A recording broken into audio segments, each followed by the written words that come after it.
The novel opens at the apocalyptic moment of an alien invasion, plunging the world into chaos and destruction. These extraterrestrial beings possess not only formidable aggression but also the ability to evolve rapidly, manifesting in terrifying forms such as the viper and lion beast, their shapes and strategies continuously advancing, thus posing an ongoing threat to humanity. Concurrently, the societal order crumbles, with survivors establishing bastions like concentration defense zones. However, they face a harsh environment characterized by resource scarcity, internal power struggles, and external alien threats. Chapter 1. Events Beyond the Timeline. In the cold, desolate cosmos, distant stars emit a faint glow, intertwined with the brilliant hues of nebulae, creating a scene both romantic and enchanting. Yet, beneath this veil of beauty lurks an ominous essence of death that sends shivers down one's spine. A silvery sphere floats quietly in the darkness, devoid of life.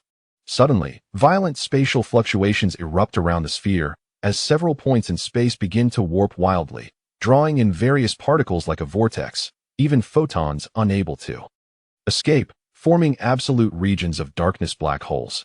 Nevertheless, the silvery sphere remains steadfast, akin to a ship in the eye of a typhoon. Once calm is restored, the sphere finds itself encircled by multiple black holes, which seem to operate independently, each harboring a menacing warship at its core, skillfully manipulating the black holes. These are the black hole warships. The silvery sphere gradually becomes transparent, ultimately resembling a bubble. Within this bubble floats a humanoid figure strikingly similar to humans, save for his greater height and pale complexion. He is Saran Atlas, the prince of the Atlas race.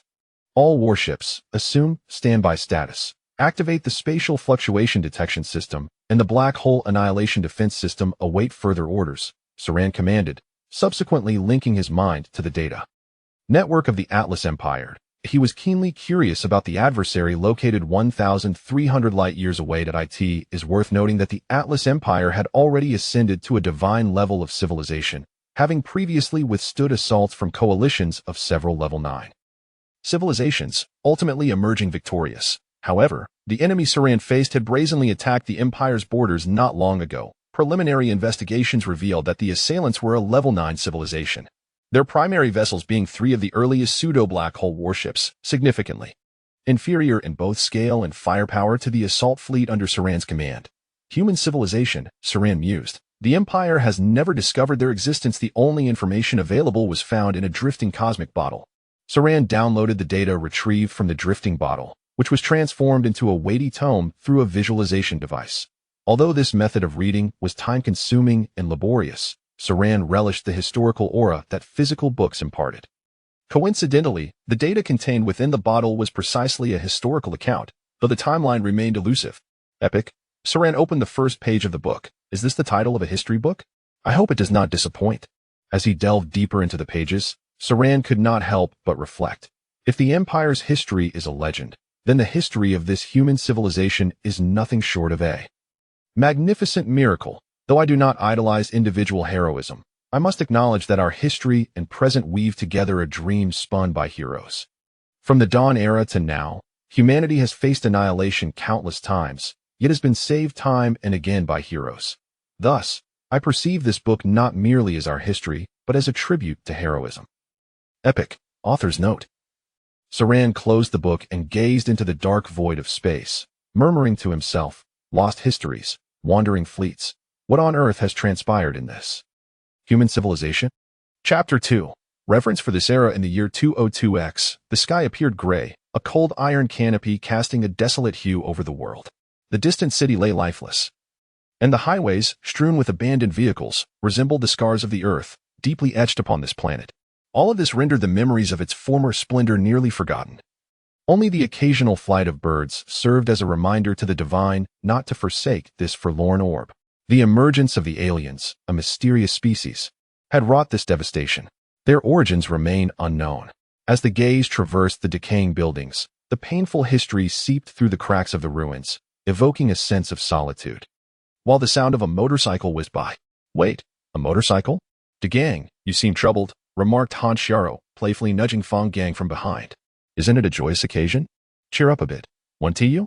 Just as Fang Gang was about to respond, a gust of wind swept past, filling his mouth with yellow dust.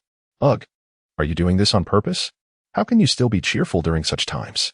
Fang Gang found it perplexing, though Han Xiao typically displayed a carefree demeanor. Her nonchalance in the face of their dire circumstances was bewildering. He glanced at her curious eyes and decided to tease her. Do you comprehend that this is the apocalypse? We are merely struggling to survive. Of course I know. It's just those monsters, right? We've been wandering for so long and still managed to stay alive. She retorted before he could finish. But just think. No exams, no papers. I'm thrilled. The motorcycle swerved slightly. Would you rather play at surviving in the apocalypse than study diligently? Fang Gang grumbled, suppressing a twinge of pain.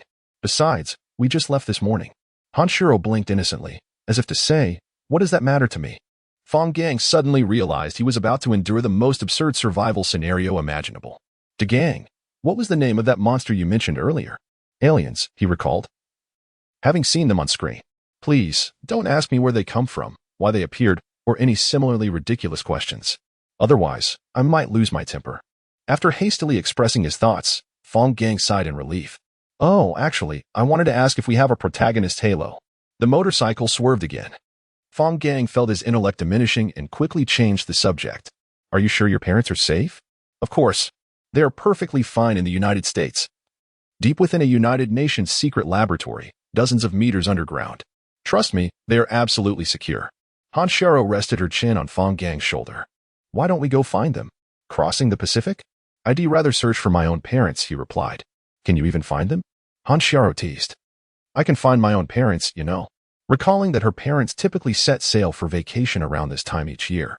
Fang Gang realized he had erred in mentioning it to Han Xiao. Fortunately, he had informed his parents ahead of time. And given his father's prowess as a retired Special Forces instructor, they were likely safe. De Gang, I'm placing my trust in you. You handle it. Fang Gang's lips twitched. You've been mooching off my family for over a decade, haven't you? Do you think I'm unaware of your habits of racking up debts under my name? You call that trust? It's as if I carelessly downloaded a malicious plugin that automatically charges me monthly. Hey, Han Xiao chuckled. You're admitting it now? Since it can't be uninstalled. Let us just roll with it and head to Qingdao. After a pause, she suddenly grew serious. De Gang, I want to establish a base and lead humanity in a rebellion to conquer the world. Fang Gang gently teased. Is it that time again for your delusions of grandeur? I am quite serious. The motorcycle sped away, stirring up dust and obliterating the lingering solitude. The desolate world was painted with a hint of color. And from afar came a low growl. Damn it. Moments later, an exuberant shout echoed. Long live the apocalypse. A month prior. De Gang, come quickly. There's a hidden door here. Han Xiao's head popped out from behind a bookshelf, her voice bursting with excitement. It must be some top-secret files. Keep your voice down. This is the National Archives. We could be in serious trouble if we see something we shouldn't. Fang Gang whispered anxiously, scanning the vicinity to ensure no one was watching. Han Xiao, however, paid him no heed as she deftly picked the lock with a hairpin and slipped inside. Fang Gang was curious as to why Han Xiao's mother had taught her such peculiar skills, but he dared not linger on the thought and quickly followed her in, shutting the door behind him. As Han Xiao illuminated the space with her phone and began rummaging through the documents, a file slid to Fang Gang's feet. He picked it up to find it labeled Top Secret Biological File 001. After a prolonged struggle between curiosity and rationality, he finally opened it. Stop being so dramatic. You opened it within seconds and are acting as if you were torn, Han Xiao mocked. The file detailed a large-scale mysterious explosion on Bouvet Island, with no traces of contamination found afterward. Detection records indicated a strong biological signal prior to the explosion. It also noted a nuclear explosion in Connsville, USA, aimed at eradicating a certain extraterrestrial life form. Historical records mention that Qin Shi Huang sacrificed living beings to the war god in anticipation of the arrival of evil forces. To fortify the Qin dynasty, Fang Gang cast aside the document, muttering, "What a load of nonsense, all this mystical drivel." A week earlier, another mysterious disappearance? When will it end? He tossed the newspaper aside and turned on the television. An hour ago. Xiao, stay at home. I'm on my way to get you. Fang Gang shouted anxiously into his phone. Lock the doors and windows and stuff the kitchen exhaust pipe. I'll be right there. With that, he dropped the phone and dashed out the door, leaping onto his motorcycle and racing away. Chapter 3. The day of the eclipse, as early as a month prior. Reports of disappearances began to surface globally, all occurring in remote jungles or mountainous regions. Initially, These incidents failed to capture societal attention until the first body of a missing person was discovered, thrusting the issue into public consciousness. With the increasing number of recovered remains, a chilling consistency in the cause of death became evident. The victims had perished instantaneously due to their internal organs being pulverized. Panic soon began to spread throughout society. A biologist named Qin publicly asserted that the victims had fallen prey to a parasitic organism known as the facehugger, which led to their demise when its larval form, the chestburster, emerged. Qin warned that the mature form of the chestburster was the alien, a terrifying and enigmatic creature. Yet, the public dismissed Qin's warnings, considering aliens mere figments of science fiction. It was only recently that the horrifying truth emerged. These creatures existed, lurking among us all along. The first day humanity faced the aliens has since been etched into history as the day of the eclipse. On this day, the aliens launched a frenzied assault on humankind. On this day, humanity rose in defiance. On this day, a new era commenced. The sound of gunfire echoed through the city. A relentless downpour of bullets reverberating through the air, striking the chords of fear within the hearts of the populace. The once vibrant cityscape was plunged into darkness, illuminated only by the beams of armored vehicles and the flashes of gunfire, resembling a terrified infant trembling in the cradle of night, wailing under the oppressive shadow of dread. A soldier dashed into a shop, collapsing in a corner, his body quaking uncontrollably, his eyes wide with terror. As he gasped for breath, he aimed his weapon at the entrance. "A6, where are you? I'm bringing people to rescue you." A frantic voice crackled through the radio of the soldier's helmet. "Company commander. Don't come here. Retreat." The soldier fought against his fear, grasping the microphone and shouting, "I'll cover you. Hurry, get out." He raised his weapon. But the alien swiftly leaped down, its tail viciously sweeping across the soldier's wrist. With a horrific scream, the soldier's hand was severed. He knelt in agony as the alien lunged forward, its slender claws gripping the helmet tightly, its enormous head looming over the soldier's pallid face. Roaring as it suddenly unleashed its inner jaws, piercing through the Kevlar helmet, gushing forth a torrent of crimson blood mingled with pale brain matter. The soldier's screams abruptly ceased, his body slumping lifelessly to the ground. The alien let out a series of savage roars before vanishing into the darkness, commencing its next round of hunting. "Damn it!" The company commander shouted into his headset, exasperated. "Gather your formations, take cover behind the armored vehicles, turn on all lights, slow down, and no one is to fall behind." "Commander, the civilians are too afraid to evacuate at night. We might have to endure until dawn," several soldiers rushed over, suggesting. "Let us abandon those blocks and focus on holding our current line." The commander turned, his expression icy. "Are you still a soldier? Those are our people, our brothers. Abandoning them would mean pushing them to their doom. All units, advance." The soldiers hesitated, but upon seeing the commander brandishing his weapon at them, they fell silent. "Obey orders." The commander bellowed. "We will fight until the last man." He glanced skyward, noticing the moon being gradually consumed by darkness. It was an eclipse. A young soldier prodded the commander's arm. "What are you afraid of? It's just an eclipse. Don't be superstitious." The commander, oblivious to the tremor in his own voice, replied, "No, look at the buildings on either side." As he turned to the adjacent structure, a cold sweat broke out upon him. He saw a multitude of alien heads peering through the second-floor windows, fixated on the troops below like a pack of wolves eyeing their prey. "Open fire," the commander shouted, and simultaneously, the aliens roared. In an instant, gunfire erupted, bullets raining down upon the buildings flanking the street, while the aliens leapt through the windows, swarming the street like locusts. Some were shot mid-air, their acidic blood showering the armored vehicles below, which began to emit plumes of white smoke, sizzling ominously, with parts even being scorched through. The unharmed aliens landed and charged toward the center of the street. Many were cut in half by the 12.7mm mounted machine guns, but even more surged forward. As the first alien broke through the defensive line and cleaved a soldier's skull, chaos ensued within the ranks. In a desperate bid to fend off the enemy before them, everyone fought individually, firing wildly. Some were killed by the aliens, others by stray bullets, and some were crushed beneath the armored vehicles. The street transformed into a hellish scene, blood soaking the pavement, mingling with severed limbs and corpses, presenting a poignant yet grotesque abstract painting of despair upon the earth, piercing the heavens above. "Commander, the other blocks are lost," a young soldier cried, his face smeared with blood, revealing the burns from acidic blood. "We must retreat." "And the civilians? What about them?" The commander pressed against the wall, firing incessantly to shield his men. "They have started evacuating." "Wait, We need to buy more time.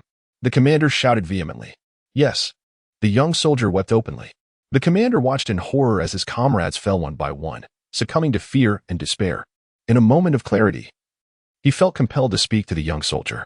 A deafening explosion erupted, and the commander felt a tail pierce through his chest from the wall. He opened his mouth, only to spew forth a spray of blood. The moon vanished, unable to bear witness to the massacre. After what felt like an eternity, the night's curtain fell, the first light of dawn breaking on the horizon as the aliens gradually retreated. Moments later, a motorcycle emerged, coming to a stop. The rider paused for a moment, picked up a Type 95 rifle and a magazine, bowed deeply towards the battlefield, and then continued on his way. As the sun fully ascended, the citizens, who had spent the night in terror amidst the gunfire and screams, began to pour out of the city. From above, the throngs resembled tormented souls escaping from the depths of hell. Not only in this city, but across every corner of the globe, similar scenes unfolded. This day, the day of the eclipse, would be forever etched into the collective memory of humanity. Chapter 4. The new mode of warfare 3 days after the eclipse. The gang. I can smell the sea, Han Xiaoha exclaimed, nudging Fang Gang with her head. Are we almost there? Fang Gang accelerated up a steep hill, executing a flawless drift before bringing the motorcycle to a stable halt. Before them lay an endless expanse of azure ocean. Han Xiaoha gently brushed her wind-tousled hair, murmuring to herself, "It's so tranquil, it hardly feels like the end of the world." You are not living in the apocalypse at all. Where would you find it sent? Fang Gang interjected while inspecting the motorcycle.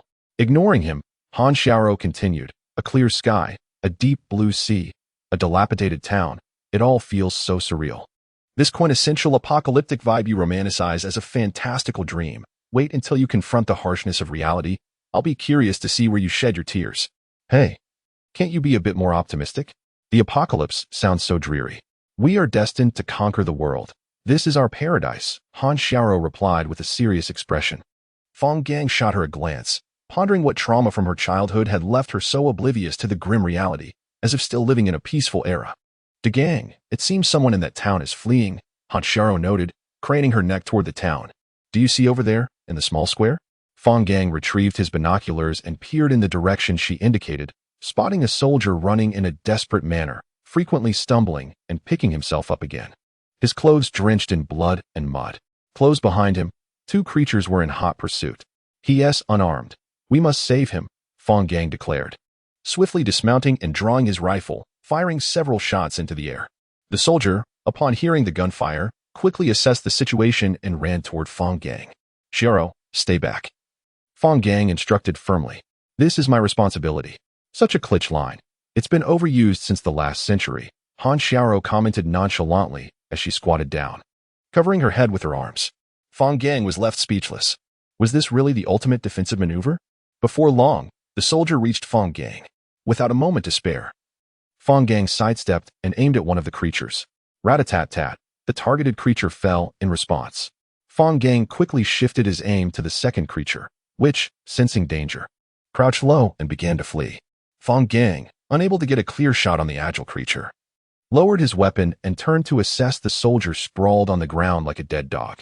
The soldier appeared young, around Fang Gang's age, of average height and athletic build, drenched in sweat and gasping for breath. Fang Gang extended his hand to help him up and offered a handkerchief.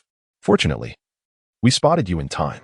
I'm Fang Gang, and this is my girlfriend, Han Xiaoha." "Thank you, I'm Xiaoha," the soldier managed to say after catching his breath. After a brief respite, Han Xiaoha, unable to contain her curiosity, inquired, "Why are you alone? Where's your unit?" "I didn't see any signs of battle in the town." Xiaoha fell silent for a moment before responding in a low voice. "While I was in the restroom, my platoon was ambushed, and for some inexplicable reason, I managed to escape." "You are indeed fortunate," Han Xiaoha remarked. "What are your plans now?" "We were supposed to provide support in Qingdao, so I must fulfill my mission." "Join us," Fang Gang proposed as he mounted the motorcycle. "There are abandoned bikes over there. They should still be operational." "What are you going to do?" Xiaoha asked with curiosity. Before Fang Gang could explain Han Xiaoha's grand plan, she interjected. "We're going to wander." She gazed up at the sky at a 45-degree angle, her expression melancholic. Fang Gang nearly choked on his words as Xiaoha erupted in laughter, while Han Xiaoha, beaming, climbed onto the back seat, tightening her embrace around Fang Gang, whispering, "I shall wander with you forever." Several hours later, the trio stood at the entrance of a temporary military encampment located beside a small village. The site was filled with dense rows of olive green tents interspersed with camouflage structures serving as storage. At the center stood two large tents, one marked with a red cross and the other surrounded by various cables and antennas, likely serving as a command center. 201st Regiment Reconnaissance Company reporting, awaiting orders, Xiaoha announced as he approached the sentry. The soldiers scrutinized Xiaoha for a moment, seemingly understanding the circumstances, and without further ado, lifted the barrier and pointed toward the command tent. Xiaoha opened his mouth to speak, but ultimately remained silent, lowering his head as he entered, with Fang Gang and Han Xiao following closely behind. Once they had moved away, another soldier emerged from the guardhouse, inquiring, "How many have arrived?" 31 individuals, from 7 companies. This company is likely down to just one. Sighing, the trio stepped into the tent, only to find a sparse gathering of personnel. A few officers silently observed a map, while a major sat with his hands clasped behind his head, tightly squeezing his temples, occasionally emitting low growls of frustration and despair. "Sir," Xiaoha tentatively addressed. "The 201st Regiment Recon. Withdraw, withdraw." The major interrupted impatiently. "Retreat to the second defensive line. We cannot hold this position." Just then, a communications soldier rushed into the tent, breathlessly announcing, "Sir, the factory to the east is collapsing." "Why did you set the defense line at the factory?" Fang Gang suddenly interjected. "What do you mean?" The major turned. "The factory provides excellent cover. We are not at war with humans. We do not need cover." Fang Gang countered. "On the contrary, the factory's complex terrain is more advantageous for the creatures. Do you have any photographs of that factory? Retrieve them." The major hesitated, then instructed his staff with suspicion. As Fang Gang examined the factory's photograph, he explained, "This is an old factory. From the image, the internal layout appears exceedingly intricate. New soldiers deployed here would not be familiar with the terrain, while the creatures adapt effortlessly to such environments and can maneuver with great agility due to their unique physiology. Therefore, once they infiltrate the factory, they will hold an overwhelming advantage over us." Indeed, after entering the factory, the 2nd Battalion reported they were utterly powerless, he continued. As the communications soldier echoed, "Why not prevent them from entering?" The major countered, "It's impossible to stop them. The creatures can access any sewer or ventilation shaft. Unless we have ample time to seal them, we cannot obstruct their entry." A heavy silence fell over the tent, with some individuals beginning to pack their equipment in preparation for withdrawal. Xiaoha lowered his head, his eyes filled with desolation. Han Xiao gently tugged at Fang Gang's sleeve, gazing at him with pleading eyes. Fang Gang closed his eyes, inhaled deeply, then opened them with resolve, addressing the major, "If you trust me, allow me to give it a try."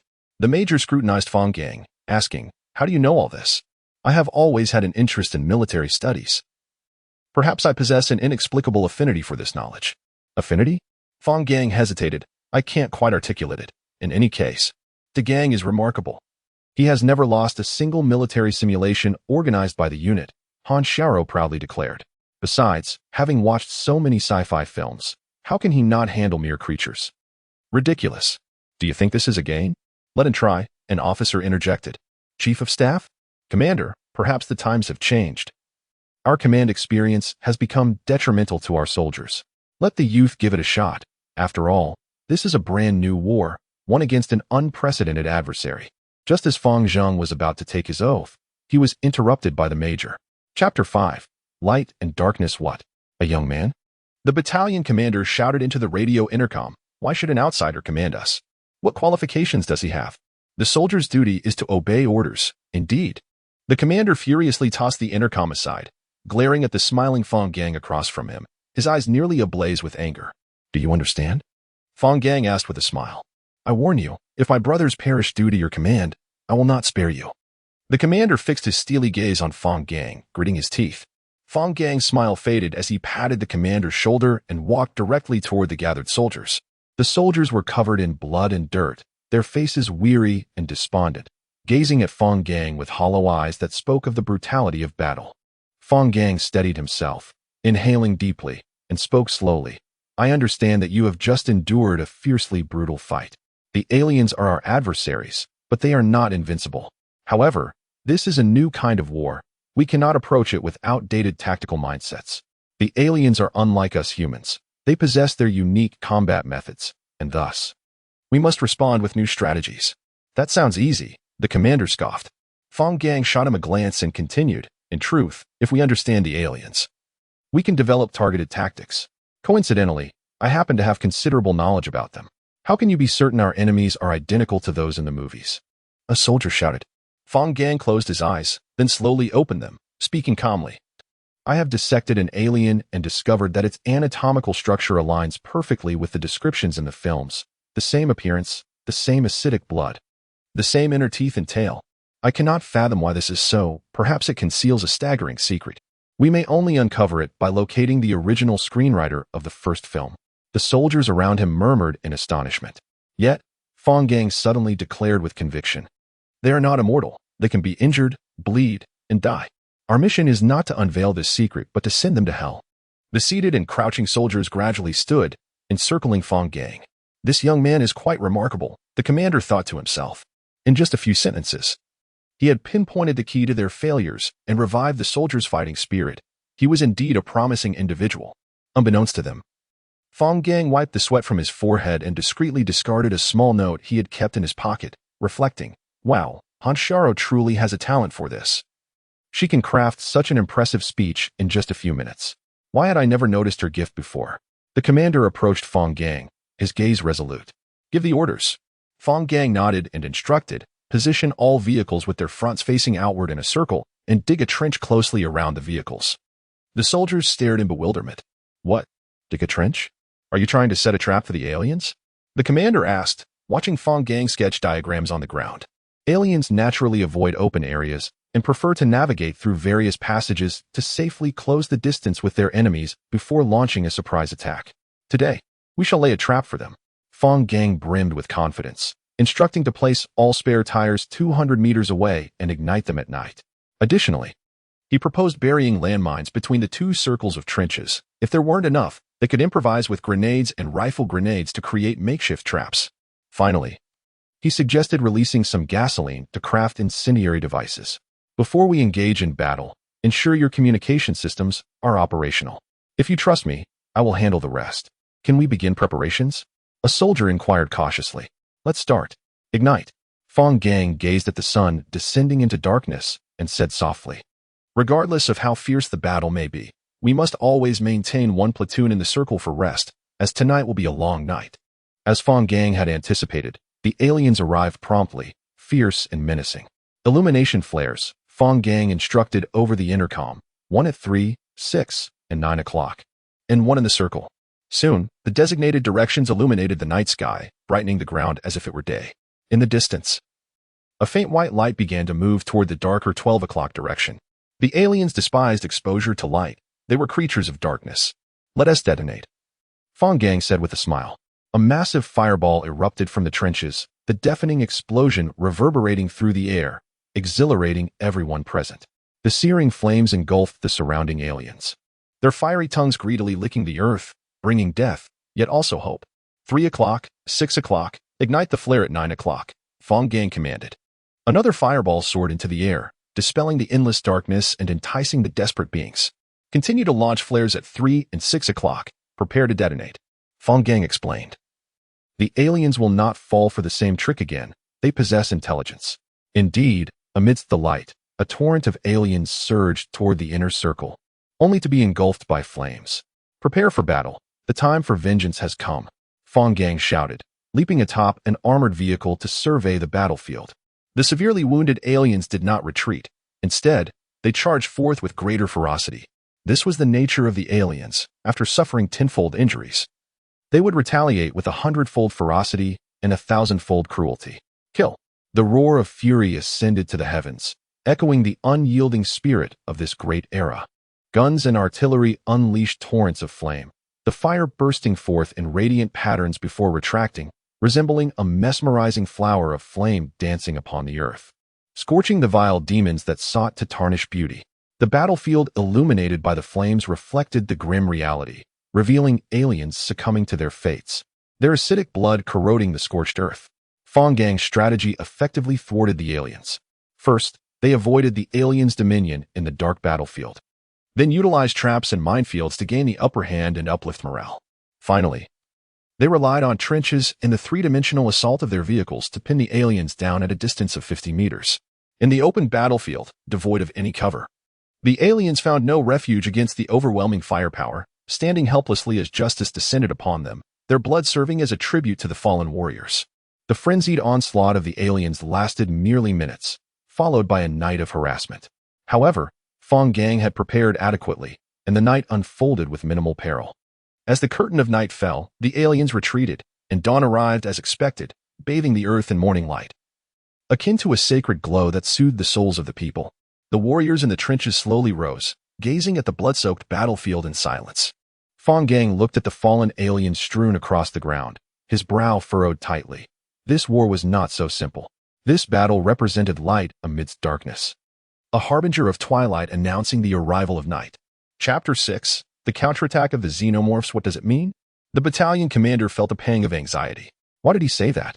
Fang Gang gazed at the countless xenomorph corpses outside the trench, an ominous premonition washing over him. Don't you find it peculiar that there are so many xenomorphs? If they rely solely on facehuggers for reproduction, it would be impossible to silently breed such a vast army of xenomorphs. The battalion commander pondered for a moment before responding slowly. Indeed, there weren't nearly this many people missing before the disaster struck. Thus, the xenomorphs must have alternative methods of reproduction, and the speed of such reproduction is astonishing. Otherwise, the catastrophe would not have erupted overnight. Fang Gang speculated, could it be that other parts of the world are experiencing xenomorph outbreaks? At that moment, Xiaoha sat before her computer, staring blankly at the latest news report. The Kremlin announced a state of emergency in Russia and has called up reserves. Reports indicate that Russia has activated a large secret base in the Arctic and is transporting various supplies there. The European Union convened an emergency meeting to devise a response strategy, confirming that countries like Belgium, Denmark, and the Netherlands are in a state of anarchy. Dagong has won, Xiaoha suddenly exclaimed. What? The commander asked, perplexed, as he rubbed his ears. Xiaoha pointed excitedly at several photographs on the computer screen, shouting, Dagong has won. Look. The commander and several officers rushed over to see the images filled with dense xenomorph corpses. At that moment, the communications officer connected a satellite phone call. What? 0 casualties? Okay. The jubilant cheers from the tent drowned out the communications officer's voice. The commander, relieved, squatted down, covering his face and quietly sobbing. Xiaoha's eyes brimmed with tears as she fiercely punched the stunned Xiaoha beside her. The news of victory quickly spread throughout the camp, plunging everyone into madness. Soldiers embraced tightly, pounding each other on the back, while the wounded on stretchers shouted wildly. Some wept uncontrollably, clutching bodies draped in white cloth. This is humanity's first complete victory, Xiaoha exclaimed. Xiaoha contemplated, thinking that perhaps it truly was the case, while everyone celebrated. The communications officer received another message from the front lines. Withdraw to the second defensive line. Execute immediately. Who has such audacity? The commander questioned, somewhat irate. Report, Fang Gang. That young man. Why the withdrawal? The major asked, hesitatingly and confused. He did not reply. Forget it. Let us do as he says. Notify the troops to prepare for withdrawal. Look, there are traces of xenomorph activity over there, Fang Gang said, lowering the binoculars and pointing toward a patch of small woods. Clearly, the xenomorphs are preparing to flank us and directly attack the densely populated urban area. Are the xenomorphs trying to encircle us? The battalion commander inquired as he loaded bullets. Not to encircle us, but the entire city. If the xenomorphs seize the port, they can trap everyone. It seems our victory has forced the xenomorphs to reveal their intentions. The battalion commander shivered. If they lost the port, they could only evacuate 1/5 of their forces at most. Fang Gang furrowed his brow, remaining silent. We must quickly report to higher command to bolster the defenses at the port. The battalion commander hastily set down his weapon and reached for the satellite phone. But Fang Gang pressed his hand down. Do you believe your words carry weight? The commander was taken aback, realizing that not everyone held the same influence as the commander and chief of staff. He anxiously asked, then what should we do? Regardless, the command post has already retreated. We will have to take it step by step, Fang Gang sighed. How is everyone resting? Commander, there is a situation in the east. A sentry suddenly shouted. The commander and Fang Gang rushed over to see a small, disheveled group of soldiers stumbling toward them. Quickly, medics. The commander shouted as he dashed to the front of the soldiers, supporting the foremost one and urgently asking, what happened? We were attacked, the soldier said, visibly shaken. The xenomorphs broke through from our side. What scale are we talking about? Fang Gang inquired. Fewer than 100, the soldier replied, but everyone was quite relaxed this morning. It seems they were part of the xenomorphs we had previously defeated. Fang Gang interrupted. Communications officer, contact other units to see what the current situation is. We just made contact. This morning many units were attacked, and 3 defensive lines have breached. It appears the situation is not too dire. The battalion commander sighed in relief. Something feels off, Fang Gang suddenly said. The xenomorphs must have a scheme. Otherwise, they wouldn't launch such a low-intensity counterattack. This is merely a distraction. Are you suggesting that the xenomorphs will mount a larger-scale offensive? How would I know? Fang Gang shot a glance at the commander. However, we should prepare thoroughly. If we let everyone defend as we did yesterday, we should be fine. I'll make the arrangements. As night fell, darkness enveloped the earth in silence and mystery. Though it was summer, the sea breeze still sent shivers down one's spine. Fang Gang stood atop an armored vehicle, peering into the distance with binoculars, his brow furrowed tightly. There is still no movement, he reported to the commander. I wonder what the xenomorphs are up to. Wait, look at that village over there, the commander said, lowering his binoculars. And that small grove over there, it's visible as well. Fang Gang turned in the direction the commander indicated and indeed saw flickering lights within the woods. Those are reflections from xenomorph skulls, he noted. It seems the xenomorphs have been there all day, but we absolutely cannot move in. We won't be able to leverage our advantages there. Wait.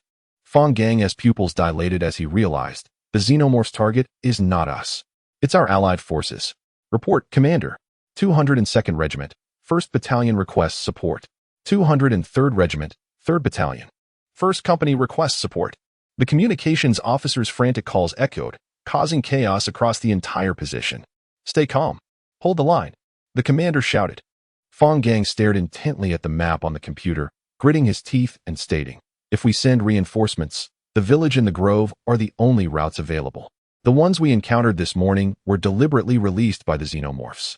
They never intended to flank us and attack the urban area, Fang Gang asserted vehemently. The xenomorphs aim to annihilate us completely and devour us all. Thus, they first seek to keep us occupied, attacking other units by night, while simultaneously preventing our reinforcements and ultimately trapping us. The battalion commander gasped, damn it. I should have realized this when you detected the xenomorphs this morning. Before the commander could finish his sentence, an ear-splitting barrage erupted not far away. It was the final call for fire coverage from the last soldier on the line. The fiery display illuminating the night sky as it signaled the curtain call for a group of heroes. Retreat, the commander decisively ordered, directing the forces to the A085 high ground between the 1st and 2nd defensive lines. Fang Gang glanced at the map. A085 high ground was a small town. That is the retreat point for the 1st defensive line forces. We should be able to rendezvous with allied troops there, the commander explained. There is also an ammunition depot there, sufficient for our resupply. Yes, if we don't retreat soon, we will eventually be trapped by the xenomorphs. All personnel, board the vehicles. The commander shouted, follow the command vehicle for the move. Under the night sky, an iron convoy surged through the booming artillery fire, racing toward the next battlefield, leaving behind a night filled with unease and prayers. Chapter 7. Fang Gang's scheme. Fang Gang sat in the jostling armored vehicle, gazing out at the desolate road, lost in thought. The captain gently placed a hand on Fang Gang's shoulder and murmured, do not blame yourself. Everyone makes mistakes. I too bear my share of the responsibility for this oversight. If we can hold the town long enough, there is still hope for a change in the tide of battle. The first line of defense had been breached, and now we stood as a solitary force. Do you think we can endure long enough to alter the course of this conflict? Fang Gang grimaced and shook his head. Let us not deceive ourselves. We must retreat to the 2nd line of defense and fortify it. That is our priority. The captain abruptly turned, his bloodshot eyes fixed intently on Fang Gang, and suddenly grasped Fang Gang's collar, growling, listen here, kid, I am a soldier. My order is to hold the 1st line of defense. Do you understand what that entails? Just as the captain was about to continue, Fang Gang pushed him aside and seized his collar in return, raising his voice, awaken. Do you not realize that the world has changed? The old order you cling to is crumbling. Your duty is to ensure the survival of your soldiers. Only by living can we save more lives. The captain managed a bitter smile, falling silent, and opened the hatch to peer through binoculars at the distant horizon, instructing the driver, continue forward. In that moment, Fang Gang grasped something profound about responsibility and faith. He sighed softly and called out to the captain.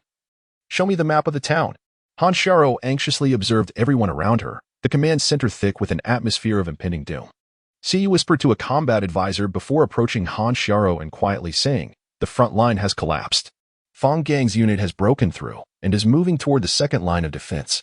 Xiaoha paused. "I must also advance shortly. You should hurry to the rear and prepare to evacuate with the civilians. I will wait here for Fang Gang," Han Xiaoha insisted stubbornly. Xiaoha shook his head in resignation and grabbed the radio on the table. "What's wrong?" the captain inquired, sensing something amiss. "I will provide you with a vehicle. You are not in uniform, and this is not a war you should face. This is a war for all humanity," Fang Gang replied quietly. "But you should first consider how to bolster our defenses." He spoke with a calculated intent. Han Xiaoha huffed in frustration. "I don't care. I will wait right here for him." Xiaoha sighed, "As you wish," before he departed the tent with his weapon in hand. "This was my first difficult choice since fleeing, to fight like a man or to cowardly continue fleeing with Shiro. Though I feared not death and desired to contribute in some humble way to the survival of our kind, I was not alone. I chose to stay and fight. But I would ensure Xiaoha's escape at the first sign of collapse. In my heart, no notion of human righteousness or the lives of millions in this city could ever eclipse the importance of Xiaoha. I hoped that my future self would not regret this decision." As the young man closed his diary, he felt a wave of emotion. His father, it turned out, was merely an ordinary man, not the fearless hero he had imagined. He too possessed flesh and blood, emotions and selfishness, even if he had once turned to ashes to save humanity. Fang Gang set down the binoculars and pointed towards the park at the town center, addressing the captain. "What do you think of that area?" "Well, if we continue to engage the aliens in a positional battle, that would indeed be the most advantageous location. However, the ammunition depot is on the opposite edge of the town, which is likely already occupied by the aliens. I shall retrieve the ammunition," Fang Gang declared as he leaped from the armored vehicle. "You must lead the main force. Just provide me with a squad." "Very well, but be cautious." Before long, a small convoy separated from the main force and wound its way around the outskirts of the town. Fang Gang peered out from the lead armored vehicle at the dilapidated buildings nearby, contemplating their next course of action. Occasional piercing roars from within the town unsettled him. "Boss, what shall we do next?" A worried voice crackled through Fang Gang's earpiece. "You need to leave," the commander said, fixing his gaze on Han Xiaoha. The front line was collapsing at an unimaginable pace. The first line had completely failed, and the second line was in disarray. "In 24 hours, we must retreat to the third line to reinforce its defenses." The chief of staff approached, patting Han Xiaoha's shoulder, offering comfort. "We never anticipated the situation would deteriorate to this extent. All units are in disarray, and we are doing our utmost to regroup and consolidate our forces. Once the 24 hours pass, this place will no longer belong to us." With that, the chief of staff heaved a heavy sigh. Han Xiaoha remained silent, her hands clasped tightly together, silently wishing that if only Dagong were here to lead this war, things might not be so dire. "In the future, I will ensure that Dagong commands an army." "Dagong, you must be safe." Fang Gang stood atop a hill, surveying the modest camp through his binoculars. After a long moment, he sighed. "There are aliens inside. We must breach their defenses." "How did I miss that?" a nearby soldier asked, still scrutinizing the area. "The southwest barrack with the door ajar reflects light," Fang Gang explained, "likely from alien skulls.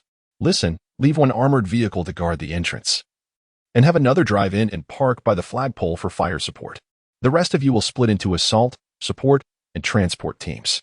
The assault team will clear each building of aliens with me. The support team will stay outside to defend, covering the assault and transport teams, while the transport team hastens to secure ammunition. The assault team must follow my commands. Do not act independently. Is that clear?" "Understood." Chapter 8. The Right Judgment Quick. "Deliver these crates of ammunition over there. Prepare the mortar shells without delay." The company commander busily directed the transport of munitions while addressing Fang Gang. "Your timing is impeccable. We have successfully repelled 5 waves of the alien onslaught, but our ammunition is nearly depleted. You must see this," Fang Gang said as he pulled back the canvas on the truck, revealing the mangled corpses of the combat aliens. "These are the ones we encountered at the camp." Taking a deep breath, he added, "They are formidable adversaries. Their strength and agility far surpass that of the ordinary aliens. The term combat alien suits them well. We have lost many men to just 2 of these creatures." Suddenly, the commander recalled, "I remember. A few exceptionally large aliens participated in the 5th wave of the attack, but they were gunned down from a distance. I wonder if they are the same as the combat aliens you mentioned. Possibly. Fang Gang furrowed his brow. Let us replenish our ammunition first. By the way, has the command center issued any updates? Hold your ground for 24 hours, the commander said, glancing at his watch. We have 18 hours remaining. Meanwhile, at the frontline command center, a technician shouted, Commander, the drone has made new discoveries. The commander hurried over, asking, what is it? The technician pointed at the computer screen. A 095, the aliens are massing here. And what are those? Corpses, the technician zoomed in on the screen, revealing a densely packed sea of bodies, numbering at least in the thousands. The chief of staff approached the commander and whispered, other regiments have reported similar findings. Ask that fellow to Gang. He is quite clever and might have insights. Yes. The commander set down the radio and called out to Fang Gang, who was inspecting the perimeter. The commander has new intelligence and wants your thoughts. Aliens. Before Fang Gang could lower the radio, shouts erupted from the perimeter, followed by the staccato of machine gun fire and the explosions of mortar shells. Quickly, he climbed atop an armored vehicle and peered into the distance. Witnessing aliens surging forth from all directions, streets and alleys alike, while many ascended rooftops, descending down the buildings. Before long, a multitude of aliens surrounded the entire park, surging like a tidal wave towards its center. Combat aliens, so many combat aliens, Fang Gang muttered to himself, then suddenly shouted, open fire. Engage. We must not allow the aliens to breach our defenses. The chaotic yet concentrated sounds of gunfire erupted in the once quiet town, engulfing it in flames and smoke. The piercing gunfire shattered the aliens' roars, tearing through the dim sky and obliterating their steel bodies. Countless aliens fell upon the path of the assault.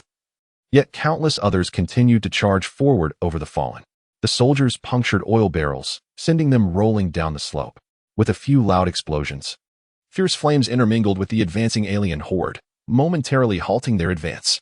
Fang Gang gazed at the blazing wall of fire and the lurking aliens on the other side, fully aware that once the flames extinguished, the aliens would charge with renewed ferocity. This time, there would be no stopping them. The scale of this assault was beyond what this battered force could endure, especially with so many combat aliens involved. Cold sweat trickled down Fang Gang's forehead as he stared intently, closing his eyes and clenching his fists. Blood seeped through his fingers. This is the last stand. For our children. Damn it. The company commander angrily hurled his helmet to the ground, gritting his teeth. Silently, the soldiers positioned grenades within easy reach, some lighting cigarettes. Heaven help us, Fang Gang thought. I hope my judgment is correct. What? Fire coverage? Good. Hold on. The commander exclaimed, tossing aside the radio and shouting to the operations officer, A095. Quickly. Fire coverage. As Fang Gang watched the flames shoot skyward and the aliens retreating like a receding tide, a weight lifted from his chest, and he could no longer support himself, collapsing to the ground. You really are something. What did you tell the command center? The commander asked, panting and still shaken. I had the command center bombard A095, where the aliens were gathering thousands of corpses. Fang Gang steadied himself and continued. The aliens are collecting these bodies. That's a gamble, Fang Gang shrugged. If the aliens have worker and soldier caste like ants, there must also be a queen. The sole purpose of collecting these corpses is to nourish the queen, enabling her to produce more aliens. If they lose these bodies, everything they have done becomes meaningless. So I took a risk. Damn it. Thank goodness for your cleverness. Otherwise, we would have perished here. The commander chuckled as he rose. Yet Fang Gang remained troubled. The alien queen posed a daunting threat, and the battles ahead would be long and arduous. The events transpiring in the town swiftly reached the frontline command center, which promptly reported to the high command. Within an hour, a fleet of armed helicopters ascended from a temporary airfield at the port, traversing the city to all corners. A 095, recently battered by intense bombardment, was now visited by a swarm of armed helicopters. An overwhelming barrage of rockets unleashed from their launchers, engulfing the already devastated heaps of corpses in flames and smoke. The lingering fires flickered back to life, the inferno sweeping across the land, driving back countless aliens that attempted to approach the corpse mounds. The same scene unfolded in various locations outside the city, as fiery explosions illuminated the darkening sky, with thick smoke enveloping much of the urban landscape. Excellent, excellent, the general nodded in satisfaction. What is that young man's name? Fang Gang. His father, Fang Jinhua, is a retired special forces officer. This lad is talented. Let us see if we can recruit him into the army. If he can grow rapidly, he will undoubtedly achieve great things. Understood? The commander addressed Fang Gang. That's the intent from above. You 1T be shortchanged. No, Fang Gang replied firmly. I only wish to remain with Xiaoha. In truth, Fang Gang was well aware of his own limitations. While he could manage a bit of cleverness and passable tactical exercises, he felt utterly unqualified to command a corps and oversee the livelihoods of thousands. You two wandering about is not only arduous and exhausting, but also perilous, the commander continued to persuade him. Honestly, I do not wish to command a unit in resistance and retaliation. I would rather fight like a special soldier, Fang Gang paused. I am accustomed to a carefree and leisurely life with Xiaoha. I apologize. Since you are so certain, I shall not press further. Let us retreat to the third defensive line. Chapter 9. Impressive, my brother, alas, how infuriating. Xiaoha gazed at the receding cruise ship and stamped his foot vehemently. Damn it, damn it, damn it. Just a moment longer, and I would have made it. He cursed under his breath, directing a spit towards the ocean before picking up his 95-style light machine gun and a fully packed canvas bag of ammunition. He mounted a weary mountain motorcycle and pressed the pedal with force. The motorcycle emitted a sound akin to a muffled fart. Xiaoha glanced at the instrument panel, abruptly dismounted, and kicked the motorcycle over in frustration, delivering a few more kicks for good measure. What a string of misfortunes. Just a few miles and you're out of gas. Damn it. With no other option, Xiaoha trudged eastward along the highway. Who have I wronged? First, I was ambushed in the city, then hunted down, and now I've missed the cruise ship, and to top it off, my motorcycle is out of fuel. Who have I angered? He muttered to himself. That scoundrel Fang Gang just took off with his wife, without a thought for my well-being. When I see him again, I swear I will make him pay. Suddenly, Xiaoha fell silent, raising his gun to face the road behind him, aligning the crosshairs with the yellow line on the ground. A thunderous roar approached, and an infantry fighting vehicle gradually came into view. Hey, buddy, relax. The soldiers aboard the vehicle jumped in surprise upon seeing Xiaoha pointing his weapon at them. It's us, not the aliens. Xiaoha holstered his gun and approached the infantry vehicle, looking up to ask, Where are you headed? How fortuitous. Without allowing the soldiers a moment to react, Xiaoha adeptly climbed onto the vehicle and sat beside one of the soldiers, leaving them dumbfounded. Thanks, he exclaimed with a goofy smile as the vehicle roared to life. You're really not military? One soldier queried. I'm not, but my father is. I've been around these things since childhood, so I'm quite familiar with them. No wonder. The soldier nodded. If you were to enlist, you would undoubtedly make an exceptional soldier. In this world, any man is a warrior, right? Xiaoha glanced at the infantry vehicle, caked in mud and blood, bearing witness to the brutality of combat. He suddenly perked up. What? Fang Gang. Yeah. Do you know him? Where is he now? Xiaoha inquired, his spirits lifting. After a brief while, the soldier pointed to a dilapidated village ahead. Cross through that village, and you'll reach the second defensive line. Can't we circumvent it? I feel uneasy about villages and towns, Xiaoha said, scratching his ear. Nothing will happen during the day. The soldier confidently replied. The infantry vehicle barreled into the village, the soldiers occasionally firing short bursts at suspicious corners. Suddenly, a roar erupted from a small shop at the roadside. Aliens! Xiaoha and the soldiers shouted in unison. Xiaoha swiftly leaped off the vehicle, aiming his gun at the darkened shop, while the soldiers jumped out, surrounding the vehicle. The soldiers on the roof gripped their 12.7mm heavy machine guns warily. With another roar, a monstrous alien over 2.5 meters tall burst forth from the shop, charging directly at the infantry vehicle. Behind, a soldier shouted. But in the instant he turned, a tail struck him, severing half his head, leaving him lifeless on the ground. In a moment of panic, the alien collided violently with the infantry vehicle, toppling it over and kicking up a cloud of dust. Cough, cough. Xiaoha coughed twice. Glancing at the smaller alien behind him, he turned to the others and declared, I'll handle this little one. You take care of the big one. With that, he dashed towards an open space not far away, firing his weapon wildly at the alien. Bullets struck the creature accurately, splattering its green acidic blood everywhere as it howled in agony, relentlessly pursuing Xiaoha. The alien's reckless charge exposed numerous vulnerabilities in seizing the opportunity. Xiaoha abruptly halted, dropping to one knee and unleashing a barrage of gunfire at the alien's broad head. Acidic blood splattered onto the ground, burning the yellow earth into smoking craters. As the moment presented itself, Xiaoha sprang up and charged towards the alien. It was a face-to-face, head-on confrontation between humanity and the alien menace. when he was just 2 or 3 meters away. Xiaoha decisively drew his tactical dagger and hurled it at the gaping wound from which acidic blood flowed. The sharp blade pierced the alien's expansive head, or rather, it melted into the alien's cranium due to the corrosive blood. With a single flurry of attacks, Xiaoha flawlessly dispatched the alien. This was not merely a battle. It was a magnificent hunt. The alien's cranial structure was obliterated, and its lifeless body slumped to the ground. The tactical maneuvers and combat skills of Fang Gang were learned from Xiaoha. The other alien, having sustained a leg injury from a heavy machine gun, struggled to move. Its agility significantly impaired, posing no immediate threat to the soldiers. Meanwhile, the cunning alien took refuge behind the infantry vehicle, fiercely guarding its head as its tail whipped back and forth like a steel whip, preventing the soldiers from approaching. Hand grenades! Who has hand grenades? A soldier shouted hoarsely. Didn't he see that coming? Impressive. Another soldier praised, evidently having witnessed Xiaoha's recent exploits from a distance. No good, it's too well protected. Xiaoha stowed his weapon and turned to a soldier, asking, "Do you have any good ideas?" "Request backup. Our weapons can't harm it," the soldier replied. "What a bother." Xiaoha assessed the situation. He needed to lure the alien out from the blind spot between the vehicle and the building. With that, Xiaoha picked up a steel rebar, weighing it in his hand, his gaze fixed on the alien's tail.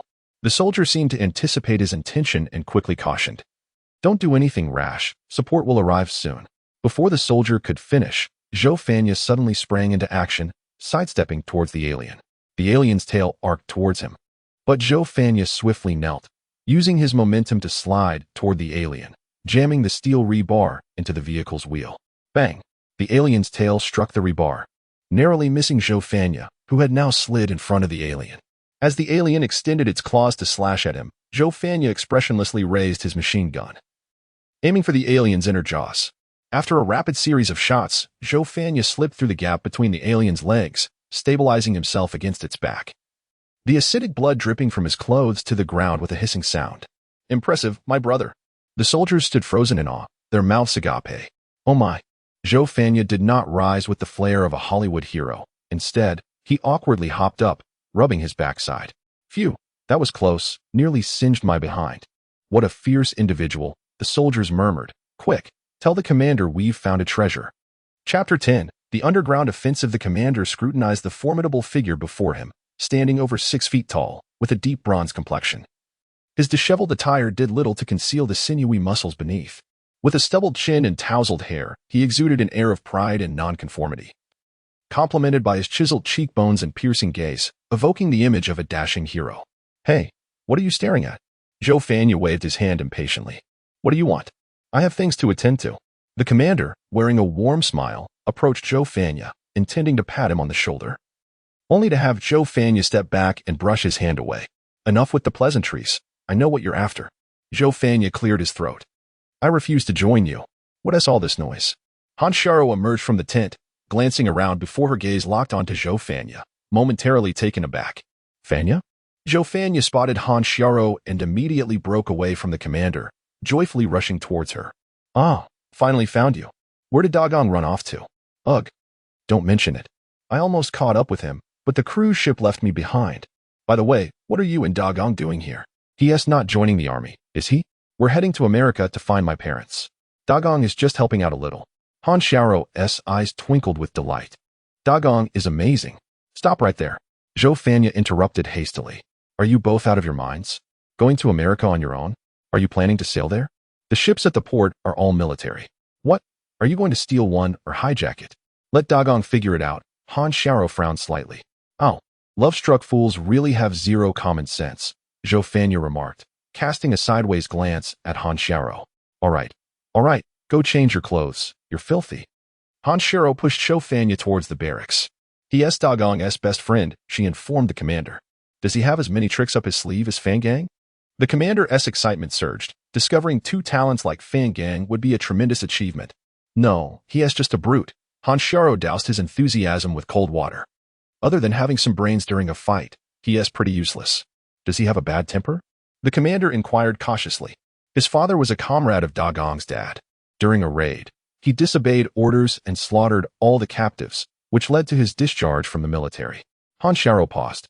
"If I saw those poor girls in the old den, I wouldn't hesitate to do the same." Since then, Xiaoha had harbored a strong aversion towards the military. Meanwhile, at the front command post, the anticipated scene did not unfold.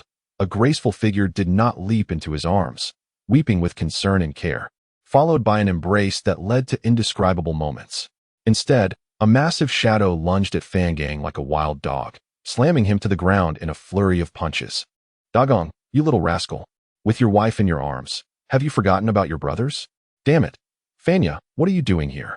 Fang Gang rolled about, attempting to explain. "How could I forget my brothers?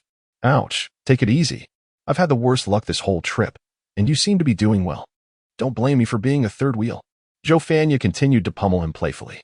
All right, you're the boss. You're the boss. Just stop hitting me."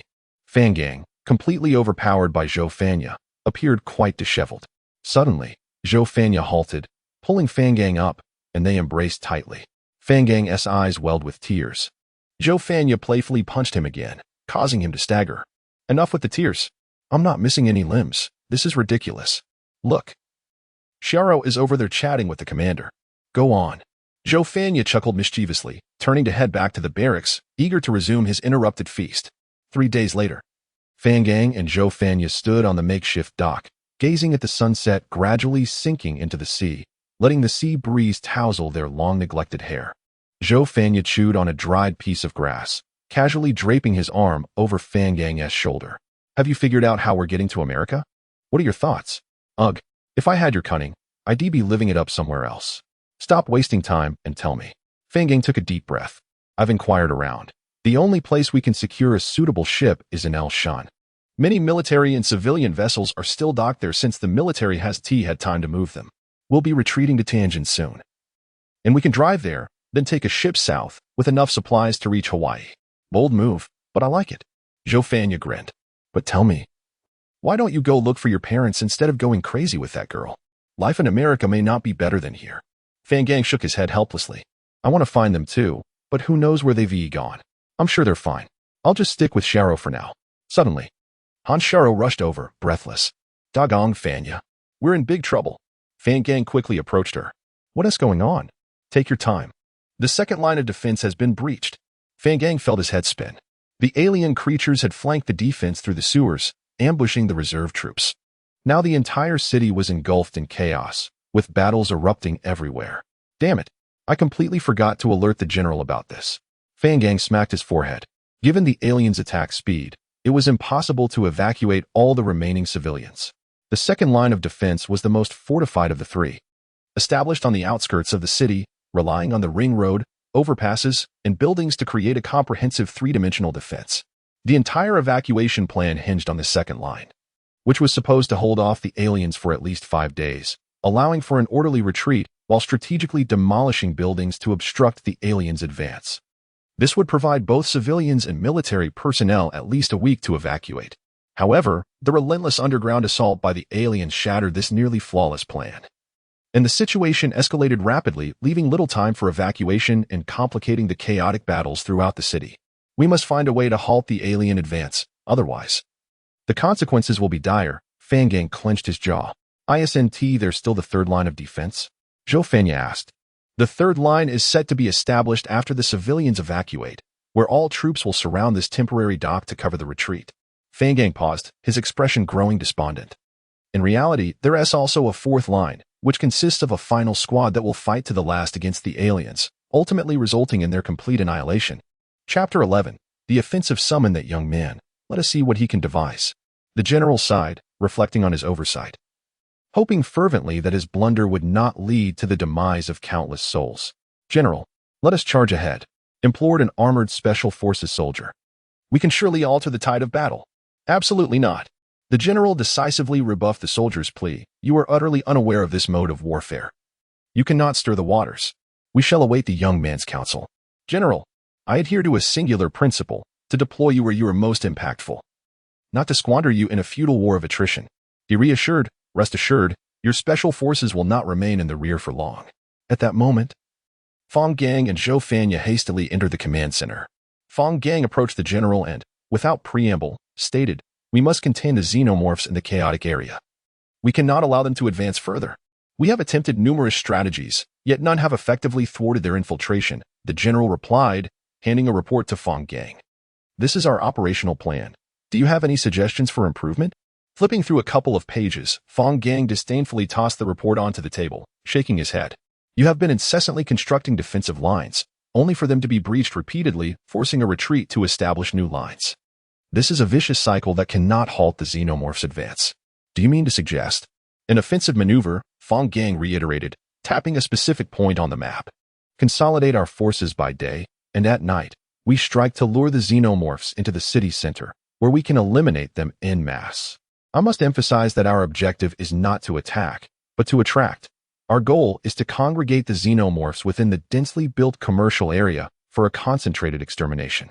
Fang Gang hesitated momentarily. However, those tasked with the nocturnal lure must possess exceptional military and psychological fortitude. "Leave that to us, special forces," the soldiers exclaimed eagerly. The general pondered briefly, casting a penetrating gaze at Fang Gang. "The Eagle Special Squad will be under your command. This is Captain Chinemo.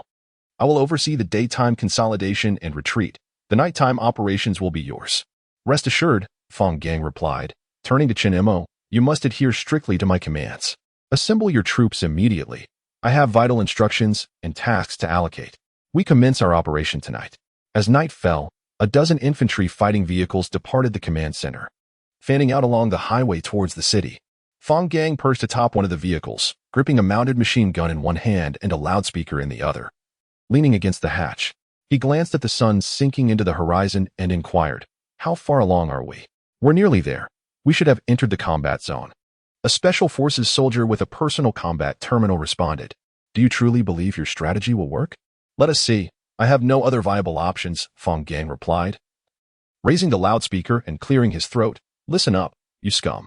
The ensuing tirade was so vulgar that the Special Forces soldiers could not help but cover their ears, oblivious to the fact that Fang Gang's insults were learned from Xiaoha, who was nearly bursting from laughter in her own vehicle.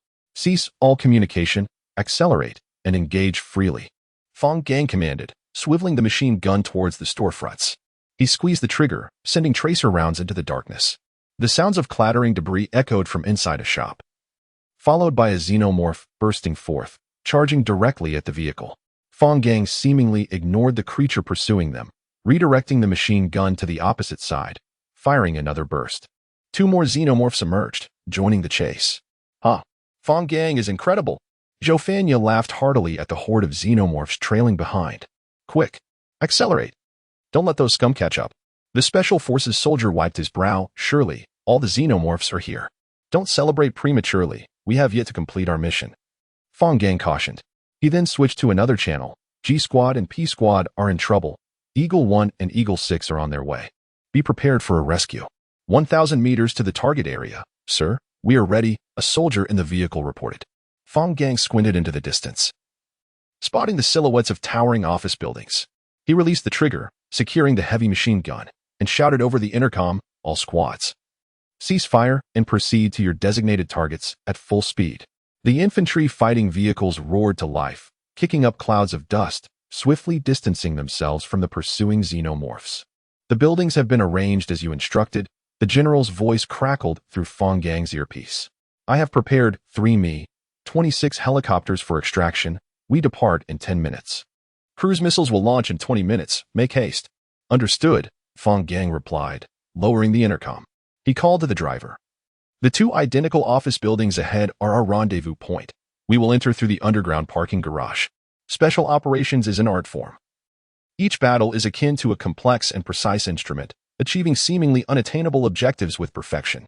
The dozen infantry fighting vehicles, taking varied routes, arrived at the rendezvous point almost simultaneously, with a time differential of no more than a minute.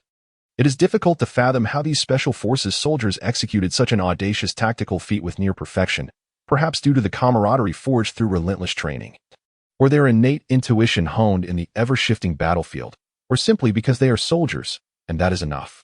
The vehicles converged at the office building, some blocking entrances, while others plunged into the underground parking garage.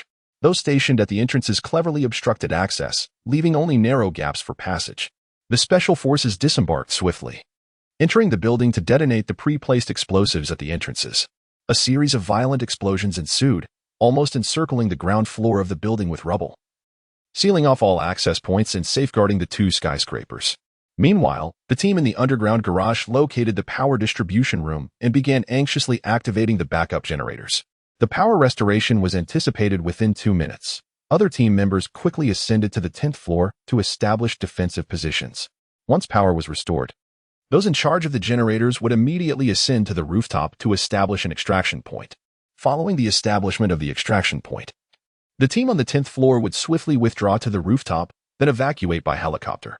"Let us act swiftly according to plan," Fang Gang declared, lowering the intercom and raising his hand to press the detonator. Boom. A tremendous blast echoed as the underground garage entrance was completely sealed. In that moment, Fang Gang, Xiaoha, and an entire battalion of special forces found themselves with no path of retreat. "Fang Gang, how confident are you?" Han Shiro inquired before the operation. 0 or 100%, Fang Gang replied, taking a sip of water and donning his Kevlar helmet. "If the xenomorphs retreat at the last moment, it's 0%. If they charge recklessly, it's 100%. I cannot say. Fang Gang, if we do not proceed, the xenomorphs will seize the entire city, and our evacuation will be halted, leading to a massacre. I'm no saint. I do not concern myself with the lives of millions in this city. My only priority is the safety of Xiaoha, and thus, I must engage in this uncertain battle." Fang Gang's Diary Chapter 12 The sole radiant flame. Since the Second Industrial Revolution, the cities under the cloak of night have never been as dark and frigid. Now, this vast metropolis is enveloped in an unprecedented darkness, with only flickering flames struggling to survive in the corners of the city, illuminating the twilight of humanity. Gazing down upon the bustling commercial district, a relentless tide of xenomorphs surged from various streets, converging towards 2 towering buildings. These grotesque creatures gathered like ants whose nest had been breached by a flood, heedless of everything, ravenously consuming the already scant open space in front of the office towers. The dense mass of xenomorphs filled this area of less than 0.5 square kilometers, leaving viewers with a sense of impending dread. Falcon Units 2, 3, 4, and 7 were dispatched to support Building B, while the remaining units circled around the 12th floor, poised for fire support. Fang Gang stood behind the massive glass curtain wall on the 10th floor, surveying the thousands of xenomorphs converging below, while coordinating various combat teams. Xiaoha, beside him, peered down anxiously. The throng of xenomorphs and the sheer height of the glass wall induced a wave of nausea, prompting him to interrupt Fang Gang. "Dagong, do you really think we can hold back this many xenomorphs with just these weapons? Don't joke with me. Haven't I told you before? Let me reiterate. Our goal is to gather as many xenomorphs here as possible and eliminate them with missiles, not to engage in a direct confrontation with tens of thousands of them using just a few rockets and rifles. Boss, the explosives at each stairwell have been checked and are ready for detonation," reported a Special Forces soldier. Fang Gang shrugged at Xiaoha and replied, "That's the key." Just then, the xenomorphs suddenly halted less than 10 meters from the building, surrounding the 2 towers in layers, yet making no further movement. The atmosphere fell eerily silent as tens of thousands of xenomorphs remained motionless, with only the occasional sound of claws scraping against the ground, as if they had ceased to exist. The temperature plummeted to freezing. Cold sweat trickled down Fang Gang's forehead. If the xenomorphs were to retreat now, all their efforts would have been in vain, and without suffering any losses, they would continue their ferocious assault, with dire consequences. Without hesitation, Fang Gang made a slashing motion. "Fire the rockets." Dozens of rockets blazed forth from the launchers, streaking through the air like shooting stars, and falling upon the densest clusters of xenomorphs. Orange fireballs erupted on the ground, while deep crimson flames seared the air, stripping it of oxygen and creating an atmosphere so hot and thin that it became difficult to breathe. A deafening roar shattered the tension, causing every nerve to snap. In unison, tens of thousands of xenomorphs charged towards the building, as if darkness were consuming the dusk. "Open fire! Open fire!" Fang Gang's once resolute expression twisted with exhilaration. "Damn it, these fools have finally fallen for it. They're scaring me to death. Shoot! Kill these bastards!"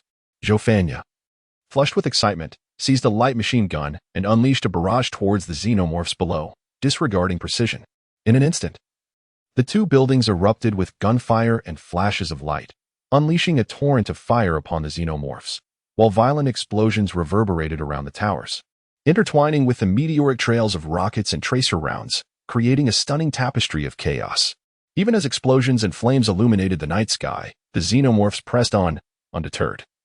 as thousands surged forward, reaching the base of the towers, frantically navigating through every available crevice. The sight of countless xenomorphs converging in such a confined space was enough to induce terror in anyone afflicted with claustrophobia. It was far more spectacular and horrifying than their large-scale charge, evoking a chilling sensation of their omnipresence, as if one had plunged into an icy abyss. Power has been restored, and our comrades have reached the top floor. The helicopter will arrive in 1 minute, a soldier with a rocket launcher reported beside Fang Gang. We're running low on ammunition, he added. Quickly use up all the rockets and machine gun rounds while falling back. Detonating the explosives we VE set up to drag as many xenomorphs into the building as possible, Fang Gang commanded. Glancing down to see xenomorphs beginning to form a human ladder, inching closer to their position, while others rushed into the building, ascending through the stairwells and elevator shafts. Suddenly, Fang Gang's pupils constricted as he spotted an exceptionally tall xenomorph climbing the human ladder, reaching about 5 or 6 floors up. This creature towered over 4 meters. Fall back. Detonate the explosives. Fang Gang shouted, bolting towards the staircase, with the Special Forces soldiers swiftly following, firing at the xenomorphs, barely visible through the gaps in the stairs. As the last soldier sprinted up the stairs, he pressed the detonator in his hand. With a series of thunderous roars, the staircase began to collapse, concrete debris plummeting to the bottom floor, creating a dark abyss where the depths seemed to harbor demons from hell, sending chills down one's spine at just a glance. Hurry, hurry. Fang Gang urged himself as he ran with all his might. Doggone, why are we retreating so urgently? Xiaoha, breathless and panting, complained, I can barely breathe. 4-meter-tall xenomorph. I don't know. In the midst of their conversation, a thunderous crash erupted from the elevator shaft. The wall crumbling like paper, scattering fragments everywhere, as the towering xenomorph emerged before them. Unlike any xenomorph they had encountered, this one was not only massive but also had a fan-shaped head covered in a thick carapace, with 2 prominent pairs of dorsal spikes on its back. What? The Queen? Xiaoha whispered to Fang Gang. I don't know, but it's definitely not friendly. You all go ahead. I'll draw it away. Listen for my signal. Xiaoha declared, pulling out his pistol and firing wildly at the xenomorph's broad, fan-shaped head before rolling into the elevator shaft, followed closely by the enraged creature. Go. Go. Fang Gang waved to the Special Forces soldiers. That thing could be on our heels any moment. Hurry. Xiaoha leaped into the elevator shaft, gripping the maintenance ladder. Climbing towards the top floor, while the xenomorph clawed its way in, its talons embedding into the steel walls, relentlessly pursuing Xiaoha. He seized the moment and shouted, Detonate the elevator shaft on the top floor, before rolling to take cover beside the elevator doors. Boom. With a resounding explosion, the heavy elevator car plummeted down the shaft, crashing into the unsuspecting xenomorph, sending it tumbling into the abyss. Xiaoha ducked beneath the raining debris, prying open the elevator doors, and continued his ascent to the top floor. We must leave now. The Mi-26 pilot shouted to Fang Gang. The missiles are on their way. Fang Gang was about to explode with anger when he spotted a figure rushing toward the already airborne helicopter. Take off! Take off! Xiaoha shouted while running. Fang Gang. Give me your hand. The helicopter began to ascend slowly as Fang Gang clung tightly to the handrail, extending his other hand toward Xiaoha, who leaped and grasped Fang Gang's hand, rolling into the cabin. Dozens of longsword, 10 cruise missiles trailed brilliant tails, covering a significant portion of the commercial district. The 2 office towers, besieged by xenomorphs, collapsed spectacularly amidst the explosions and soaring flames. The tremendous force unleashed by dozens of missiles simultaneously detonating within such a confined area should not be underestimated. A blinding brilliance tore through the shroud of night, enveloping nearly half the city in an instant of illumination. This was the sole radiant flame within the city, a beacon of life and hope. The general pressed his hands tightly against his ears, which throbbed from the cacophony of explosions, and a long-forgotten smile graced his face. His troops and tens of thousands of civilians had been reborn, saved from despair. Chapter 13, The Eternal Fourth Line of Defense. How many civilians and troops remain to be evacuated? Xiaoha entered the command center, glancing with concern at Fang Gang and the general, who were engaged in discussion. I have just observed the situation at the front. The nearest battleground is less than 500 meters from here. The civilians left yesterday afternoon, but approximately a brigade of troops has yet to withdraw. They should depart shortly, the general replied, discarding a pencil and taking a sip from his water bottle. I recall you were supposed to leave yesterday. How could I leave if the gang and Xiaoha are still here? Xiaoha retorted disdainfully. That's all I know, General. Please report to higher command quickly. I hope we can minimize casualties. Fang Gang handed several scribbled notes to the general, picked up a backpack left by the door, and strode toward the exit, with Xiaoha hastily following. Send this up urgently, the general instructed his aide. Consolidate the defense line. Some alien entities closely pursued the withdrawing troops, but they were swiftly obliterated by the heavy machine guns stationed around the dock, their green acidic blood pooling and gradually corroding the concrete ground. The remaining aliens halted 200 to 300 meters from the defense line, lurking in dark corners, their predatory eyes fixed on the soldiers hastily evacuating at the temporary dock. Strangely, the aliens did not attempt to assault the line, remaining utterly silent, hidden in the shadows. Yet, everyone understood this was merely the calm before the storm. The gang. Is the fourth line truly as you described? Han Sharo's voice trembled slightly. Someone must make this choice, otherwise, casualties will multiply. And it may become impossible for anyone to escape. Fang Gang embraced Han Sharo tightly, gently kissing her forehead. Her hair brushed against his lips, carrying a hint of the sea saltiness. They were both heroes. What a time it is, replete with heroes, Xiaoha mused, gazing at the docked transport ships. Though only a few will be remembered. Han Sharo buried her face in Fang Gang's chest, softly sobbing. On the beach, the warriors defending the fourth line assembled. Their demeanor far from the expected proud and disciplined formation. Instead, they appeared disheveled. Most were smoking, while one clutched a bottle of liquor, drinking and wiping away tears. The general approached with heavy steps, and all eyes turned toward him. Comrades. He surveyed the young soldiers before him, trying to memorize each face. General. Spare us the speeches. When do we strike? Right, General. Why wait? Let's charge and take them down. I'm the last one left in the entire company. I've longed to fight these scum. General. General. The beach erupted into chaos, prompting the general to raise his hands, silencing the crowd, choking back emotion. He spoke calmly. I do not wish to lament the aliens' atrocities, for your suffering far surpasses mine. What I want to express is my guilt. Had I commanded more effectively, we would not have faced such easy defeat. Qingdao could have become a fortified stronghold akin to Tianjin. Alas, it is too late. As he glanced at Fang Gang, he continued, I am too old to adapt to this new kind of warfare. The future rests in the hands of you young ones to save us. Thus, I stand here with you, sharing this fate. General, the soldiers echoed in unison. The general waved his hand, donned a tactical vest, and picked up an antiquated rifle. The ranks, unbeknownst to them, had transformed into a cohesive unit, reminiscent of a parade before Tiananmen Square. Salute. Xiaoha observed this scene from afar, wishing to intervene, only to be restrained by Fang Gang. You cannot stop him. This is the farewell he desires. If he does not do this, every day of his remaining life will be filled with torment. Han Sharo's eyes brimmed with tears. The transport ship's gangway slowly descended, and Fang Gang and his companions vanished into the throng of evacuees. From a distance came a piercing shriek, and thousands of aliens surged forth from the darkness, exposed to the sacred light, launching their final assault on the fourth line of defense. The black aliens advanced onto the golden sands, as if the darkness sought to engulf the light, fierce and unstoppable. The gangway of the transport ship was drawn up, and Fang Gang navigated through the crowd to the bow of the ship. The warriors' weapons faced the darkness, and fearless flames erupted, pouring forth speed and heat, resolutely resisting the encroaching night. Xiaoha ascended to the bridge, gazing at the battle whose outcome was already determined, yet continued nonetheless. Justice and evil danced on this beach in the most equitable showdown, face to face, clashing hard, akin to a celestial battle between angels and fallen angels. Under the illumination of holy light, the darkness could not advance a single inch. For a moment, it felt as if they had been transported back to the era of knights and shields. Unbeknownst to him, Han Sharo had come to Fang Gang's side, already in tears. Life sang the most glorious battle anthem as it burned, inspiring the warriors to forge an unassailable iron wall against the night with their boiling blood. Years later, people would still remember this battle. They might not recall the names of the heroes, but the eternal fourth line of defense would remain etched in their memories. This is not humanity's future, but it will be my future.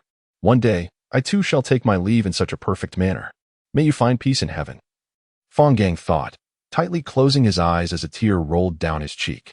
With a brilliant flash of light, the warriors defended the radiant crimson light beneath them. At least while they were alive, they could bid farewell with satisfied smiles. This was a true and perfect farewell. The warriors, preferring to battle demons with their flesh and blood, refused to touch the war machines quietly resting on the beach.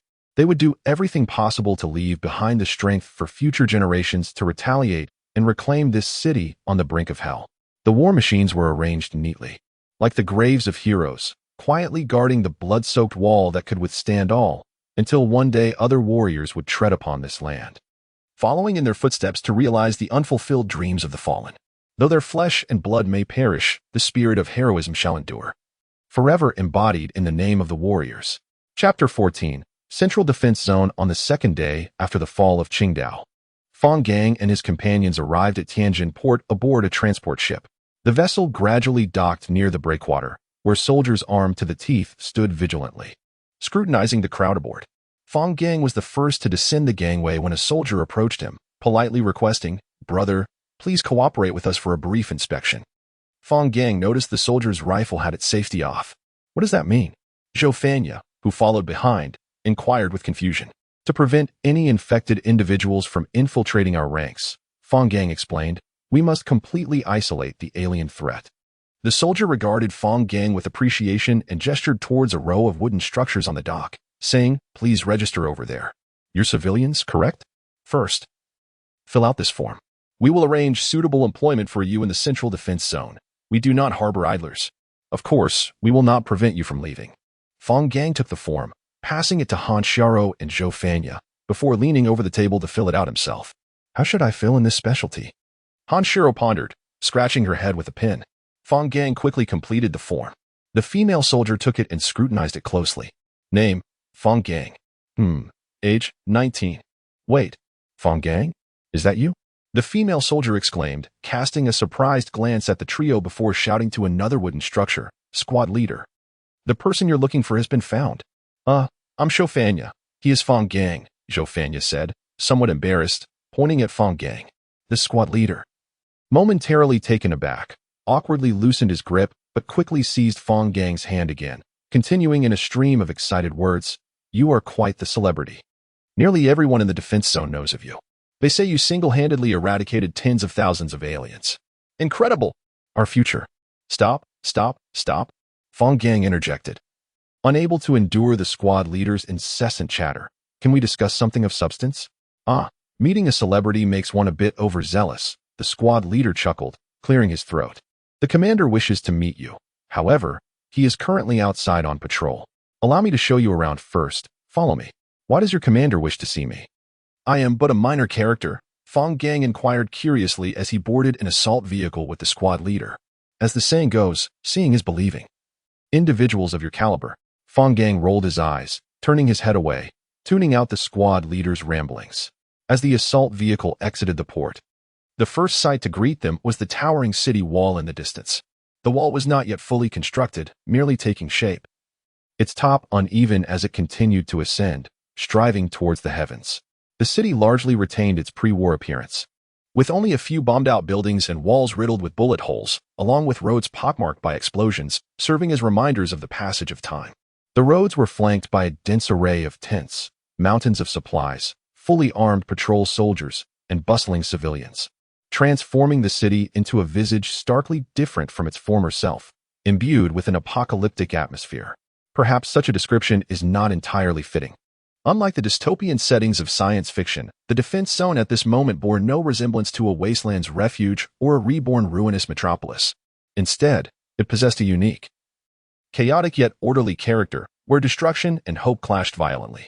It encapsulated both the terror and numbness of an impending apocalypse and the unwavering courage of those ready to battle against the divine, evoking a profound sense of impact. Fang Gang and his companions were deeply captivated by this tumultuous spectacle. "Quite shocking. Isn't it? This is just the beginning. Every day, a steady influx of civilians and troops enters the Central Defense Zone, which will soon become overcrowded. At that point, various issues will arise. Robberies, murders. The city will descend into chaos. Only then will the defense zone truly resemble an apocalyptic city." The squad leader paused. "If we continue to retreat like this, that day will never come," Han Xiaoha asserted resolutely. "Who knows? Perhaps in the near future, humanity will cower within their respective defense zones, too terrified to fight, trembling before the millions of aliens outside the great city. Some defense zones may fall. Both civilians and soldiers could be slaughtered in their utmost fear. Others may erupt into civil wars after exhausting their resources, killing one another. By the time the aliens breach the defenses, the zone will have become a dead city, and humanity will inevitably march towards destruction with each city's fall. The last human on Earth may tremble in some unknown corner, ending their own life. Perhaps this is humanity's ultimate fate. I believe you possess more talent than Dagong. The squad leader seemed to have guessed Han Xiaoha's thoughts, offering a wry smile. I'm not only a soldier but also a poet. I may never again be able to embrace poetry. Oh, I forgot to introduce myself. My name is Lin Zichao, and I belong to the military police. Military police? Indeed. How could I forget to introduce this sooner? Since the establishment of the Central Defense Zone, the military has been divided into several branches by the commander, each responsible for different tasks. The largest group is the Resistance Army, tasked with combat and resource procurement. Next is the City Defense Army, responsible for defense. The military police is the smallest, maintaining order within the defense zone. Is it only like this here? I am not entirely sure, but I have heard it is standardized. Every defense zone has implemented such divisions among their military forces. The assault vehicle traversed much of the city before coming to a halt in front of an inconspicuous building. This is the command center? Fang Gang asked incredulously, gazing at the dilapidated structure before him. No, it is the laboratory of a biologist. He is a good friend of mine and just mentioned yesterday that he is eager to discuss some matters with you. Additionally, I believe you may find some of his research intriguing. Then let us pay him a visit, Fang Gang replied, hopping down from the assault vehicle. What is his name? Qinzhan. Qinzhan? Chapter 15. Xenomorphs and Facehuggers. Long before the full-scale outbreak of the xenomorph crisis, a biologist named Qinzhan frequently appeared on television, warning of the existence of facehuggers and xenomorphs on Earth, asserting that these creatures posed a grave threat to human survival. The internet buzzed with fervent discussions regarding the xenomorph menace, yet soon after, Qinzhan was silenced by the authorities on the grounds of inciting social panic. Ironically, had the public heeded Qinzhan's warnings and taken proactive measures, humanity might have avoided such dire straits, potentially even nipping the xenomorph threat in the bud. Lin Zichao nodded at the guard by the door and knocked on the large entrance. Fortunately, they had taken corrective action and fully supported Qinzhan's research, resulting in significant findings that saved many lives on the battlefield. The doors slowly creaked open, releasing a wave of musty, blood-tinged dust. Stepping out was not the disheveled mad scientist one might envision, but rather a clean-cut young man clad in a white lab coat. Qinzhan, guess who I brought? Lin Zichao chuckled as he leaned against the doorframe. Guests. Hello, I'm Qinzhan, a biologist, he greeted, stepping forward to shake hands with Fang Gang. Fang Gang. And behind me are my girlfriend Han Xiaoha and my buddy Xiaoha. Wow, you're the one who eliminated tens of thousands of xenomorphs in Qingdao? Fang Gang exclaimed. I only played a minor role. Fang Gang inhaled deeply, realizing that Lin Zichao had likely exaggerated his contributions, considering the limited interactions researchers typically had with such individuals. Come in, Qinzhan said warmly. Feel free to look around. I believe you will find my research intriguing. And I have a few questions I'd like to ask you. Fang Gang and his companions followed Qinzhan into the room, where a well-preserved xenomorph specimen stood directly opposite the entrance. Fang Gang was immediately captivated by the grotesque yet formidable creature. The specimen stood approximately 2 meters tall, representing the most common type of xenomorph. I've never observed a xenomorph up close like this, Fang Gang marveled. It took a great deal of effort to prepare this specimen, Qinzhan replied with pride. Unfortunately, I have yet to acquire a second intact xenomorph for thorough dissection. As Fang Gang approached the specimen, he meticulously examined this adversary he had encountered numerous times. The xenomorph's head was elongated and streamlined, with a smooth forehead, forming a teardrop shape that comprised a quarter of the head. The coloration blended seamlessly with its body, allowing glimpses of the layered ridged cranium through transparent sections, resembling the integrated canopy of an F-22, significantly reducing aerodynamic drag.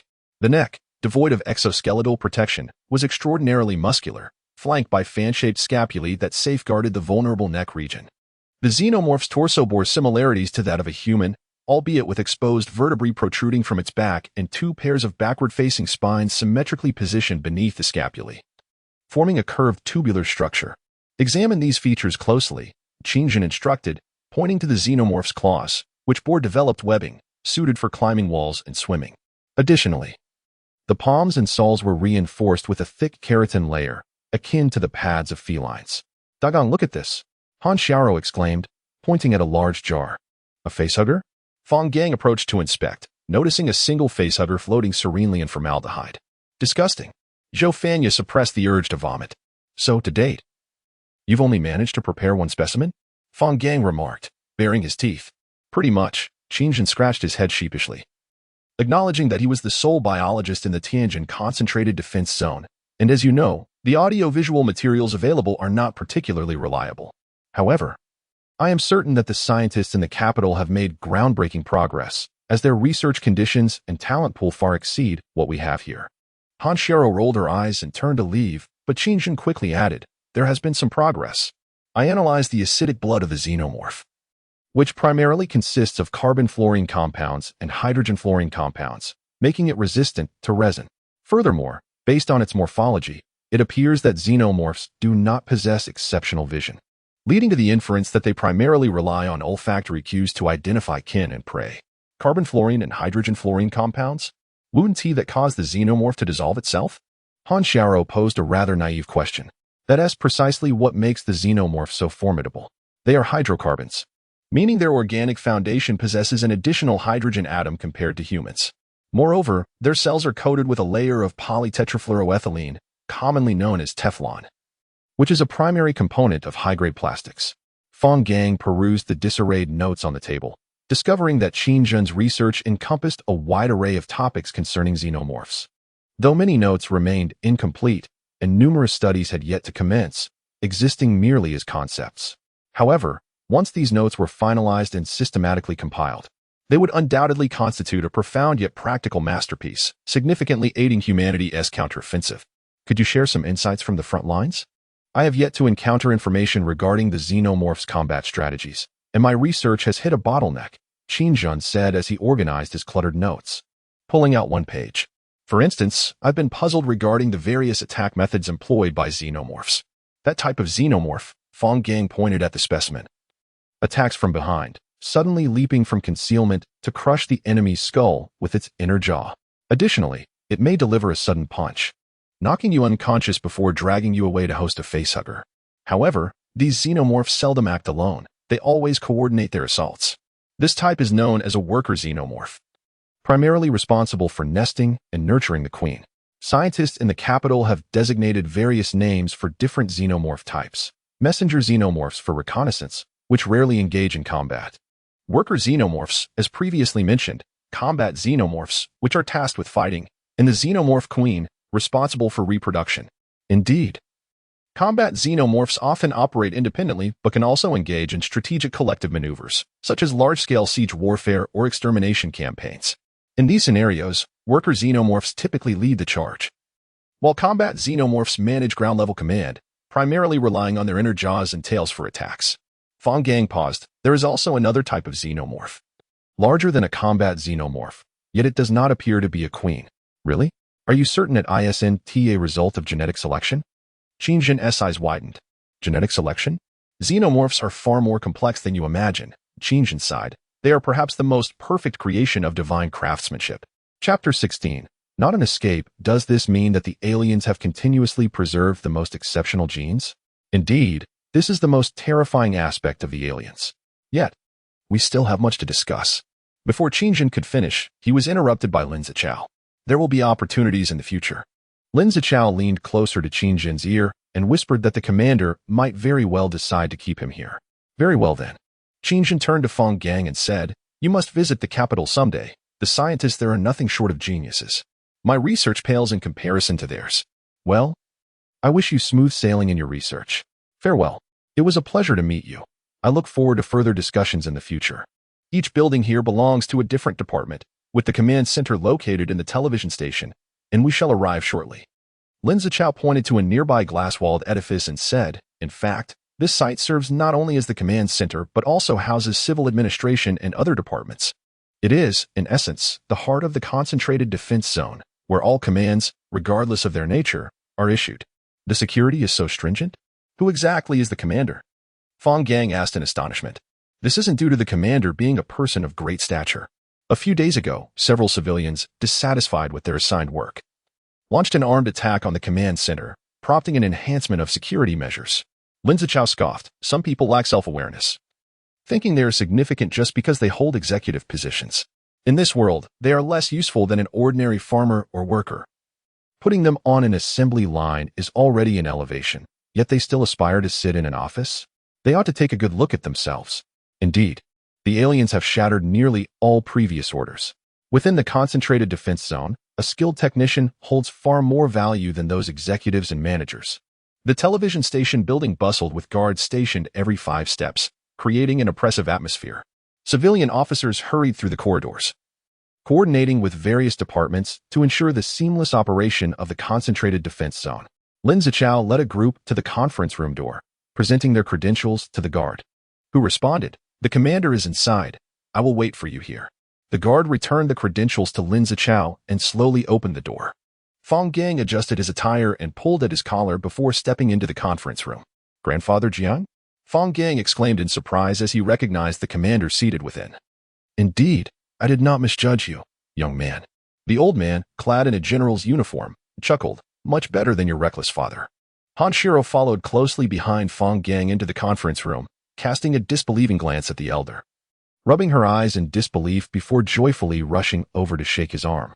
"Grandfather Jiang, weren't you in the capital? How did you end up here as a commander?" "It is a long story indeed." "Oh, be gentle, girl." The old man chuckled heartily. Xiaoha also burst into laughter as she approached the elder, asking, "Where's Jiang Bo?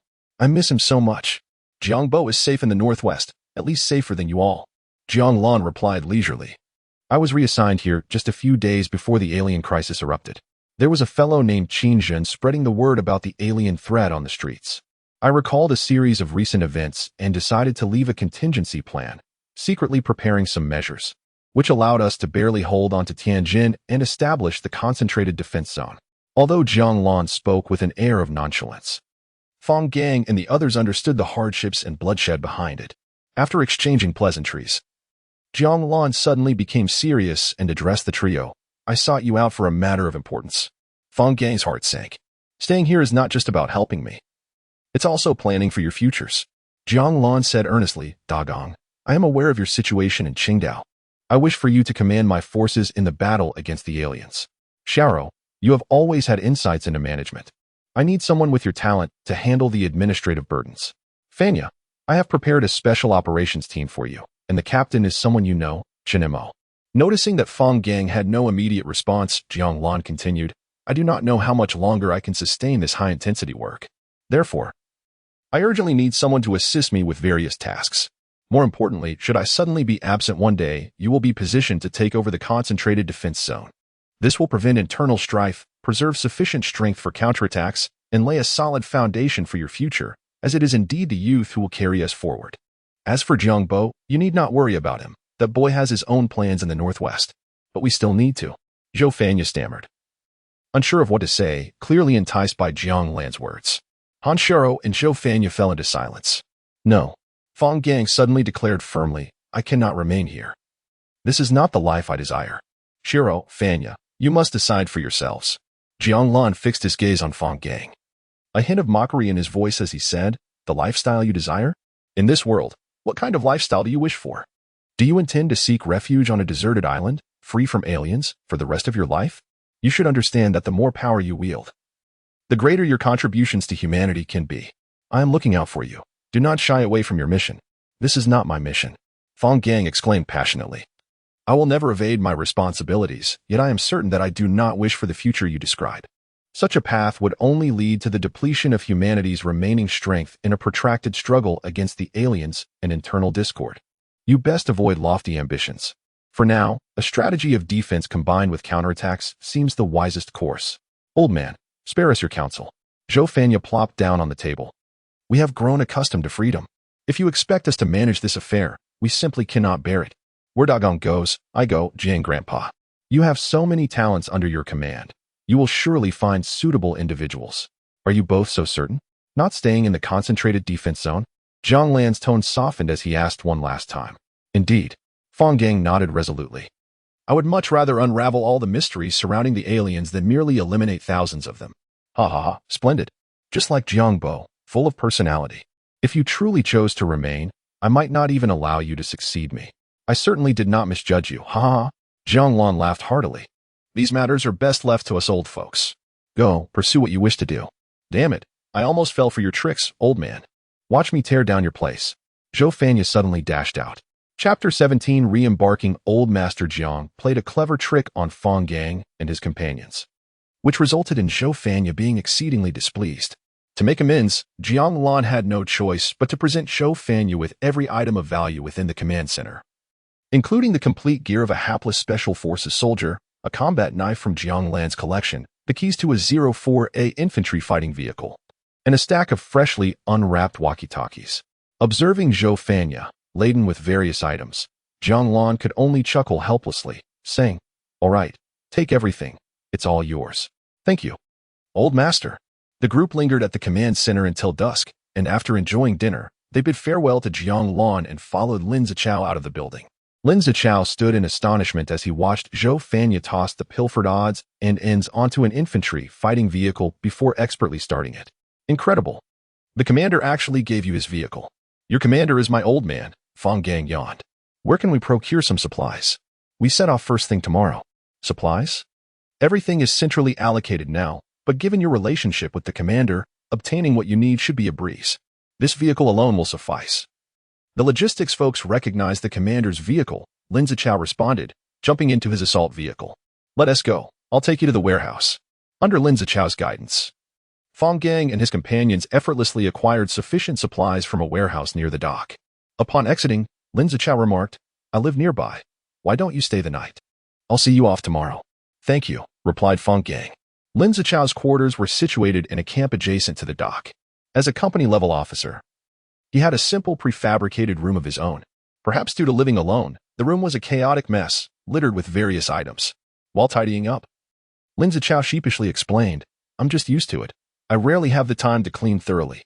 As the cold snow blanketed the heroes' gravestones, darkness descended, heralding the harsh winter. Hanshiro picked up a stack of manuscripts and began to read softly. Upon hearing her, Lin Zichao quickly snatched them away. They're not finished yet. I have a bit of an obsessive-compulsive tendency. Incomplete work should never be shown to others. Hanshiro chuckled. Well, I wish you success. God knows how much longer I can write. Lin Zichao sighed in response. The capital is fraught with peril. Some have already taken notice of you. Until you possess sufficient strength, it's best not to venture there. These were the words Jiang Lan whispered to Fang Gang just before his departure. Perhaps another time. Fang Gang mused, deciding it wise not to spread Jiang Lan's words indiscriminately. Very well. I hope to hear of your achievements often in the future. Safe travels. May you steadfastly pursue your dreams. Farewell. Until we meet again. Lin Zichao sensed that fate would bring them together once more. Yet he could never have anticipated that when they reunited, Fang Gang would be an entirely different person from the one he remembered. We travel by night, searching and resting during the day, striving to avoid encounters with alien activities while we halt. If all goes well, we should reach El Shunku in 3 to 4 days. Fang Gang explained while driving. Everyone knows the old man is the commander. Why didn't we just ask him for a boat instead of going through the trouble of searching for one in El Shunku? Xiaoha complained. The old man doesn't have any spare boats. All vessels, civilian or military, are on continuous duty, rescuing along the coast around the clock. Do you think I haven't considered that? We'll have to rely on ourselves, Fang Gang retorted.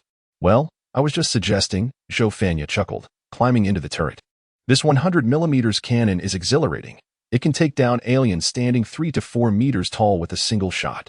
And this 30mm autocannon, what a perfect tool for group combat. All right.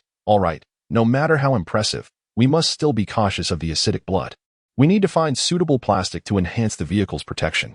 Meanwhile, in a certain concentrated defense zone in the northwest, a corpulent general pointed an accusing finger at Jiang Bo, bellowing, What do you mean by this? Are you attempting to rebel? Guard company. Execute them. Jiang Bo regarded the general with amusement, remaining unfazed, his rifle safety still engaged. Behind him stood several Special Forces soldiers, their weapons trained on the general. I am aware of your family's interference in the events surrounding my grandfather's journey to Tianjin, attempting to orchestrate an accident along the way. I can overlook that, as our families have long been at odds. However, I cannot abide one thing. Knowing that you were aware of the impending alien crisis and prepared for it, yet chose not to inform the people. Since the crisis erupted, how many lives have been lost? These deaths were entirely preventable, but your family, in a bid for greater power amidst chaos, shamelessly concealed the truth. Do you possess any humanity? Have you considered the consequences if we were to lose this war? Xiaoha thundered, his voice reverberating through the ground. It's not as you perceive it. Let me explain. The general faltered, panic evident in his demeanor. With a resounding crash, Xiaoha slammed his rifle to the ground, drew his pistol, and pressed the muzzle against the general's chin. You dare execute me? My family will not rest until you are held accountable. Ha! I've grown weary of such threats, Xiaoha retorted, striking the general's jaw. Don't think that just because you've established a defense zone, your sordid dealings will go unanswered. Let me impart a lesson today. Good and evil will eventually be repaid. I will ensure your family pays the price for your actions. A sharp gunshot rang out within the room. Boss, we stand with you. We too wish to uncover the truth, one Special Forces soldier said, lifting his mask. The old man is far too conservative. Working under him feels like retirement. Send a message to the old man, instructing him to find someone to take over this defense zone, Xiaoha said, wiping the blood from his firearm with a handkerchief.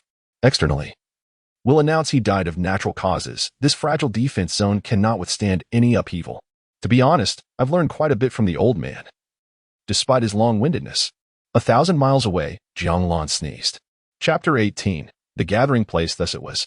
The girl, amid soft sobs, recounted to the three how she had evaded the relentless pursuit of the alien creatures and how she had managed to hide within the confines of a supermarket until this very moment. In that dire situation, I truly risked everything. I just never anticipated encountering you all. With that, the girl bowed her head and wept anew. All right. It's okay now, Han Xiaoha comforted her, wrapping her arms around the girl. By the way, I haven't asked your name yet. I'm Han Xiaoha. The one driving ahead is my boyfriend Fang Gang, and this is Xiaoha.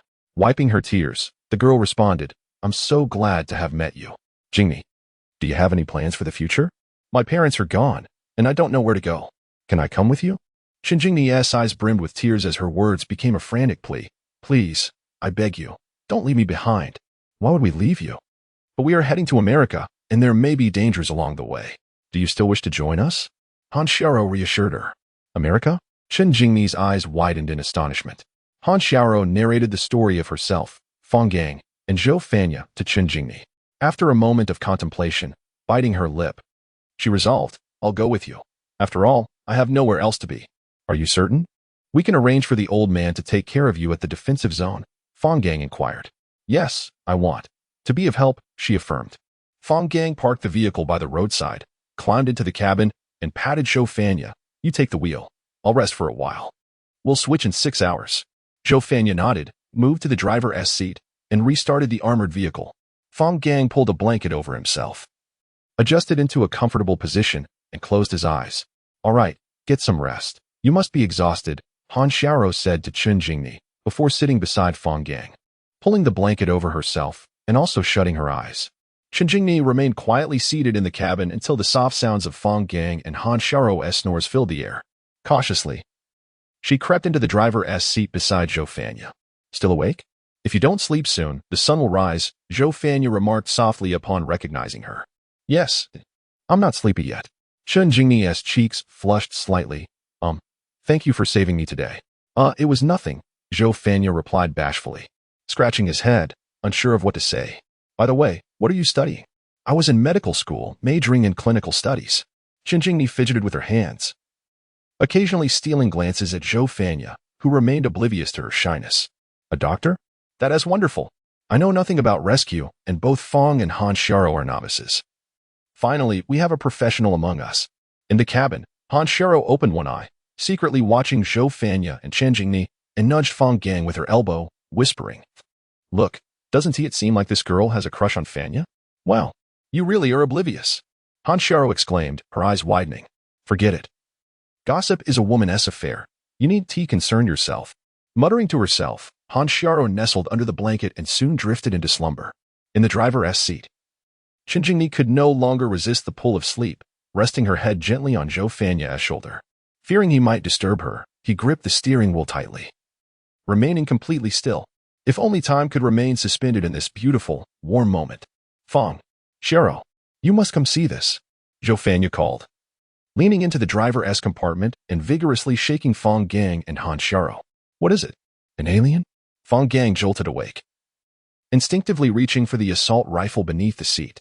No, No, calm down first. Xiaoha quickly pressed Fang Gang's gun down. There's a gathering place ahead. A defensive zone? Have we arrived in Shenyang so soon? Fang Gang questioned, puzzled as he looked at Xiaoha. We're still hundreds of kilometers from the Shenyang defensive zone. Besides, we're not heading there. Are you still half asleep? Han Xiao rubbed her sleepy eyes, poking her head out from under the blanket. It's a small gathering place. It looks quite interesting. You two should hurry out and take a look. After saying this, Xiaoha pulled Fang Gang out of the armored vehicle. Xiaoha and Fang Gang made their way to the hillside by the roadside. Chen Jingmi, seeing them, promptly handed over a pair of binoculars, pointing towards the flickering lights at the end of the road. It's just over there. Fang Gang took the binoculars. Peering into the distance, he observed a moderately sized camp by the roadside, likely a former logistics transfer station. The camp was surrounded by a 3-meter-high concrete wall, with faint glimmers of light visible atop it, but the interior remained obscured. It's too far. We can't see inside the camp. Fang Gang shook his head. It's best we circumvent it. Here, take this. Han Xiao sprinted up the hillside, cradling a large box.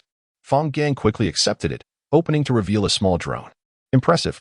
Where did you get this? Fang Gang asked, astonished. From beneath the seat. After all, this is the old man's vehicle. It must have some gadgets. Under Fang Gang's guidance, the drone soared towards the gathering place, circling above. Look at the guards over there, wearing special police uniforms.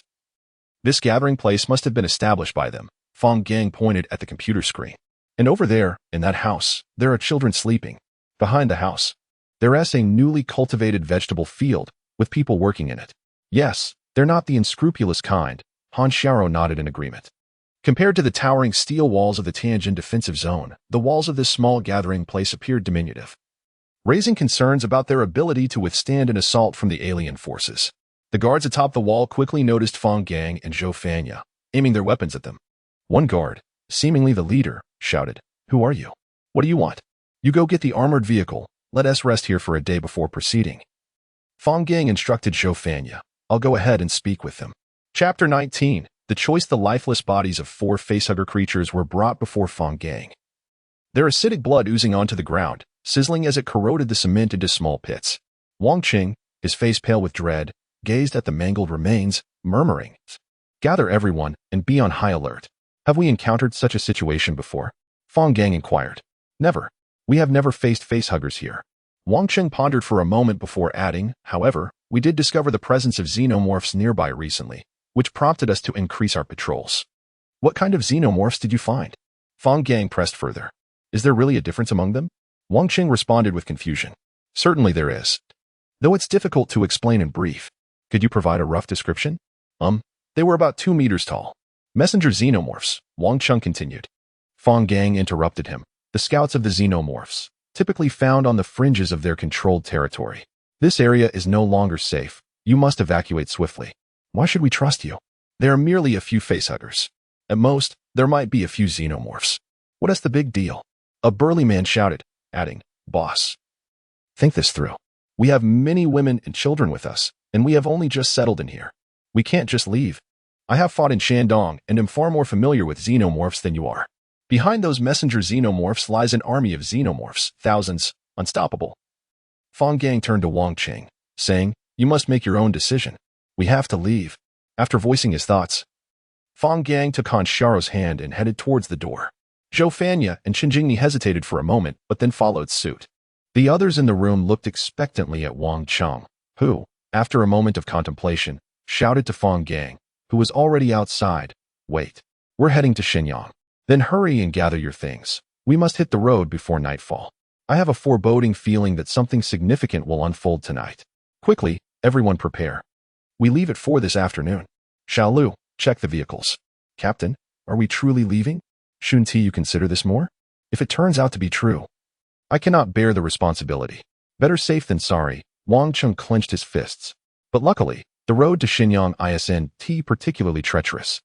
Han Xiao tugged at Fang Gang's arm. "Will something significant really happen tonight?" Days had passed since they discovered the traces of the messenger xenomorphs. Yet it was only today that the facehuggers appeared. "Don't you see something amiss? These facehuggers have only just begun to lie in wait, preparing for a sudden assault tonight," Xiaoha remarked. "I wager we haven't uncovered all the lurking facehuggers. Quickly gather the scattered items in the vehicle. then take a brief rest. This afternoon, we will set off with them, Fang Gang said as he walked towards the armored vehicle, grumbling. I just wanted to take a break and gather some intel, and yet I stumbled upon this predicament. Han Xiao shrugged at Chen Jingni and followed him. Zhou Fanya glanced at Fang Gang and Han Xiao, then said to Chen Jingni, I'll check on that guy. I won't disturb them. I'll go too, Chen Jingni quickly responded. Time ticked away, and before long, the sun began to sink behind the mountains, dusk physically resisting the encroaching darkness. The open area was filled with a variety of vehicles, armored cars, buses, trucks, tankers. Most people had boarded, quietly awaiting the order to depart. Wang Cheng carried a boy from inside the building and gently placed him on the hood of an armored vehicle. Still unconscious, he noted, lighting a cigarette. Is there still hope?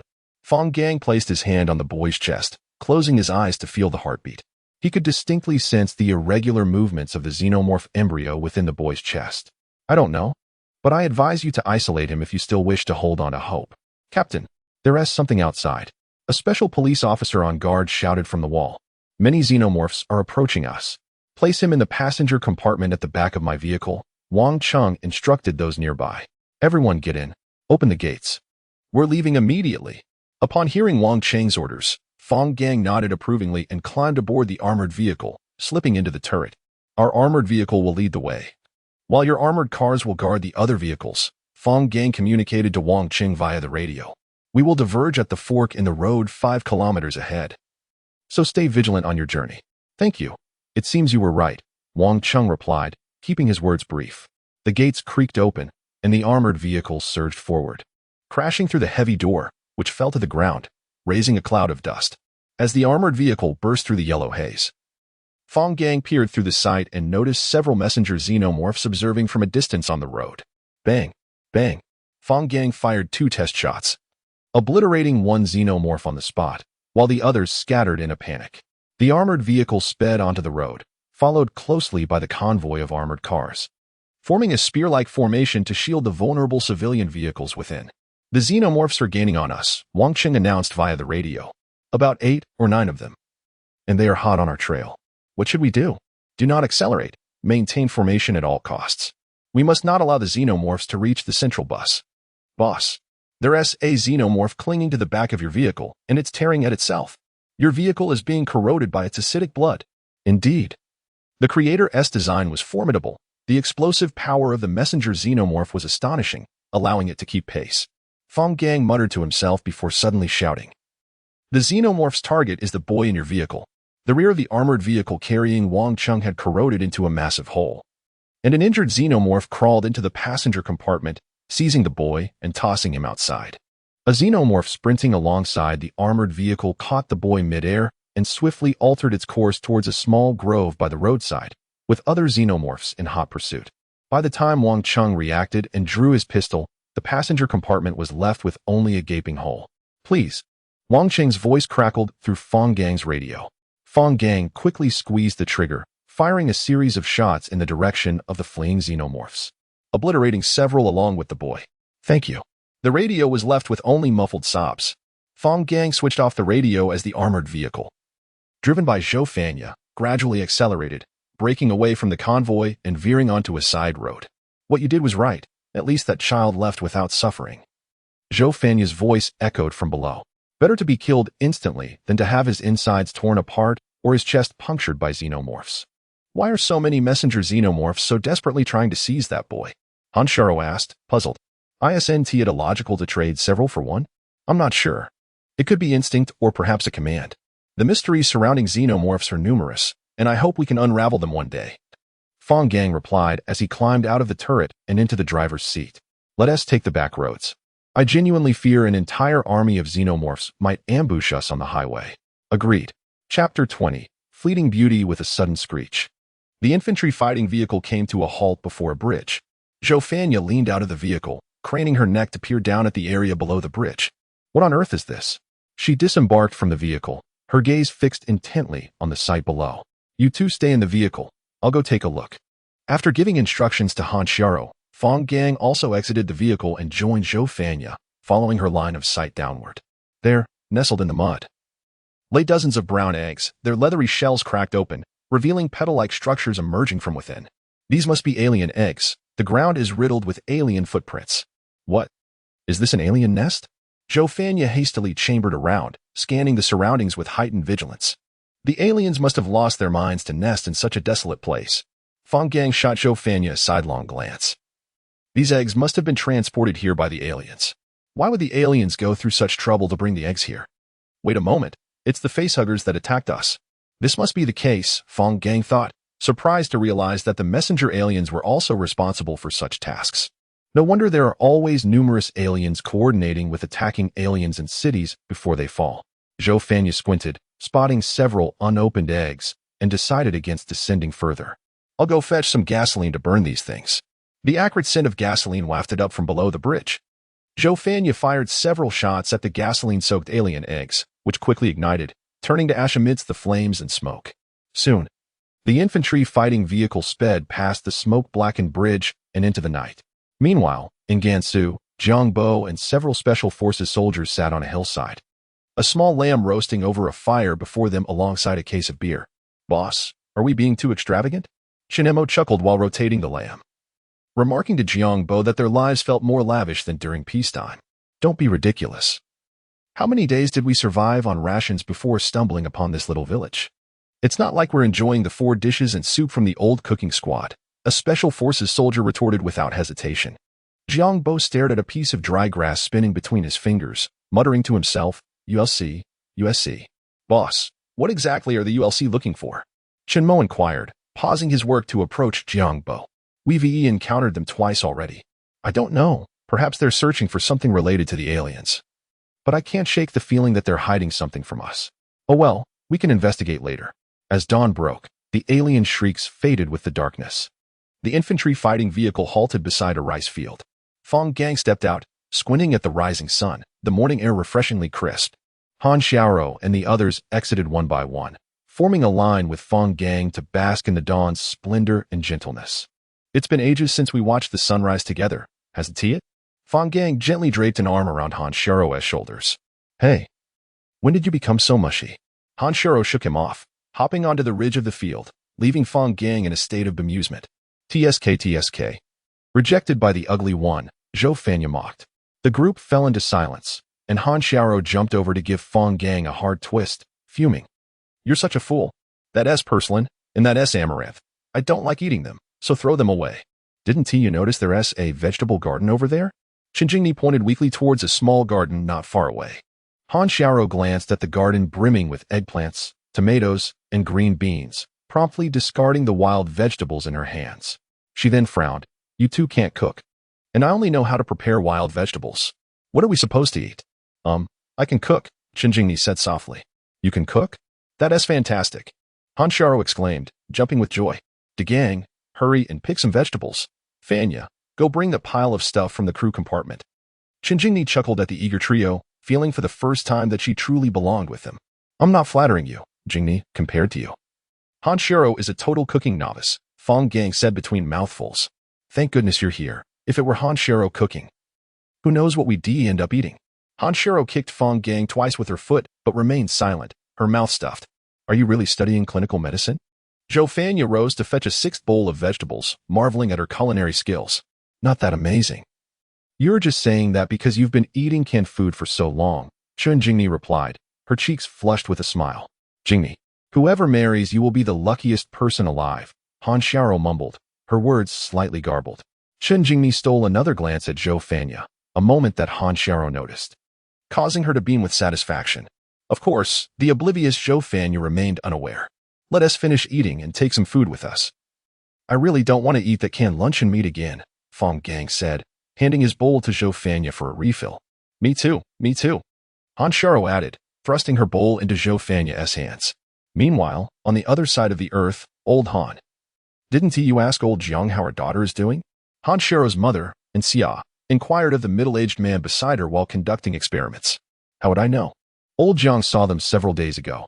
Anyway, Xiaoha is with De Gang and Fanya, so she should be fine, Han Yuanhao replied without looking up. Hey, don't you have a fatherly bone in you? Don't you care about our daughter's well-being? And Xiaoha said, putting down her work and pointing an accusatory finger at Han Yuanhao. What can I do?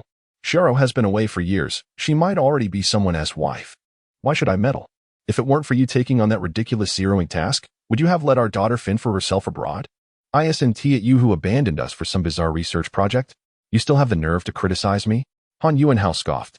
All right, look at you. You're more talkative than a woman, and Xia teased. Today marks our 20th wedding anniversary. Let us go have a nice meal. Good idea, Han Yuanhao agreed. Setting his work aside, I've heard the steak at the 19th floor restaurant is quite good. Let us go try it. If Han Xiaoha knew her parents were celebrating their anniversary with steak, she would surely be furious. There are aliens. Han Xiaoha set down her binoculars with a sigh. Right on the hillside we passed. It seems we can only rest in the vehicle for now. Let us get back on board. Fang Gang slid into the driver's seat and started the infantry fighting vehicle. Chapter 21. Offering assistance ahead lies the urban area of El Shun. Fang Gang, peering through the scope, halted to consult the map, seeking a route to circumvent the area. Do you really think the aliens would nest here? He mused. There doesn't seem to be a suitable location for them on the map. The available buildings are few and quite exposed, making it unlikely for them to establish a nest here. Han Xiaoha handed the map to Zhou Fanya, who received it and scrutinized it carefully. Dagong is right. It's prudent to be cautious. Taking a longer route is no great inconvenience, Zhou Fanya remarked, tracing a path on the map. Found it. We can simply follow the railway ahead. With that, Zhou Fanya discarded the map and restarted the armored vehicle, which rumbled heavily over the road's median and ascended onto the railway tracks. Hey, slow down. You're going to jostle me to death, Han Xiaoha exclaimed, visibly displeased. If we keep driving like this, we'll reach the naval port in no time. Yes, that sounds about right, Zhou Fanya replied, blissfully unaware of the jolting ride. Inside the turret, Fang Gang repeatedly bumped his head against the hatch cover, finally losing his patience. Did you not notice that the railway and road are aligned when you were looking at the map? He shouted at Zhou Fanya. Han Xiaoha muttered, clumsy oaf, clumsy oaf. We've been away from Tianjin for 2 weeks. We're finally close, Han Xiaoha sighed. Dagong, what do we do once we reach the naval port? We'll seize a ship and make our escape. With just Fanya and me, we could easily operate a destroyer. It wouldn't take many people to pilot it. Fang Gang's voice came from above. The area was abandoned only recently, so the warships should be in good condition. After all, they are usually well maintained. Wait, what? Han Xiaoha looked up at Fang Gang. Gunfire echoed in the distance. Fang Gang perked up, listening intently. Stop the vehicle, he commanded. Zhou Fanya abruptly halted.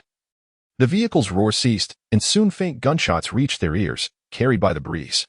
To the east, Zhou Fanya said, retrieving the map again. The east leads to the urban area. Fang Gang climbed out of the turret, standing atop the armored vehicle with binoculars, scanning the eastern horizon for the source of the gunfire. Moments later, he lowered the binoculars and called down, approximately a kilometer to the southeast. A dozen aliens are pursuing an assault vehicle. What should we do? Han Xiaoha inquired, torn between indecision. Should we go or not? We can't just stand by and watch. Zhou Fanya urged. Dagong, get back in. We must assist them. With only a dozen aliens, we can handle it with this armored vehicle. Hand me the drone. I need to assess the situation first, Fang Gang replied. Rescuing them is the priority. What are we waiting for? Zhou Fanya fretted, scratching his head anxiously. Drive slowly for now. Let me observe, Fang Gang instructed. Without further ado, Zhou Fanya pressed the accelerator, and the armored vehicle sped down a small east-west road. Slow down. Let me zoom in, Han Xiaoha called out. It appears the people in the assault vehicle are Navy personnel, dressed in blue and white. There are about 15 to 20 aliens behind them, but thankfully, they're not combat ready. We can take them on. Let us accelerate. The armored vehicle kicked up a cloud of dust as it raced eastward, crashing through a wall and onto the street. Whoa, this thing only goes in a straight line, Fang Gang exclaimed. Why did you have to crash into the wall when there was a gate right there? As they turned a corner, Fang Gang spotted the assault vehicle at the end of the street through the scope. The assault vehicle maneuvered skillfully, executing various tactical evasions to shake off the relentless aliens pursuing it. Xiaoha, go to the 30mm cannon and follow my instructions, Fang Gang commanded, firing a shot at a nearby building to signal the assault vehicle to avoid the incoming fire. Wow, what a pro, Fang Gang marveled. Chen Jingmi looked at Han Xiaoha in confusion. What is going on? They were planning to find an opportunity, like making a turn, to suddenly accelerate and lose the aliens. This tactic has proven effective in previous escapes, Han Xiaoha explained. In an instant, the assault vehicle and the armored vehicle passed each other. Zhou Fanya slammed on the brakes and sharply turned the wheel. The several tons of the armored vehicle surprisingly executed a perfect drift, quickly following the assault vehicle's lead. As the armored vehicle blocked the street, Fang Gang swiftly adjusted the cannon's aim, firing several shots at the adjacent building. The structure collapsed under the barrage, large concrete chunks tumbling down to block the entire road. "Fire!" Fang Gang yelled.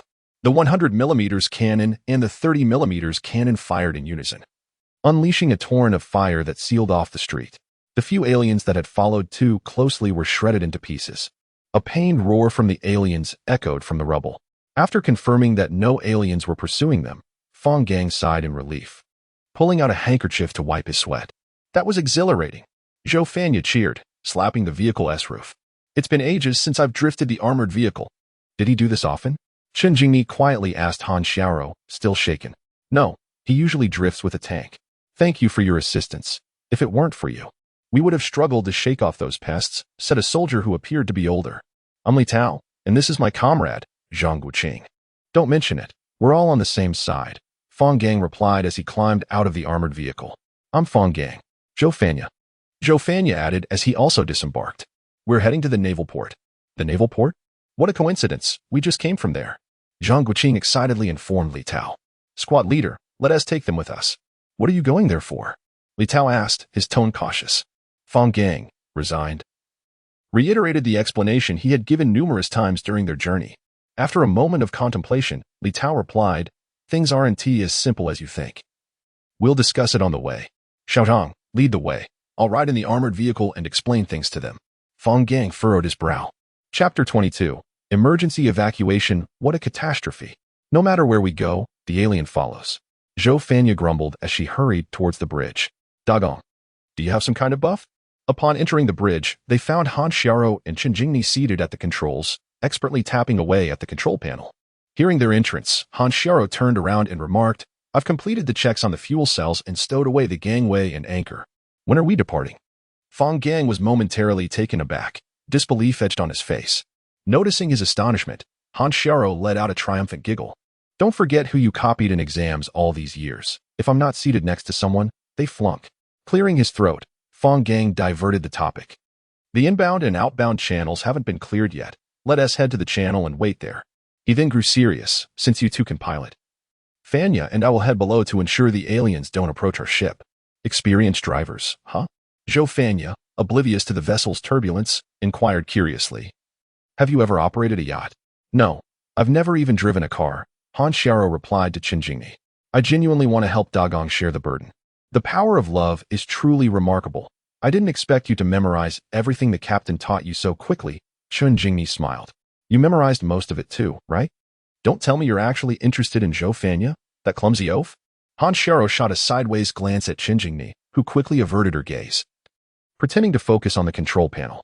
Fang Gang glanced at his watch and then looked up at the nearly pitch-black sky. "In no more than 20 minutes. It will be completely dark. The only question is when the aliens will attack. The aliens must have sensed our movements and will likely strike soon. The later it gets, the more disadvantageous it is for them. I just saw someone setting explosives. The inbound channel should be cleared within 10 minutes, giving us enough time to evacuate." Xiaoha set down her binoculars and rubbed her sore eyes. Of course, the aliens might not wait for darkness to launch their assault. As soon as she finished speaking, a piercing roar erupted from the southern mountain, echoing into the sky. The aliens on the mountain sprang into action, their thunderous footsteps and sharp cries resonating throughout the military port, causing soldiers and workers to stir restlessly. The once orderly military port began to exhibit signs of impending chaos.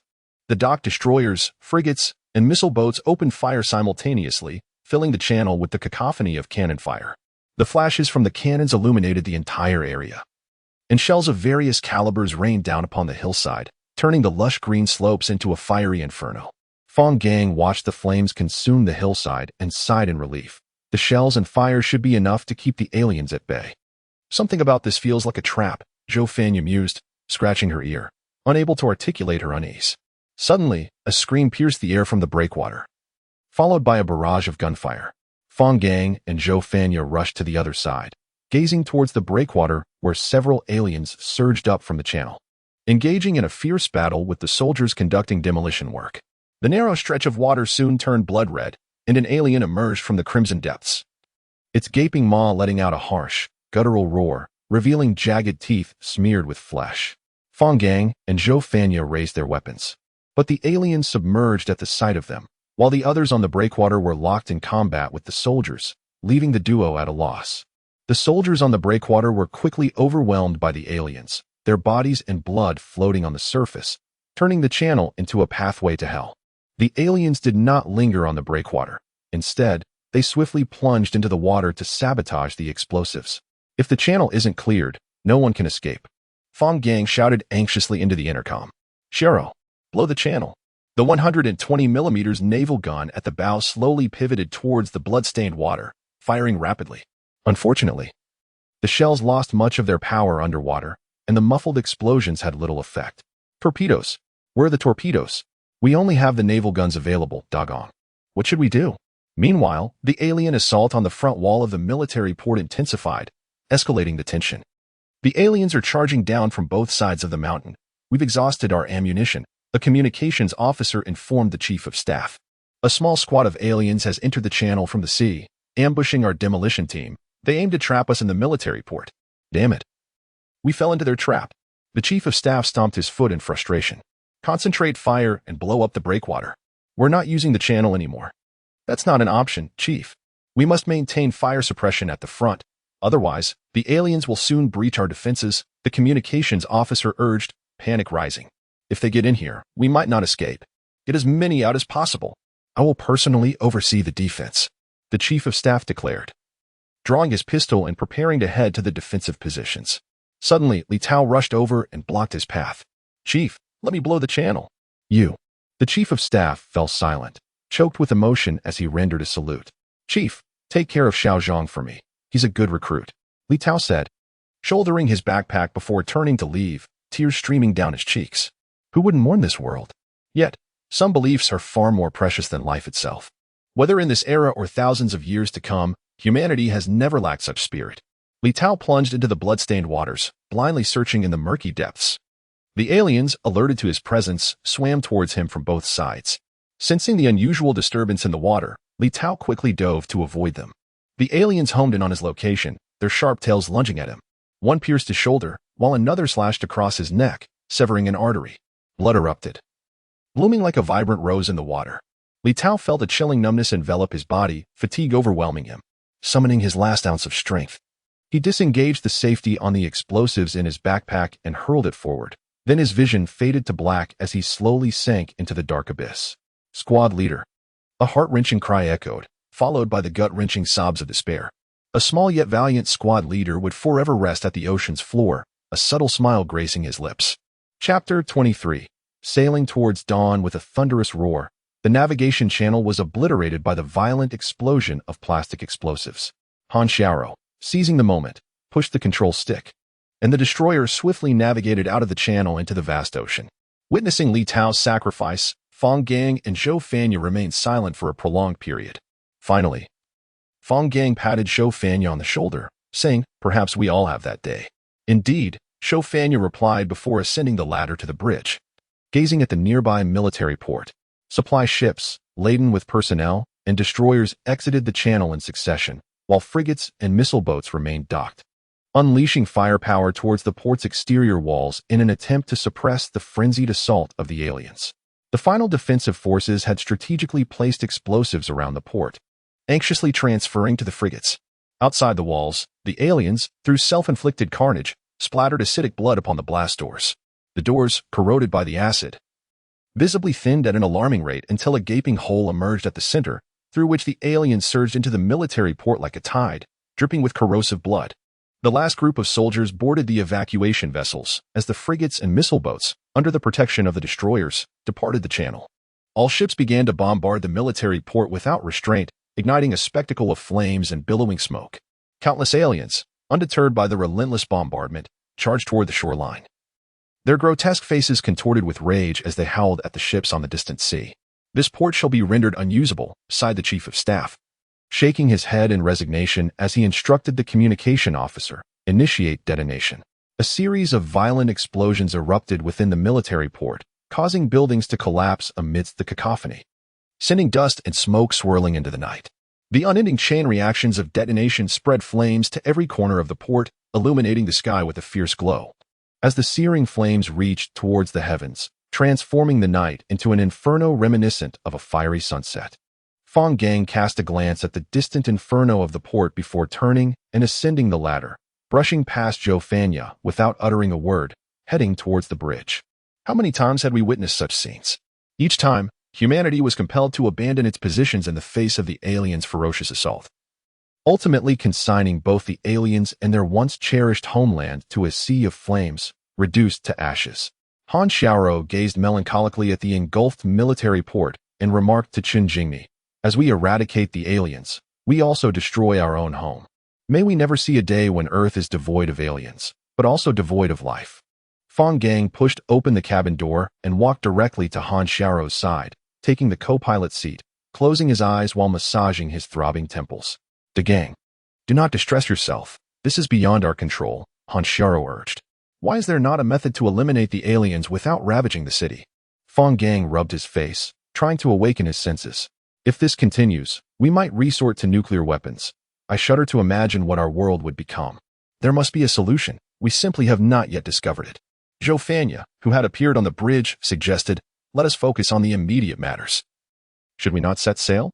Han Xiaoha glanced out the window, noticing that the other ships had already formed a fleet heading south. Hastily, she pulled the control stick, and the destroyer swiftly turned to pursue the fleet. "We shall head directly to the LYG concentrated defense area. Upon reaching Tianjin, please convey my regards to Old Master Jiang." Fang Gang instructed through the intercom. Meanwhile, Tianjin port was ablaze with lights, as soldiers and workers busily cleared the channels and grounds in preparation for an incoming fleet. Lin Zichao stood atop an assault vehicle, striving to maintain order on the dock, overwhelmed by the chaos. "Clear that area." "Yes, that one." "Do not park the forklift on the dock. It causes inconvenience," Lin Zichao shouted while tightening his coat against the cold, muttering to himself, "What time of year is it? Why is it so cold?" "Zichao, there's nothing you wanted," Lin Zichao grumbled. "The personnel and equipment coming from Dalian do not include any alien specimens." "Hey, I'm just here to join the commotion. I didn't want anything," Qin Zhan chuckled, rubbing his hands together. "I heard there are over a dozen destroyers and frigates arriving.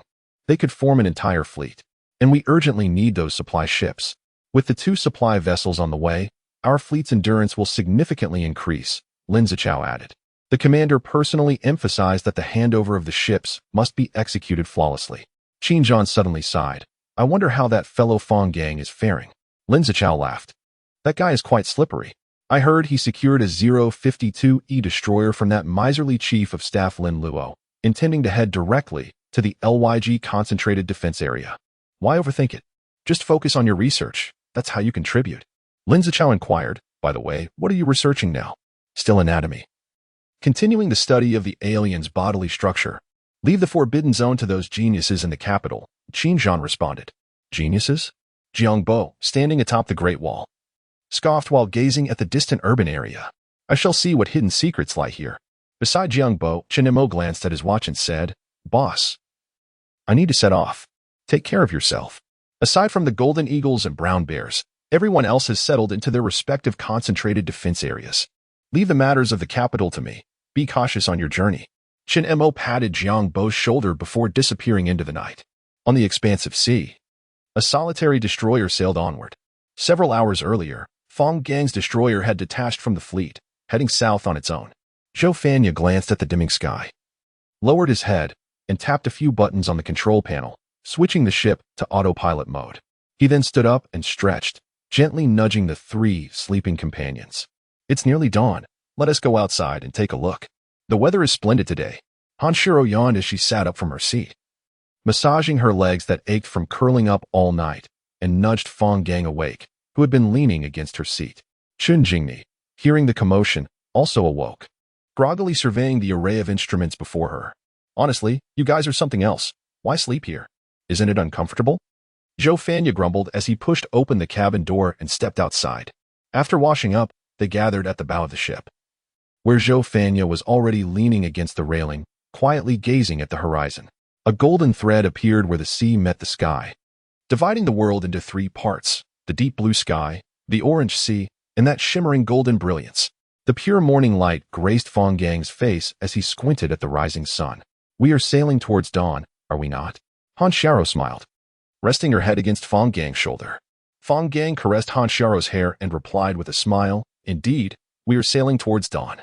Under the radiant sun's protection, the destroyer glided southward, making it increasingly difficult to distinguish between sky and sea, as the entire world was enveloped in golden light.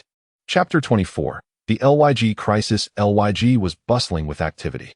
Han Xiaoha stood at the bow of the ship, peering through binoculars towards the shore, where numerous vessels were packed with people. Although it was merely a concentrated defense zone, it was comparable to Tianjin in its significance. Fang Gang, while polishing the ship's cannon, exclaimed loudly, "Come over here, De Gang. It's much livelier than Tianjin." "How is that possible?" Fang Gang paused his work and approached the bow, taking the binoculars from Han Xiaoha. "What on earth? It looks like they are evacuating. There are only people on the ships, no other baggage. What has happened?" "De Gang.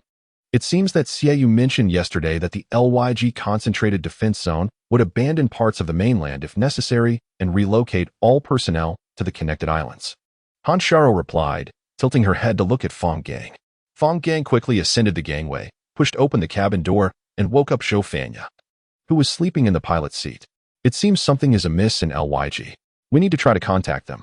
If it's a major incident, we must leave at once and find another place to resupply," Fang Gang said as he settled into the co-pilot's seat, fiddling with a few switches and grabbing the microphone to reach out to the LYG defense zone.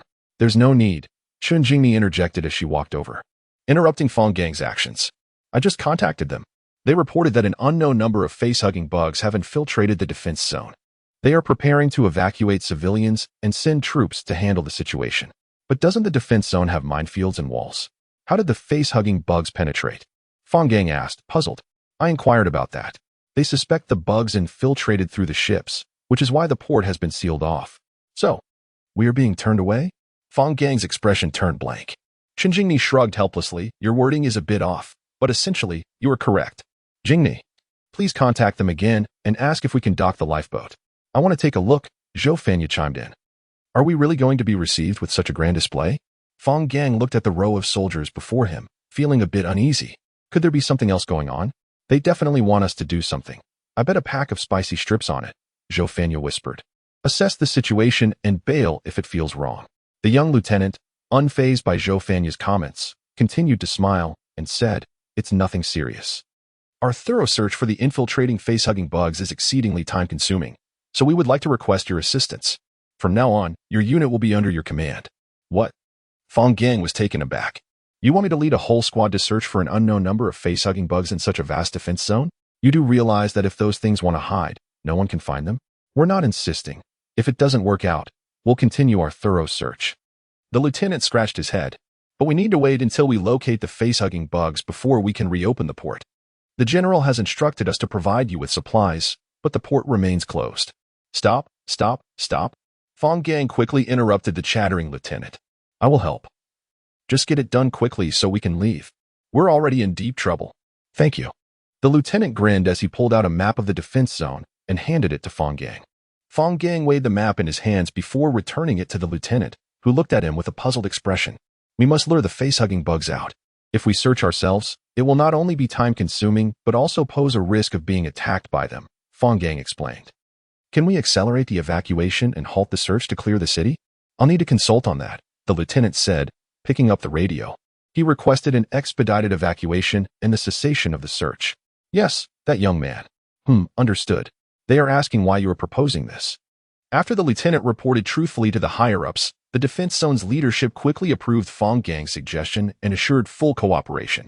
"I thought you would have reservations about using personnel as bait," Fang Gang remarked, somewhat surprised by the lieutenant's reaction. "I had prepared a whole speech. If we can ensure the safety of hundreds of thousands in the defense zone, sacrificing even 100 lives is a wise decision. At least that's how I see it." The lieutenant suddenly became serious. "However, we must ensure their safety as much as possible." "That is a given." Fang Gang checked his watch. "How long until preparations are complete?" "The evacuation has been accelerated. Within 4 to 5 hours, the entire city will be cleared." "All right, you all go prepare some supplies." 4 hours later, 2 anesthetized felons were brought to the dock. "They are both murderers, so you need not feel any psychological burden," the lieutenant said, patting Fang Gang on the shoulder. "Everything you requested is ready." Fang Gang examined the 2 large iron cages before him, bending a finger-thick iron bar with satisfaction. Why is one of the cage's bars coated with resin? The lieutenant asked, confused. It's useful, Fang Gang replied nonchalantly. The lieutenant was unaware that the alien creatures would resort to infighting when necessary, using their acidic blood to corrode whatever they desired. The face-hugging bugs would likely behave similarly, potentially damaging the cages. The untreated cage was meant to be destroyed by the bugs, eliminating any doubts they might have and ensuring they would take the bait. Whereas the resin-coated cage was intended to buy time, drawing all infiltrating bugs to its destruction and ensuring no stragglers remained. This meant that one of the two baits had to perish to gain the trust of the face-hugging bugs. Some decisions must be made, and some individuals must be sacrificed. Only in this way can we protect the greater populace. Prepare yourselves. Fang Gang glanced at the last ship leaving, then turned towards the deserted city. They can't see it? I'm not foolish. Xiaoha followed him. Must it be this way? There are no better options. This is our only chance. We must ensure absolute certainty, otherwise the larger forces will have to conduct a thorough search, which is simply uncontrollable. That makes sense. Xiaoha rubbed his temples. I stand with you. Proceed without hesitation. Chapter 25. A complete capture here. Fang Gang pointed to an intersection not far from the port, instructing to place the cage in the center. With oil barrels and explosives arranged at the crossroads, the soldiers dragged the heavy iron cage to the middle of the intersection, blocking the path with barrels filled with diesel, and set up explosives and fuses around them. Once the soldiers completed their tasks, Fang Gang began inspecting the two cages to ensure the trap was infallible. At that moment, several soldiers approached, carrying two heavily sedated felons. The lieutenant stepped forward to check their pulses and said to Fang Gang, "They'll wake up soon. Should we administer another dose of anesthetic? Maximum dosage. We don't know when the facehugger will appear. We cannot allow them to awaken during the wait," Fang Gang replied, banging on the cage. "After they are injected, let us place them inside and wait in that tall building to the east." 6 doses of anesthetic were injected into the necks of the two men. The soldiers dragged them into the cage and locked the door before leaving the intersection and entering the eastern building. Fang Gang and Xiaoha stood on the rooftop, overlooking a small part of the urban area. The lieutenant approached and asked, "How long must we wait?" "I don't know. It could be a few hours or as long as 3 to 5 days. This is beyond my control," Fang Gang replied. "After all, I am unaware of the specific lifespan of the facehugger after it leaves its alien egg." "Very well." The lieutenant turned away helplessly, instructing the soldiers, "Take shifts and remain vigilant at the intersection." "Understood. We will also take turns watching. You should rest for a while," Xiaoha said, sitting down and loading bullets into a magazine.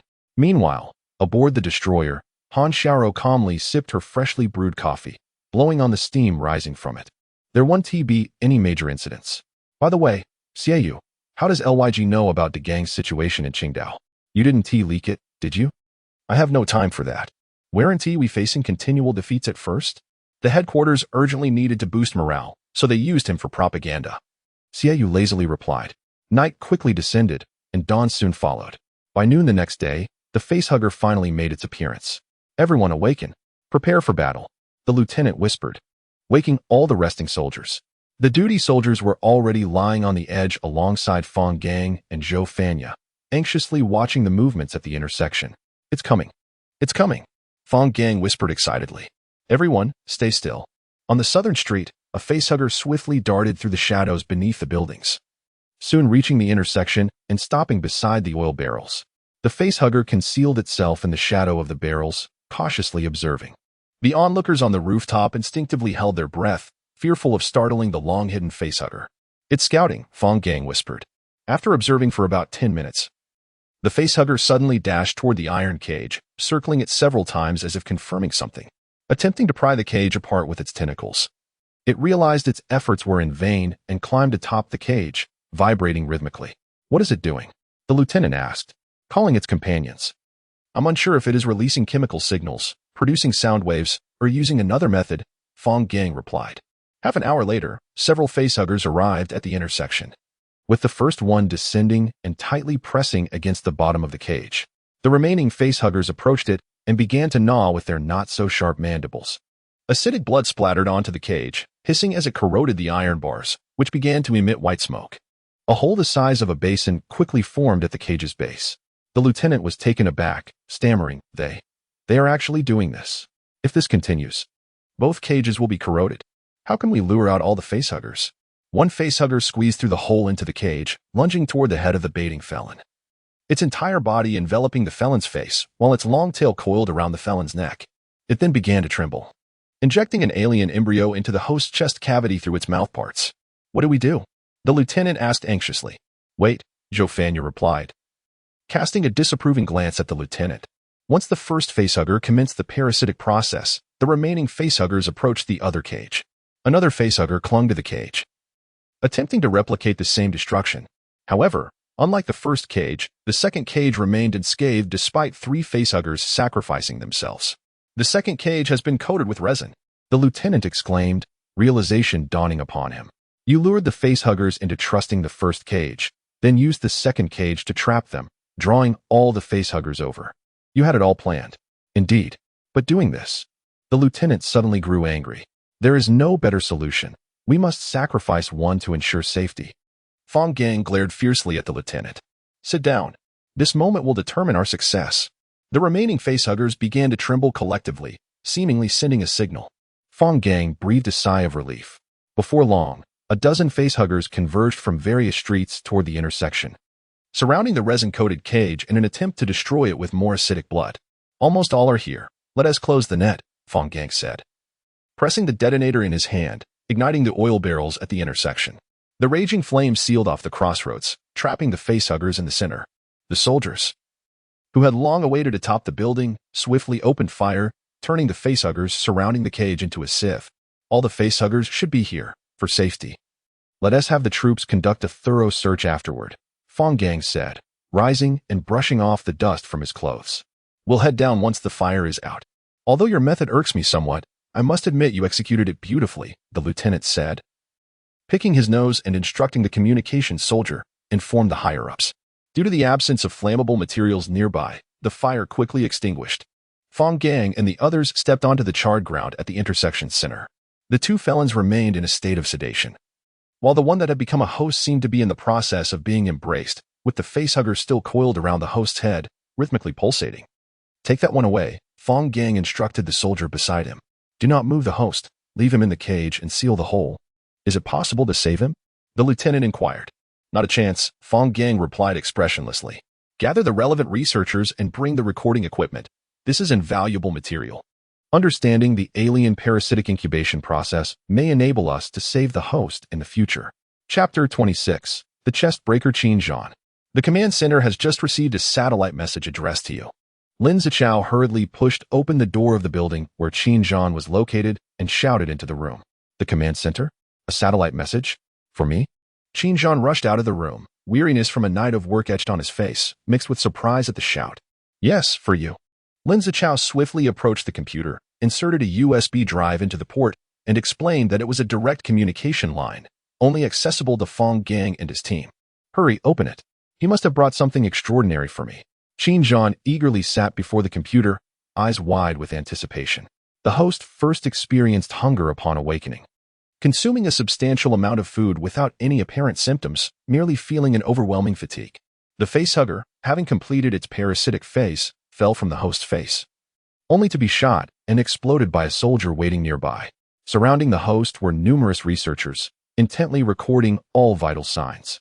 Fang Gang stepped forward and asked a researcher, "Is he waking up?" The anesthesia has worn off. Based on typical parasitic cases, the host should regain consciousness soon.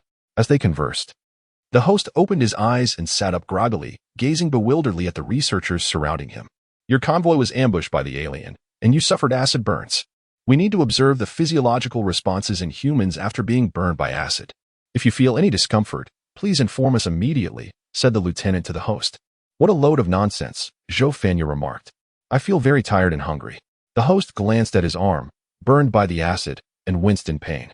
Did they fully observe the alien's incubation within the human body? Lin Zichao exclaimed in astonishment. You aren't lamenting over some moral quandary, are you? Xinjiang shot Lin Zichao a disdainful look, for in the face of life and death, such concerns are trivial. This data could very well save humanity in the future. Early symptoms included discomfort in the stomach, nausea, and even vomiting, as the alien embryo began to affect the host's bodily functions, which the host initially attributed to bad food. You've already vomited twice. Where do you feel unwell? A researcher inquired. It should be my stomach, the host replied, grimacing as he rubbed his abdomen, suspecting he had indeed eaten something rotten. You did consume a considerable amount earlier, the researcher noted, shaking his head. Lin Zichao suddenly felt a chill, awkwardly asking, Xinjiang, you won't be conducting such experiments in the future, will you? This isn't an experiment. Although Fang Gang hasn't elaborated on the details, I trust he would never subject anyone else to the implantation of alien embryos. Xinjiang snatched the mouse from Lin Zichao's hand, urging him to remain silent and continue watching. In the later stages, the alien embryo's body becomes fully formed and increasingly active within the amniotic fluid, exerting a growing influence on the host. The host experiences rising body temperature, difficulty breathing, a sore throat, severe coughing, and increasingly intense stomach cramps, with vomiting becoming more pronounced. I can't breathe, the host gasped, struggling for air while addressing the researchers, and my throat hurts. Cough, cough. Does your stomach still hurt? The host remained silent, retching a large pool of acidic fluid, weakly leaning against the chair, gasping for breath. The lieutenant approached with a thermometer, saying, your forehead is quite hot. The wound may be infected. Let's check your temperature. The alien embryo completed its transformation and matured, at which point the host's body began to operate beyond his control. Intense pain led to convulsions, accompanied by bruising on the chest and copious blood spewing from the mouth and nose. As the embryo burst forth from the chest, it obstructed the host's trachea, causing suffocation and a clouded consciousness. Ultimately, the chest cavity ruptured, and a torrent of blood erupted from within, leading to the host's demise. What is happening to me? The host clutched the lieutenant's arm tightly, convulsing uncontrollably as blood poured from his mouth and nose. What have you done to me? The lieutenant remained silent, breaking free from the host's grasp as two soldiers rushed forward to restrain him. A chest x-ray. It's not an infection. I have been burned. The host's breath grew weaker, his body convulsing violently, eyes rolling back as blood froth erupted from his mouth. I regret to inform you that you have been parasitized. The lieutenant removed his hat and offered a formal salute. Regardless of your past actions, you are now a hero. You have saved the defensive zone, and the information we have gathered from you will save many more lives in the future. The host could no longer speak. Yet he summoned the last of his strength to gaze at the lieutenant, his expression a complex mixture of hatred, remorse, and perhaps relief.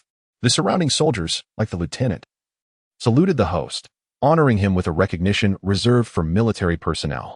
The birth of a human infant is celebrated with flowers, applause, and laughter, while the emergence of an alien is met with blood, screams, and terror. The host's death heralded the birth of a new life. The chestburster, with its sharp teeth, gnawed through the host's sternum and surrounding muscle tissue, reducing the host's chest muscles to a pulp. The fragile sternum was shattered, and the ribs, pulled by the surrounding muscles, bent outward, along with the muscle mass being expelled.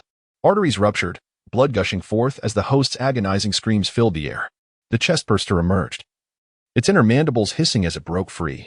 The surging blood stained a vast area around the host, and no one could withstand the visual onslaught of blood and flesh, causing nearly all the researchers to collapse to the ground and vomit. The lieutenant raised his rifle, unleashing a barrage of gunfire at the still-living host and the fleeing chestburster, reducing both to a bloody pulp, a mixture of blood and acid. And this, Lin Zichao pointed out, indicating a folder, contains specific data. You should take a look. It might prove helpful. With this data, I believe I can embark on a significant research direction. Xinjiang rubbed his eyes, recalling how shocking the scene must have been. I truly admire those researchers who observed it firsthand. Trust me, witnessing such a scene once is enough to leave a lasting impression. I have seen it. Lin Zichao removed the USB drive and inquired, by the way, what will your next research focus be? To extract the parasitic alien embryo through thoracotomy and save the host. Several hours before Lin Zichao and Xinjiang received the information, Fang Gang and Xiaoha stood on the pier, watching their destroyer slowly enter the harbor. The lieutenant approached, handing a USB drive to Fang Gang. All the data is on this drive. I hope your friend can derive something useful from it. To be honest, it was quite distressing to witness, but I still appreciate your assistance. Fang Gang remained silent, seemingly lost in thought. Xiaoha turned and asked, when will the resupply be completed? A dedicated channel has been established for your resupply. It should take no more than an hour or so. I have other matters to attend to. I wish you a safe journey. Thank you.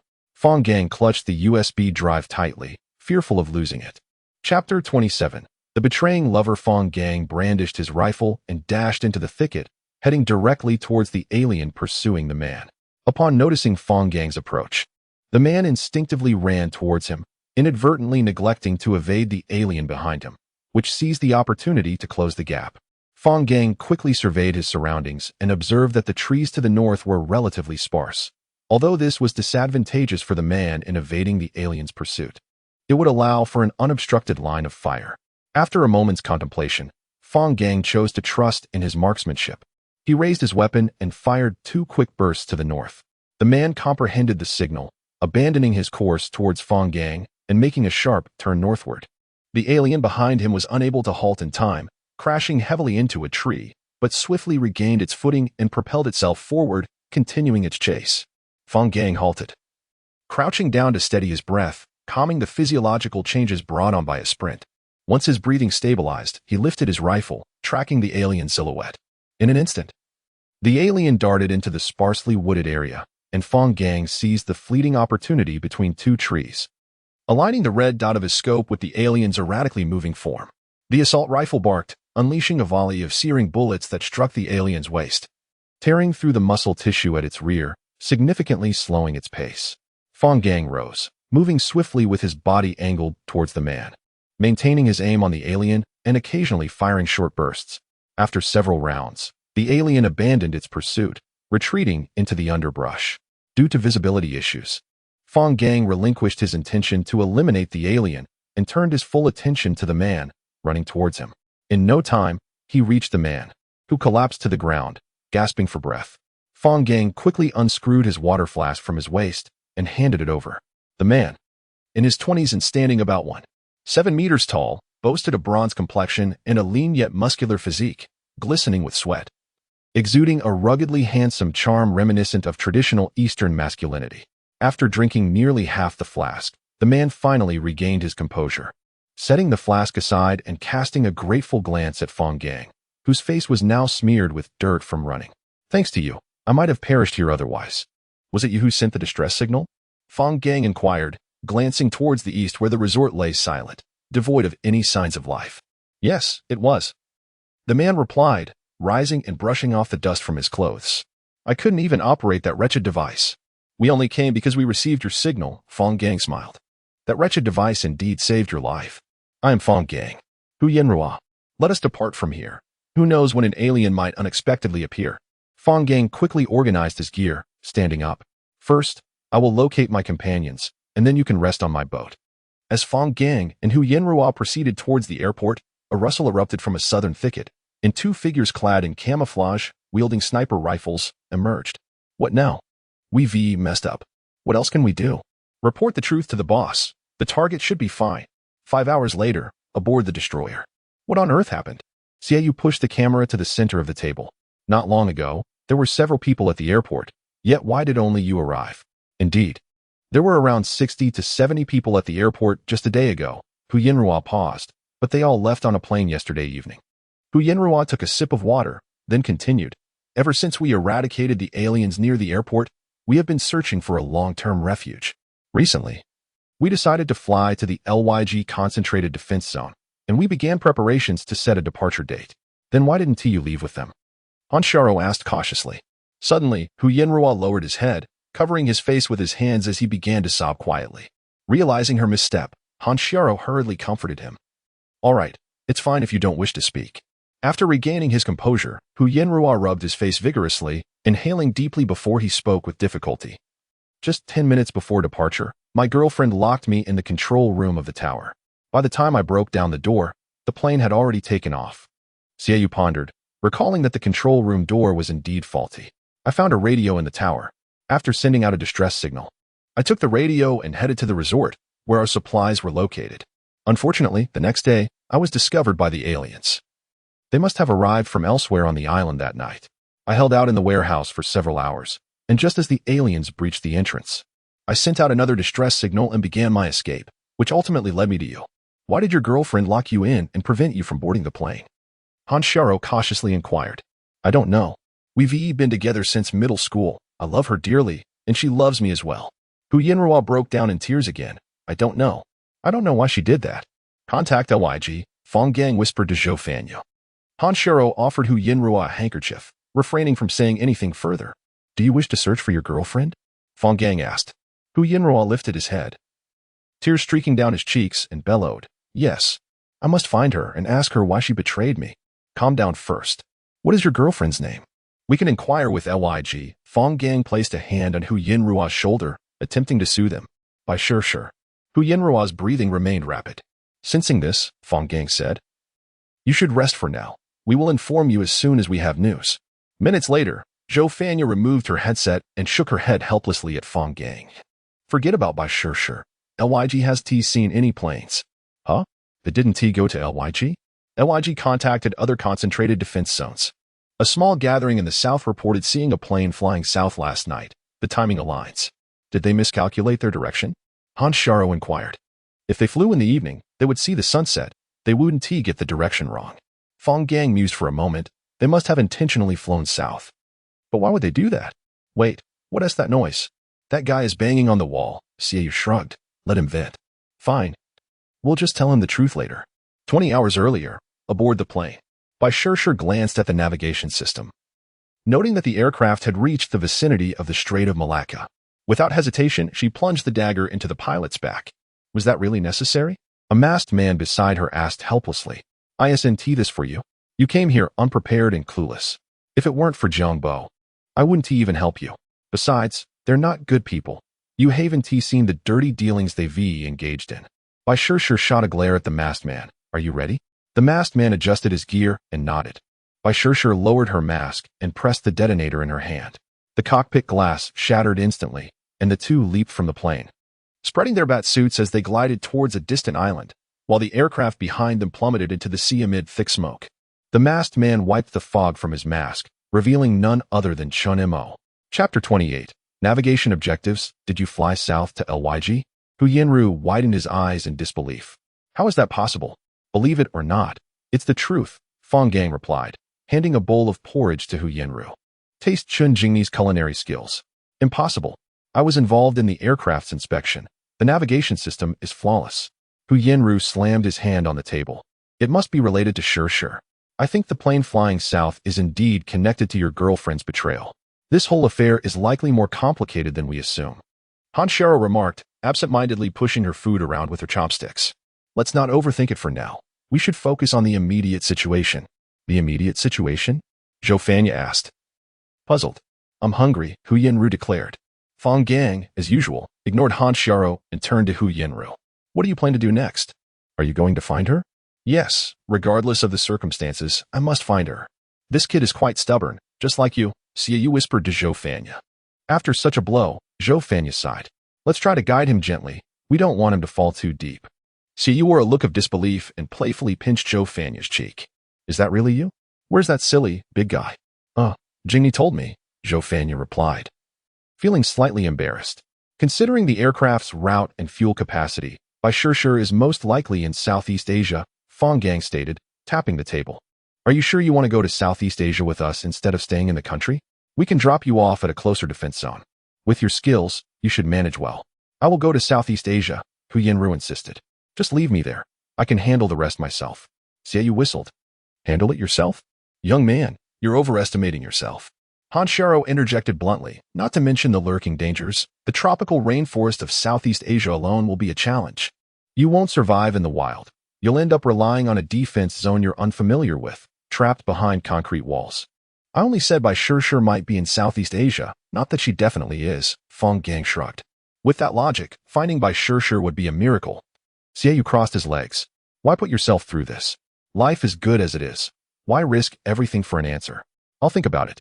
Hu Yinru fell into silence after hearing Han Xiaoha and the others. "We're still far from Southeast Asia. Take your time to consider." Chinjingni cheerfully brought in a fragrant sea fish, caught by Fanya. "Everyone, give it a try." Xiaoha scratched his head, feeling shy. Fang Gang served a large piece of white fish to Han Xiaoha before taking one for himself, savoring it. Meanwhile, Xiaoha had already devoured a sizable chunk, relishing every bite while praising the dish. "How did you all come together?" Hu Yinru suddenly inquired. "I knew Dagong and Fanya before. Jingni was picked up along the way." "And as for him?" Han Xiaoha glanced at Xiaoha, who was choking on a piece of fish. Cough, cough. "I'm a lucky charm. Just look at my good fortune. Without me to balance things out, who knows what mishaps would occur?" Xiaoha retorted while coughing. "Are your relatives around? Why not seek them out?" Chen Jingni asked. I'm an orphan, just like Sure. Hu Yenru's voice turned raspy and low, tinged with sadness. We don't have many friends. The betrayal of his only family member had clearly taken a toll on Hu Yenru. I'm sorry. Chen Jingni quickly waved her hands. It's fine. Hu Yenru took a bite of fish, savoring the taste. Meanwhile, not far from AU's military base in Southeast Asia, Bai Sure was fuming. Useless. All of you are worthless. She gripped the satellite phone, seething. If he loses even a single hair, I swear I'll flay you alive. Calm down, Sure, Chen Mo advised. Ask them if they got a good look at the person who rescued him. A well-armed, robust young man, who appeared very friendly. That's all they could describe. Bai Sure fumed. That's why I want to flay them. I'll contact Jiangbo to help you find him, Chen Mo said, glancing at the watch. But let's focus on our current situation first. Fine, I'll settle the score with them later. Bai Sure tossed the satellite phone into her backpack. Did you remember everything I told you? Do you doubt the memory of a special forces soldier? Chen Mo shrugged. All right, be sharp and observant. Whether you can join the special operations unit depends on you. Don't worry. Behind them, Chen Jingni chuckled. All right, it's me. Not Shiro. Zhou Fanya turned around, relieved to see it was indeed Chen Jingni, and resumed his search. Hey, stop looking. Chen Jingni pouted as Zhou Fanya ignored her, feeling a bit wronged. I'll make you a late-night snack later. You're the best. Zhou Fanya grinned, amused. Shiro is just making the donkey work without feeding it. Chen Jingni stifled a laugh. Teasing Zhou Fanya? Are you comparing yourself to a donkey? Realizing he misspoke, Zhou Fanya quickly closed his mouth and waved his hands, saying, All right. I need to go on night duty now. Thanks for the late-night snack. After Zhou Fanya walked away, Hansharo emerged from the warehouse next door. Leaning against the kitchen door, unable to contain her laughter at Chen Jingni's forlorn expression. What can I do? I'm just as desperate. Chen Jingni shrugged helplessly, turning to prepare the late-night snack. If I were a man, I'd marry you just for your cooking skills. Keep it up. Hanshiro patted Chen Jingni on the shoulder, chuckling as she exited. Inside the bridge, Fang Gang was marking a map against a list. Zhou Fanya approached, intrigued, peering over. What is this? Defense zones in Southeast Asia, sent by the old man just now. Fang Gang set down his pen. I filtered through them. There are 2 locations that meet our needs, ample supplies but lacking weapons, and we have insiders there. Which 2 places? Singapore and Jakarta. Fang Gang pointed at a circled area. Taking a detour to Singapore would be time-consuming, so our first choice is Jakarta. Xiaoha jumped down from the pilot's seat and said to both, Jakarta has been set as the automatic navigation target. We should arrive in about 10 days. Then it's settled. Let us inventory our ammunition and supplies in the coming days. We should minimize our time in Jakarta, Fang Gang said, rolling up the map. I need to modify a fuel depot, otherwise we won't make it to America, Xiaoha added. Do it quickly, time is of the essence. Chapter 29. Anomaly. The sea beneath the twilight appeared exceptionally serene and tranquil, the golden rays shimmering on the surface, creating a lively dance of light. Fang Gang and Hansharo sat closely together atop the bridge, with Hansharo gently brushing away the strands of hair tousled by the sea breeze. Turning to gaze deeply into Fang Gang's eyes. Thank you for always being by my side, De Gang, she said tenderly. Fang Gang chuckled softly, silly girl. Where else could I possibly go if not by your side? He tightened his embrace around her shoulders. Previously, they had scarcely contemplated their future, but now it was imperative to discuss it seriously. Hansharo turned to face Fang Gang, her once gentle expression gradually transforming into one of earnestness. We can no longer take things one step at a time. We must plan ahead. Perhaps I could go to war? Fang Gang scratched his head, suddenly realizing that aside from fighting, he possessed no particular expertise. In truth, what mattered most to him was not what he did, but rather ensuring Hanshiro's safety. Throughout their journey, from leading troops to fend off the alien onslaught in Qingdao to setting traps in LYG for quick resupply, it seemed as if everything he did was for her sake. In truth, I never desired to engage with the aliens, he confessed. Along the way, I have come to see how insignificant my strength is. Whether it be altering the fate of humanity or unraveling the mysteries of the aliens, I am powerless alone. Therefore, all I wish for is to protect you. Hanshiro pressed her finger to Fang Gang's lips. Shu, you can certainly do something. Do you remember when we were escaping on the motorcycle and you said you would conquer the world? Do you now feel small and powerless? Fang Gang smiled wryly, his heart heavy as he witnessed cities fall, helpless to intervene. I no longer wish for anything. I simply long for a peaceful life. If possible, we could seek an island free of aliens enough. Hanshiro suddenly stood up, her voice fierce. This is not the De Gang I know. The gang I know would bravely resist the aliens, building a fortress from their corpses to protect me. Why are you saying all this? Fang Gang looked at her, puzzled. I have made my decision. Once I arrive in America, I will join my parents in the fight against the aliens. Han Xiaoha paused, reflecting on her fears when he left to battle. When you went to fight, I was terrified and wished for you to stay. However, the fourth line of defense commanded by that general opened my eyes. We cannot sit idly by while others sacrifice themselves for our future. We cannot let our families face danger alone. The gang, enough. No more. Fang Gang shouted, pulling Han Xiaoha tightly into his embrace. If you choose to fight, then I shall fight too. Once you are safe, I will shed blood for our future. Han Xiaoha closed her eyes in joy, finally understanding that she was not the sole reason for his battles. How glitch, Xiaoha muttered as she climbed the gangway. I've contacted Jakarta. They agreed to our proposal for weapon exchanges without even needing an insider. How long until we reach Jakarta? Fang Gang released Han Xiaoha, preparing for what lay ahead. By tomorrow morning, Xiaoha replied, pulling out a small note. They said they would send missile boats to escort us and also mentioned, all right, let me see it myself. Fang Gang interrupted, snatching the note. Let us go eat first. I'm on night watch tonight, so I'll keep an eye on things. Xiaoha approached. By the way, why do you trust them so much? Aren't you afraid Jakarta might betray us? If they were to steal such trivial things, they wouldn't be able to establish a fortified area here, Fang Gang reassured, returning the note to Xiaoha. They seem quite eager for weapons. Enough talking, let us go? Jing and I said we won't eat until everyone is here. I'm starving, Xiaoha exclaimed, dragging Fang Gang and Xiaoha downwards. The next morning, as the morning mist lingered over the sea, Fang Gang and the others were awakened by Xiaoha's announcement. They hurriedly donned their clothes and rushed to the bridge. We can't reach Jakarta, Xiaoha exclaimed, sweat glistening on his forehead as he fiddled with the console. I accidentally turned off the radio last night. And by the time I discovered it this morning and turned it back on, we could no longer contact Jakarta. Could it be a radio malfunction? Impossible. I just checked it. Xiaoha raised his head. The only explanation is that something has happened in Jakarta. Recognizing the gravity of the situation, Fang Gang dashed out of the bridge and climbed to the lookout. Something is amiss, he murmured to himself. Through the binoculars, he observed the concentrated defense zone in Jakarta, where flames flickered and smoke billowed, yet it remained eerily silent, devoid of any sounds of gunfire, a ghost town. What do you see? Xiaoha shouted from the window. The defense zone appears to have been attacked, Fang Gang replied, lowering the binoculars. The smoke was too thick, he could not discern clearly. Should we head directly to the port? Xiaoha asked. No, we must stay put. We can't take that risk.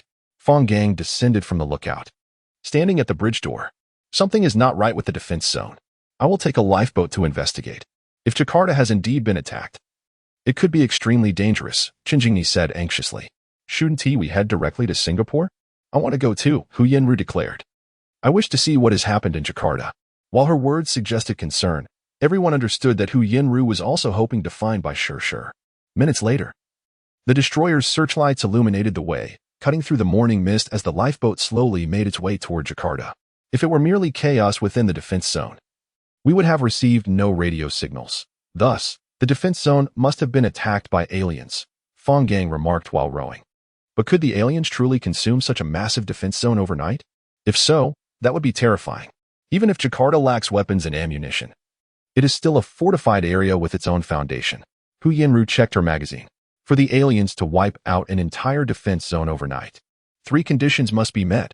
First, there must be a sufficient number of aliens. Second, high-level aliens must be in unified command. And third, there must be insiders aiding the aliens. That makes sense, Fang Gang nodded. I believe the most crucial factor is the first. If the aliens do not have enough numbers, they could never encircle the defense zone. If even a small portion of people managed to escape, they would surely send out a distress signal. Given the densely populated Southeast Asia, the presence of numerous aliens was not surprising. Hu Yenru felt a shiver run down her spine at the thought of the entire defense zone potentially being slaughtered by the aliens without leaving a trace. The lifeboat docked at a small beach overgrown with shrubs. Fang Gang jumped out, chambering his rifle, and said to Hu Yenru, "We may not be able to handle this. If it seems inappropriate, we should retreat. If we encounter aliens, we should run," Hu Yenru sighed. "But if the aliens summon their companions, we may not even get the chance to escape." Chapter 30, Blood-Soaked Jakarta. Why don't we go to Jakarta? Bai Shir inquired. gazing at the handsome man with golden hair and blue eyes before her. Wouldn't it be faster to fly? Jakarta has been attacked, though the specifics are still unknown. The man replied, pressing his dry lips together. I will arrange for a submarine to take you to Australia from the Ford Aircraft Carrier Group. Attacked? Xiaoha chuckled. Do you think I'm foolish? That area is a fortified zone. Although it may be a dilapidated one, it should be able to withstand an assault from tens of thousands of aliens. There is a queen involved, the man stated flatly. Xiaoha's expression shifted dramatically, and she ceased her rebuttal. A small squad of Marines is trapped there. Their chances are grim, but that is not our concern, he concluded, turning his gaze to Chun Mo beside Xiaoha. Welcome. Meanwhile, Fang Gang and Hu Yinru stealthily emerged from the thicket onto the road. The once spacious road was now cluttered with wrecked cars and armored vehicles, many of which were still emitting thick smoke, while a few were engulfed in flames. Fang Gang approached a pickup truck and peered inside, discovering it stained with fresh blood but devoid of any corpses. All the same, just blood, yet no bodies, he remarked. Hu Yinru inspected several other vehicles. It must have been the aliens' doing. It seems we have indeed been attacked, Fang Gang sighed, surveying the eerily silent urban landscape. The aliens have made quite a mess this time. Let us check the city. I refuse to believe that hundreds of thousands vanished overnight. Hu Yinru scanned the surrounding area, confirming the absence of aliens, and suggested, perhaps we can find survivors. All right, stay alert for any movements, Fang Gang replied, raising his weapon as he cautiously advanced toward the southern district, with Hu Yinru closely following. As they turned a corner towards the sea, they entered the urban area. But upon witnessing the scene, Hu Yinru could not help but crouch down and vomit. The streets were completely drenched in blood, the original colors unrecognizable. With a mixture of flesh and brain matter flowing into the sewers, the sound of gurgling water echoing painfully in the desolate city. The walls of the buildings lining the streets were splattered with blood, some stains still fresh and others dried, vividly depicting the tragic events that had unfolded. The sight before them resembled hell itself, with shattered organs lying on the steps, and large pools of blood on the walls still resembling human shapes. The blood-stained streets were pockmarked with craters, countless buildings reduced to rubble, yet not a single corpse could be found, creating a jarring contrast with the gruesome violence and instilling a profound sense of dread. Even Fang Gang, seasoned in turmoil, bent over to vomit, overwhelmed by the shocking spectacle that transcended human comprehension. The blood is acidic, he managed to cough out. The blood contains alien acid. Let us avoid this path. It's too eerie, Hu Yinru suggested, retreating and pointing to a narrow alley. Let us go that way, perhaps due to the infrequent traffic on the alley. It was devoid of the cascading blood they had encountered before, only sporadic patches of dried, discolored blood offering them a slight reprieve. Fang Gang took a few deep breaths, attempting to calm his racing heart. It's terrifying, Hu Yinru murmured. Hundreds of thousands could it be that not a single one remains? It appears so. There must have been at least a few hundred deaths on that street alone. Extrapolating that density across the entire fortified zone, it easily amounts to hundreds of thousands. Fang Gang replied, feeling nauseated again at the sheer horror of such slaughter. The coastal road bears fewer bloodstains. The aliens must have established a defensive line there to prevent escape by boat. They continued deeper into the city, carefully avoiding streets marked by brutal massacres, yet still treading through pools of blood. As they progressed, the ruins became more prevalent, with the city center devoid of any intact buildings, all reduced to bloodied remnants. The fiercest battles must have occurred in the city center, Fang Gang surmised, climbing onto a two-story building to survey the area. It was evident that the central structures had suffered the most destruction, suggesting that something terrifying had driven them into a corner, prompting a desperate last stand. Then they retreated. The aliens commenced their slaughter. Most likely, those who fled to the outskirts encountered aliens there and were killed, Hu Yinru added, noting that the blood was actually less dense in the center than on the periphery. Indeed, Fang Gang replied as he descended from the building. There is a significant amount of blood on the eastern street. I suspect the aliens transported the bodies that way. What do you propose? Let us split up. I'll follow that path to investigate, while you stay in the city to search for survivors. No, you are heading straight into danger, Hu Yinru protested, blocking Fang Gang's path and handing him several vials and a large syringe. Sodium hydroxide. You may find it useful. What purpose does this serve? Fang Gang asked, perplexed. I conducted experiments on the island. The acidic blood of the aliens reacts violently with sodium hydroxide solution. I made some bullets filled with sodium hydroxide, and they proved quite effective, Hu Yinru explained. If you stab an alien with your knife, The dripping acidic blood will corrode it and harm you. So this agent is better for close combat. The syringe is made of high-strength plastic, so corrosion is not an issue. Very well, take care. Fang Gang tucked the syringe and vials away, heading east along the street. Keep in touch, Hu Yenru called after him. Fang Gang made it to the outskirts of the fortified zone without incident, relieved to find that there seemed to be no aliens remaining. It appears the city is devoid of life, he sighed. The outer perimeter of Jakarta's fortified zone was marked by a 10-meter-high, 1-meter-thick concrete wall. Though far less grand than the walls of Tianjin's fortified zone, it sufficed to defend against a minor alien charge. As Fang Gang walked along the wall, his fingers grazed over the pockmarked surface stained with blood, when suddenly, he noticed a deep claw mark etched into the concrete. The scratch was over 10 centimeters deep, a depth unattainable by mere messengers or combat aliens. Could it be the kind of alien I encountered in Qingdao? He muttered to himself, realizing that only an unfamiliar queen or that particular alien could create such a mark. Continuing forward, he peered through a gap in the wall and gazed outward, revealing a rice field stained blood red, with dragging marks of bodies evident in the muddy embankment, while in the distance lay a series of dark green mountains. Fang Gang's gaze finally settled on a few large, chaotic footprints beside the rice field. Let us go take a look, he decided, sprinting toward the field with his rifle in hand. Chapter 31. The Forest of Death. Strangely, aren't the footprints of the alien beings always elongated? Why are these tracks nearly circular? Fang Gang scrutinized the footprints, which were deeply imprinted, indicating that these creatures were quite heavy. He glanced at the blood trail that traversed the entire rice field. It was formed by the dragging of bodies, littered with chunks of flesh and severed limbs, resembling a demonic pathway leading to hell. Fang Gang suppressed the wave of nausea rising within him and crouched down to wipe his hand across the ground. Should I take a look within 2 hours? Fang Gang pondered, yet the thought of being discovered by the aliens filled him with dread. There would be no escape in this place. Ultimately, his curiosity and thirst for exploration overpowered his rationality, and he resolved to follow the blood trail to uncover the truth. The rice fields on either side of the blood path were nearly obliterated, and Fang Gang effortlessly traversed them, reaching the mountain's foot. To his astonishment, the trees and shrubs atop the mountain were not the vibrant green he expected, but were shrouded in a pallid hue, appearing as an eerie dark green from a distance. No wonder these mountains looked dark green from afar. It was all due to the trees, he mused, as it did not seem to be a result of pest damage. Fang Gang approached a small tree to examine its leaves and noticed that they were not inherently pale, but rather covered by a thin layer of a whitish membrane. Donning gloves, he carefully peeled back the membrane, revealing that the leaves beneath had long since desiccated, exhibiting a color indicative of impending death. Could it be a fungus? He examined the membrane closely before hastily discarding it onto the ground. Better safe than sorry. Who knows what harm it may pose to humans? As Fang Gang surveyed his surroundings, he discovered that not only the trees and shrubs, but also the flowers, and even the soil were cloaked in a layer of white membrane. Disgusted, he rubbed his shoes on a stone, attempting to rid the soles of the sticky residue. Wait, why were there no traces of the alien dragging bodies anymore? Suddenly halting his movements, he turned sharply, his expression transforming into one of horror.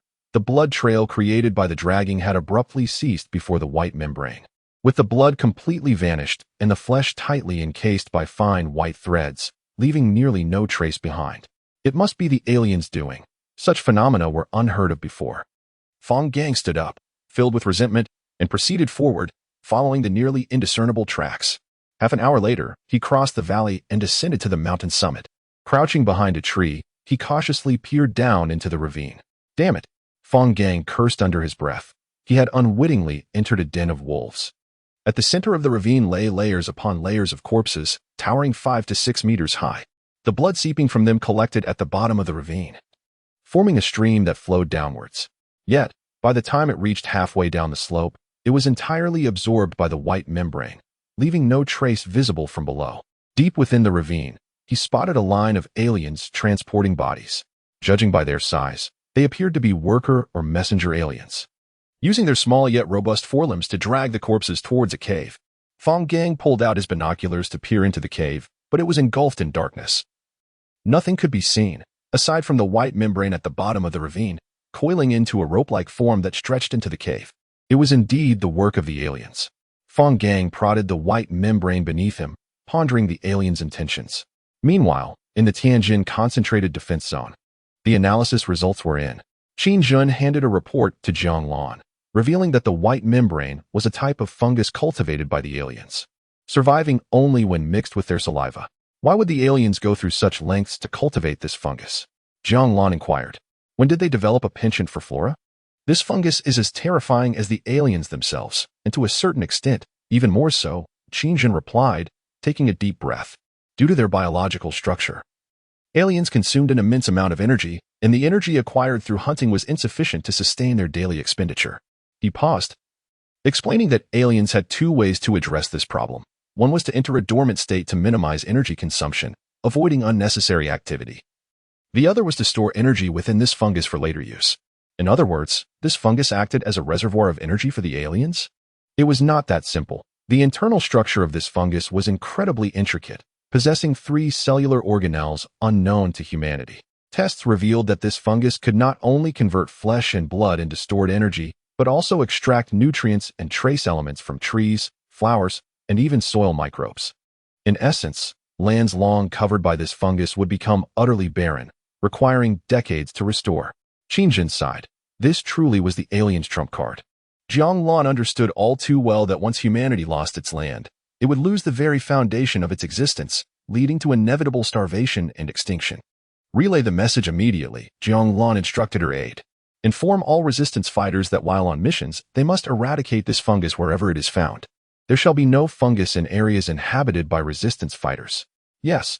Wait, Qin Jun interjected. Also advise them to minimize direct contact with the fungus. If they encounter large areas of fungal mats, they should set them ablaze. According to Qin Jun's research, at this very moment, the forest where Fang Gang found himself was indeed a true death forest. Crouching low, Fang Gang slowly advanced toward the cave, hoping to glean insights into its interior. Before long, he reached the base of a cliff. From his backpack, he retrieved a camouflage net, laying it on the ground before lying down atop it.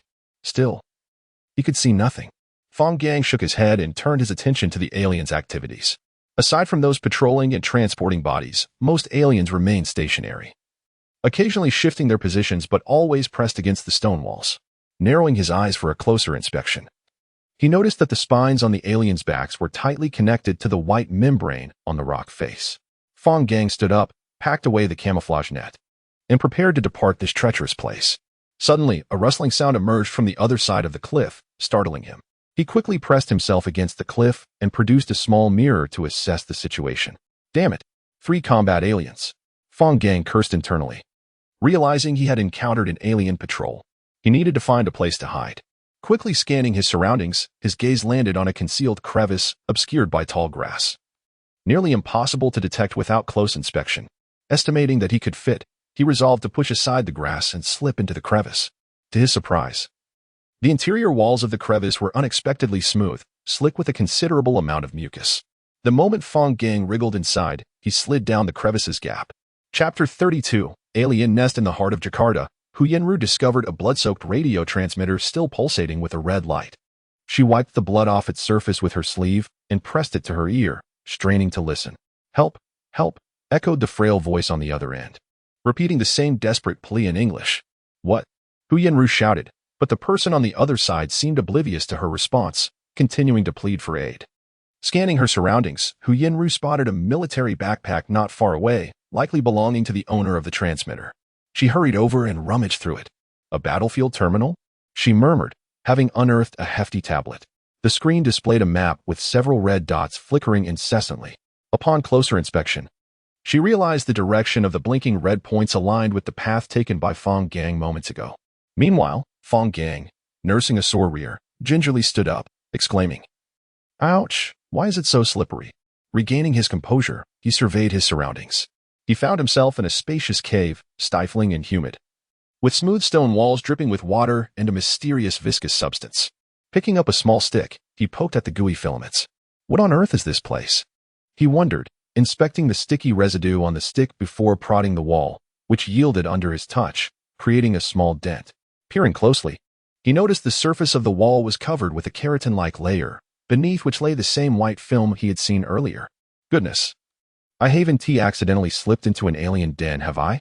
Fang Gang glanced up at the glimmering crevice above, realizing escape through there was impossible. This is the alien's lair. What have I gotten myself into? Resigned to his fate, he crouched at the cave's entrance, deftly slicing through the semi-solid slime with his knife before cautiously crawling inside. He couldn't simply suffocate in there. As Fang Gang navigated deeper into the tunnel, the environment grew darker, prompting him to don his night vision goggles. The alien nest was labyrinthine, a chaotic network of passageways that left him disoriented as he flitted about like a headless fly, searching for an exit. Fortunately, it seemed most aliens were congregated in the ravine, allowing him to traverse the nest without encountering any. Meanwhile, Hu Yenru stood at the foot of the mountain, glancing between the tablet and the ground, her brow furrowed in confusion. The signal originated from here, she mused, scratching her head. So, it must be underground. Wait, does that mean the underground is the alien nest? A cold sweat broke out as she instinctively took a couple of steps back. There is no movement. The aliens must not be around, right? Peering cautiously, she noticed no signs of alien activity. Curiosity eventually triumphed over her trepidation, compelling her to explore the alien lair. I'll just take a look. It can't be dangerous, she reassured herself. That cave over there should lead in. Crawling into the cave, she found the descent to be gentle, unlike the slippery crevice Fang Gang had fallen through. After about 10 minutes of crawling, she finally emerged from the tunnel. Where am I? Hu Yenru dusted herself off and looked up, only to be utterly astonished by the sight before her, a colossal cavern teeming with alien eggs, thousands, at least. The walls were covered with a wave-patterned keratin layer and gelatinous substances, embedded with the remains of human corpses, most of which had gaping chests. A grim testament to the work of the chestbursters. The upper walls retained their original form, riddled with natural holes akin to a beehive, serving functions of insulation and moisture retention, while also providing an advantageous defense for the aliens. A faint light streamed in from an opening at the bottom of the cave, illuminating the scene. Hu Yenru heard shouts and curses emanating from below and peered down to see 5 or 6 soldiers clad in Marine Corps uniforms being dragged into the lair by a dozen combat aliens, tossed near the alien eggs. The soldiers, upon hitting the ground, instinctively reached for their sidearms to retaliate, but the aliens were far quicker, seizing their arms and rendering them immobile, their faces contorted in terror as the alien eggs began to open. The facehuggers were about to awaken. Once embraced, the soldiers would be marked for death. Suddenly, a violent explosion erupted from the cave's ceiling, sending debris raining down and crushing countless alien eggs into mush. Hu Yenru seized the moment to fire at the alien restraining the soldiers, 2 shots ringing out, bringing down 2 aliens. The soldiers seized the opportunity to draw their weapons and rescue their comrades amidst the chaos.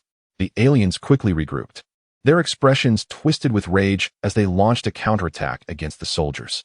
In a display of overwhelming power, 2 Marines were swiftly reduced to pulp. Hu Yenru had already secured a safety rope, anchoring one end to the wall. A few Special Forces soldiers scrambled to grab the rope and ascend rapidly. An alien leapt towards the rope, snatching the last Marine, and with a brutal fist, crushed his skull amidst his screams. The soldier at the bottom swiftly drew his knife, severing the rope to prevent the alien from dragging them all down. With no hope of pursuit, the remaining aliens turned their attention back to salvaging the alien eggs, prompting a sigh of relief from Hu Yenru.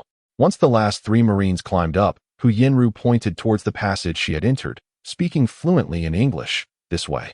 The Marines nodded gratefully before disappearing into the tunnel. Hu Yenru, armed with a grenade launcher, unleashed a barrage at the surrounding walls and hurled her last 2 fragmentation grenades at the alien eggs before following suit into the passage. Chapter 33. The mysterious ruins. Fang Gang stumbled upon a relatively spacious and dry cave, preparing to rest for a moment. However, shortly after he settled down, he felt the entire cave tremble slightly. An earthquake? He quickly stood up and then crouched down again to guard against potential falling rocks. If it was indeed an earthquake, it would be disastrous. No, that's not right. The vibrations seemed to originate from above. Fang Gang reached up to touch the stone wall above his head and soon confirmed his suspicion. The tremors came in waves. What on earth was happening up there? Forget it. I should leave quickly. Fang Gang hurriedly stood up and crawled toward another passage. After weaving through the labyrinthine alien nest for a while, he finally discovered an ascending passage and quickly squeezed into it. He needed to make haste. Here, radio signals were cut off, and Hu Yenru must be anxiously waiting. As Fang Gang struggled to climb along the smooth stone wall, he silently pondered what further horrors this cursed place might hold. After a grueling 10 minutes of ascent, the path ahead gradually leveled out, and holes appeared in the rock wall, allowing faint light to filter through. It seemed he was nearing the end. Fang Gang gritted his teeth and pressed on. A few minutes later, he emerged from the passage onto a platform, summoning his courage. He peered over the edge of the platform to determine his next direction, only to find himself dumbfounded. The platform was at the very top of a vast cavern, facing a luminous rock crevice. Rays of light pierced through the swirling dust, illuminating the dark, profound depths of the cave. At the bottom lay an enormous alien creature, towering at least 6 meters tall, with a massive and grotesque ovipositor hanging behind it. Alien eggs continuously dropped from the tail of the ovipositor, and nearby worker aliens swiftly moved to collect them. The alien queen. Fang Gang was taken aback. He never expected to encounter the alien queen, and this particular queen was very likely the supreme commander responsible for the massacre in Jakarta. Countless battle aliens surrounded the alien queen like stars encircling the moon, with several exceptionally large aliens providing close protection. In the strictly hierarchical alien society, the queen was the ultimate authority, ruling the ferocious clan with an innate majesty. Under her leadership, the aliens were invincible in battle. This was the alien queen. Even from a distance, Fang Gang could feel the oppressive aura she exuded, instilling a primal fear that made him tremble involuntarily. His hands began to shake. No one could remain composed under the silent but potent pressure of the alien queen. Thus, he continued to crawl forward, preparing to make his escape. A small stone slipped from his fingers and fell directly onto the alien queen's ornate headpiece. Time seemed to freeze in that instant. All aliens suddenly halted, the cave falling into an eerie silence, thick with the scent of death. The alien queen's massive head swung around, locking onto Fang Gang's position. Although aliens lacked eyes, Fang Gang felt as if a pair of soul-piercing eyes were scrutinizing him, tearing at his very existence. In another instant, all the aliens below surged into motion, their sharp claws swiftly scaling the smooth stone wall, rushing towards Fang Gang like a tide of darkness. The platform he stood upon seemed like a fragile boat in a storm, teetering before the onslaught of countless aliens. Unable to maintain his composure, Fang Gang frantically dashed to the opposite end of the platform and dove into another opening. The interior of this passage was astonishingly smooth and damp. As he slipped, it was akin to sliding down a slide, and he found himself at the bottom of the tunnel. Standing up, he took a few steps, only to suddenly step into an abyss. Where am I? After an indeterminate amount of time, Fang Gang regained consciousness, sitting up and rubbing his throbbing forehead. Surrounding him was pitch darkness. He could see nothing. He had no choice but to extract a glow stick from his waist pack. After illuminating the stick, he observed his surroundings with its dim light.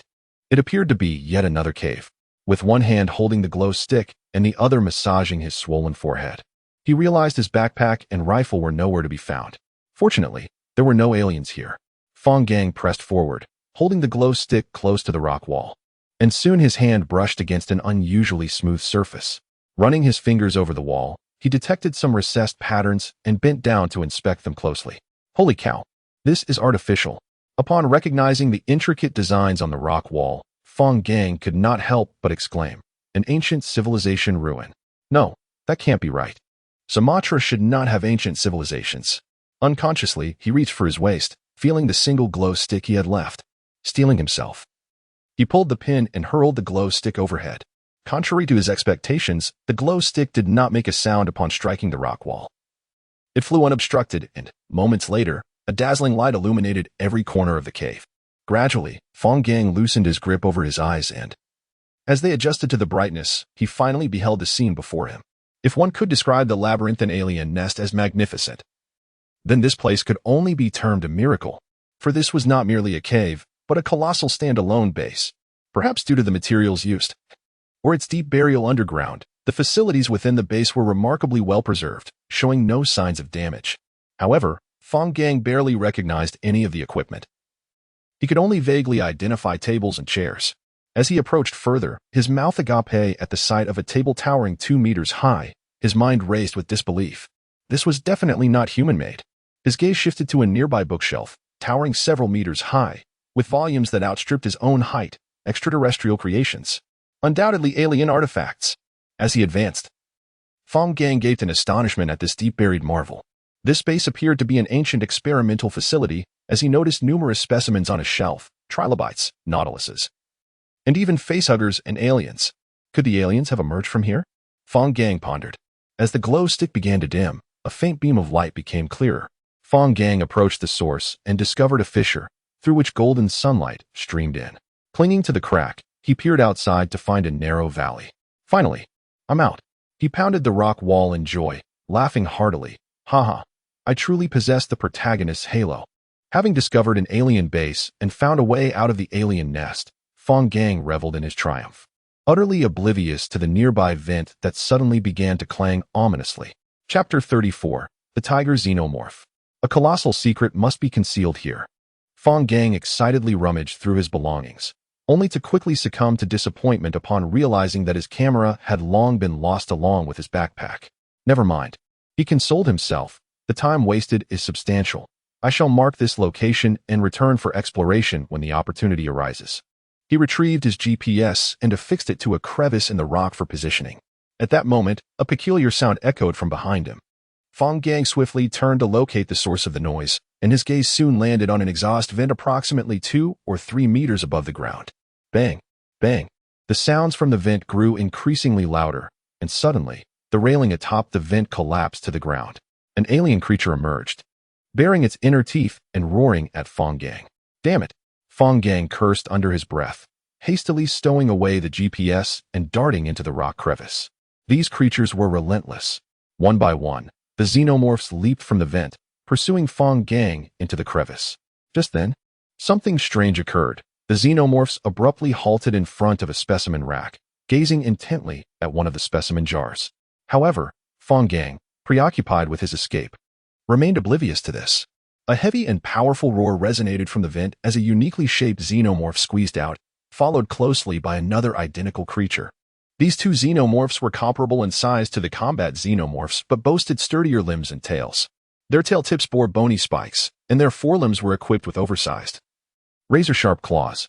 Unlike the elongated, oval heads of ordinary xenomorphs, these two had nearly spherical heads, slightly flattened at both ends, covered with a thick, fan-like exoskeleton that extended to their shoulders, perfectly safeguarding their most vulnerable areas. Additionally, their footpads differed from those of regular xenomorphs, being broader with considerably thicker cushioning. With a fearsome roar, the tiger xenomorphs charged towards the crevice where Fang Gang had fled, sweeping aside any obstructing xenomorphs with their powerful tails. The tiger xenomorphs not only inherited the physical traits of tigers, but also their primal instincts. In their eyes, their territory was inviolable, compelling them to relentlessly pursue Fang Gang. The intruder. The crevice was wide enough for the tiger xenomorphs to pass through effortlessly as they chased after Fang Gang's retreating figure. "The gang, where are you? Why can't I reach you?" Hu Yanru's anxious voice crackled through the intercom. "It's a long story. I'm currently preoccupied with fleeing." Fang Gang panted heavily, momentarily calming his breaths, intending to explain once he was safe. "Wait, do you still have smoke flares?" Hu Yanru shouted. "I'll take the helicopter to rescue you." With all his strength, Fang Gang sprinted downhill, his military boots creating deep impressions in the white fungal carpet, leaving a trail of muddy pits as the white mycelium swirled around him. Thankfully, the alien-cultivated fungi had caused much of the valley's underbrush to wither, facilitating Fang Gang's escape. The tiger xenomorphs, having stolen the genes of tigers, exhibited explosive power far surpassing that of ordinary xenomorphs. Soon, Fang Gang heard a crackling sound behind him. Glancing back, he clearly saw two bizarre xenomorphs merely 20 to 30 meters away. Initially, Fang Gang intended to utilize the trees for agile evasion to shake off his pursuers. But upon a second glance, he decisively abandoned the notion. The two xenomorphs showed no intent of dodging the trees. Instead, they swung their robust tails recklessly, severing any trees in their path. The explosive speed of the tiger xenomorphs exceeded Fang Gang's imagination. In the blink of an eye, the distance between him and the xenomorphs dwindled to mere meters. With just one more breath, they would catch up to him, leaving Fang Gang with no chance of resistance against the formidable creatures. In a split second, Fang Gang threw himself to the ground, sliding down the slope. Thanks to the fungal carpet, the friction against the ground was minimal, allowing him to glide faster than he could run. Before long, he had gained some distance from the two xenomorphs. The rushing wind whistled past Fang Gang's ears, urging him onward as he let out a pained roar. In the chaos, his mind cleared momentarily, and he noticed a faint buzzing sound amidst the deafening wind. A helicopter. Yes, the sound of a helicopter. With great effort, Fang Gang bent down to retrieve the smoke flare strapped to his right leg, igniting it and waving it desperately. Meanwhile, Hu Yanru and the American military helicopter anxiously scanned the area for Fang Gang's whereabouts. "Sir, Look over there. The pilot pointed towards a plume of red smoke. Is that where your friend is? Yes, that's it. Hu Yinru exclaimed excitedly. He is holding a red smoke flare. The Black Hawk helicopter deftly maneuvered and headed towards the direction of the red smoke. Chapter 35. Work for me within the hangar of the aircraft carrier Ford.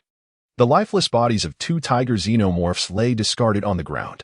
A group of researchers clad in white lab coats surrounded the carcasses, pointing and discussing animatedly, while 2 of them busily snapped photographs. Look at the external exoskeleton. It's over 10 centimeters thick, one researcher remarked. Delicately extracting a bullet embedded in the exoskeleton with tweezers, a 9mm handgun round, severely deformed. These claws, and the bony spikes at the tip of the tail, are even sturdier and sharper than my whaling harpoon. Another researcher, having finished examining the tail, began to feel the muscles of the xenomorph. The musculature is significantly more developed than that of the combat xenomorphs, with numerous tendons. What about its strength and speed? A handsome man with blonde hair and blue eyes inquired, evidently the leader of the group. Stronger than the combat xenomorphs, though inferior to the guardian xenomorphs, came the response. How powerful are they? In a direct confrontation, a single squad can withstand at most 3 tiger xenomorphs, the researcher explained. The man nodded appreciatively, turning to the xenomorph slain by Fang Gang. To devise such a method is impressive. Not only did it result in a swift kill, but it also cleverly avoided the corrosive blood from causing harm. I have already instructed the research department to explore new weaponry along these lines. One more thing, what do you think of that Chinese lad? The man continued. I wish to recruit him into the Viper Squad. He's exceptionally skilled, the researchers affirmed solemnly. Escaping from 2 tiger xenomorphs is no small feat, let alone managing to counterkill one. Although he had the advantage of time and place, his accomplishments warrant our attention. He may not yet possess all the qualities of a qualified squad member, but as a survivor, his capabilities and talent are evident. Indeed, just as I suspected. The Viper Squad must be restructured swiftly to regain combat effectiveness. We need such promising and gifted young individuals. With that, the man departed the hangar, leaving the researchers to continue their examination of the xenomorph's remains. Meanwhile, Xiaoha burst into Fang Gang's hospital room, plopping down onto the bed and gulping down water from the cup on the table. What is going on? Fang Gang stared at Xiaoha, bewildered, wiping his mouth. Xiaoha replied, everything's taken care of. Taken care of what? Huh? Didn't they tell you? Our ship has been transferred to the Singapore Concentrated Defense Zone. The handover just completed. Fang Gang was momentarily stunned. Hey, don't look at me like that. We can't sail the ship away. It's better to leave it to the Chinese than to foreigners. Besides, Singapore is under American military influence, so it's a win-win situation. Xiaoha felt uneasy under Fang Gang's gaze. Moreover, it was Han Xiao's decision. At the mention of Han Xiao, Fang Gang immediately fell silent. You should focus on recuperating. Once you're well, I'll take you around. Fewer than 10 Chinese have ever set foot on this aircraft carrier, and we make up 6 of them. A few days later, Fang Gang and Xiaoha stood atop the bridge, gazing down at the over 300-meter-long flight deck. Compared to a nuclear-powered aircraft carrier, Fang Gang felt his destroyer was but a tiny speck. What do you think? Quite magnificent, isn't it? Xiaoha remarked, looking toward the golden horizon. Though it pales in comparison to the awe of a great ship and its mighty cannons. The deck was filled with helicopters. Against xenomorphs. Helicopters are far more effective than those stealth fighters, Fang Gang nodded. With humanity possessing such formidable military might, why can't we eradicate the xenomorphs? Xiaoha mused aloud. Setting aside superweapons like nuclear bombs, even old-fashioned tanks should be able to annihilate tiger xenomorphs. Has humanity succeeded in exterminating flies and vermin over the millennia? Fang Gang countered. What do you mean? I discovered specimens of facehuggers and xenomorphs in alien ruins, with a lineage tracing back to the Cambrian period. In other words, xenomorphs have always existed on Earth. We simply lack understanding of them. Fang Gang paused, contemplating. The sudden outbreak of xenomorphs cannot be mere coincidence. Humanity's continuous retreat must have deeper reasons. I suspect a mysterious force is orchestrating these developments, perhaps even steering the course of history. That sounds alarmingly far-fetched. To have the world in such disarray, one must possess immense power, Xiaoha scoffed. Let us hope that that's the case. Ever since discovering the alien ruins, my curiosity about the xenomorphs and their origins has only intensified, Fang Gang said, turning away from the railing. Just then, he noticed a handsome man with blonde hair and blue eyes approaching. Hello, I'm Sherman, the man smiled, shaking hands with both of them. Sherman appeared to be in his late 20s, neither tall nor thin, yet strikingly handsome, particularly with his sapphire-like eyes set upon a finely chiseled face, capable of eliciting gasps from countless young women. Fang Gang, this is Xiaoha, Fang Gang replied amicably. May I ask what brings you here? Nothing much. Just wanted to chat, Sherman said, leaning against the railing beside Fang Gang. Could you share how you managed to escape? We've previously sent people into xenomorph nests, but none have returned alive. Just luck, I suppose. I was wandering around the nest without encountering any xenomorphs until I was nearly out, Fang Gang explained. No wonder you emerged almost unscathed, Sherman nodded. Did you make any discoveries in the xenomorph nest? Perhaps encounter any particularly unique xenomorphs or observe any strange behaviors? I saw the xenomorph queen. Does that count? Fang Gang replied. That was expected. We had long suspected the queen's involvement in the Jakarta incident, Sherman said nonchalantly. The xenomorphs during that event coordinated seamlessly, with clear objectives and successive offensive actions that left us utterly defenseless. Only by stepping back could one appreciate the intricate and terrifying strategy employed by the xenomorphs. Ordinary xenomorphs could never orchestrate such an artful assault. How do you know this? Xiaoha inquired. I witnessed it firsthand. I was in a helicopter and saw it all clearly. And how did they conduct their assault? First, they set an ambush outside the city, forming a massive encirclement. Then, they unleashed a swarm of facehuggers within the city to create chaos, driving civilians to flee and reducing the population, facilitating the subsequent cleansing operation. Every fleeing civilian was ruthlessly ambushed by lurking xenomorphs. Once the population dwindled to a certain extent, they deployed Guardian and Tiger xenomorphs as shock troops, breaking through the perimeter defenses at their weakest points. Countless combat xenomorphs then surged into the city, most of them positioning themselves by the seaside while the remainder continued to compress the space available to the defenders and civilians, intentionally leaving a single escape route. Anyone attempting to flee through that route was brutally slaughtered outside the city. When the defenders and civilians' operational space was constricted to a critical point, the xenomorphs launched a full-scale assault. In such confined quarters, the defenders could not leverage their firepower advantage and were soon overwhelmed, Fang Gang added. Precisely, Sherman inhaled deeply. 100,000 xenomorphs cannot match the might of a single queen. Indeed, the strategic command of the queen is far more formidable than that of the xenomorph horde. We must exert every effort to eradicate all queens. I hear you're heading to the United States? Have you considered how you will survive once you arrive? Sherman shifted the topic, directing his attention to Fang Gang. I might join a defense unit in a concentrated defense zone and then climb the ranks through my own abilities. Fang Gang replied. Those defense units are mere cannon fodder, Sherman chuckled. Why not work for me instead? Chapter 36. The powerful ULC at your service? What does it mean? Fang Gang had long suspected that Sherman would not approach them for a casual conversation without reason, and he was surprised by how quickly Sherman revealed his intentions. Allow me to introduce myself. I am one of the leaders of the Special Operations Department of the Unified Control Center, or ULC, Sherman Dvorak. A Czech? Xiaoha's focus seemed rather unorthodox. If I recall correctly, doesn't the abbreviation for the Unified Control Center stand for JCC? Moreover, isn't it a medical health organization? We are not doctors. Ignoring Xiaoha, Fang Gang directly inquired. The Unified Control Center is merely a FAAD during peacetime. The ULC conceals itself behind the JCC. And all funding and technological resources stem from the ULC. Sherman chuckled. JCC stands for the Disease Control Center, while ULC refers to the Extraterrestrial Life Control Center. Extraterrestrial Life Control Center? Fang Gang maintained a calm exterior, but his mind was already in tumult, for the secrets Sherman spoke of were unheard of by the average person. Sherman took a sip from his cup to moisten his throat and continued. The ULC has effectively controlled the spread of extraterrestrial beings and the accompanying panic for nearly a century. However, at the end of the 20th century, for various reasons, we severed ties with the United Nations and began to cultivate our own influence. After over 30 years of development, the current ULC has transformed into an unimaginable behemoth. Yet we still uphold most of the original agreement, battling extraterrestrial beings on a global scale.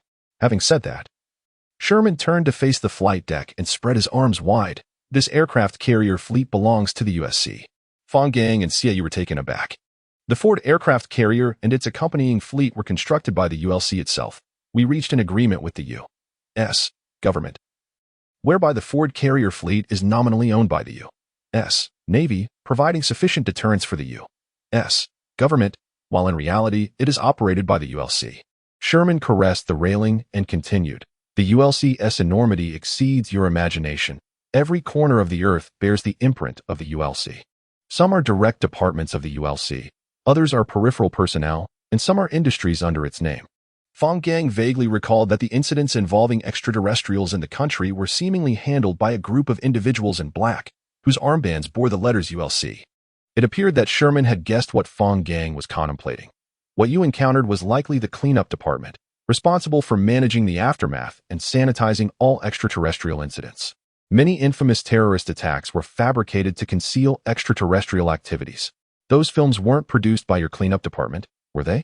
Fang Gang asked. Sherman nodded. Indeed. Do you know why the extraterrestrials erupted so suddenly? Do you know why countries cannot resist their advances? Do you know where they come from and why? Fang Gang pressed on. Confidential, Sherman replied, indicating that they were unwilling to disclose further information. It seemed that the ULC indeed possessed knowledge of certain matters.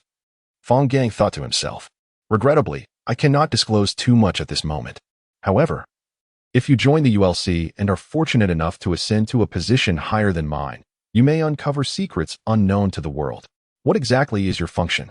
Compared to peacetime, our responsibilities have expanded significantly. We have even established centralized defense zones to provide refuge for survivors. Rest assured, ULC's activities will not pose a threat to humanity. As for my Special Operations Department, we primarily engage in specialized operations against extraterrestrials, executing missions of reconnaissance, rescue, and extermination. Though we occasionally participate in the conventional warfare against extraterrestrials organized by the War Department. So your Special Operations Department is mainly responsible for combating extraterrestrials? Fang Gang inquired. Pretty much. Sherman enthusiastically draped his arm around Fang Gang's shoulder. Our criteria for selecting personnel are exceptionally stringent. We rarely consider ordinary individuals. So what do you say? Will you think it over? Of course, you need not worry about compensation. We will ensure your family is well cared for. Fang Gang yearned to unravel the mysteries of this chaotic world, and this opportunity lay before him, leading him into contemplation. Observing Fang Gang's silence, Sherman hastily continued to persuade him. Not long after the disaster struck, the U.S. government fell into disarray. Now, the centralized defense zones and gathering places in America are controlled by prominent families. On their turf, they reign as kings, free to act as they please. If you encounter any trouble, you cannot safeguard yourselves. But with the ULC as your shield, they would not dare to touch you. After all, in contemporary America, the ULC is akin to the former federal government. The ULC was indeed formidable, having gained recognition from various families in such a short span. Fang Gang widened his eyes, hoping Sherman would divulge more information unknown to him. I cannot say more.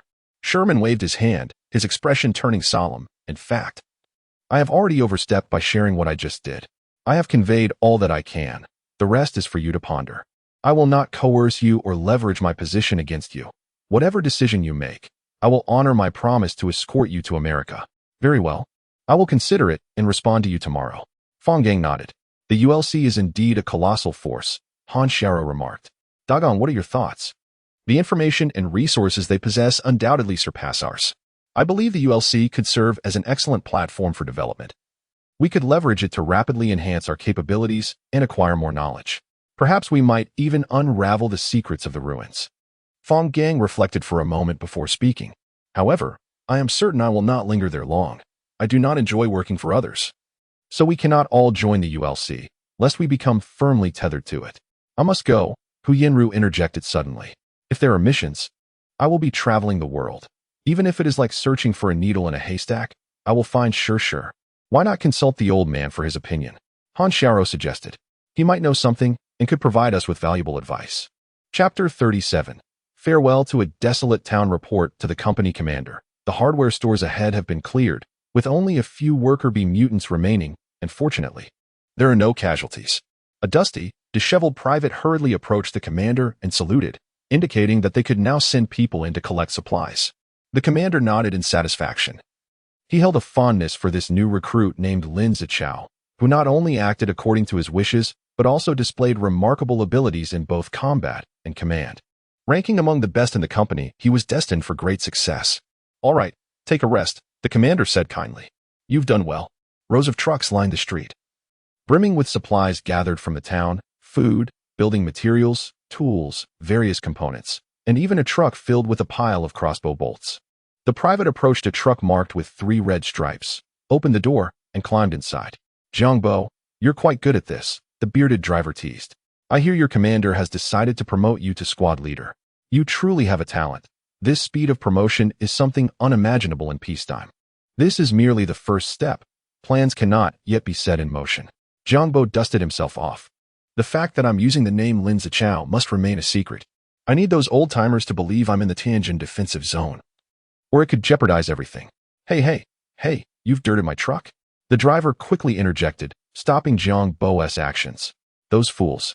I worked so hard to get Chen Mo inserted into the ULC Special Forces, and when they received the invitation, they still hesitated and consulted the old man. What are they thinking?" Jiangbo lamented, exasperated. "Come on, they're not one of us. They're looking out for themselves," the driver scoffed. "Do you think everyone is like you, eager to uncover every mystery? There are countless enigmas in this world. Most people simply wish to live a peaceful life. All right. Let us talk business." Jiangbo waved his hand dismissively. "There's nothing much to discuss. The brothers are progressing steadily, and everything is going smoothly," the driver said, handing Jiangbo a chocolate. "I haven't been able to reach Chen Mo. He should still be on the road." "And Xintian?" "She is with Chen Mo. By the way, she asked you to help find someone." "Who?" "Her boyfriend, Huyan Rua." "Okay, I'll contact the old man and ask for his help." Jiangbo nodded. Meanwhile, in the Tianjin defensive zone, Lin Zichao stared at a desk piled high with documents, feeling as if his head might explode. "Isn't it just about pretending to be someone else?" Jiang Lan observed Lin Zichao, who was pulling at his hair in frustration, unable to suppress a laugh. "As long as outsiders believe you are Jiangbo, isn't that enough? You say it so lightly, but can an ordinary person really act like my grandson?" Lin Zichao wailed. "You're forcing a sick cat to pretend to be a tiger. But who knows how long your grandson must pretend, Lin Zichao," he lamented. Han Xiaoha carefully packed Fang Gang's backpack, neatly folding the clothes that had been stuffed haphazardly inside. Upon discovering her own photograph tucked away in the pocket, she smiled brightly. Which girl wouldn't want the boy she liked to carry her picture with him? "No need to pack. It'll just get messy again soon enough." Fang Gang replied casually. "I know you well. It used to be me packing for you." "Isn't it because you're leaving?" Han Xiaoha said, feeling wronged. "Who knows when we'll see each other again? Once you're in America, just follow your parents and don't cause trouble. This isn't our territory, and no one can protect us here, got it?" Fang Gang warned Han Xiaoha. However, Fang Gang would soon realize that the defensive zone Han Xiaoha was heading to was not his territory, but rather that of Han Xiaoha's mother, and Xia. Got it. "I want to be reckless," Han Xiaoha replied, stuffing the neatly folded clothes into Fang Gang's backpack. What should a competent girlfriend say at this moment to express her concern and reluctance? Fang Gang was caught off guard by Han Xiaoha's unexpected question. "How about I ask Jing and I?" she suggested. "I really don't know what to say, but not saying anything would make me seem so indifferent." Han Xiaoha pouted, tugging at her hair as if to say she didn't love him. "You should spontaneously compose a sonnet," shouted Zhou Fanya from outside the door. "Damn it, you guys are eavesdropping," Han Xiaoha exclaimed, rushing toward the door. "This is my private time with Dagong." Quickly, Fang Gang seized Han Xiaoha's wrist and pulled her in front of him. "You don't need to say anything because you're not even a qualified girlfriend." "What?" Han Xiaoha was stunned, ready to be angry. "You are the best girlfriend." With that, Fang Gang gently kissed Han Xiaoha on the forehead. "You jerk." A blush crept across Han Xiaoha's face as she hugged Fang Gang tightly. All right, let us disperse," Xiaoyu urged, nudging the still clinging Zhou Fanya and Chun Jingni away from the door. "If those two were to engage in something inappropriate, it would be awkward for us to watch." "Disgusting." Chun Jingni shot Xiaoyu a glance. "Hey, little girl, watch your words. After Dagong and Huyan Rua leave, it'll just be me and Fanya protecting you too," Xiaoyu proclaimed loudly. "Disgusting." Zhou Fanya didn't bother to look at Xiaoyu. "Congratulations. Half of our population now considers you disgusting," Chun Jingni laughed. In the adjacent room, Huyan Rua meticulously organized his backpack, which also contained a photograph wanted by Shi. In the picture, Bai Shi was clad in her school uniform. Exuding an innocent charm, Huyan Rua tenderly caressed the photograph before clutching it tightly to his chest, as if afraid to lose it, tears streaming down his cheeks. Shi, where are you?" Huyan Rua sobbed. "I don't understand why you betrayed me, but I believe you had your reasons. No matter what mistakes you made, you will always be my Shi." With that, Huyan Rua collapsed onto the bed, burying his face in his arms and weeping. Every man has his moments of vulnerability. No matter how strong they may appear, they will inevitably reveal their fragility during the darkest times. 1,000 miles away, in the depths of the ocean, Bai Shirshir lay on the low bunk of a submarine, her back to the aisle, secretly retrieving a large photo from her pocket, one of Hu Yinruo. Ruah. I never expected things would turn out this way. I'm so sorry, Bai Shirshir sobbed. Had I known it would be like this, I would never have accepted this mission. Where are you? I miss you. Bai Shirshir fought back her tears, unwilling to let anyone see her vulnerable side. Yet her trembling shoulders betrayed her, and all of this was witnessed by Chen Imo Jiangbo. Hurry and find that boy, Chen Imo thought. A wave of guilt washing over him, for Bai Shirshir had lost her lover for the sake of their plan. Chapter 38.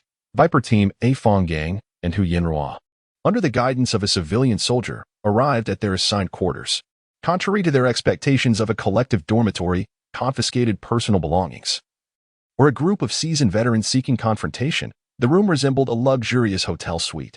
The floor gleamed, immaculate enough to reflect light. In the center stood 2 spacious beds adorned with clean, soft linens. Essential amenities such as a water dispenser, washing machine, and even a microwave were readily available. The vast and comfortable space rendered any sense of being in a heavily fortified military base utterly obsolete. Should you require anything, do not hesitate to call me. I am on the first floor, the soldier proclaimed, donning what he believed to be the most charming and professional smile, carefully articulating in imperfect Mandarin. This was understandable. Those who made it into the Special Operations Unit were known novices, having backgrounds as either special forces or mercenaries, and thus required delicate handling. It is worth noting that a Special Operations team member held far greater value than a mere civilian soldier. Are we on vacation? This is too indulgent, Hu Yinruo exclaimed. Tossing her backpack aside and collapsing onto the bed, the soft mattress sank beneath her weight, offering far superior comfort compared to their previous accommodations. In this world, it felt akin to a 5-star hotel, and she instantly felt like royalty. The base had been constructed during peacetime, specifically tailored for Special Forces personnel. Thus maintaining such high standards was no small feat. Fang Gang waved dismissively, signaling for the soldier to leave. Once the soldier exited, Fang Gang promptly pulled Hu Yinruo up. Let us enjoy later. First, we need to check for cameras and listening devices. Reluctantly, Hu Yinruo stood and began to search the room. What is this? She exclaimed, uncovering a doll from a drawer. Ah, you see, they believe that Special Forces personnel experience significant stress and sometimes require relaxation, Fang Gang replied. After an extensive search, they found no cameras or listening devices. Not bad. There's a bit of sincerity here. Fang Gang nodded in satisfaction, pleased that they were not under surveillance. Just as they prepared to lie down for a moment's respite, a loud knocking echoed on the door. Come in, Fang Gang called, but the knocking persisted. Suddenly realizing, he repeated in English. The door swung open, and 4 distinct members of the Special Forces team entered, led by a nearly 2-meter-tall black man, followed by a muscular Caucasian, a striking blonde woman, and a slimmer Latino at the rear. Don't misunderstand. We're not here to cause trouble. We heard the last 2 members of the squad had arrived, so we came to pay a visit, the blonde woman said, licking her lips while casting an intrigued glance at Fang Gang. I'm Lorraine Sasha, the tall guy is Capasu, the muscle-bound fellow is Lawrence, and the Latino is Lasvado. By the way, what kind of name did your parents give you? It's quite a mouthful. Fang Gang, he replied, while Hu Yinruo introduced herself succinctly. Fang Gang then added, we just arrived from China and are unfamiliar with the area. We appreciate your guidance. Ah, you're too formal, Capasu said, swiftly moving to embrace Fang Gang's shoulders. I'm from Guinea. I moved to the U.S. to pursue a career as a rock singer and lived on the streets. Unlike Lawrence, who had a cushy life since he entered West Point at 18, my journey has been one of hard-earned progress. The blonde woman appeared amiable but warned. Do not provoke her. She was once a twisted mercenary who relished training boys like you with whips and candles. Quite intense. As for the Latino, Lasvado, no. I mean Valazado. He's just a monk who lives on bread and water. Ignore him. Fang Gang and Hu Yinruo exchanged bewildered glances as they watched Capasu ramble on, spitting out words with enthusiasm. Enough. Lorraine Sasha finally interjected, unable to contain her frustration. They asked for information about the place, not for you to dig into our pasts. What is going on in that head of yours? Lawrence, seemingly accustomed to the chaos, calmly stated, you were sent by Sherman, right? Sherman oversees 3 squads, Python, Viper, and Cobra. The Python squad suffered significant losses in a prior operation, while the Viper squad was completely annihilated. We are here to rebuild the Viper squad. Each squad comprises 3 teams. We 6 are part of Team A, the Viper A team. After a brief pause, Lawrence continued. The next 2 weeks will focus on knowledge and skill training, supplemented by team-building exercises. Given our solid foundations, physical training will not be the primary focus. Following the training, assessments will be conducted, and Sherman is eager to establish the Viper squad. As long as you don't perform poorly, you want to be eliminated. The main goal of the assessment is to select the team leader. Lorraine Sasha added, her gaze lingering on Fang Gang's well-defined muscles and sun-kissed face, making him feel exposed as if stripped bare in a public square. Any questions? The previously silent Lisvato spoke up. If there are no inquiries, I'll head off to train. All right, you can go, Kapasu. Now revitalized after Lorraine's reprimand, resumed his chatter, since you're interested in the local situation. You've come to the right person. There is nothing a brother like me can uncover. Stop. I can't bear this chatter, Fang Gang urgently interrupted. Just tell me about the unfriendly folks around here. Oh, that. Kapasa seemed to finally grasp the question, donning a mysterious expression. This place is managed by someone named Paul, who is on par with Sherman and also oversees 3 squads. Although we're under Sherman, while training here, we are actually under Paul's authority. So do not provoke him. Fortunately, he is often out on missions and hardly oversees matters here. However, none of the instructors under him are easy to deal with. While their strict training is for our benefit, they let us go. We don't want to embarrass ourselves, Lorraine Sasha said, covering her face as she pulled Lawrence towards the exit. Over the next few hours, Kapasu enthusiastically provided a comprehensive overview of the entire training base, detailing everything from the height of the walls to the layout of defensive positions, from the meal plans to the cat owned by the elderly chef. Until darkness fell, and the two could barely muster smiles as they bid farewell to this garrulous individual. Oh, it was truly delightful chatting with you. We must do this more often, Kapasa said as he departed. What conversation? You did all the talking. Fang Gang sighed, shaking his head, pondering how everyone else was faring. Meanwhile, aboard the Ford aircraft carrier, what a character, Xiaoha remarked, glaring at the ravenous Xiaoha. You don't have to work every day. So why does it seem like you're eating more? Well, if it's not mine, why not indulge? Xiaoha mumbled. On the other side of the table, Han Sharo gazed intently at the message she had just received. Safely arrived. Do not worry. Arrangements have been made in the U.S. and someone will take you to your parents. Sherman, nothing will go wrong, Han Sharo reassured herself. Chapter 39. The terrifying accumulation of knowledge in ULC. Can anyone tell me how many types of xenomorphs there are? The instructor, with an impassive expression, surveyed the 20 or so recruits before him and languidly remarked, surely you cannot be so ignorant as to not know this? Truly, brawn over brains. Even a 3-year-old would be familiar with this. He cast a disdainful glance at Kapasu, prompting laughter from the crowd. Anyone care to add? The messenger xenomorph, the sentinel xenomorph, and specialized types such as the tiger xenomorph that I have encountered, Fang Gang replied. That's quite comprehensive. I too have only recently heard of the tiger xenomorph. The instructor's interest was piqued by the mention of the tiger xenomorph, and his previous languor dissipated. The tiger xenomorph is produced through the parasitism of a facehugger on a tiger. As for the other types, he cleared his throat deliberately and continued. The messenger xenomorph hatches directly from a special xenomorph egg, while the worker xenomorph can evolve from the messenger or be birthed through the parasitism of humans. The warrior xenomorph can only be born from humans, and the sentinel xenomorph evolves from the warrior. Information about the xenomorph queen is scarce, and her origins remain unclear. Xenomorphs can hatch directly from xenomorph eggs. Fang Gang was taken aback, as he previously believed that xenomorphs could only arise from parasitizing humans. He was astonished to learn that the xenomorph queen could produce messenger xenomorphs en masse, allowing them to evolve into worker xenomorphs through continuous feeding. This revelation explained the sudden, large-scale outbreaks of xenomorphs, far exceeding the number of deceased humans. Surely, the xenomorph queen must have amassed a sufficient quantity of eggs and orchestrated their hatching at a specific time, leading to this unexpected surge. The value of warrior xenomorphs surpasses that of messenger xenomorphs. You may have witnessed messenger xenomorphs protecting those afflicted by chestbursters, the instructor noted. Fang Gang nodded, recalling such an incident he had witnessed in a small enclave in northeast China. Now, let us discuss the matter at hand.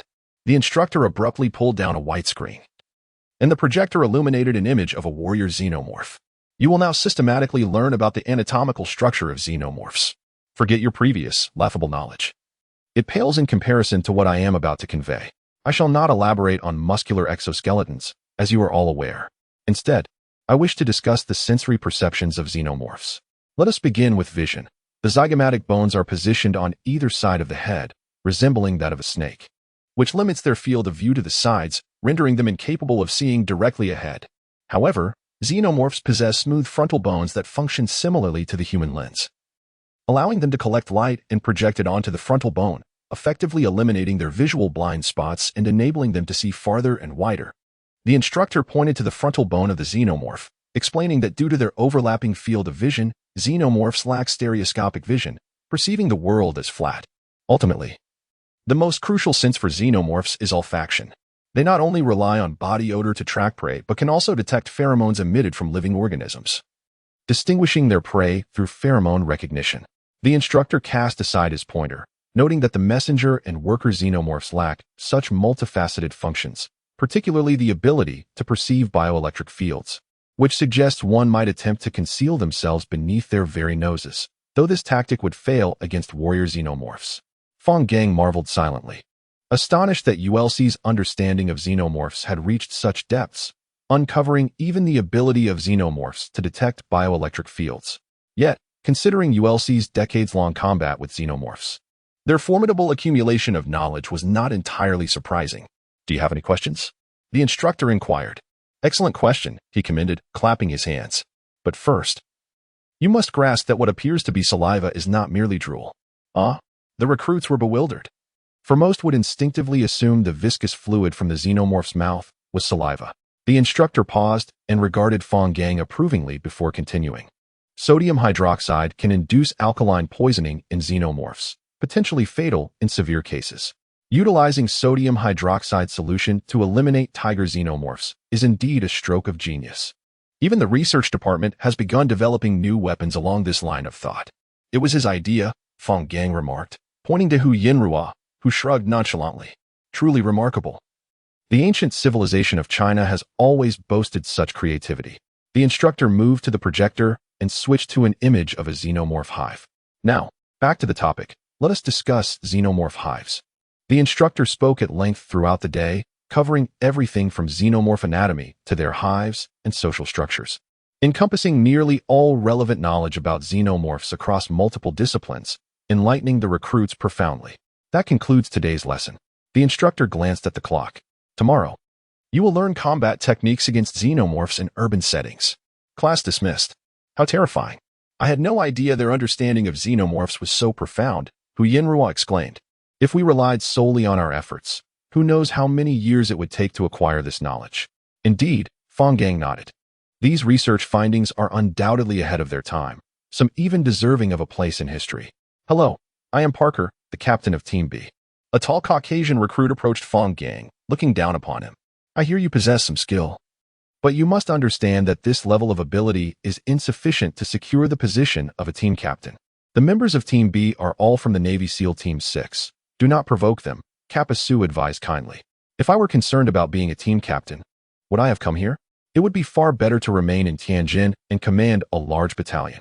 Fang Gang could not help but laugh at Hu Yinrua, then turned to Parker and said, the richness of Chinese culture is profound. We do not pursue such titles, thus I shall not compete for the position of team captain.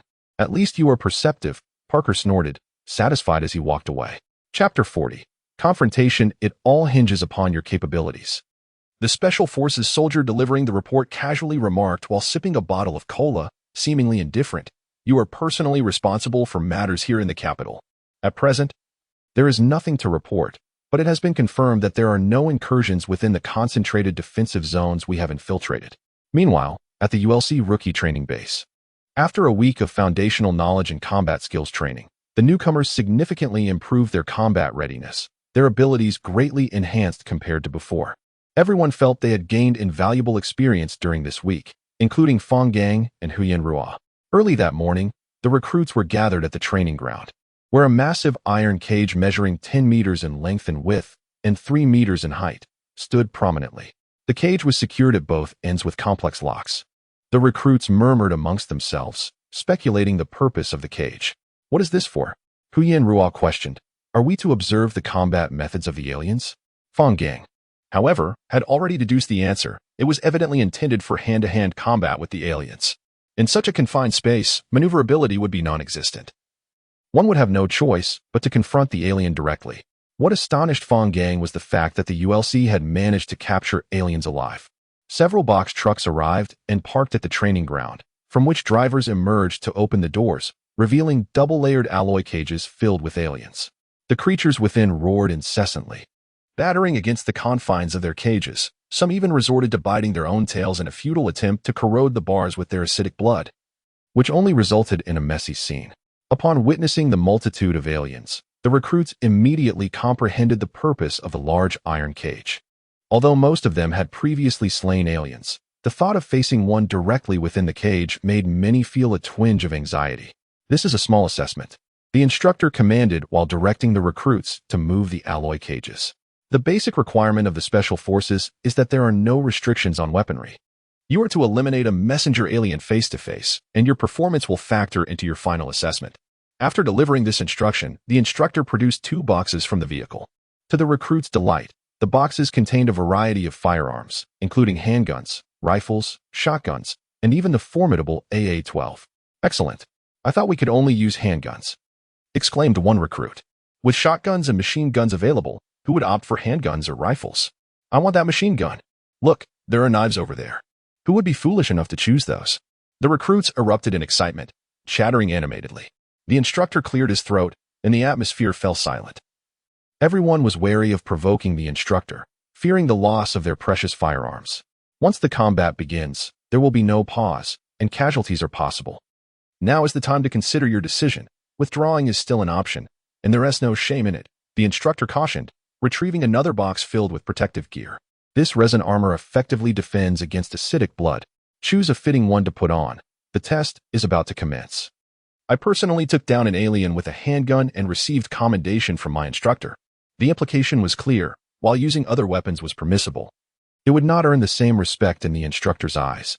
No one opted to withdraw. All donned their protective suits, awaiting the test to begin. It fits quite well, Fang Gang remarked, moving his body without any discomfort. The armor was designed for optimal comfort, snugly fitting like a second skin and not hindering movement. Though it was undeniably stifling. Protect your heads. The armor does not cover them, the instructor reminded. Shall we begin? Who will be first? I will, Kapasu declared, brandishing a squad machine gun as he dashed into the cage. The instructor nodded, signaling the test to commence. The alloy cage containing the alien was aligned with the large iron cage, and the doors slowly opened. Once the alien stepped inside, the doors on both ends shut simultaneously, and the test began. Ha! Kapasu unleashed a barrage of fire upon the unsuspecting alien, cackling as he did so. Before the alien could react, it was reduced to a pulpy mass, acidic blood splattering everywhere. The onlookers exchanged glances. This was unexpected. The instructor was clearly taken aback by Kapasu's unconventional approach, his expression shifting rapidly. Typically, confrontations commence simultaneously from both human and alien, yet this individual had launched an unannounced assault, leaving the instructor with no choice but to declare Kapasu qualified. Unbelievable, Huyan Ruo exclaimed, eyes wide. Lauren, Sasha, and Lawrence turned away, feigning ignorance of the large, boisterous recruit. Kapasu exited, laughing, and once the area was cleaned, the second test commenced. What is she planning? Kapasu wondered aloud, lamenting the squandered opportunity. Look at the instructor's expression. Your method just cost you points in his eyes. You'll regret it later, Fang Gang chuckled. Lauren Sasha likely wants to showcase her skills.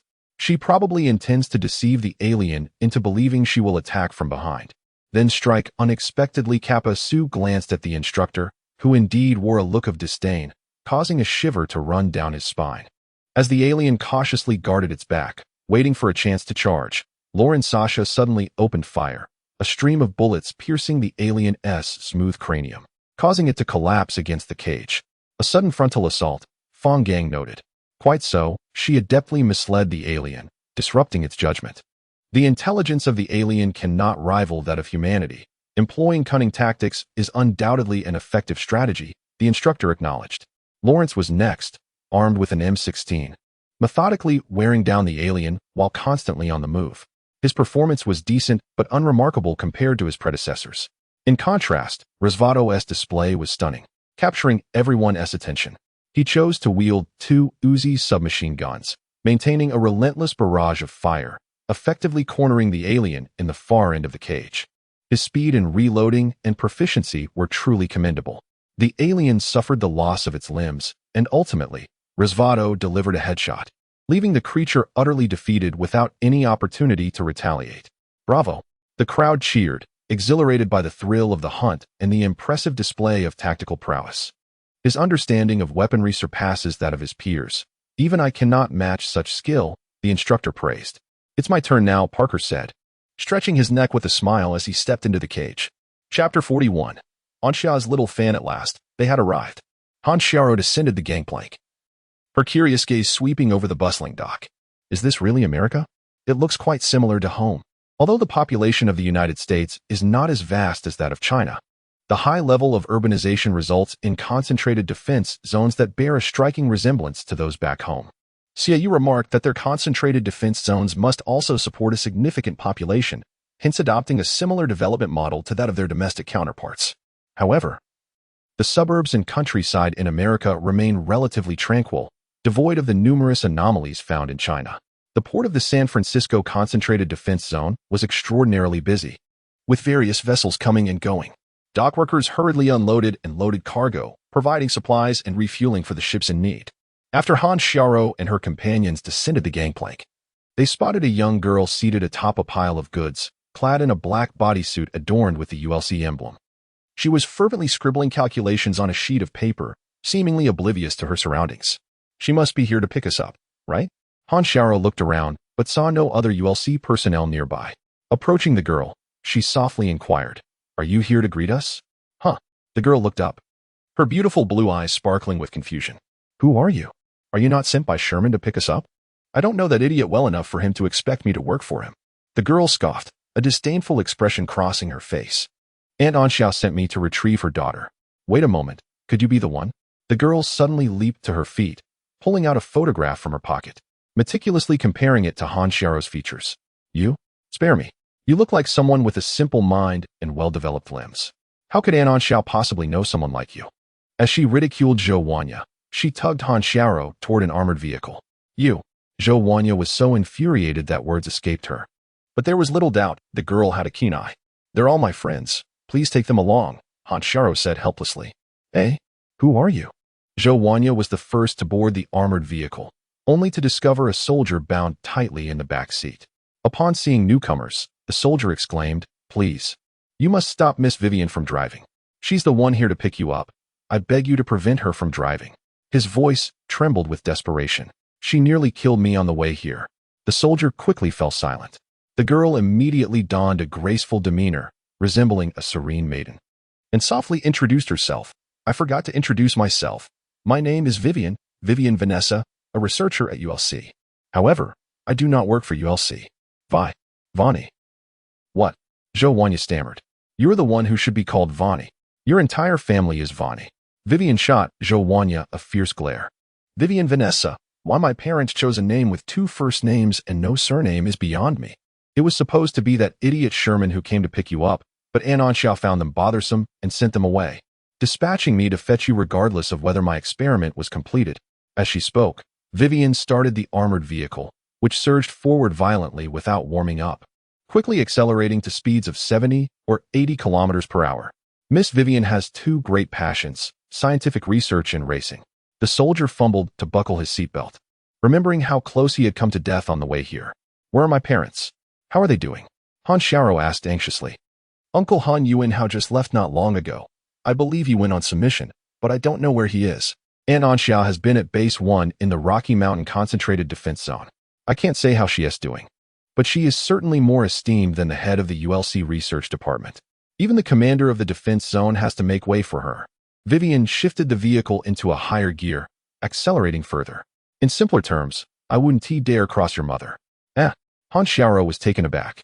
Vivian had even clashed with the head of the ULC research department, yet she appeared like a meat kitten in front of Anxia. The soldier quietly informed the others. "Is my mom really that impressive?" Han Xiao's eyes widened. "Aunt Anxia is a genius. Vivian exclaimed enthusiastically. She has invented numerous practical devices that greatly enhance soldier survival and combat capabilities. Moreover, she is researching groundbreaking technologies, such as magnetic levitation. You wouldn't believe it. And Anxia is even studying extraterrestrial matters, though she never shows them to me. I wouldn't want to break them, to be honest. The entire Rocky Mountain Defense Zone can stand up to ULC solely because of Aunt Anxia's backing. Otherwise, ULC would have long transformed the Rockies into their private garden. Are you not a part of ULC? Why not align with them? Xiaoha inquired. I used to be, but after meeting Aunt Anxia, I am no longer affiliated. However, this outfit is quite useful. With that, Vivian leaned out the window and shouted to the checkpoint ahead, "The magnificent Vivian is here. Clear the way." The soldiers guarding the checkpoint quickly parted to allow the armored vehicle to speed past. See? They recognize this uniform, so I must wear it when conducting official business. Vivian tugged at her attire, which indeed felt quite snug. I think they know you. It would be a miracle if you were inconspicuous, Xiaoha murmured. Ever since I met Aunt Anxia, I've resolved to stick with her. Vivian continued excitedly, her eyes sparkling with enthusiasm. Compared to Aunt Anxia, the people at the ULC research department are complete fools. All they do is study anomalies. Being with Aunt Anxia is far more interesting, researching electromagnetic rifles, pulse grenades, and so on, by UBUBU. It seemed that Anxia's little fan was also a war hawk. How long until we arrive? Xiaoha inquired, feeling increasingly nauseated by the severe bumps of the ride. You can't keep up? But you're already going 80. And in a crowded city, no less. Xiaoha felt a strong urge to curse. The armored vehicle raced ahead, seeming to soar even on smooth roads, attracting the attention of passers-by. Chapter 42. The initial battle in the Dead City. This marked the final assessment test before the evaluation.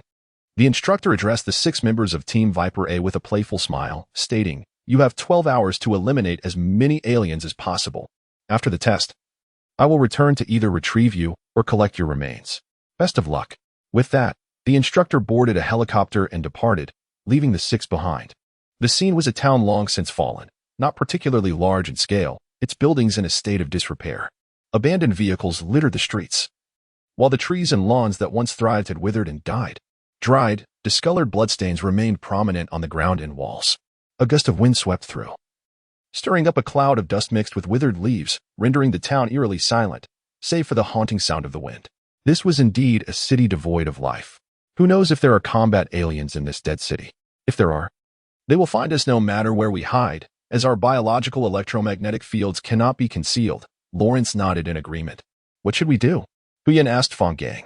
The best strategy is to find a vehicle and circle the town all night, hunting the aliens. This way, we ensure safety while also securing a commendable performance. Fang Gang replied, gazing at the derelict cars along the roadside with a sigh. But it seems there are no drivable vehicles left. We must come up with another plan. If the aliens are scarce in this town, we can take the initiative and hunt them down. However, if they are numerous, it would be prudent to establish a defensive position. Surviving the night in defense wouldn't yield poor results. Lawrence assessed the situation. That makes sense. The instructor must know how many aliens are truly present in this town. Lawrence nodded. I believe our best course of action is to set up a defensive position. Shall we put it to a vote? Sounds good. Fang Gang and Huyen were the first to agree. It indeed appeared that establishing a defensive position was the safest approach. I concur. Lorraine Sasha raised her hand. I have no preference, Kapasa chimed in, while Risvado remained silent, his expression reflecting a willingness to go with the flow. Unlike back home, the buildings here were mostly standalone, offering no retreat. Fang Gang looked around at the isolated structures and remarked with some annoyance. This means that if we choose to defend, we will have no depth in our defense. We can only endure to the end. There's no better option, Lawrence said, hoisting his backpack filled with mines and explosives, pointing to a small church in a nearby park. What about over there? The church was nestled on the grassy expanse of the park, modest in size but with sturdy cement-colored walls. The surrounding grass was brown and desolate, offering a clear field for traps and obstacles.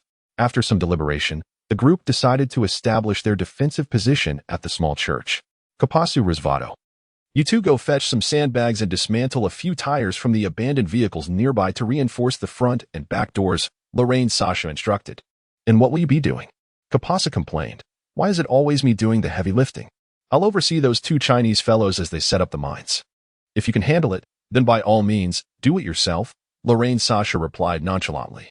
Kapasa quickly adopted a more submissive demeanor in terms of military skill. He was no match for these seasoned mercenaries and could only meekly assist. True to her reputation as a former elite mercenary, Lorraine Sasha's layout of the minefield impressed Fang Gang. The area near the road was littered with improvised explosives made from barrels filled with explosives and shrapnel, potent enough to inflict significant damage on the aliens. The outer perimeter was systematically arranged in a grid-like pattern. Further in, there were irregular minefields, densely packed with mines in the aliens' primary assault direction, while less critical paths had only a few mines. Close to the church were various directional mines, with several claymore mines placed at the entrance. We don't have enough mines, but this will have to do, Lorraine Sasha observed as Fang Gang carefully placed the last claymore mine on the steps. I can guarantee that we will maximize the lethality of this minefield. It should be more than enough to deal with the aliens. The preparations inside the church were also complete. Lawrence approached, glancing at the now empty backpack. It seems you all finished up. Let's hurry inside and be cautious of any hidden explosives. Just as they prepared to enter, Capasu and Resvado came running from a distance, firing behind them as they approached. Watch out for the mines, Lorraine Sasha cautioned. Quick, get inside. The aliens are coming. Capasa gasped, rushing ahead. There are several behind us, messenger aliens. The group turned to see a few messenger aliens wandering the street, but they showed no signs of aggression. Get inside. These are merely scouts. The aliens will soon launch an attack, Fang Gang said as he stepped into the building, positioning himself by a window with a machine gun. One by one, they entered the church, taking their positions and preparing their weapons, standing ready for the impending confrontation. I expected my first battle in this dead city to be a grand slaughter, but here we are, hunkered down in defense. Capasa grumbled as he cocked the heavy machine gun. Hurry up and prepare. Fang Gang placed a hand grenade within easy reach on the windowsill, ensuring it was accessible during the fight. In this dead city, there were at least 100 aliens. It was a miracle if they could hold their ground with just a few of them, let alone hope for a massacre. As time passed, the number of aliens on the street gradually increased, transitioning from the initial few messenger aliens to a dozen worker aliens, and even a few combat aliens appearing. After Lorraine Sasha sniped a few aliens, they quickly adapted, retreating behind vehicles and buildings to avoid exposure. Damn it. Lorraine Sasha slammed her fist against the sniper rifle. If I had known they would act this way, I would have brought an anti-material sniper rifle. Watching the ever-growing number of aliens on the street, sweat began to bead on Fang Gang's palms, forcing him to withdraw his hand from the trigger and wipe it on his clothing. Not many are rushing this way.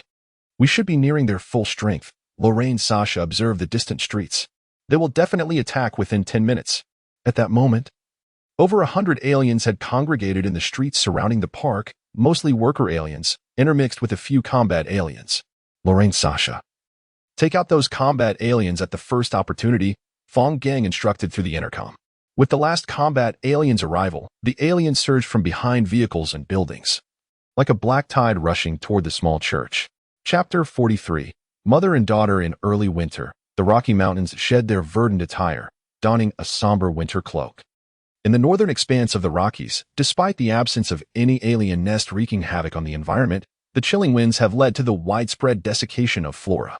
Thus, the Rockies appear even more desolate and forlorn this season, mirroring the dying landscape of the desert to the east. A solitary helicopter glided over the ochre earth, hovering above a vast valley. Soon, a fissure opened at the valley's base, and the helicopter descended, passing through the crevice into a concealed defensive zone nestled within the mountains. Wow! Han Xiaoha exclaimed, her curiosity piqued as she gazed at the expansive and profound flight corridor. She had not anticipated that the concentrated defense zone of the Rocky Mountains was located underground. It was truly magnificent. Beneath the Rockies lay numerous nuclear defense facilities that the United Nations had once rented as a secret laboratory for high-energy physics experiments. These facilities, constructed during peacetime, swiftly transitioned into a concentrated defensive zone after the outbreak of disaster. Vivian explained that these installations had been managed by the U.S. government for decades in times of peace, unmatched in both scale and completeness, as well as defensive capability, by any emerging defensive zones, although now, these concentrated zones were under the control of the Rothschild family. The defense zone was divided into 6 sectors: residential, storage, military, control, research, and ecological areas, forming a complete survival and production system, capable of sustaining itself for extended periods even when cut off from the outside world. Under Vivian's guidance, they boarded an assault vehicle. Fortunate that it was operated by a soldier from the defense zone. And Anxia is on the 6th floor of the research area. I will take you there first. And later, we can explore more. The assault vehicle traversed the hangar and entered a tunnel, which was brightly lit to prevent any accidents, as incidents within the tunnel could prove to be quite troublesome. Upon exiting the tunnel, they arrived at the research sector. The area was designed as a hollow cylindrical structure, with several large elevators at its center. Standing on the top floor, one could peer over the railing to clearly see the activities on the ground floor, which might induce dizziness in those with acrophobia. The assault vehicle rolled directly onto the elevator, rapidly descending as it operated. Han Xiaoha gazed at the grand and awe-inspiring research area, feeling an overwhelming sense of coolness and science fiction. The elevator halted steadily at the 6th floor, and under Vivian's lead, they disembarked and walked towards a large laboratory not far away. The laboratory's wall was a massive sheet of tempered glass, through which they could clearly observe the interior. It was filled with various experimental instruments, with several unfinished prototypes on the workbenches, devoid of any unnecessary adornments. And Anxia is in that room inside the lab. You can go in, Vivian informed them. I must return to my experiments now. But feel free to find me if you need anything. Just avoid interrupting me while I'm working. Little did Han Xiaoha and the others know that Vivian spent 20 hours a day conducting experiments, leaving only 4 for sleep. After Vivian entered the adjacent lab, Han Xiaoha eagerly pushed open the laboratory door and called out, "Mom." A clamor of sounds erupted from within the room, and the door swung open suddenly, revealing Anxia rushing out in haste. "Shiro?" Anxia exclaimed joyfully, "Oh, it's wonderful. You finally made it." With tears streaming down her face, Han Xiaoha leaped towards Anxia, wishing for a dramatic reunion of mother and daughter. However, instead of a tight embrace filled with tears of joy, Anxia blocked Han Xiaoha's advance, pulling her close and pinching her cheeks. "Wait a moment. Let me see if you've changed." Anxia cupped Han Xiaoha's face, examining her closely. "You've become much prettier than before, but you still can't compare to how I looked at your age. Do you know how unattractive you were as a child? Your nose was flat, your eyes were askew, and your mouth crooked. After giving birth to you, I almost wanted to squeeze you to death and start over." Faced with Anxia's incessant chatter, Han Xiaoha felt her carefully cultivated emotions dissipate entirely, and, with an air of playful annoyance, she said, "Mom, stop it. My friends are here." "Hello, Aunt," Chun Jingmi interjected with a smile, attempting to greet Anxia. "No need for introductions. I know you both. You're Chun Jingmi, picked up on the way, and you're Xiaoha, fished out of the sea. By the way, Fanya, your parents are in the Toronto Defense Zone, living quite comfortably. You should find the time to visit them." Anxia interrupted Chun Jingmi, speaking casually. "Actually, on my behalf, you could all enjoy free meals here. But I fear that if you stay too long, people might gossip. So, go find Vivian and have her assign you some tasks. Oh, enough about that. Mom, where's Dad?" Han Xiaoha grasped Anxia's arm, her large eyes sparkling with curiosity. "Oh, your father? He's off on some ridiculous mission. He just left a few days ago and seems to be in the south now. Don't worry about him." As Anxia spoke, she suddenly began to feel around Han Xiaoha's abdomen, then expressed dissatisfaction. Is that the gang really so useless? Realizing what her mother was implying, Han Xiaoha felt a surge of embarrassment and indignation, exclaiming, "Mom, what are you thinking?" Anxia's antics left Chun Jingmi and Xiaoha utterly astonished, while Fanya had anticipated such behavior and was not too surprised. "What a refreshing sight," Xiaoha remarked, still in disbelief. "Like mother, like daughter. They truly are a pair," Chun Jingmi said, covering her face in disbelief. The impact of Han Xiaoha alone was already immense, and now Anxia was proving to be even more formidable. "What kind of gun is this?" Fanya inquired, picking up a rifle that exposed various components. This rifle bore little resemblance to traditional firearms, lacking essential parts such as a bolt or receiver, and was instead filled with electronic components and a tangled web of wires. "Why does the magazine look like this? How much gunpowder can such tiny bullets hold?" Xiaoha questioned, bewildered by the compact bullets within the magazine. "This is a prototype of an electromagnetic rifle." Fanya quickly put it down. "Don't break it," Anxia exclaimed, fearfully watching as Fanya handled her precious experimental piece, which was on the cusp of success. "Wow, an electromagnetic rifle," Fanya gasped, carefully placing Anxia's prized experiment back on the workbench. "And Anxia, you're incredible to have created such a sci-fi weapon. Countries have been researching this for many years, but it has never been deployed due to various issues. I merely brought it in for improvement. It's nothing extraordinary." Anxiao waved her hand dismissively. I'll show you my proud creations another time. Mom, I've always admired you. Han Xiao seized the moment to flatter her mother, hoping to divert her attention back to her experiments and away from her own mischief. Please, if you truly admired me, you would have pursued a career in research instead of wandering around aimlessly. Clearly, you've inherited your father's genes, Anxiao retorted, shifting her focus back to Han Xiao. The gang eyes and T cut out for research either. It seems neither my granddaughter nor grandson will inherit my talents. Han Xiao found herself at a loss, unable to counter her mother's penchant for humor at her own expense. Chapter 44. The Restoration of the Dead City. The xenomorphs charged into the park with a ferocious roar, launching themselves at the small chapel.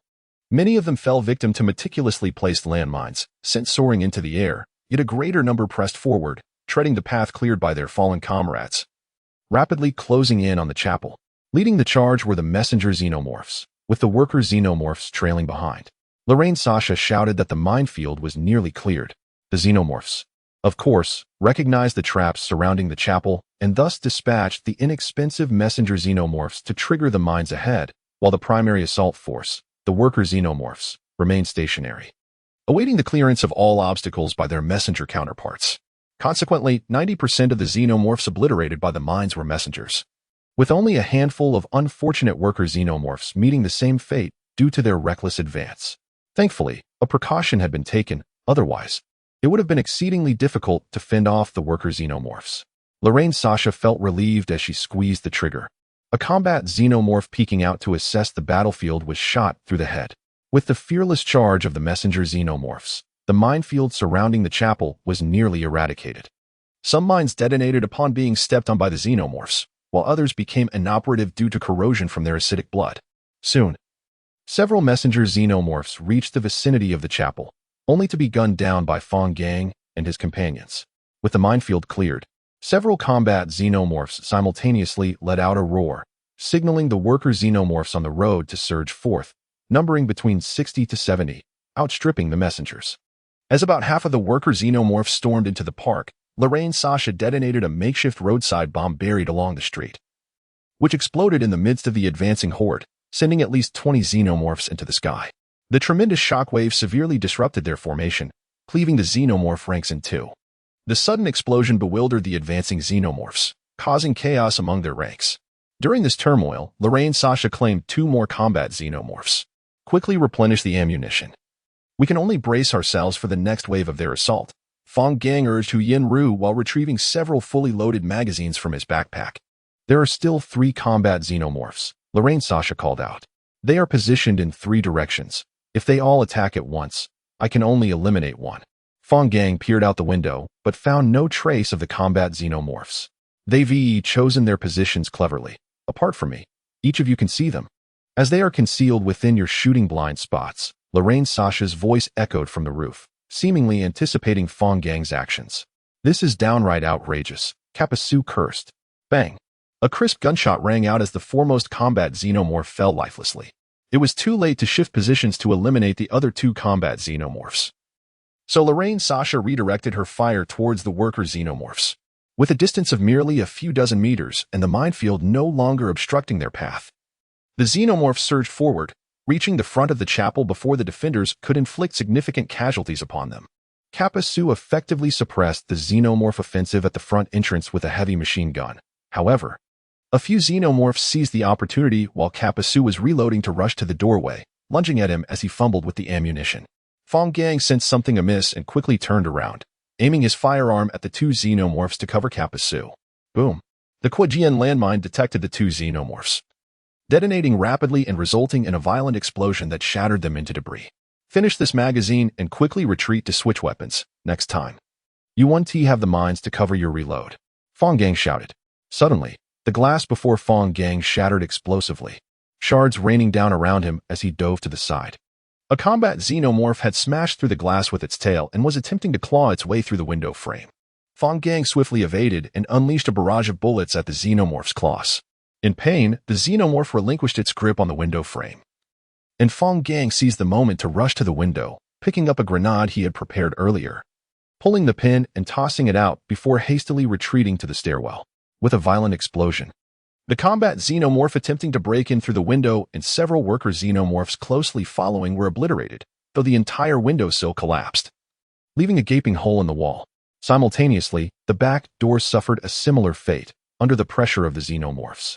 Lawrence had no choice but to blow it open to buy some time. Retreat. Quickly retreat. Everyone upstairs, Lawrence shouted. In an instant, xenomorphs surged into the first-floor hall from all directions. A few stumbled into the previously placed decoy mines, triggering a series of explosions that sent debris and ammunition boxes flying, causing the walls to tremble and the floor to shake, raising fears that the chapel might collapse into ruins at any moment. With the blast so close, the defenders were forced to cover their ears and open their mouths to shield their vulnerable eardrums. As the smoke cleared, the hall was littered with the mangled corpses of xenomorphs and rubble, their acidic blood continuously corroding the reinforced concrete and shattered furniture, hissing ominously. This time, at least 20 xenomorphs had perished. The xenomorphs abandoned their assault on the chapel, retreating like the receding tide. Chase them, Fang Gang shouted, leaping from the second floor and landing squarely on the debris, causing a small mushroom cloud of dust to rise. He dashed to the shattered window ledge, firing at the fleeing xenomorphs with precision, one after another falling to the ground. Lorraine Sasha on the roof was also firing furiously, sniping the xenomorphs that had made it to the distance. Their foresight in deploying such an abundance of landmines and explosives was commendable. Had they not expended so much beforehand and opted for a defensive strategy, they would have undoubtedly found themselves in a grueling battle. The instructor, observing the entire ordeal through a drone, praised Fang Gang and his team to another instructor, noting that this small town housed the highest concentration of xenomorphs among the 3 towns, with a staggering 1-to-20 ratio in terms of troop strength. The complete annihilation with 0 casualties rendered this battle a classic worthy of documentation in textbooks.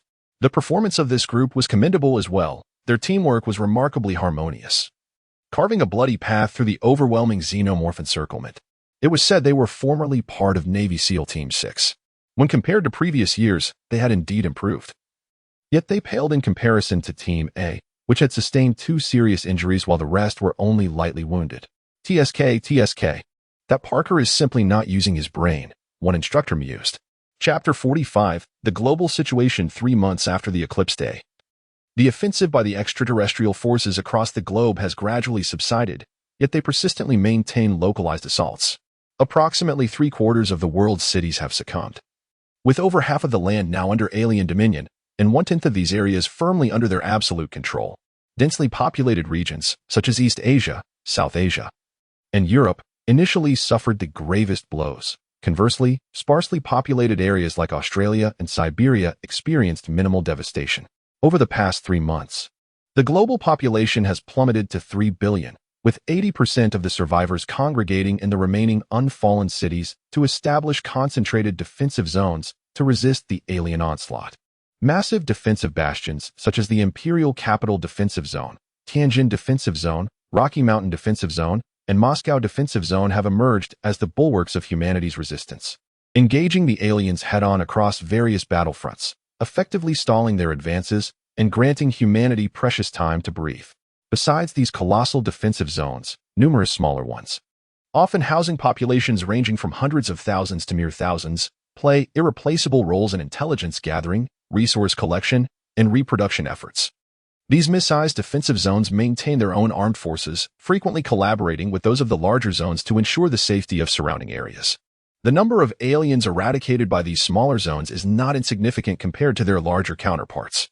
The remaining 20% of the population is dispersed across the land, hidden within spontaneously organized enclaves, some comprising thousands while others host mere dozens. Their function mirrors that of the mid-sized defensive zones. Although these smaller enclaves may appear fragile and vulnerable to alien assaults, they possess the agility to abandon their locations and retreat elsewhere, rendering them elusive targets for the extraterrestrial forces. These scattered enclaves provide substantial strategic buffer zones for the concentrated defensive areas, enabling constant surveillance of alien movements and early warnings of potential attacks. Both the defensive zones and the enclaves serve as modern-day arcs, embodying the hope and future of humanity as they steadfastly resist the relentless alien onslaught, forging ahead undeterred. For the sake of the future, these arcs shall not sink. Most cities fell victim to the alien sudden early strikes. The populace either evacuated or was slaughtered, leaving entire cities devoid of life, silent tombs steeped in death. The desolate cities, now conducive to alien habitation, became their domains, where they nested and established a foothold in locales such as the balmy Hawaii and the damp London. Other abandoned cities, like the frigid St. Petersburg and the sweltering Dubai, became true ghost towns, devoid of both humans and aliens, gradually succumbing to decay over time.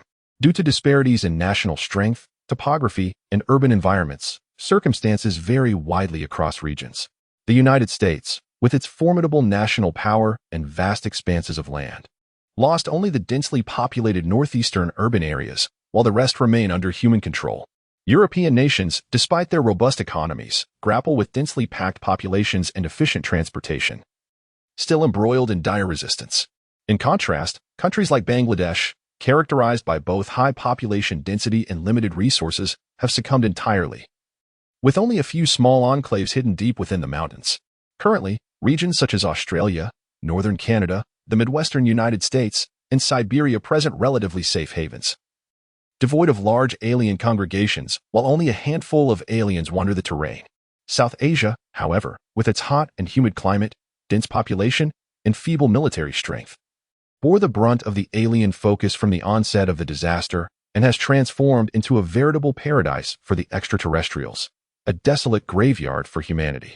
3 months after the eclipse day, various large concentrated defensive zones convened via video conference to sign the Joint Resistance Agreement, establishing a series of collaborative plans aimed at setting aside all conflicts and disputes to facilitate comprehensive cooperation for human survival and development. This agreement encompasses all aspects of warfare. All existing human military forces are unified under the name Resistance Army, sharing combat intelligence unreservedly and coordinating efforts against the aliens. In the realm of scientific research, the agreement encourages active technological exchanges among the defensive zones, intensifying research efforts and accelerating the deployment of new technologies. The Joint Resistance Agreement significantly bolstered the connectivity between the defensive zones, fostering the circulation of personnel, resources, technology, and intelligence, thereby greatly enhancing their cohesion and combat capabilities against the alien menace.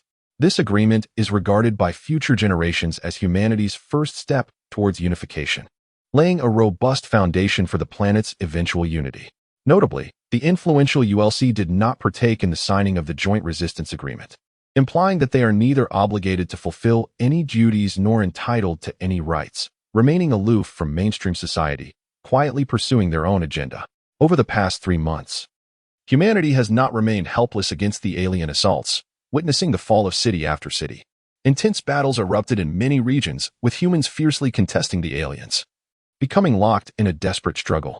Several major battles have proven remarkably splendid, infusing a vibrant hue into the bleakness of the apocalypse, alleviating the deteriorating war situation and significantly uplifting human morale, inspiring courage in the ongoing resistance. Aside from the areas under absolute control of either side, conflict has ignited in territories from the Arctic to Central Africa, from the jungles of South America to the historic cities of Europe, marking the grand commencement of humanity's resistance. Chapter 46. Undercurrents. The novice received a stack of documents from the captain of the Python team, who instructed him to review the task briefing thoroughly and to follow commands closely to avoid any mishaps.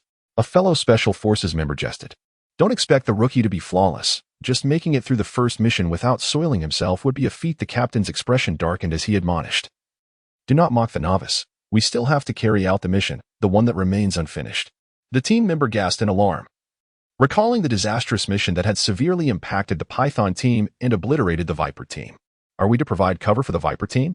What are they searching for in the depths of the mountains? Shin Mo inquired, perplexed as he set down the briefing documents. A crucial experimental specimen. I do not know the specifics. When we previously attempted this mission, we were forced to retreat before even encountering the specimen, the captain recounted, visibly shaken by the memory of the numerous alien assaults they had endured, resulting in heavy casualties. Contemplating the assignment assigned to him by Jiang Bo, Shun Mo felt an urge to witness this vital specimen firsthand. Thus he pressed on. If it is so important, why send the newly formed Viper team? Surely it would be safer for us to undertake it, considering our experienced members. The experienced members know too much, the captain replied after a moment of silence. That specimen is likely connected to certain missions we have undertaken, and the higher-ups fear we might deduce something they wish to keep concealed. Before Chen Mo could pose further questions, the captain interrupted, "No more inquiries. In our line of work, ignorance is bliss. Focus on executing the tasks assigned by the higher-ups. Remember, do not ask unnecessary questions. Should you uncover something the higher-ups wish to keep hidden, they will find a way to eliminate you." Meanwhile, in the capital's fortified zone, a man disguised as a beggar, with an assault rifle slung over his shoulder, sat amidst the ruins, lost in thought as he exhaled smoke. Just then, a uniformed officer emerged from the debris and approached him. The man quickly extinguished his cigarette and stood up. "I've told you countless times not to stand so upright. What beggar stands like that, as if made of steel?" Jiangbo chastised him. "A beggar should look the part, otherwise you'll give yourself away. And cut back on the smoking." "Let her be. We owe her that much," Jiangbo remarked, handing the man a bag of beef jerky. A ration meant for officers and quite tasty. "How are the brothers faring?" The man accepted the jerky without hesitation, stuffing it into his pocket. "Everyone is managing well. No issues. However, we are still far from the minimum requirements for implementing the plan. Our strategy cannot be rolled out just yet. There is no rush with the plan. The priority is to cast a wide net and reel in the big fish, ensuring the brothers do not act impulsively." Jiangbo waved his hand dismissively. "What about the old man on his end?" "No leaks. That fellow named Lin Zichao is quite the actor. Everyone believes you're stationed in the Tianjin fortified zone." The man replied with a grin. "The resistance in Tianjin has doubled, even forming several bomber squadrons. Their military strength is nearly on par with the capital.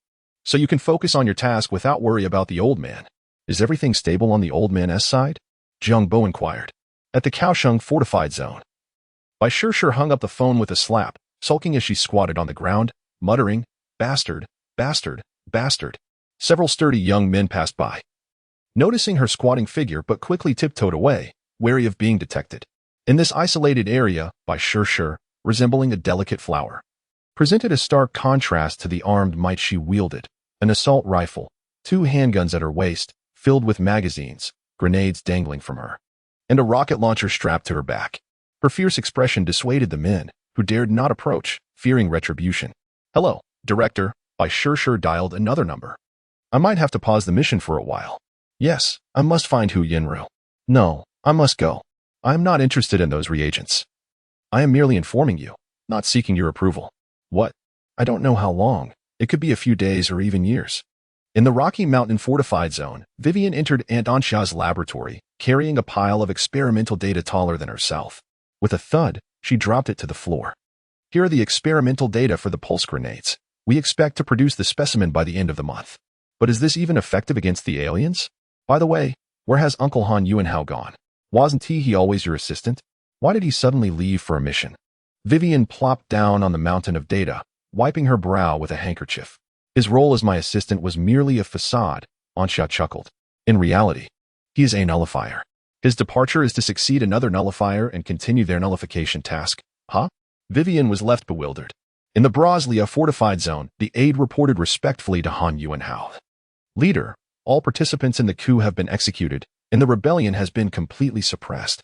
The former leader was highly esteemed. We believe you, as his chosen successor, will lead us even further." "I will," Han Yuanhao nodded, taken aback by Radia's sudden demise. "Prepare a grand funeral for him. Without him, there would be no Brasilia fortified zone." "Understood," the aide replied. "Reports from the gathering point across the Amazon indicate that ULC has been increasingly active. We are unsure of their intentions. Pay them no mind. Managing the fortified zone is our priority. We do not have the luxury to meddle in others' affairs." "Yes, I will make the arrangements." Chapter 47. The task left by the Viper in the heart of the Amazon jungle. "Have you not yet located the whereabouts of the primordial elixir?" Sherman urged impatiently. "Look carefully, or else that rascal, Paul, will surely snatch it away. And we shall all suffer the consequences." "I found it," a technician suddenly exclaimed with excitement. "It should be right here." Hearing the shout, Sherman hurried to the technician's side, supporting the technician's chair as he craned his neck to gaze at the computer screen. The display revealed a landscape strewn with skeletal remains and various weapons, marked by the scars of fierce battle. Zoom in, zoom in." Sherman held his breath, fixated on the gradually enlarging image. As a suitcase came into clear view, he shouted, "Stop! This is it. That is the specially designed protective case from the research department. I cannot be mistaken. Destroy the drones and prepare for return," a senior technician commanded. Dozens of palm-sized drones in the jungle activated their self-destruct mechanisms. Moments later, they plummeted to the ground, igniting small fireballs that quickly vanished into the verdant expanse. With a flurry of wings, a flock of wild birds, startled, took flight from the thicket. Informed the Python squad to prepare for action, Sherman instructed his adjutant. And also, set up a video call. I wish to notify the Viper squad myself. Meanwhile, at the ULC new recruits training base, Fang Gang lay prone. His cheek pressed tightly against the rifle stock, squinting one eye and holding his breath. Bang!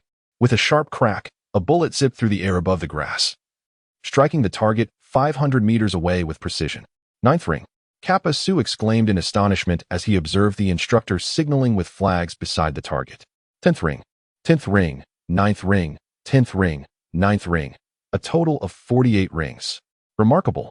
Fang Gang rose, brushing off the dust from his clothes, and handed the sniper rifle to Kappa Su. No, no, no. I want to compete with you. You are simply a monster. Kappa Su hastily waved his hands, reluctant to accept the sniper rifle offered by Fang Gang. It was one thing to be outmatched in assault rifle shooting, but how could one explain this? Every sniper is honed by bullets. I can barely achieve this standard, Lawrence Sasha remarked to Lawrence. Although he has never served in the military, he is undoubtedly a seasoned firearms enthusiast. Just look at the calluses on his hands. Lawrence casually commented, Kappa Su is truly up against an immovable wall. He might as well challenge Hu Yenru. If I am not mistaken, that fellow has hardly ever handled a gun. Who would wish to compete with that freak? A shudder ran through Lawrence Sasha at the thought of Hu Yenru mercilessly dispatching aliens. At that moment, Parker approached, his tight tank top accentuating his bulging muscles. He tossed a piece of paper to Lawrence, crossing his arms in a provocative manner. Lawrence frowned as he picked up the paper, which listed various evaluation criteria: written examination on fundamental knowledge, armed cross-country, armed swimming, firearms shooting, vehicle operation, obstacle course, among others. Prepare well. It wouldn't look good if your scores are too low compared to mine, Parker taunted. After all, it's a ragtag bunch we have here, with all sorts of people. Although you excelled in the last assessment, you are bound to fail miserably in this one. I will prove myself as the best candidate for captain. We have no interest. Lawrence tossed the paper dismissively to the ground. You want to be captain? We can simply concede. I don't need your concession. I intend to earn the captaincy fairly, Parker growled. Two instructors observed from a small cabin not far away, watching Parker and the others on the training field. That fool Parker will never become captain, one instructor shook his head. No captain from any squad is as brainless as he is. His recklessness will ruin everything. I have high hopes for Lawrence, after all. He is an outstanding graduate from the West Point Command Department. Our Special Operations Unit needs such command talent. Another instructor set down his coffee cup. Fang Gang is also quite capable, but unfortunately, he lacks a sense of belonging to us. I can see that. Gather everyone. Sherman will video call them in 10 minutes. A mission is at hand. The task left by the Viper? Indeed. 10 minutes later, all members of the Viper squad assembled in the training field. The instructors holding a tablet computer at the forefront, creating a rather eerie atmosphere. Sherman paused before continuing. I am aware that there are still some conflicts among you, but you must set aside all grievances during the execution of this mission, for it is exceedingly arduous. The previous Viper squad suffered heavy losses on this very task. You may face countless assaults from aliens, so you must unite as one, without harboring any ulterior motives. With that, Sherman cast a glance at Parker. Go to the warehouse and find some suitable weapons. Remember to bring enough ammunition. The instructor tucked away the tablet, signifying it as a farewell gift from the training base. Once the assessment concludes, you will no longer be stationed here. Didn't they inform them that the assessment was cancelled? Another instructor leisurely inquired.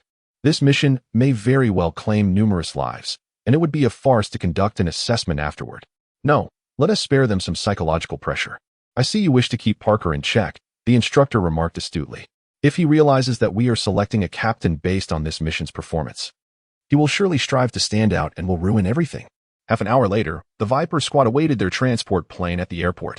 The armament of Viper Teams B and C was remarkably uniform, featuring M4 rifles paired with M249 machine guns, intermixed with at-4 rocket launchers, a standard configuration for U.S. infantry squads. In contrast, the equipment of Viper Team A was much more chaotic. Kappa Su hoisted an 48 Malawian Quachas machine gun, burdened by a backpack filled with ammunition. Lawrence Sasha carried an M4A1 sniper rifle alongside an M4 assault rifle, Lawrence held a rather ordinary M16 rifle but bore several handguns tucked into his waist. Strapped to his leg and hanging across his chest, Rosvado retained 2 Uzi submachine guns. It was laden with numerous magazines. Fang Gang selected an AK-47 and an AKS. Reassured by their robust durability, especially considering they were heading to the harsh tropical rainforest environment, Hu Yinru wielded a G-36, burdened with explosives and grenades. Ever since the battle in the Dead City, he had become hopelessly enamored with the thrill of explosions. A C-130 transport aircraft approached from the horizon, gracefully descending before the assembled group. Chapter 48. The test of engagement. Shiman has sent the precise location. Fang Gang carefully extracted his tablet, which was meticulously wrapped in a waterproof bag. On the screen, a red dot pulsated steadily, indicating that we had entered the mission zone. We remained vigilant, wary of any potential ambush by the aliens. How far is it? Lorraine Sasha loaded her weapon and turned to Fang Gang. 3,000 meters. With 2,500 meters via the waterway, Fang Gang replied, scrutinizing the location of the red dot. The mission objective was situated at a bend in the river. We should leave one person to pilot the inflatable boat downstream for support, while the rest of us go ashore to locate the target. Who will provide support? Kappa asked. The decision of who would remain became a contentious issue, as the person piloting the boat faced significantly less risk by staying out of harm's way. Thus, any mismanagement could lead to internal discord. I'll go ashore. You'll need a sniper to cover you, Lorraine Sasha asserted. In her view, the person piloting the boat was not without risk, as they also had to guard against potential underwater attacks from the aliens. I'm not particularly skilled at boating, and I might cause problems, Rosvado admitted. This was a fair point, although they had undergone vehicle operation training at the training base. Both he and Kappa lacked foundational knowledge and practical experience in navigation. Lawrence, you handle the boat, Fang Gang decided. I work well alongside Hu Yinru. All right, Lawrence agreed, confident in his skills due to his comprehensive training at West Point. The inflatable boat continued downstream, and the vegetation on both banks began to show signs of wilting, with white fungi sporadically dotting the ground. There must be an alien nest nearby. Stay alert, Fang Gang said as he perched on the edge of the inflatable boat, eyes wide open, scanning the surroundings. Fortunately, the repair department regularly sprayed the rainforest with agents to inhibit the growth and spread of fungi. Otherwise, the entire Amazon forest could be consumed by it. Lorraine Sasha gazed anxiously at the increasing number of white fungi, realizing that losing the lungs of the earth was a consequence we could not afford. If it truly happened, the war would become meaningless. I didn't expect you to have so many concerns. I thought you only played with pretty boys, Kappa remarked with a cheeky grin. Hey, every female mercenary has a soft spot for delicate pretty boys. If you want to die, just say so, Lorraine Sasha shouted in indignation, raising her weapon and attempting to strike Kappa with the butt of her gun. Shoo, I think I hear something, Fang Gang urged, halting both Lorraine Sasha and Kappa, straining to listen intently. The surroundings fell eerily silent, the only sounds being birds chirping, insects buzzing, and the engine's hum, occasionally interrupted by the rustling leaves stirred by the wind. Did you mishear? Kappa could not help but ask. Suddenly, a shadow darted past the bank, capturing everyone's attention. Ready. Prepare for combat, Parker commanded his team. On the opposite bank, shadows flitted through the foliage, quickly vanishing from sight. It must be scout aliens. Fang Gang tightened his grip on his weapon. Let them pass. Do not engage. Lawrence at the rear of the inflatable boat pushed the throttle down, and the engine roared to life, its sound echoing far and wide as the boat accelerated downstream. A hiss emanated from the shore as a scout alien peeked from the underbrush, its gaze fixed hungrily on the 4 inflatable boats. Bang! Lorraine Sasha decisively shot the scout alien, obliterating its head. Are you insane? You'll attract all the aliens. Kappa yelled in panic. Lorraine Sasha shot Kappa a disdainful glance, uninterested in his complaints. Idiot, did you forget what you learned from the instructor? Once one alien spots us, the entire hive knows of our presence. They communicate through pheromones. Rosvado scolded, covering his face. Kappa sheepishly lowered his head. The rainforest was terrifyingly silent. Be cautious. The worker aliens should be arriving soon. Fang Gang observed the grass on both banks with trepidation, just as everyone fixated on the trees in search of alien traces. 2 dark shapes surged toward the last inflatable boat beneath the water's surface, bubbles trailing behind them. Suddenly, a massive column of water erupted from the rear of the last inflatable boat, splashing a wide arc of water that obscured their view. 2 worker aliens emerged from the spray, leaping onto the rear of the inflatable boat, their claws gripping tightly. The crew aboard the last inflatable boat was momentarily paralyzed by the sudden onslaught. Fortunately, Parker acted swiftly, knocking one alien into the water. The other alien swung its tail, the sharp edge piercing a crew member's shoulder, crimson blood gushing forth and staining the water that flowed into the boat. Ah! The injured crew member screamed. Upon hearing the cry, the rest of the crew reacted, frantically firing at the alien still clinging to the boat, sending it tumbling into the river. "Prepare for battle," Fang Gang shouted. A dozen shadows surged from the water toward the 4 inflatable boats, and the team began firing wildly at the dark figures. Instantly, the area around the inflatable boats erupted in splashes, the river turning a light green as several alien corpses surfaced. Seeing their assault thwarted, the aliens ceased their advance and began to retreat. "Accelerate! Accelerate!" Parker bellowed. "We must reach the target location before more aliens arrive. We cannot allow them to corner us in the river." The engine roared, billowing thick black smoke, a sure sign of overexertion. The inflatable boat surged forward at maximum speed. Its front slightly lifted, sending up a massive spray as it raced downstream. The messenger aliens on both banks retreated into the underbrush upon witnessing the rapid departure of the inflatable boats, heading downstream to coordinate a larger ambush with the worker and combat aliens. Though the aliens had no interest in what the Viper Squad sought, their instinct to protect their territory compelled them to eliminate this intruding team. To be precise, it was the ordinary aliens that held no interest in the Viper Squad's goal. But the Queen might feel differently. This was merely a probing attack. A trap lay ahead. Fang Gang checked the magazine secured in his tactical vest and wiped the water off his weapon. "Lawrence, stay vigilant. If anything happens to you, none of us will escape." "Don't worry," Lawrence replied, having removed his shirt and donned only a tactical vest, diligently maneuvering the inflatable boat, sweat glistening from every movement. The 4 inflatable boats surged downstream at full throttle, unperturbed by the possibility of drawing the aliens' attention. Meanwhile, at the alien nest a kilometer away, spurred by the Queen's roar, hundreds of worker and combat aliens surged forth, led by 2 sentinels, charging from their labyrinthine home towards the river. Downstream, a group of messenger aliens worked together to fell several trees along the riverbank, the towering trunks crashing down and completely blocking the waterway. The Viper Squad remained blissfully unaware of the impending doom. Chapter 49. The initial assault. Let's descend here. The current is too swift around the bend, making it difficult to dock. Lawrence surveyed the riverbank and, after confirming the absence of xenomorphs nearby, brought the vessel to a halt in a calmer section of the water. "Parker, we shall stop here."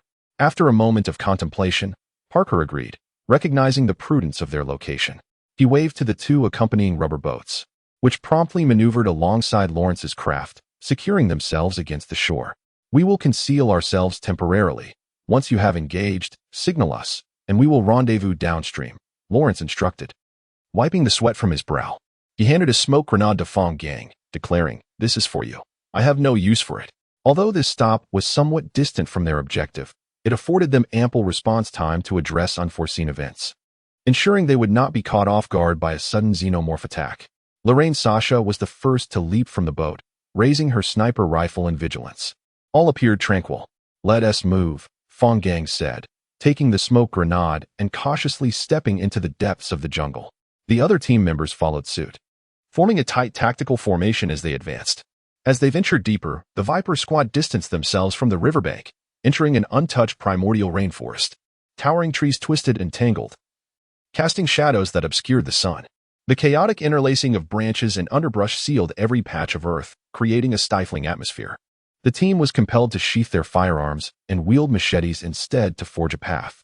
With the proximity to the xenomorph nest, they encountered few animals apart from insects, only occasionally spotting venomous snakes, which were swiftly dispatched by the path-clearing team. Huyan Ruo crouched in a relatively sparse area, meticulously examining the low grass and exposed soil. "What's wrong?" Fang Gang inquired, tilting his head while keeping his gaze fixed on the scope. "The fungi here are less abundant than those by the river. It appears we are moving in the opposite direction of the xenomorph nest," Huyan Ruo replied, rising with a note of optimism. "Let us not dawdle. We still have 1,000 meters of straight distance to cover." Parker glanced at the flashing red dot on his tablet, stowed it away, and continued to swing his machete, sending splinters flying. Suddenly, a barrage of gunfire erupted ahead, sharp and jarring in the tranquil forest. Fang Gang and the others quickly turned to see a dozen xenomorphs fleetingly revealing their dark forms as they darted through the foliage. Keep clearing the way, don't engage. Provide cover from the rear and flanks. Fang Gang commanded, aware that they were likely stalling for time, and they needed to reach their objective swiftly. The Xenomorph Squad's intention was indeed to impede the Viper Squad's advance, granting the larger Xenomorph force ample time to set an ambush ahead. The path-clearing team, trembling, laid down their weapons and resumed wielding their machetes, desperately trying to quicken their pace. The unsettling sensation of being unarmed against the unknown dangers weighed heavily on them, as trust within the team was not yet fully established. Team members on the rear and flanks did their utmost to shield the path-clearing team, unleashing fire upon any suspicious targets, keeping the encroaching xenomorphs at bay. After several tense minutes, the xenomorphs that had been harassing them vanished into the underbrush. The jungle fell into an eerie silence, broken only by the mechanical crunch of machetes as the team sensed an ominous presence. Let us have two more clear the path. We must leave this place swiftly, Parker urged, sensing the shift in the atmosphere and hastening his machete strikes. Xenomorphs are pursuing from behind, came the cries from the rear, accompanied by sporadic gunfire. Xenomorphs on the flanks. The team members providing cover instinctively drew closer to the center of the formation, ensuring they were not isolated and vulnerable to being overwhelmed by the xenomorphs. In a fit of frustration, Lorraine Sasha raised her sniper rifle, only to find her line of sight obstructed by branches and vines, rendering her unable to target the swiftly moving foes.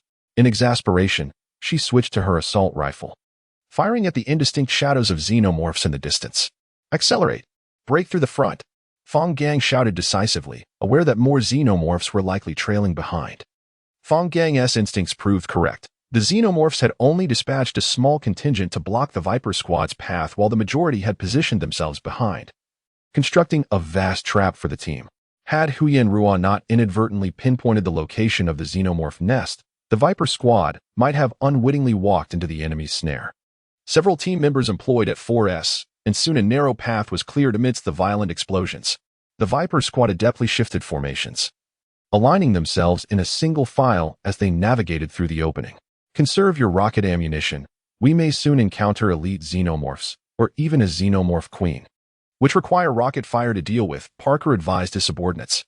As the Viper Squad neared the outskirts of the encirclement, the xenomorphs ahead disregarded their concealment, rapidly tightening the noose. The xenomorphs at the rear and flanks quickly followed suit, clamping down on the Viper Squad's rear. Spread out, Fang Gang shouted, charging towards the front of the line while obliterating a worker xenomorph's head, its acidic blood splattering and corroding the lush vegetation. Hundreds of xenomorphs surged from all directions, ensnaring the Viper Squad within their encirclement, while the squad fought fiercely to push forward, seeking a weak point to break free. The once tranquil tropical rainforest had never been so tumultuous. The cacophony of gunfire, explosions, shouts of men, and the roars of xenomorphs intertwined into a grand symphony of valor. As humans and xenomorphs clashed face to face, fighting desperately for their disparate goals, the Viper Squad continuously morphed their tactical formations, ensuring a dense web of firepower surrounded them to deter the xenomorphs from disrupting their ranks. The xenomorphs possessed a natural advantage in the jungle, their movements largely unimpeded by the environment, utilizing the thick underbrush for concealment and approach, or ascending trees to launch three-dimensional assaults. The jungle was undeniably the xenomorph's domain, making them far more terrifying than those on open plains. As the Viper Squad relentlessly pressed forward, they unleashed a torrent of gunfire upon the encroaching xenomorphs, with the sounds of gunfire and explosions echoing through the air. Bullets tore through countless leaves and vines, splintering tree trunks into fragments. In a moment, the once quiet primordial forest erupted into a spectacle of flames and billowing smoke. Under the relentless onslaught of the xenomorphs, a small breach appeared on the squad's flank. One team member was struck down by a xenomorph from above, and another was hit by stray gunfire, blood gushing from his shoulder. Observing this, Fang Gang quickly moved alongside Huyen Rua to seal the gap. Despite the xenomorph's numerical superiority and advantageous terrain, the Viper Squad's overwhelming firepower cleaved a path through the encirclement, emerging victorious, leaving behind nearly 100 xenomorph corpses and a scene of utter chaos. Chapter 50. The mysterious elixirs in the suitcase. After breaking through the encirclement of the xenomorphs, the Viper Squad instinctively quickened their pace. The team members took turns leading the way, setting traps and laying mines along the path. Surprisingly, the mines and booby traps they had placed behind them remained undisturbed, indicating that the xenomorphs who had just surrounded them had not pursued. The xenomorphs would never allow us to escape so easily. Fang Gang wielded his machete, beads of sweat trickling down his cheeks and soaking his blood-stained clothing. They were either preparing for a larger offensive or had already set an ambush ahead, waiting for us to stumble into it. Having come this far, regardless of whether they were adequately prepared or if ambushes lay ahead, they could only press on into the unknown. Hu Yinru set down her machete and wiped her brow. As a sniper, Lauren Sasha needed to scout for enemy activity and did not require a pathfinder. She approached Fang Gang, observing the surroundings while inquiring, "How much firepower do you think we utilized in the recent breakout?" "About 80%, I suppose." Everyone fired with full force, except for the rocket launchers and explosives. Fang Gang responded. Lauren Sasha nodded in agreement. "That seems about right." In that skirmish, everyone expended nearly a third of their ammunition. At this rate, we won't last long. We must act swiftly. It's no use telling me that. Fang Gang sighed, shaking his head. But at least we're almost there. After struggling through the dense jungle for another half hour, the Viper squad finally emerged from the thickest foliage. Upon clearing the last thicket, they found themselves in a vast clearing. However, this open space was not naturally formed. It was barren, littered with craters from explosions and charred remnants of vegetation. The blackened tree trunks bore countless bullet marks, and in some places, deformed bullet heads were embedded within. As they approached the center of the clearing, remnants of shattered weapons, rotting camouflage uniforms soaked by rain, and scattered bones became increasingly evident. At the heart of the clearing lay a chaotic heap of bones, the fractured orbits of skulls evoking a chilling sense of dread, easily conjuring images of the last moments of life for those who perished here. This was an incredibly brutal battlefield, a deadlock where combatants fought to the bitter end. This was the site of the Viper Squad's total annihilation. No one had escaped alive, and all had bled their final drop in this confined arena. Hu Yinru knelt before a skeletal remains and examined them closely. Trained in medicine, she felt no discomfort at the sight of the bones, unlike the other team members, who were visibly nauseated. Soon, she stood up holding 2 leg bones, addressing Fang Gang. "These leg bones are from the same individual. Look at the smooth cut. It's evident they were severed in one swift strike. To create such a clean break. Even the combat xenomorphs couldn't manage that, could they? It must have been a guardian xenomorph," she deduced, revealing a small handful of soil that had been tainted by acid blood, explaining the lack of vegetation. "It seems they didn't bring shame upon humanity. They must have slain quite a number of xenomorphs as well." Lauren Sasha noted that Hu Yinru referred to us humans, rather than us ULC or us Vipers. A distinction laden with meaning, suggesting that, like Fang Gang, Hu Yinru's motives for joining the ULC were not so straightforward. "Quickly search for the box. We must retrieve the items and leave. This is no place to linger," Parker urged, rummaging through the pile of bones. Fang Gang stood in the center of the clearing, gazing at the layers of bones and the pale green soil beneath, overwhelmed by emotion. It was clear that these soldiers had gathered here for their final stand. Regardless of their intentions for coming, each warrior who fought valiantly against the xenomorphs deserved respect and admiration. Fang Gang removed his tactical helmet and bowed deeply towards the pile of bones before kicking them aside. With a clatter, the scattered skeletal remains fell to the ground, several skulls rolling to Fang Gang's feet, yet he paid them no mind, his focus fixed on a metallic suitcase hidden among the bones. He reached down and lifted the heavy suitcase, which bore the gilded letters ULC and the inscription research department below. Noticing Fang Gang had found the suitcase, Hu Yinru was about to exclaim, but he swiftly pulled her close and covered her mouth. "Shoo, don't shout. Let us see what warrants ULC sending 4 squads into this perilous terrain at any cost." Hu Yinru nodded, curious about what could possibly justify their treacherous mission.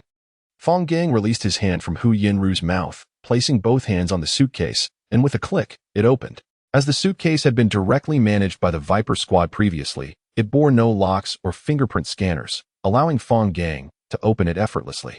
Slowly, he lifted the lid, and Hu Yinru leaned in, her curiosity piqued. Inside lay 2 vials of elixirs. "What is this nonsense?" Hu Yinru pondered, baffled. Even the most extraordinary elixirs could be recreated. Why risk total annihilation to retrieve them? Fang Gang's pupils dilated as he realized the vials were not ordinary. They were constructed from a sturdier, more transparent material, engraved with numerous inscriptions. These vials contained remnants of an alien civilization, which explained ULC's relentless pursuit to acquire them, as their scientific value far surpassed the military worth of the 4 squads combined. Not to mention they could potentially hold the key to resolving the xenomorph crisis. "All right, let us stow these away quickly. If we don't, Someone will notice us, Hu Yinru urged, slamming the suitcase shut and then shouting, "We've located the target. Prepare to retreat." Upon hearing Hu Yinru's call, the team members quickly gathered, Parker gazing enviously at the suitcase in Hu Yinru's possession. But he understood the priority was to escape this cursed tropical rainforest. "Check your ammunition. We cannot predict when a fierce battle may arise," Xiaoha reminded, her senses attuned to the surroundings. Years of battlefield experience had honed her instinct for danger, and at that moment, she sensed an ominous presence. Suddenly, Fang Gang's radio crackled to life, and he quickly responded, "What is going on, Lawrence? Is there danger? Run. 2 guardian xenomorphs are pursuing you, accompanied by countless others. They set off from the riverbank not far from our position, and at their speed, they will catch up to you shortly. You're not far from the river. We're on our way, hurry." Lawrence's urgent voice crackled through the radio. "Run." The team shouted in unison, swiftly diving into the underbrush. Chapter 51. A frenzied pursuit moments ago. "Lawrence, do you sense something amiss?" A team member leaped from the rear of the rubber boat and approached Lawrence, one foot resting on the vessel while his gaze fixed on the tranquil river. Lawrence, drenched in sweat as he inspected the engine, did not lift his head. "Look at the river. We are nearing a bend, yet it is remarkably calmer than before." The team member plucked a leaf and casually tossed it into the water, observing as it spun in place rather than drifting downstream. Lawrence raised his head, his expression growing grave as he regarded the floating leaf. "Are you suggesting that something is obstructing the river downstream?" "Precisely." The team member propelled himself into Lawrence's rubber boat. "Shall we investigate?" "All right, let us paddle." "The engine is too loud and may attract the xenomorph's attention," Lawrence replied, positioning himself at the edge of the boat and grasping an oar. The team member nodded and took up his own oar. With only 2 of them rowing, the rubber boat moved slowly yet silently, making it difficult to attract notice amidst the rustling jungle. Minutes later, they clearly spotted a massive tree blocking the river. "Let us hide behind that rock and observe," Lawrence suggested, maneuvering the boat behind a large stone for cover. "Those trees did not fall naturally," the team member whispered, scanning with binoculars. "The stumps on the bank show clear signs of being bitten. Damn, the xenomorphs are lying in wait here." The dense underbrush on both banks concealed numerous xenomorphs, blending seamlessly with the shadows, rendering them nearly undetectable. Beside the fallen trees stood 2 unusually large xenomorphs, hidden behind several massive trunks. These were the royal guards. Suddenly, a cacophony of gunfire and explosions erupted from deep within the jungle, causing the concealed xenomorphs to stir restlessly. "They've been ambushed," the team member exclaimed, tension evident in his voice. Minutes later, an eerie silence enveloped the jungle, sending their hearts racing. Soon, a group of battered xenomorphs emerged from the underbrush, rushing towards the royal guards as if communicating something. The royal guards lifted their heads and roared, prompting all the concealed xenomorphs to abandon their camouflage, rising en masse and charging deeper into the jungle. The 2 royal guards joined the fray, trampling trees and scattering foliage in their wake. "They must be dealing with the ambushing xenomorphs," Lawrence sighed in relief, though his anxiety quickly resurfaced. "But it seems they're in for a major predicament." An unending stream of xenomorphs surged forth from the thickets, leaping into the depths of the jungle one after another, as if a dimensional rift concealed countless xenomorphs within. "There must be thousands of them," the team member gasped in disbelief, noting that the majority were combat xenomorphs. Cold sweat trickled down their necks, soaking their already salt-stained tactical vests. As the last of the xenomorphs disappeared into the jungle, Lawrence shakily retrieved his radio. Upon receiving Lawrence's warning, the Viper squad swiftly abandoned the clearing, plunging into the jungle and desperately making their way toward the river. Though the team members wielded their machetes with all their might to carve a path straight ahead, ignoring any obstacles, the distance to their pursuers continued to diminish. Soon, they felt the ground tremble beneath them. The rear members of the squad could faintly see the rapidly approaching combat xenomorphs. "How much farther?" Xiaoha asked anxiously. "Not more than 200 meters, Kapisa replied, wielding 2 machetes as he led the way. "The royal guards are too large to run swiftly, so the front is lined with combat xenomorphs. They should be able to hold them off for a while," Xiaoha quickly assessed. "Speed up in front. Provide cover from the rear, and delay the pursuing xenomorphs." The rear members of the Viper squad immediately halted, organizing themselves into a tactical formation to prepare for the impending assault from the xenomorphs, buying time for the main force to retreat from the jungle. The xenomorphs drew nearer, and the squad members responsible for the blockade could now see the glint of the xenomorphs' heads. Just meters away from the Viper squad, the initially arrow-like formation of xenomorphs dispersed, encircling to trap the entire squad. The team members swiftly adjusted their formation, with some moving to the flanks to protect their advancing comrades and ensure steady progress. The pursuing xenomorphs were all combat types, significantly surpassing the previous Assault S-Worker and Messenger xenomorphs in strength, speed, and defense. In an instant, the xenomorphs were upon them, and the team members opened fire, gunfire erupting as bullets whizzed through the foliage, striking the xenomorphs' crests and sparking tiny flames, yet failing to halt their charge. They can't be pierced through their exoskeleton. A team member shouted in desperation. Get closer and shoot. Aim for the unarmored areas. Sasha shouted, sniping at the advancing xenomorphs.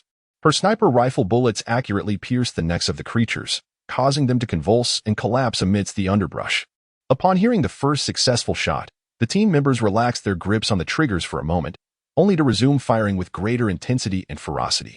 Shooting at the xenomorphs as they approached proved effective. Several fell amidst the barrage of gunfire. However, a few xenomorphs, bolstered by their formidable defenses, crashed into the tactical formation, wreaking havoc. One xenomorph surged into the squad, using its razor-sharp tail to cleave off a substantial portion of a team member's head, splattering blood and brain matter onto those nearby. As the others reacted, they quickly redirected their weapons and riddled the intruding xenomorph with bullets.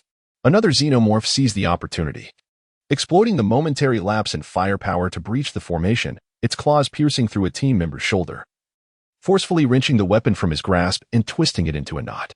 Nearby, two team members quickly opened fire, obliterating the xenomorph's head. But the spattering acidic blood drenched the unfortunate soldier, rapidly corroding his flesh and emitting a noxious gas that made those around him recoil in disgust. Soon, what had once been a vibrant comrade was reduced to a mere skull, clinging to the remnants of flesh and sinew. As more xenomorphs charged forward, chaos erupted at the rear of the squad, and the defenders began to show signs of breaking. I'm heading to the back for support, Parker declared, summoning two subordinates toward the rear. Fang Gang, Huyen Ruo, watched the flanks. Sasha quickly swapped out her magazine, having accounted for more kills than all her teammates combined. Fang Gang and Huyen Ruo swiftly moved to the sides, firing to repel the xenomorphs attempting to encircle the Viper squad. In short order, several xenomorphs fell before Fang Gang's precise shots, effectively staving off the onslaught. In contrast, Huyen Ruo's performance lagged, managing to take down only one. I can see the river, Kapisa shouted excitedly. It's just ahead, hurry. Prepare to signal. Fang Gang swiftly retrieved a smoke grenade from his belt and tossed it to Risvado, who was also clearing a path. Risvado caught the grenade, ignited it, and waved it high. A plume of red smoke billowing forth from the impenetrable jungle and rising into the sky, vividly contrasting against the clear blue backdrop. Chapter 52. The Deadly Rapids Look. They've signaled, a team member exclaimed, pointing at the wisps of crimson smoke rising from the forest. It's our turn to go in. Let's move, Lawrence declared, igniting the inflatable boat's engine and emerging from behind the concealed rocks. Behind him, two squad members hoisted an AT-4 rocket launcher, aiming it at the trees obstructing the river. Two rockets whistled through the air, severing the trees in half, and fireballs erupted, causing the splintered trunks to slowly succumb to the relentless current. The once placid river surged with newfound vigor, hinting at a torrent. Four inflatable boats raced through the splintered wood, heading towards the area marked by the rising red smoke. Meanwhile, the Viper squad found itself relentlessly pursued by the aliens. They attacked in waves, forcing the squad to slow their advance and divert attention to fend off the ambushes that encircled them. Fang Gang, having emptied another magazine, reached for his tactical vest only to find it devoid of ammunition. In desperation, he drew his sidearm to confront the nearby aliens. The rapid succession of gunfire rang out as Hu Yenru dispatched an alien attempting to ambush another team member. "The gang, I'm running low on bullets," he shouted. "No kidding. Your fire rate is either semi-auto or full auto. Of course, you're depleting your ammo rapidly," Fang Gang replied, wiping the blood splattered on his face. "I've got an AKS and a magazine in my pack. Take it if you run out." As he spoke, he dispatched another alien lunging towards him. With the ferocity of the aliens increasing, the Viper squad's pace dwindled and the number of attackers swelled. The pressure at the rear of the squad intensified as the aliens flanked them, encroaching from both sides. In a matter of minutes, the squad faced an unprecedented onslaught, the intensity of which they had never imagined. The Viper squad had already suffered 6 casualties, 1 severely wounded, while the others bore varying degrees of minor injuries. Even Fang Gang sported a gash from an alien's claw. "There's no time. Use the rocket launcher," Xiaoha shouted. "Otherwise, we'll be worn down here." Several team members raised their rocket launchers and fired at the dense thicket ahead. An explosive blast cleared a path leading to the river. "Quickly," Parker at the rear urged. "I'll cover you. Retreat now." As the aliens on the flanks attempted to rush the path and trap the Viper squad, a hail of bullets from across the river thwarted their advance, forcing them into the cover of the underbrush. "Come on," Lawrence commanded from the heavy machine gun mounted on the inflatable boat, unleashing a barrage towards the aliens flanking the squad. "We need to finish this ammo. They'll be on us soon." Under the protective fire of the 4 boats, the Viper squad swiftly navigated the cleared path and boarded the inflatable boats. As the last member clambered aboard, the heavy machine gun ceased firing, and the team scrambled to change magazines while the boats roared to life, heading for the river's center. In mere seconds, the aliens burst forth from the jungle, reaching the riverbank. Watching the departing boats, the aliens let out a collective screech before plunging into the water like dumplings, pursuing the fleeing vessels downstream. "Damn it. We're all running and they're still chasing us," Hu Yenru cursed, positioning himself at the rear of the boat and firing into the shadows beneath the water. 2 royal guards emerged at the river's edge, glancing at the distant boats and the swarm of combat aliens in hot pursuit. Rather than leaping into the water, they retreated back into the jungle. The streamlined bodies of the aliens reduced their drag in the water. Their membranous wings functioned like a duck's webbed feet, enabling rapid movement through the water. The spines on their backs acted as propellers, expelling gas to enhance their speed. Consequently, the aliens' aquatic velocity rivaled their land speed, with their physique seemingly better suited for swimming. Soon, the aliens drew near the speeding inflatable boats. Realizing the imminent threat, the 4 boats adjusted their formation, lining up to maximize firepower and deter the approaching aliens. However, in the narrow river, such a formation posed significant risks.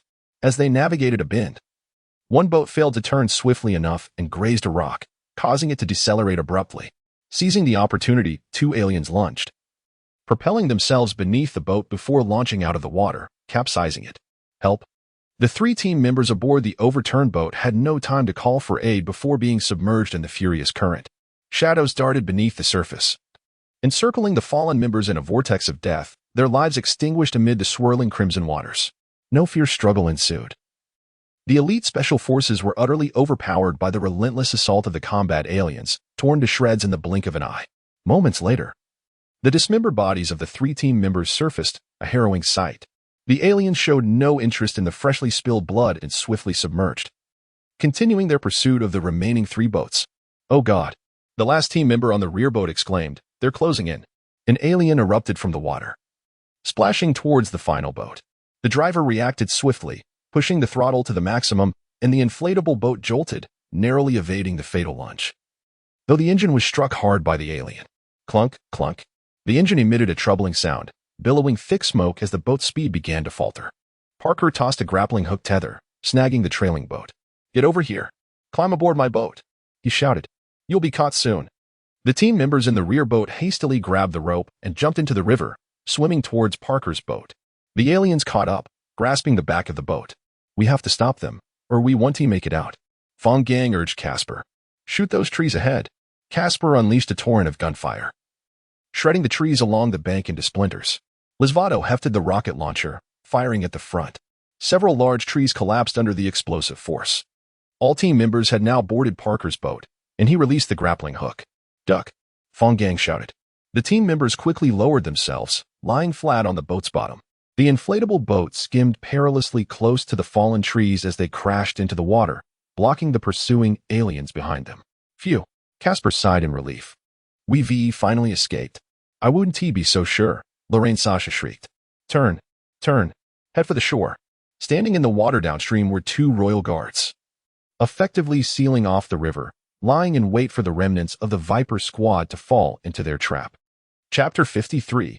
Bitter struggle against the royal guards. Upon hearing Xiaoha's desperate cry, Lawrence swiftly maneuvered the inflatable boat, causing it to tilt dramatically as it made a near right-angle turn.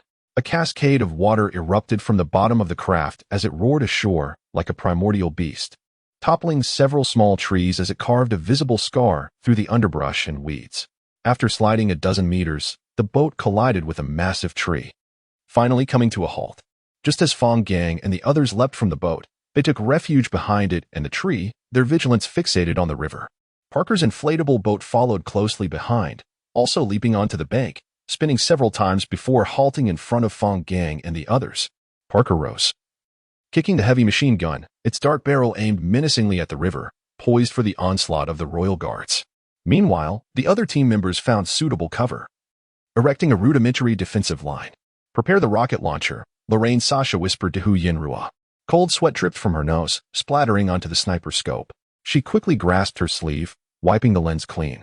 Hu Yinrua slightly rose, retrieving several rocket launchers from the inflatable boat and placing them beside Fang Gang and the others. Bang! Lorraine Sasha fired, the large-caliber sniper bullet striking the Royal Guard's crown with precision, the heated brass projectile clashing violently against the creature's exoskeleton, producing a dazzling spark. Unexpectedly, the bullet lodged itself within the alien's armor, unable to penetrate further. Damn it! Lorraine Sasha struck her sniper rifle in frustration. Under attack, two Royal Guards lowered their bodies and charged towards the group's position, their massive forms causing the ground to tremble beneath them. The towering figures, each over 4 meters tall, cast ominous shadows that enveloped the trees, instilling a profound sense of dread, leaving the team almost afraid to breathe. Rat-a-tat-tat. The two heavy machine guns mounted on the inflatable boats fired simultaneously, bullets weaving through the shadowy jungle, tearing apart nearly everything in their path, yet failing to breach the Royal Guard's formidable, frigid armor. The bullets ricocheted off the exoskeleton, igniting sparks but proving utterly ineffective against the relentless charge. "Scatter!" Fang Gang shouted, rolling behind a tree. Within moments, the Royal Guards closed the distance, charging right up to the inflatable boat. The forward guard swung its powerful tail towards a teammate still firing frantically from the boat, sending the unfortunate soldier crashing into a small tree. The force of impact snapping the trunk like a twig. The soldier slid down the tree limply, blood frothing from his mouth, several gaping wounds on his waist oozing crimson. "Scatter! Scatter!" Parker shouted as he retreated, his anger igniting as he realized the injured soldier was one of his own. The alien raised its tail once more, targeting Parker with a deadly strike, the dark red blade cutting through the air, leaving a trail of crimson. Parker quickly ducked behind a large tree, the tail slamming into the trunk and shaking leaves loose. Lorraine Sasha fired again, her shot striking the alien's tail embedded in the tree, creating a gash. The creature let out a furious roar, exerting force to withdraw its tail and violently smashing it against the inflatable boat, which was launched into the air, hurtling towards Lorraine Sasha. "Watch out!" Lawrence shouted, diving towards Lorraine Sasha, wrapping his arms around her waist. They both fell to the ground as the boat soared just above their heads, the accompanying gust of wind painfully assaulting their eardrums. "Thank you," Lorraine Sasha said, unsteadily rising, still dazed from the alien's sudden assault. "No need." Just then, Lawrence's expression twisted in agony as the alien's sharp tail pierced through his shoulder, lifting him off the ground. His feet slowly left the earth, and the wound widened under the strain of gravity, threatening to cleave his arm in two. Boom! An explosive sound erupted as thick smoke enveloped the alien. Under the assault of the rocket, the creature stumbled back, releasing Lawrence from its grasp. He crashed to the ground, the tail withdrawing from his wound, causing blood to spurt forth, his complexion rapidly paling from blood loss. Fang Gang set down the smoking rocket launcher and urged Hu Yinrua. "Quick, save him. I'll provide cover." Hu Yinrua darted from behind the inflatable boat, crouching low as she sprinted towards Lawrence, emerging from the smoke of the explosion. The alien advanced, its exoskeleton battered, oozing thick, corrosive blood from exposed muscle. Despite its formidable armor, it could not withstand the violent detonation of the rocket. The alien, seemingly enraged, violently shook its body, spraying yellow-green acid blood in all directions. Fang Gang was caught unaware as a splash of acid struck his thigh, rapidly burning through his clothing and searing his flesh, forcing him to grimace in pain until he finally collapsed to one knee. Kappa, who had been stealthily firing from behind a tree, scrambled to Fang Gang's side, dragging him back to safety. Gritting his teeth against the agony, Fang Gang retrieved bandages from his pack, wrapping them tightly around his wound. "Use the rocket launcher," Parker shouted as he seized the launcher at his feet, aiming it at the alien recently struck by Fang Gang, and pulled the trigger. The rocket, trailing a long flame, soared towards the creature, almost hitting its mark. But the alien suddenly sidestepped, causing the rocket to graze its chest, leaving a charred mark on its exoskeleton. just as Parker focused on the injured alien. Another creature appeared beside him, its sharp tail slicing into Parker's leg with tremendous force, nearly shredding his calf. Overwhelmed by pain, Parker's vision darkened, and he collapsed. One of Parker's men, witnessing his leader's peril, rushed towards him. The others swiftly redirected their fire in an effort to provide cover. However, before the soldier could reach Parker, the alien charged through the hail of bullets, delivering a devastating blow that obliterated the soldier's skull. Brains splattered across the ground as the headless corpse fell, and the alien stepped on the remains, continuing its onslaught against the teammates taking cover behind the tree. The alien was wholly focused on the fire coming from the few team members, blissfully unaware of the 3 rocket launchers locking onto it from a distance. Chapter 54, The Perfect Kill Boom. 3 rockets were simultaneously launched, hurtling towards the creature from 3 different directions. The fiery trails and thick smoke intertwined in the dense forest, forming a blazing triangle that ensnared the creature in a deadly embrace. In the blink of an eye, the creature sensed the impending danger and swiftly attempted to evade. No one could comprehend how such a cumbersome being could execute such agile maneuvers, narrowly dodging the first incoming rocket. Yet, it only barely escaped one. The other 2 rockets struck almost simultaneously against the creature's chest and back, leaving no time for it to react. Smoke and flames instantly enveloped the creature, shrouding it in a ball of fire. From a distance, a small mushroom cloud rose from the depths of the dark forest. Before the smoke had a chance to dissipate, a loud thud echoed. Moments later, the massive form of the creature slowly emerged from the haze, lying motionless on the ground, with a gaping hole piercing through its chest. "We got one," Kappa Su exclaimed, slamming down the rocket launcher he had been shouldering, excitement visible on his face. "Ah!" The anguished cry of Lisvato resonated from nearby. Tasked with distracting the injured creature, Lisvato had tripped over the underbrush as he ran. The creature swiftly closed in, raising its fist to strike. Lisvato rolled to the side, but was a moment too late. The creature's fist grazed his chest, the immense force inflicting severe bruising on his muscles. The pain, unimaginable to ordinary individuals, caused beads of cold sweat to form on Lisvato's forehead, cascading down like a waterfall, while his body involuntarily convulsed. The creature lifted its foot, aiming at the incapacitated Lisvato, who could not move due to the agonizing pain. Bang! Laurentius's gun fired once again, the bullet hitting the creature's chest and staggering it, preventing it from crushing Lisvato. Not yet. Kappa Su discarded the rocket launcher and hoisted his heavy machine gun, frantically swapping out the ammunition. "I'll distract it. Doggone. Think of a way to take it down," Hu Yuanruo urged, having just hidden the recovering Lawrence behind a tree. She dashed forward, firing her weapon to capture the creature's attention. The remaining survivors gathered around, providing cover fire for Hu Yuanruo. "I still have explosives," Kappa Su shouted. "Let us blow that thing to pieces." "No way." Fang Gang quickly dismissed Kappa Su's suggestion. "Hu Yuanruo is too close. We could hit her." "Perhaps I can give it a try," Laurentius suddenly interjected. "If we fire at the same spot, we might penetrate its exoskeleton." Indeed. If they could shoot repeatedly at the area where the creature had previously been hit, it might break through its armor. However, the creature was in constant motion. Making this a nearly impossible feat, there must be another way. Fang Gang inadvertently overlooked Laurentius' statement. "Trust me." Laurentius struggled to stand, but her legs buckled, forcing her to lean against the sturdy tree. Though she had been a mercenary, she was still a woman, with endurance far less than that of her male counterparts. The prolonged combat had pushed her to the brink of exhaustion, and she was barely holding on. Hu Yuanruo rolled on the ground, narrowly dodging the creature's sudden tail swipe, then quickly regained her footing and continued to run, shouting in desperation, "Stop worrying about me. Just save me. On it." Fang Gang gritted his teeth, turning to Laurentius. "I'll help you." A knowing smile crossed Laurentius's face as she raised her sniper rifle, closing her left eye and allowing her breathing to steady. Her shoulders began to rise and fall rhythmically with her breath. In that moment, she seemed to forget all pain and fatigue. Everything in the world faded away, leaving her heart in a state of tranquility, with only the vivid red crosshairs in her vision, ready to pin the enemy to the cross of God. Sniping was her domain. Once she wielded the sniper rifle, the world belonged to her. She had once been the finest sniper in Blackwater, with all male snipers bowing to her beauty and her terrifying record of over 500 kills.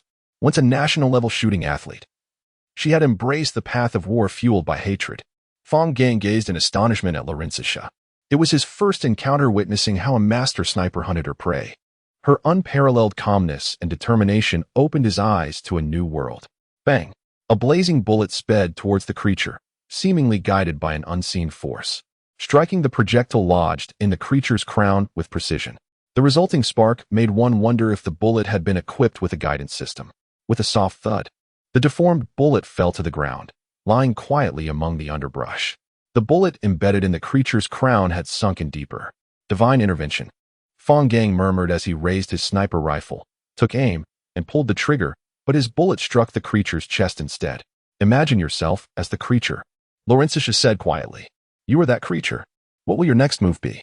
Will you continue running forward, or will you turn around? As she spoke, she squeezed the trigger once more. The bullet, initially aimed for the creature's shoulder, instead struck the projectile on its crown as it turned, all occurring within a fraction of a second. This uncanny premonition was beyond belief. Hurry up, you two.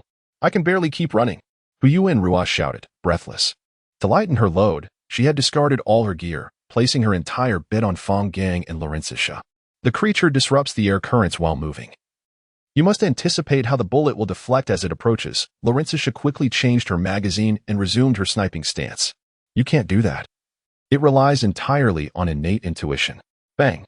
The second bullet was fired, accurately hitting the projectile embedded in the crown once more. I don't believe that after thousands of rounds of practice, you can't match my level. Fang Gang scoffed, recognizing the well-known truth that snipers were molded by the bullets they fired. Laurentius smiled knowingly. Bang! Bang! At the moment Fang Gang's gun fired, Laurentius also discharged, sending two fiery bullets towards the creature from different angles. Just a few meters away, Laurentius' bullet collided with Fang Gang's, altering its trajectory and striking the creature's crown. While Laurentius' bullet struck a nearby tree trunk, it was as if two brilliant meteors brushed past each other in a flash of light. An event too swift for the naked eye to capture. The bullet that had initially lodged in the creature's crown finally penetrated its thick, sturdy exoskeleton, invading its fragile brain tissue. The deformed bullet, subjected to uneven forces, wreaked havoc within the creature's brain. The creature chasing Huyuan Ruas suddenly halted, swaying unsteadily before collapsing to the ground. Who got the shot? Fang Gang turned, inquiring. Chapter 55. An underhanded scheme. The missile boat of the Viper squad arrived at a forward camp downstream on the Amazon River, where Sherman had been waiting for some time. Upon seeing the Viper squad disembark, he hurried to greet them. What's the casualty report? Sherman inquired anxiously, noticing that the Viper squad was significantly diminished in number. B team has 2 survivors, 1 severely injured. C team has 3, all with minor wounds. Hearing that Sherman had not initially asked about the briefcase, Fang Gang felt a flicker of favor rise within him. A team suffered 1 severe injury, but no losses. No losses? Sherman exclaimed in astonishment. Indeed, very impressive, Sherman remarked, a look of admiration crossing his face as he patted Fang Gang on the shoulder. Let your comrades recuperate well. The responsibility of rebuilding the Viper squad now rests upon a team. By the way, did you bring the items? Fang Gang handed the briefcase he was holding to Sherman. After a quick glance inside, Sherman nodded, closing the case as he spoke. This is the latest concoction from the research department. It was inadvertently lost during transport. Fang Gang was well aware that Sherman was lying, yet he chose to remain silent, merely nodding in acknowledgement. The inscriptions on the vials clearly indicated that these substances originated from an extraterrestrial relic, suggesting that ULC had uncovered an alien site within the Amazon jungle. One that evidently belonged to the same civilization as the relic found in Jakarta. What did ULC discovered within the site? Why was Sherman present in Jakarta? Was he seeking connections between the various relics in pursuit of the next one? Who were the alien civilizations responsible for constructing these relics, and what were their intentions? Did the sudden emergence of the xenomorphs have any ties to the extraterrestrial civilization in ULC? With each passing moment, the questions swirling in Fang Gang's mind multiplied rather than diminished. He felt ensnared in a vortex of uncertainty, unable to extricate himself. To borrow a famous saying, if humanity's knowledge is but a spoonful of water, then the unknown world is an entire ocean. The veil of mystery shrouding the world is not as light as it appears. Perhaps it is so burdensome that no one in this lifetime will ever unveil it. What's wrong? Sherman waved his hand in front of Fang Gang's face. Why are you dazed? We need to send this to the research department as headquarters in Europe. Sherman returned the briefcase to Fang Gang. Gather 2 or 3 people to accompany me to Europe. I, Huyuan Ruas, and Kappa Su, Fang Gang replied. We 3 will go. How did you acquire the briefcase? Sherman poured champagne for Fang Gang and his companions, inquiring while wiping his hands with a silk handkerchief. Fang Gang recounted the combat experience of the Viper squad truthfully, detailing their encounters with the messenger xenomorph, the ensuing chase, and the fierce battle against the Sentinels. Sherman nodded in agreement, expressing his admiration. I can hardly believe that you consistently make the right judgments. A single misstep could have led to your complete annihilation. Sherman sipped his champagne. Is it true that you managed to eliminate the Sentinel xenomorph? Though it is difficult to believe, it is indeed the case, Fang Gang confirmed. Just as Sherman was animatedly speaking, his expression suddenly shifted, and he asked with deliberate clarity, wait, are you saying that the sniper bullets cannot fully penetrate the exoskeleton of the Sentinel xenomorph? Yes, Fang Gang replied, somewhat exasperated by Sherman's delayed understanding. Is there a problem? Let me see your bullets, Sherman requested. Fang Gang casually withdrew a magazine from his tactical vest and handed it to Sherman, who took it and examined a bullet closely. This is an ordinary bullet, Sherman remarked, his expression darkening. The bullets used by the Special Operations Department are specially manufactured, possessing far greater penetration power than standard ones. What? Fang Gang was taken aback. He had always assumed that the Special Operations Department used the same ordinary bullets. Sherman then tossed a handgun magazine to Fang Gang, who examined it closely, confirming that the bullets were indeed specialized, gleaming with a lethal silver sheen, cold and menacing. The bullets used by the Special Operations Department are crafted from tungsten alloy. Someone is undoubtedly sabotaging us, Sherman said through gritted teeth. Damn it. It must be that scoundrel. Paul. He resorted to underhanded tactics to seize the agents before I could. Paul, another head of the Special Operations Department, is my rival, Sherman continued, gulping down his champagne. The one who obtains the agents will enhance their control over the Special Operations Department. What should have been a routine internal competition has turned into a treacherous game, and I never anticipated that he would resort to such deceit, targeting you. He switched our bullets? Fang Gang's expression darkened as the notion of being deceived left him feeling quite unsettled. Indeed, it appears he intended for you to be decimated in the jungle.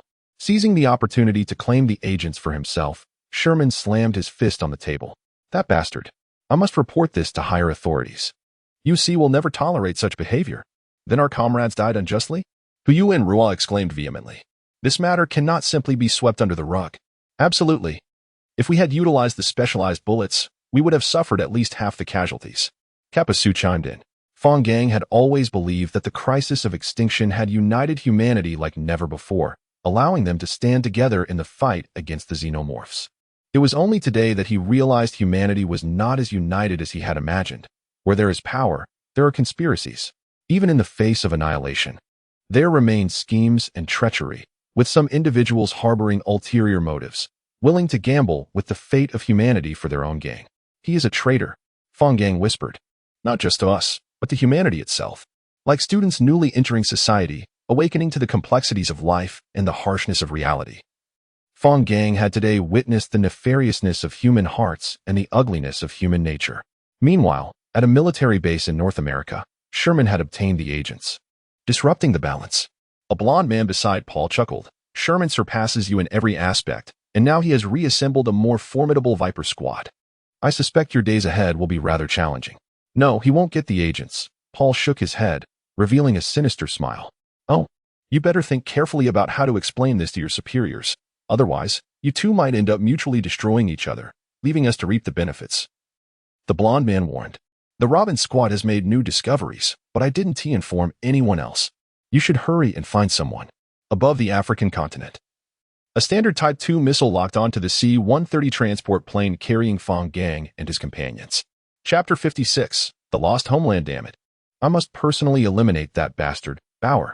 Sherman roared. I will bind him to a Standard 2 missile and launch him back to his hometown to greet his mother. The pilot and mechanic held tightly onto the furious Sherman. Damn, damn, damn. He cursed vehemently. If he resorts to such underhanded tactics, that scoundrel even dared to launch a missile at me. If I don't throw him into the alien nest to be fed to the creatures, I shall not bear the name Dvorak. Didn't you just say you'd launch him on a missile? Hu Yenru interjected. The frail pilot and mechanic struggled to restrain the enraged Sherman, who swiftly broke free of their grasp and drew his handgun, firing several shots into the sky. This is none of your concern. Sherman shouted at the others. I will personally take him down, having narrowly escaped death from the sudden missile assault. Everyone was filled with pent-up rage, their fists clenched tightly. Clearly, ULC was on a path of gradual decline, and while Sherman could not revive it, he was determined to eliminate as many villains as possible. Can we contact a nearby base?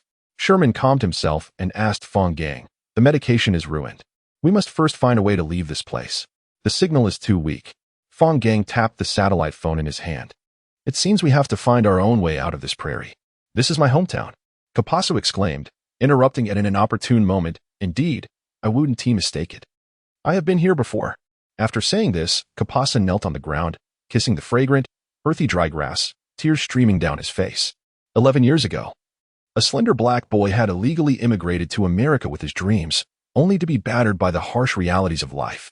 From youth to adolescence, he remained destitute, wandering the streets with visions of becoming a rock star, traversing through alleys that did not belong to him.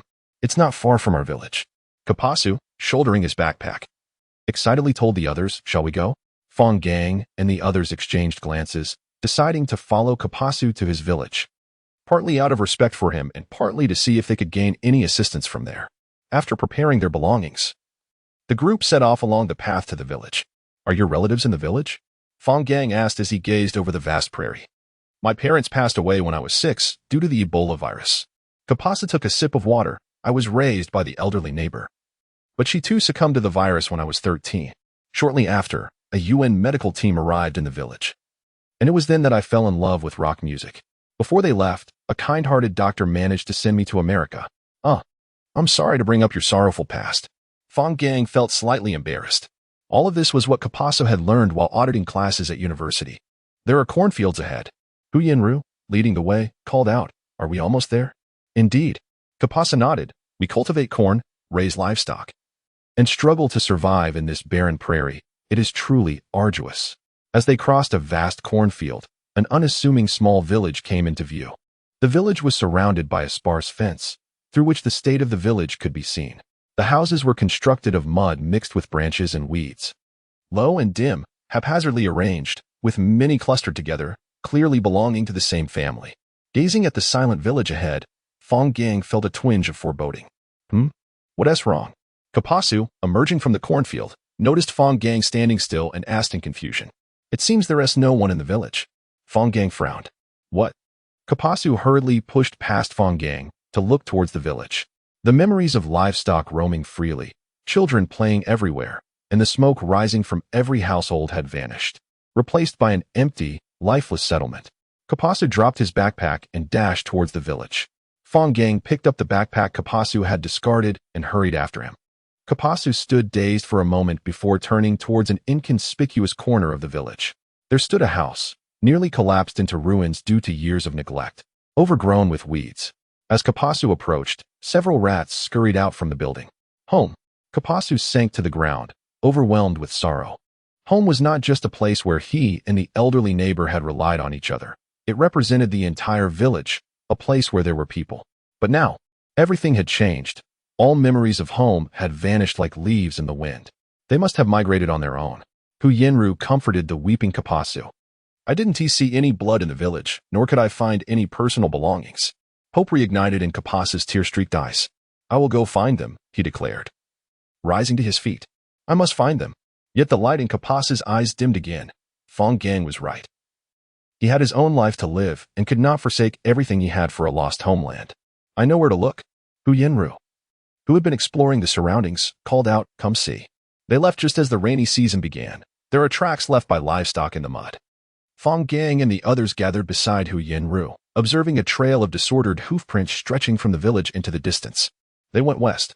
Sherman pulled out a compass to check. We need to head to the base of the War Department in Conakry, which is also to the west.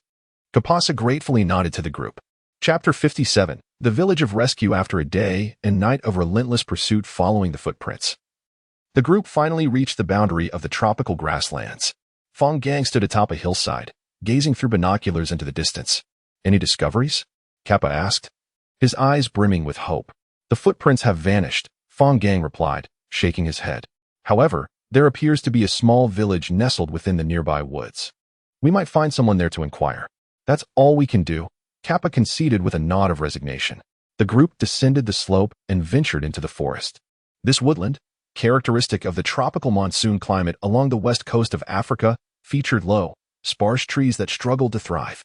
Wisps of smoke curled up from the village within the trees, and the sounds of commotion reached their ears. Through the thinning foliage, they could faintly discern the silhouettes of people running in the distance. "There are people in the village," Kappa exclaimed joyfully, dashing towards it. Suddenly, a lasso appeared at Kappa's feet, tightening swiftly and leaving him hanging upside down from a tree, bewilderment etched on his face. Fang Gang and the others quickly raised their rifles, forming a protective circle around Kappa, alert to their surroundings. Hu Yenru unsheathed a dagger and hurled it at the rope suspending Kappa.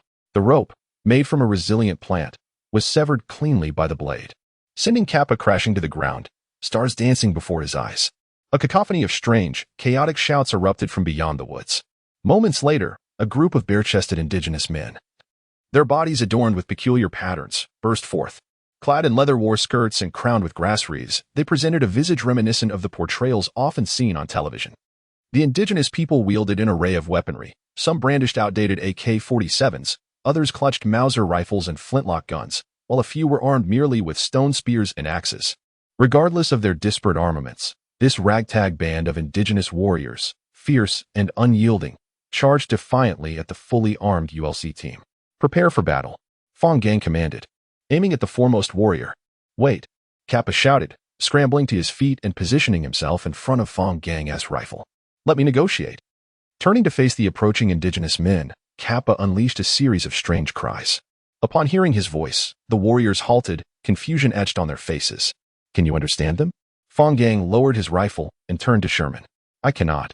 It must be a local dialect," Sherman replied, shaking his head. A tall indigenous man stepped forward from the crowd, conversing quietly with Kappa. After a brief exchange, the indigenous man waved his hand, prompting those surrounding him to lower their weapons, curiosity flickering in their eyes as they scrutinized the newcomers, whispering amongst themselves. "Robbers?" Hu Yenru scratched his head, puzzled. "A faction of the Guinean government forces," Kappa explained. After the disaster struck, the military split into two factions. One established a defensive zone in the city against the aliens, while the other roamed the wilderness, surviving by plundering. "Truly a wretched lot," Hu Yenru exclaimed in indignation. "This situation is quite common in Africa," Sherman shrugged. "The national structures in these countries are generally loose, and the strong tribal identities make it difficult to impose order even in peaceful times, let alone now." "What else have you learned?" Fang Gang inquired, glancing at the village not far away. "Such as their whereabouts?" "That was 3 or 4 years ago," Kappa sighed. "During a severe drought, our village could no longer sustain itself, prompting a collective migration westward. Some settled in this village, while others pressed on. The village was lost, and its people scattered." Kappa's memories of his homeland had faded into oblivion. As he gazed despondently, Fang Gang pondered how to console this unfortunate giant when the distant sound of gunfire erupted. The indigenous onlookers, startled by the gunfire, quickly dispersed, seeking refuge behind trees. Weapons clutched tightly, eyes ablaze with fury. Soon, several pickup trucks brimming with heavy machine guns sped into view. Approximately 20 men clad in Guinean army uniforms, polished AK-47s in hand and handmade ammunition pouches slung across their chests, clearly outmatched the hiding robbers. Upon discovering the presence of the indigenous men in the woods, the robbers swung their heavy machine guns toward the trees and unleashed a barrage of fire. The fragile trunks offered no protection against the high-caliber bullets, and after a chaotic onslaught, several indigenous men fell lifeless to the ground. Witnessing the slaughter of their companions, a dozen indigenous warriors leaped forth, eyes ablaze, brandishing their weapons in a reckless charge toward the pickup trucks. Whether through ignorance or bravery, the indigenous fighters faced the wrath of machine gun fire with their unreliable AK-47s and primitive weaponry, engaging in a futile struggle against the inferno of bullets. This was a battle fated for a tragic outcome before it had even begun. Within moments, all the charging warriors lay slain, their bodies mangled by the sheer force of the bullets. The lives they sacrificed yielded naught but a single robber wounded in the arm. Fear settled in the eyes of the remaining indigenous men as they began to show signs of panic. "Damn it," Fang Gang cursed as a bullet was perilously close. Peering from behind a tree, he executed a precise shot, dropping one of the still-firing robbers. "Let us go," Hu Yenru shouted, rolling out from behind the tree, unleashing 2 shots that shattered a pickup truck's front tire. The speeding vehicle spiraled out of control, careening into a large rock, exploding in a fiery conflagration along with the robbers aboard. Even without prior experience in combat, Fang Gang and Hu Yenru faced the robbers without hesitation. decisively sending them to their demise. Perhaps accustomed to death or desensitized by violence, the two remained unfazed, treating the encounter as merely another mundane task, akin to hunting insignificant aliens. In an instant, Kappa and the other three sprang into action, launching a fierce assault against the robbers. The untrained bandits stood no chance against the well-drilled special forces. The first wave of attack inflicted heavy casualties upon them. Before Fang Gang and the others could initiate a second wave, the previously menacing robbers fled in disarray, abandoning a dozen corpses and several blazing pickup trucks. Was that all it took? Hu Yanru remarked, scratching his neck as he emerged from behind the tree. I haven't even finished a magazine yet. A band of robbers can only bully these indigenous people. They are no match for any military unit from the War Department, let alone us. Sherman dusted himself off. But don't get cocky. If it were 20 mercenaries, we'd be left to flee for our lives. As the robbers scurried away, the remaining indigenous men emerged, cheering and surrounding the group. The tall indigenous man approached, bowing respectfully in the local manner, then turned to Kappa and spoke a few words. He expresses profound gratitude for our assistance in driving away the robbers. Otherwise, he was uncertain how to lead the village through this drought season, Kappa beamed. He invites us to be guests in their village. Chapter 58. The Lion Xenomorph. Try this. Kapasu offered a freshly baked corn tortilla to Fang Gang, proclaiming it a local delicacy. Have you found the girl you were looking for? Fang Gang inquired, taking a hearty bite of the tortilla, which was perfectly roasted to a tantalizing golden hue, infused with an unknown herb that lent it a slight spiciness. I have not, Kapasu replied, his gaze fixed elsewhere. Perhaps I shall never find her. In truth, just hours earlier, Kapasu had glimpsed the girl from a distance, standing beside her husband and child, smiling as she prepared dinner. He had chosen not to approach, quietly walking away, his heart heavy with sorrow. Oblivious to Kapasu's inner turmoil, Fang Gang exclaimed in delight at the exotic flavor of the tortilla. In the clearing at the center of the village, a massive bonfire blazed, its flames illuminating the primal African landscape, casting an enchanting glow upon the continent's mysterious facade. In this primitive society devoid of electronic devices, the sole evening entertainment consisted of singing and dancing, as the villagers expressed their reverence for nature through fervent movements and robust voices, praying for favorable weather in the coming year. The natives encircled the fire, hand in hand, singing and dancing with unrestrained joy. The marauders had been driven away, and they no longer had to fret over their livelihoods. The tall black native, who was the village chief, sat beside Kapasu and engaged him in conversation. Gradually, a grave expression settled upon Kapasu's face. What is he saying? Fang Gang asked, noticing Kapasu's somber demeanor with curiosity. The chief mentioned that every few weeks, a group of monsters descends upon the village, abducting individuals, and when they venture out, they discover that those taken have been reduced to mere skeletons, Kapasu recounted. From the chief's description, I suspect these creatures are likely xenomorphs. Xenomorphs? Aren't they typically ruthless and merciless? Fang Gang questioned, perplexed by the notion that they would appear regularly. It's quite simple, Sherman interjected, having just finished dancing with the natives, wiping the sweat from his brow. Xenomorphs inherit the traits and behaviors of their hosts. Those we face are likely lion xenomorphs, which I have encountered before. Due to their lion-like nature, they instinctively flee from the dominion of the xenomorph queen and establish their own territories, cohabiting with other lion xenomorphs, Sherman elucidated. The research department has also studied tiger xenomorphs, which prefer solitary lives, unlike the lion xenomorphs that thrive in social settings, aligning with the characteristics of actual tigers. The chief, witnessing their prowess, expressed hope that they might assist in vanquishing these beasts, the lion xenomorphs, and promised to offer a treasured ancestral relic in return for their aid. Kapasu continued. An ancestral relic? Hu Yanru scoffed dismissively. What could a small, insignificant village possibly possess that is of value? Look there, Hu Yanru suddenly exclaimed, rising swiftly to scale the nearby building. Gazing into the distance, under the luminous moonlight, 7 or 8 xenomorphs lined the hillside, their eyes fixed menacingly upon the village.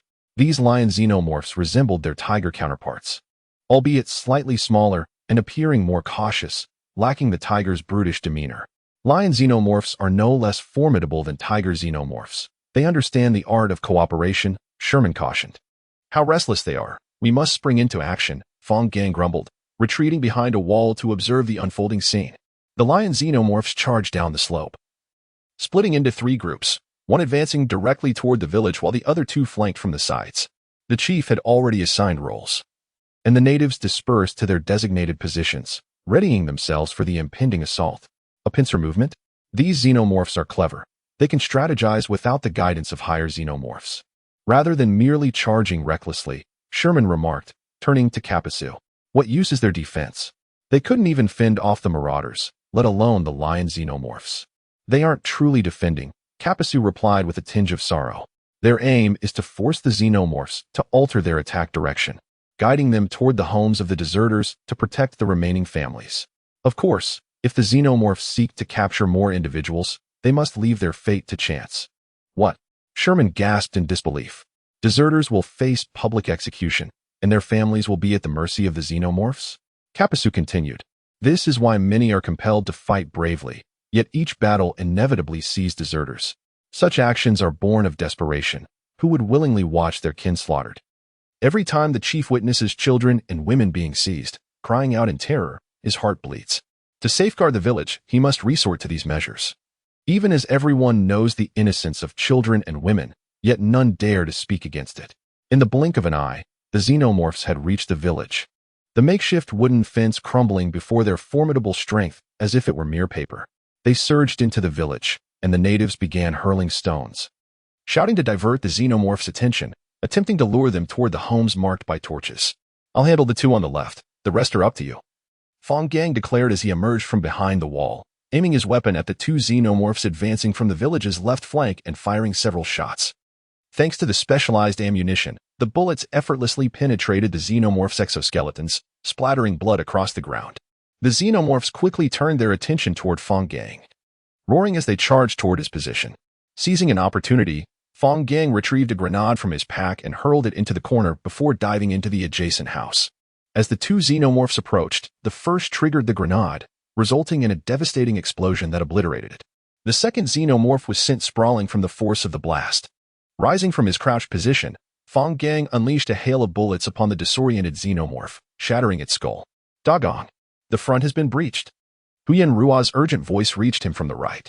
Fang Gang turned to the front of the village, horrified to see the pilot and mechanic had been decapitated by the xenomorph's inner jaw, their lifeless bodies lying in a pool of blood. Sherman was desperately rolling and dodging three pursuing xenomorphs, clearly overwhelmed. Reloading his weapon, Fang Gang sprinted toward Sherman. The natives, witnessing Fang Gang's swift dispatch of two xenomorphs, were struck with awe. To them, these fearsome lion xenomorphs were invincible demons, each arrival heralding a bloody massacre. Encouraged by Fang Gang's bravery, the villagers summoned their courage and, led by the chief, followed in his footsteps. Chapter 59. Relics of the War God. Previously, Fang Gang had successfully eliminated two lion-like creatures through a surprise attack. However, now he faced the daunting challenge of confronting three such creatures head-on, a prospect that seemed bleak. Thus, he resolved to divert the creature's attention from Sherman and seize the opportunity to escape. As he observed Sherman on the verge of being overtaken, Fang Gang hurriedly halted and prepared to fire his weapon. Suddenly, a stone axe whizzed past his ear, striking one of the creatures squarely on the head. While it did not pierce the creature's formidable exoskeleton, it caused it to stagger, leaving a distinct mark on its forehead. The thought of such a powerful weapon striking him filled Fang Gang with dread, as he recalled the fierce wind that had brushed past his ear, causing cold sweat to cascade down his spine. Regrettably, the indigenous people could not comprehend Fang Gang's words. Instead, they interpreted his furious shouts as a rallying cry, urging them to charge forward with even greater fervor. In a frenzy, they hurled stone axes, spears, and rocks at the creatures. Recognizing the peril of the situation, Fang Gang rolled to the side, clearing a path for the indigenous warriors' charge. It was utterly chaotic. Watching the throng of indigenous people converge, Fang Gang patted his chest in relief and raised his gun once more. Under the onslaught of the indigenous forces, the creatures abandoned their pursuit of Sherman and turned their attention to the assailants. Although the thrown weapons posed no real threat to the creatures, the harassment incited their wrath, compelling them to eliminate the bothersome natives first. With a sudden surge, the three creatures charged toward the indigenous people like a whirlwind. They plunged into the crowd, wreaking havoc akin to a tiger among sheep, swiftly scattering the natives in all directions. The indigenous forces collapsed under the onslaught, and in the ensuing chaos, Fang Gang managed to take down one creature. Witnessing their companion fall, the remaining two creatures disregarded the fleeing natives and flanked Fang Gang from both sides. As the two creatures advanced aggressively, Fang Gang dared not confront them directly and retreated into a nearby building, securing the door with an iron chain to temporarily evade their onslaught. Bang! The creatures slammed against the door, causing the already unstable structure to tremble. Dust and dried grass raining down upon Fang Gang. Bang! A second collision intensified the shaking of the door, which seemed on the verge of being breached. Fang Gang swiftly scanned his surroundings, seeking something to reinforce the door, but the interior was barren, containing only a pot, 2 straw mats, and a few rudimentary household items. The description of bare walls aptly suited the surroundings. On one of the mats sat a black woman, cradling a swaddled infant in her arms, her eyes filled with terror. Gazing at the serene face of the infant, Fang Gang gritted his teeth, climbed through the window, and fired a shot at the creature preparing to strike again. Upon seeing Fang Gang emerge from the building, the creature ceased its assault on the door and turned to chase him, closely followed by another creature lurking around the structure. Rat-a-tat-tat. A volley of bullets struck the creature behind Fang Gang, piercing through its armpit and severing its spine. The creature collapsed, motionless, though its head continued to thrash and emit a roar. Seizing the moment, Fang Gang rolled away to evade the other creature's pounce, raising his weapon to aim at its chest and unleashing a series of precise shots. Unfortunately, he failed to hit a vital spot. The creature came to a halt after being shot, lifting its tail in a threatening display. Rat-a-tat-tat. Another barrage of bullets pierced through the creature's head. As Fang Gang watched the acrid blood spew forth and the massive body topple to the ground, he exhaled in relief, allowing the tension in his body to dissipate. "Are you all right?" Hu Yenrua and Kappa Su rushed over, breathless, helping Fang Gang to his feet. "Was that you firing?" Fang Gang asked, still shaken. "Yes," Hu Yenrua replied. 3 came from the right. We took down 2, but 1 escaped. Thanks to your timely arrival, I nearly fell victim to those 2, Fang Gang said, bending to retrieve the rifle he had dropped. The indigenous people cautiously emerged from their hiding places, rejoicing upon confirming that no creatures remained in the village, encircling Fang Gang and his companions in celebration. Suddenly, a group of young natives charged forward, shouting exuberantly as they lifted Fang Gang and the others high above their heads, tossing them into the air. They're chanting "Long live." "Ha ha." Kappa Su laughed joyfully. "They say we are their guardians. Who would have thought we could become heroes, saviors even?" Sherman reflected, pondering how seemingly trivial actions could be perceived as divine intervention by others. The entire village gathered, some surrounding Fang Gang and his companions in celebration, while others curiously inspected the fallen creature's corpse. At that moment, the village chief approached, holding a box. Upon seeing him, the gathered natives lowered Fang Gang and the others, parting to create a path, their expressions earnest as they gazed at the box, murmuring prayers. The chief knelt before Fang Gang, lifting the box above his head while speaking a few words with his head bowed. "What did he say?" Fang Gang asked, bewildered, turning to Kappa Su. "This is a family heirloom, a relic of a war god from long ago," Kappa Su translated. "They unanimously believe that you are the most deserving among us to possess it, and he wishes for you to uphold the name of the war god, using it to vanquish evil and promote good." "Stop calling it that thing. What is it really?" Sherman interjected, clearly dissatisfied with Kappa Su's translation. "I don't know. He didn't specify." Kappa Su shrugged helplessly. "This is absurd. Another relic of a war god and invoking his name," Hu Yenrua scoffed. "Do these natives really concoct myths to fool us?" "Absolutely not," Kappa Su asserted earnestly. "They do not lie. The so-called war god must have been an exceptionally formidable figure, at least more so than we are. As for the relic, while I can't ascertain its nature, anything deemed a family heirloom by the chief must be significant. I swear by it." Fang Gang nodded solemnly as he received the box from the chief. The box, roughly a foot in length, was an ordinary wooden container adorned with simple patterns, its exterior revealing no hints of its contents. Under the curious gazes of the onlookers, Fang Gang slowly opened the box. Inside lay a war spear, resting quietly. Meanwhile, in the concentrated defense zone of the Rocky Mountains and Anxia, the alien weapon is simply exhilarating, Vivian exclaimed, bursting through the door, her face alight with excitement as she placed an oddly designed gun on the table. "I just tested it. Its power is absolutely astonishing. It feels like playing with a toy when shooting tanks." Anxia paid no heed to Vivian, who was nearly bursting with excitement, as she remained engrossed in her experiments. "And Anxia, when do you think we can replicate this?" Vivian asked eagerly, approaching Anxia. "Compared to this, our electromagnetic rifles seem utterly inferior." "Not until we achieve a breakthrough in foundational theory," Anxia doused her enthusiasm with a cold reality check. A single gun, in essence, is no better than scrap metal. Not to mention that without an auxiliary aiming system, hitting a fast-moving creature is nearly impossible. The most pressing issue remains: how do we charge it during combat? Vivian scratched her head, disappointment etched on her face. These matters must rely on the youth among you. Xiaoha smiled faintly. Chapter 60, The Legend of the War Spear in contrast to the traditional long spear of China. The war spear inside the box was not only thick and short, but also lacked a distinct top and bottom, with sharp blades at both ends. The design of the spear's blades was quite unique, suggesting that a significant portion remained concealed within the spear itself. Upon lifting the spear from the box, I found it surprisingly heavy, indicating it was solid. As I inadvertently triggered a mechanism, the spear emitted a click and suddenly expanded, revealing its hidden length. Transforming from a mere foot into a towering spear, thick in the middle and tapering at the ends. The blades at both ends fully unfurled. Resembling a halberd and a spear, yet it bore no resemblance to any weapon I had ever encountered. Startled by the sudden expansion, I scrutinized the spear in my hand. Its craftsmanship was exquisite, adorned with intricate patterns that imparted an elegant yet formidable aesthetic. The blades were not only razor-sharp but also remarkably sturdy, marked with deep grooves of blood. The extendable spear shaft formed a seamless streamline, concealing any signs of connection. The patterns on the shaft made it comfortable to grip, preventing it from slipping from my hands. Is this from your huaxia?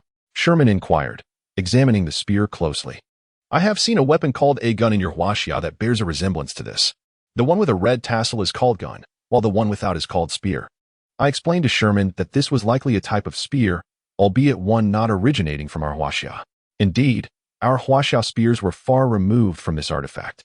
Huyen Ruo remarked, I cannot definitively identify this weapon, but I can assure you that we have nothing resembling it in huaxia. Which other nations possess similar weapons? Sherman pondered, evidently perplexed, as it was clear that this group of indigenous people could not have produced such an exquisite war spear. The craftsmanship would be considered masterful even by contemporary standards. The village chief began to speak fervently in a local dialect, peppered with gestures that left everyone in a state of confusion, ultimately leading them to gaze in unison at Kapasu. I believe I understand. Kapasu nodded thoughtfully. The war god they speak of is most likely an extraterrestrial being. Are you joking? Huyen Ruo displayed a look of disbelief. Extraterrestrial? That is utterly absurd. In contrast, Sherman remained silent, his head bowed in contemplation. Allow me to explain, Kapasu said, examining the spear closely, and translated the village chief's words. That was the grandfather of my grandfather's grandfather. Do not look at me with such incredulity. This is a faithful translation. Wait, Huyen Ruo, put down the gun. Let us converse amicably. Can I use a different term? I covered my face, realizing that allowing Kapasu to narrate the story was a poor decision. Yet it seemed there was no alternative. His ancestor was named Amo. Kapasu cleared his throat, his expression growing serious as he prepared to recount the legend of the spear. One autumn evening, while harvesting corn, Amo witnessed a fireball plummet from the sky, crashing into his cornfield. Summoning his courage, he approached the site of the impact, discovering a large crater with a dark coffin at its center. Descending into the pit, he cautiously observed the coffin, which had a transparent glass panel through which he could see a person inside. An extraterrestrial? Huyen Ruo asked. Indeed, Kapasu confirmed. The person wore a mask, obscuring their features. Amo saw them repeatedly striking the glass, seemingly trapped, prompting him to gather other villagers to help pry open the coffin. Kapasu paused before continuing, once the person emerged. They collapsed on the ground. Amo approached and realized they were gravely injured. The being was towering, with robust limbs, and though their face was hidden, an aura of menace emanated from them. The villagers hesitated, and as the being appeared near death, Amo took it upon himself to drag them to his home. Why is this spear referred to as the relic of the war god, then? Did they perish on Earth?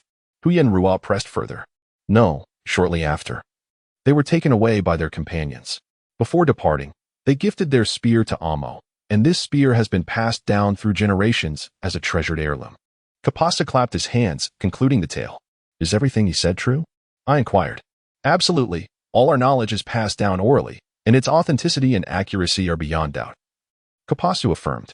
So, this spear is indeed of extraterrestrial origin, I mused, stroking its surface, astonished that I was now wielding an alien weapon.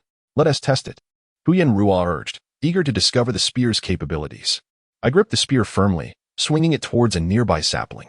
With a sharp crack, the tree, as thick as my forearm, was severed cleanly, the cut surface smooth and unblemished, the blade gleaming coldly as it regarded the fallen tree. Huyan Ruo drew a dagger and struck at another sapling, but it penetrated only halfway before becoming lodged. Even if you cut the tree down, it doesn't prove anything, Sherman remarked, glancing at Huyan Ruo, still exerting effort against the tree. The clean cut indicated the blade's exceptional sharpness, far surpassing her dagger. Try this, Kapasu suggested, producing a bullet and placing it on the ground before stepping aside. I aimed at the bullet and struck it with the spear, sparks flying as the specially crafted bullet was effortlessly cleaved in two, the cut resembling that of the sapling, leaving one to question whether it had been machined. My heavens! That was a custom bullet, Sherman exclaimed, astonished that the blade remained unscathed. This indicated that the alloy used to forge the spear achieved remarkable levels of strength and toughness. Do not merely test its cutting capability. This is a spear, Huyan Ruo interjected. How about its piercing ability? As anticipated, the Kevlar vest reinforced with steel plates was easily penetrated, collapsing like fragile paper. Lost in thought, I suddenly thrust the spear into the corpse of an alien creature. Hey, what are you doing? Sherman shouted anxiously. If the spear gets corroded, that would be a tremendous loss. I yanked the spear out, now coated in acidic blood. Yet the spear remained undamaged, droplets of corrosive blood falling and sizzling on the grass. Goodness, this spear is remarkable. It is impervious even to acidic blood. Huyan Ruo's eyes widened in astonishment. I am starting to believe the story of the extraterrestrial. The alloy used to craft the spear was not only strong and resilient, but also corrosion-resistant, suggesting immense research value. Sherman muttered to himself before noticing the curious stares directed at him. He quickly waved his hands, exclaiming, No, no, no. You are misunderstanding. This is a gift for Fang Gang. I have no ulterior motives. That is my fundamental principle. It's quite handy, I remarked, twirling the spear in my hand, feeling perfectly at ease before sheathing it in my backpack behind me. Chapter 61. The war-torn Conakry. To my astonishment, you possess such skills, Huyan Ruo exclaimed as she witnessed Fang Gang wielding the spear with remarkable vigor, unable to contain her admiration. I had never heard you mention this before. A few days prior, Fang Gang and his companions had departed from their village, journeying westward towards the military base in Conakry. Along the way, Fang Gang diligently practiced with the spear daily, exploring its techniques and combat methods until today, when he finally engaged in real combat training for the first time.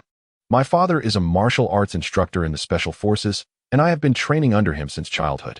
With a sudden thrust, Fang Gang's spear struck forward like a ferocious tiger descending the mountain, followed by a sweeping motion reminiscent of a dragon emerging from the depths. The elongated spear seemed to come alive in Fang Gang's hands, dancing gracefully through the air, leaving behind trails of resplendent light. There is a part of the spear that can rotate, allowing the blade's form to change with each turn. Fang Gang explained to the group that it can take 5 different shapes, each suited for slashing, sweeping, stabbing, blocking, and hooking, enabling the wielder to adapt the blade's form during combat to maximize the spear's potential. Truly impressive, Huyan Ruo remarked with envy. In ancient China, weapons were designed to offer various attack methods, resulting in the creation of the Fangtian Huaji, which, despite its might, proved cumbersome and difficult to master, ultimately fading into history.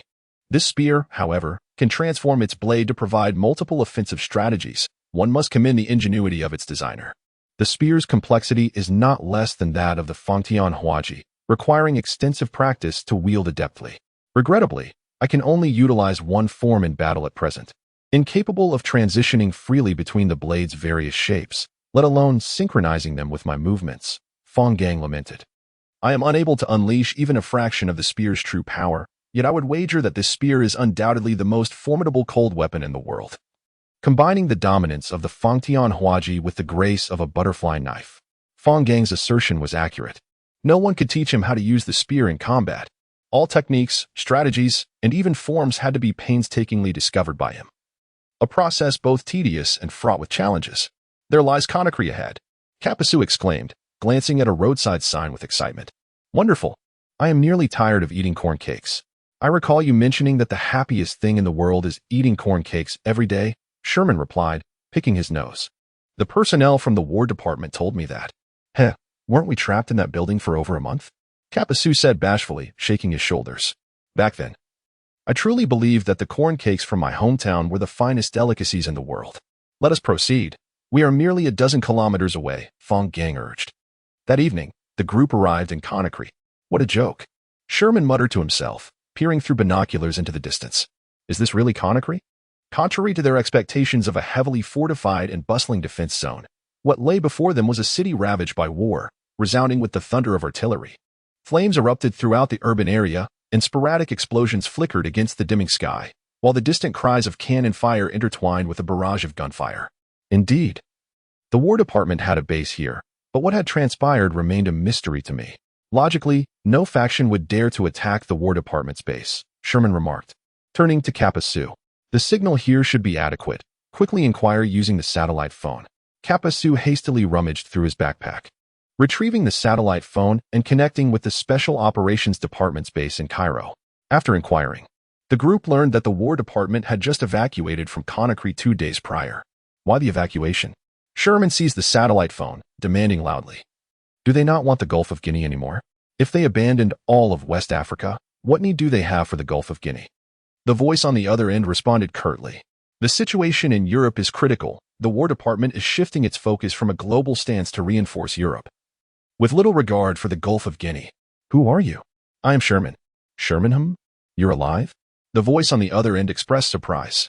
I want to meddle in your affairs with Paul. If you come to Cairo, Paul will have nothing to say.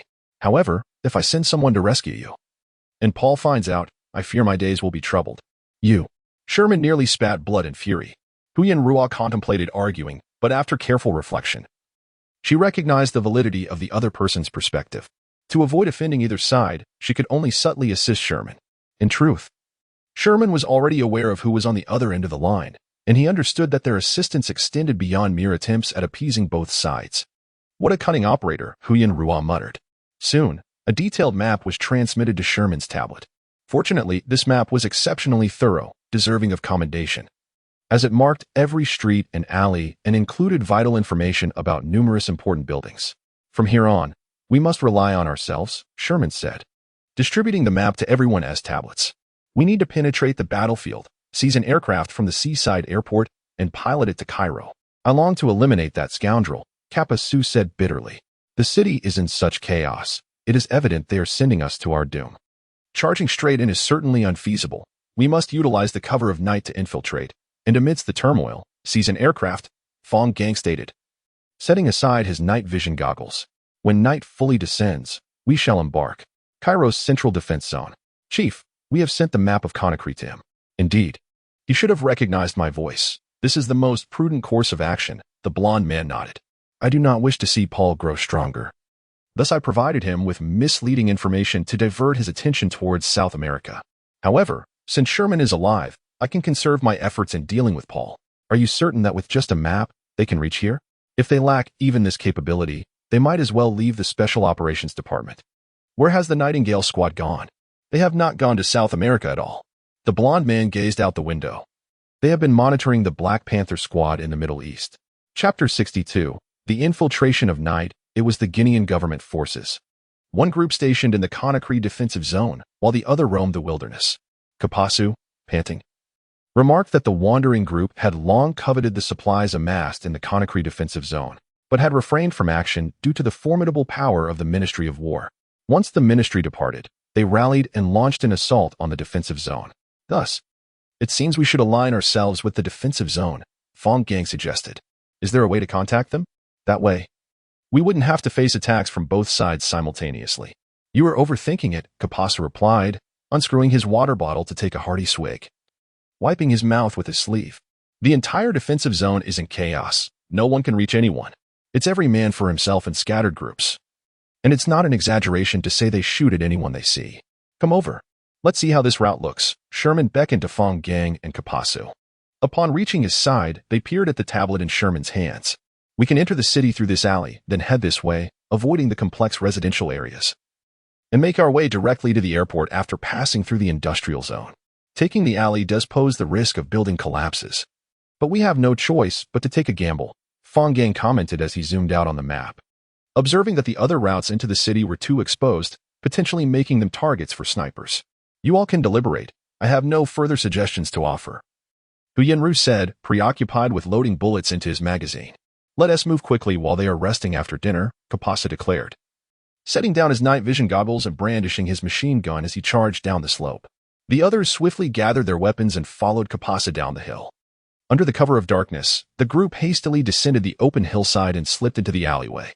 The alley, wedged between two towering buildings, was enveloped in shadows, rendering visibility nearly non-existent, save for the distant flickering lights at the alley's end.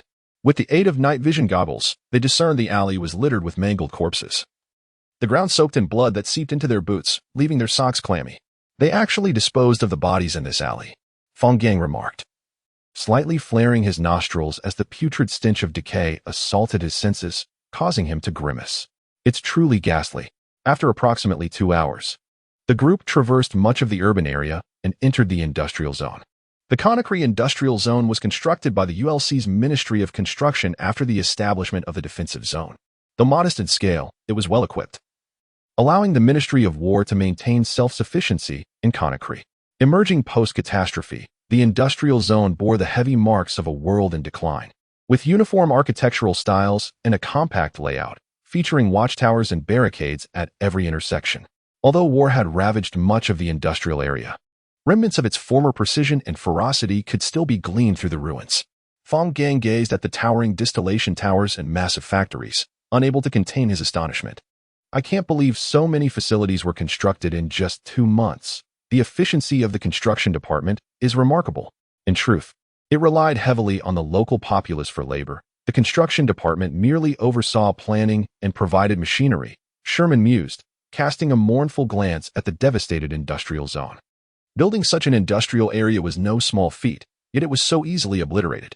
Consider the fragility of not just an industrial zone, but all of human civilization. It can be swiftly dismantled, Fang Gang continued, moving towards a road nearly obscured by debris. The fighting here is likely over, Kapasu. You needn't hide around the corner anymore. Come out. The entire industrial zone lay shrouded in darkness, devoid of sound or light.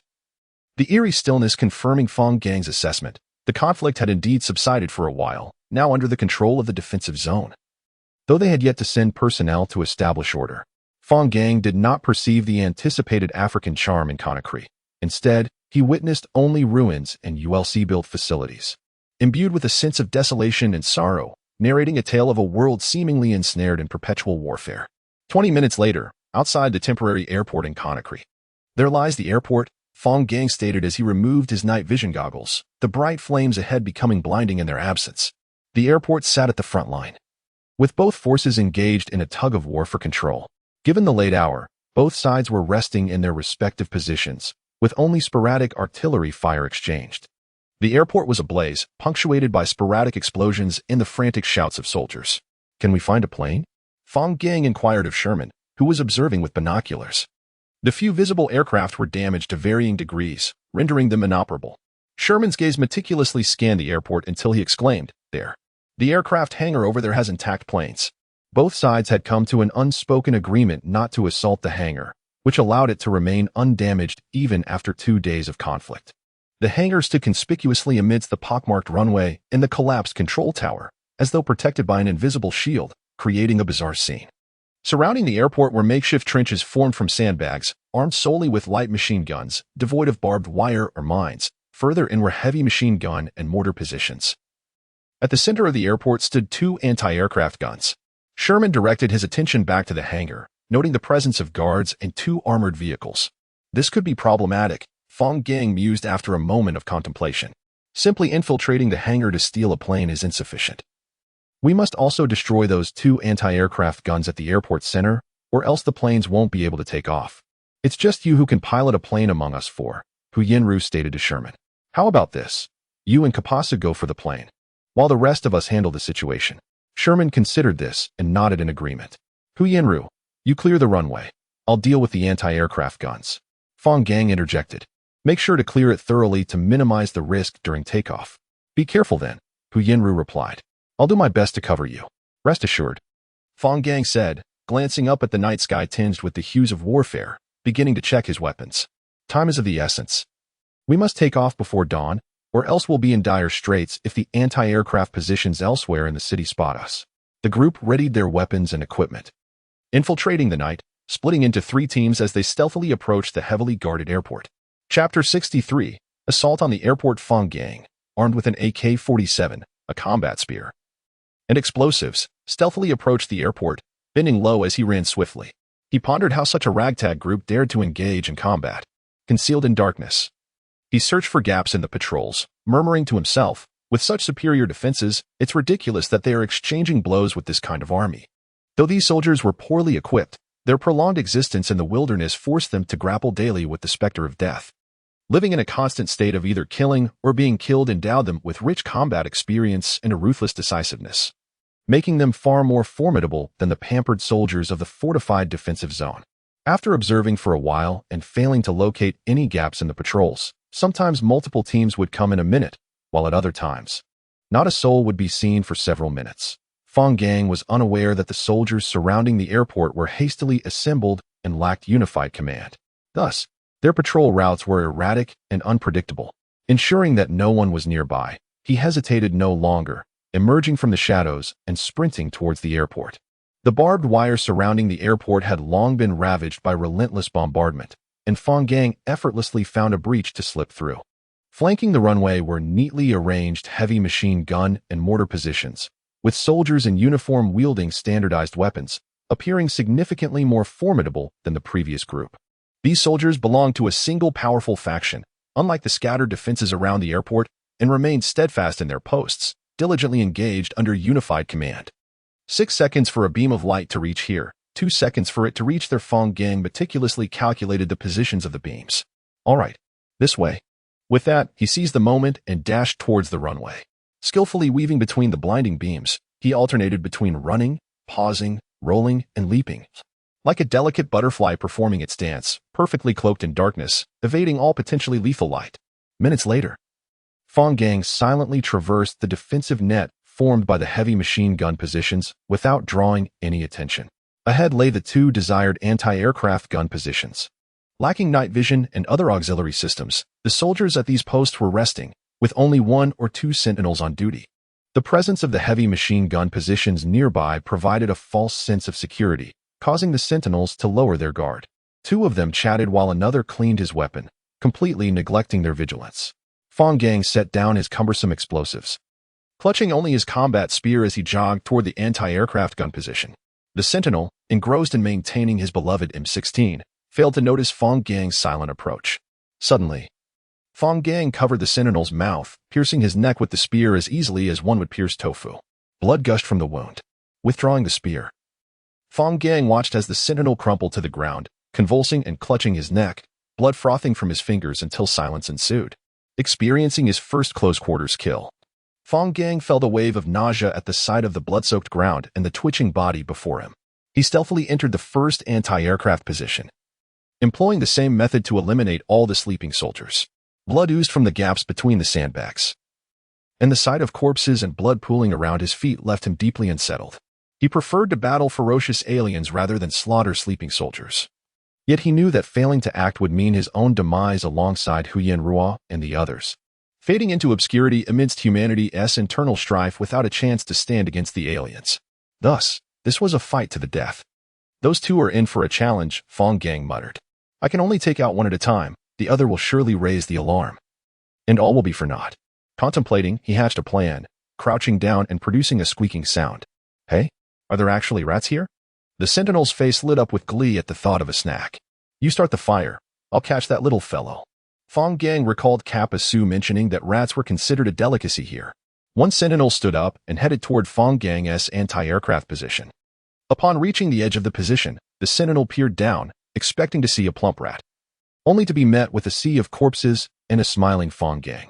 In a swift motion, Fang Gang thrust his spear, piercing the sentinel's neck, then deftly transitioned to a hooking maneuver, pulling the terrified sentinel close, silencing him with a hand over his mouth. The sentinel struggled briefly before slumping to the ground, his head lolling lifelessly. Wiping the sweat from his brow, Fang Gang felt invigorated by the successful switch between piercing and hooking forms, a technique he had practiced many times. The sentinel tending the fire, completely unprepared, was swiftly pierced through the chest by Fang Gang's spear, the heart punctured and blood gushing forth like a fountain, instantly claiming the sentinel's life.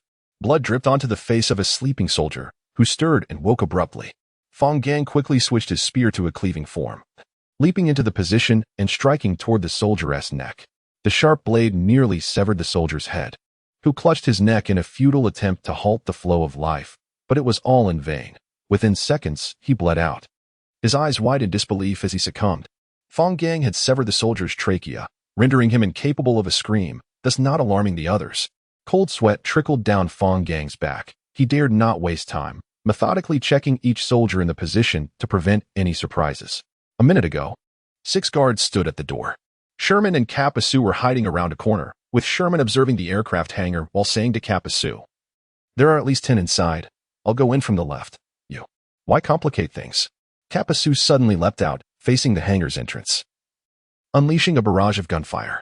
Nothing a good spray of bullets can't solve. If it doesn't work, then we'll do it again. Chapter 64. The dawn takes flight, curse it. Could you not be so impulsive? Sherman scolded, bending low as he rushed behind Capasu. We must adhere to the plan. Your recklessness could invite unnecessary trouble. If we get surrounded, it's the end for both of us. Huh, the plan? Capasu replied, bewildered. Isn't the plan simply to seize an aircraft? But what you're doing is clearly stealing a plane, which deviates from the plan. Sherman attempted to retort. Yet he was relentlessly pinned behind the crates by the guards' fierce gunfire, unable to move. Reluctantly, he shouted, Capasu, get in quickly. Suppress them with the machine gun. Outside. Capasu leisurely swapped in a fresh magazine and entered the storage room, raising his weapon to unleash a barrage of indiscriminate fire. The heavy caliber bullets whirled through the spacious hangar, weaving a deadly net, sweeping across the interior. Numerous guards, caught off guard while firing at Sherman, were struck and collapsed in spasms. Yes, just like that. Hit them hard, Sherman exclaimed, peering out from behind the crates. Wait, don't hit the plane. If you damage it, how will we get to Cairo? Damn it, are you trying to kill me? After finishing a magazine, Capasu was forced to retreat behind the crates for a reload. Seizing the opportunity, Sherman darted out and shot down a few surviving guards from the earlier onslaught. If you fire another round, you might end up hitting me too, Sherman remarked tersely. You go finish them off. I'll find a suitable aircraft. Meanwhile, Huyen Ruo stood beside an armored vehicle, dragging the recently decapitated driver from the seat and climbing in himself. What a piece of junk, Huyen Ruo muttered, glancing at the rust on the seat. Oh well, it'll have to do. Huyen Ruo climbed into the turret, loading a 75mm shell and aiming the cannon at the heavy machine gun positions flanking the runway. Suddenly, a tremendous explosion erupted from the runway's center, igniting 2 flickering flames amidst a thick cloud of smoke that enveloped much of the area. Looks like Fang Gang is struck, Huyen Ruo commented as he squeezed the trigger, sending the 75mm cannon roaring towards the machine gun nests, obliterating them one by one. Huyen Ruo, Fang Gang's voice echoed through the intercom. You nearly blew me to smithereens. Huh. Huyen Ruo quickly released the trigger. Shouldn't you come over here? Don't stop. Switch to the heavy machine gun and keep firing. A large group is heading your way, Fang Gang instructed. Don't worry about me. I'm well hidden in a shell crater. Just avoid using the cannon.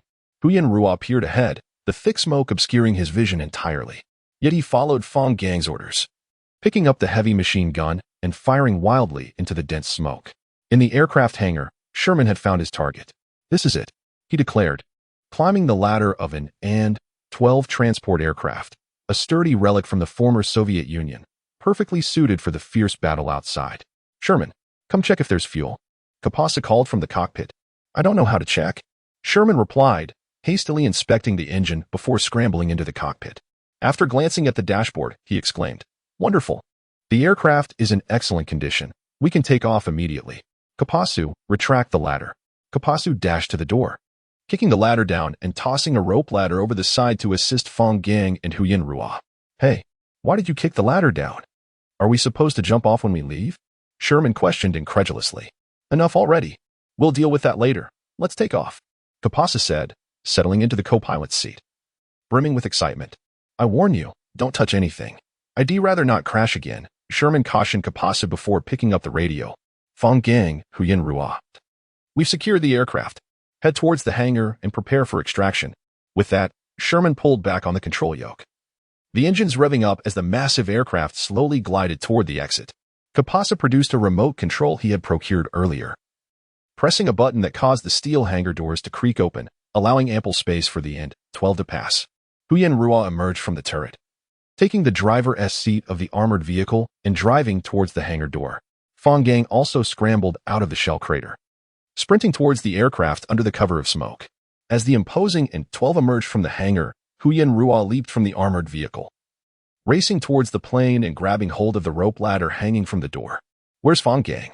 Sherman inquired of Huyen Ruo, who had just climbed into the cockpit. "He should still be ahead." Huyen Ruo squinted, peering through the smoke in search of Fang Gang's figure. "There he is," Huyen Ruo shouted, pointing towards a figure running on the runway. "Kapasu, quickly lower the rope ladder." Fang Gang sprinted towards the accelerating aircraft, faced with the colossal beast.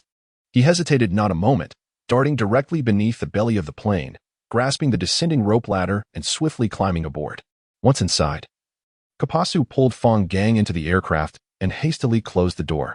Suddenly, a barrage of bullets struck the door, but fortunately, the small caliber rounds failed to penetrate the thick armor of the plane, leaving both Fang Gang and Kapasu unharmed. "Good grief, so many of them," Huyen Ruo exclaimed.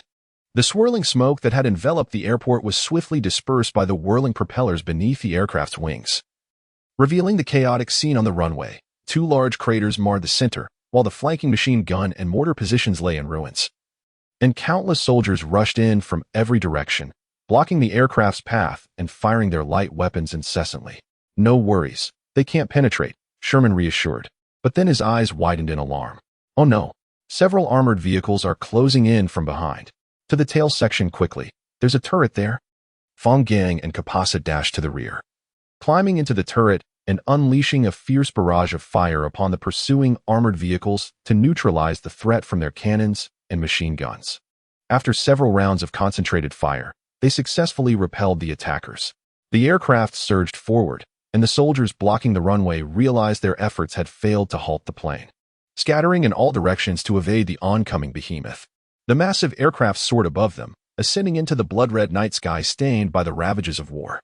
As the landing gear retracted, the aircraft maintained its climbing trajectory, passing through the thick cloud cover and entering the stratosphere. Sherman and Huyen Ruo in the cockpit squinted against the bright light. The sun had risen, its blinding rays piercing through the gaps in the clouds, casting dawn upon the war-torn Conakry. Chapter 65. The Sparrow Squad. The tempest gradually subsided, and the howling sandstorm dissipated with the calming winds. The dim sky slowly cleared, revealing a boundless azure expanse and a resplendent sun. In the aftermath of the storm, a thick layer of sand blanketed the ground, and as the convoy passed, it emitted a creaking sound underfoot. The convoy halted before a grand courtyard. As Fang Gang and his companions disembarked, they stepped onto the sandy terrain, squinting against the fierce sun to survey their surroundings. The defenses outside the courtyard were surprisingly inadequate. A modest kiosk at the entrance constituted the entirety of the perimeter's protective measures. A seemingly harmless young soldier stood outside the kiosk, nervously verifying the convoy's details. "Welcome to Abdeen Palace, our base of operations," the driver remarked, poking his head out the window. Once the royal palace of the Egyptian dynasty, it later served as the residence of the Egyptian president. "Impressive, isn't it?" Fang Gang gazed into the depths of the courtyard at the majestic and intricate palace. The enigmatic Abdeen Palace. An air of European artistic flair permeated the atmosphere, exuding solemnity, elegance, and modernity. Surrounding the palace were a plethora of artistic treasures, brilliantly showcasing the regal splendor of the Ali dynasty. The once serene royal garden and expansive lawns before Abdeen Palace had vanished, replaced by a dust-laden training ground scattered with various shell casings, a few armored vehicles, and a solitary tank parked haphazardly. The formerly imposing palace now seemed ensnared in the throes of war, having shed its princely dignity for the resolute and weathered visage of a soldier. Yet it retained a glimmer of its dynastic glory. "Soldiers can be as noble as princes and as magnificent as kings," Sherman quipped sarcastically. "I assume you have taken control of all of Cairo?" "I only concern myself with my own territory and my people. I don't wish to entangle myself with local power brokers," Jackson replied with a laugh, dismissing the notion of indulgence as merely a place to rest. Despite his words, the opulence within the palace left Fang Gang and his companions awestruck. Crystal chandeliers glimmered, soft carpets adorned the floors, intricately carved walls reflected the marble flooring, and art pieces and luxurious items were ubiquitous, all manifesting its grandeur and nobility. Capazuo's eyes widened with curiosity as he took in everything around him, his face a canvas of astonishment. Having only dreamed of feasting on corn cakes, he had never encountered such lavishness. At that moment, he resembled a child, darting about to absorb the palace's splendor. Noticing the peculiar gazes from several Special Forces members trailing behind him, Carpaccio sheepishly smiled and composed himself. Clearly, he has never seen the world, Hu Yenru remarked, glancing at Carpaccio. The Louvre, Buckingham Palace, the Forbidden City, are any of them less renowned than this Abdeen Palace? It is merely sufficiently luxurious, devoid of true artistic depth or historical essence, hardly a genuine treasure. Let us eat first, Jackson suggested to Fang Gang and the others, gesturing for them to feel at ease. Without hesitation, Carpaccio seated himself at the table, discarding his backpack and weapon, wiping his hands, and tearing into a large piece of roasted meat, relishing every bite and gesturing for Fang Gang and Hu Yenru to join him without a hint of reservation. Fang Gang and Hu Yenru exchanged a resigned glance before also taking their seats. After a long journey filled with combat, they were famished, having not replenished their energy for over a day. Given Fang Gang's presence, Jackson refrained from broaching sensitive topics. The research department was robbed? How did I not know about this? Jackson's eyes widened in surprise. Because you were too preoccupied with your so-called balance, Sherman retorted without mercy. A golden desert eagle, concealing a critical chip. Which fool hid a chip in a golden desert eagle?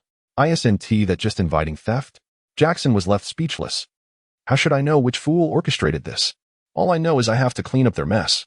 Sherman snapped irritably. Looks like there will be quite a show. Jackson suddenly wore a cryptic smile. Let me whisper this to you.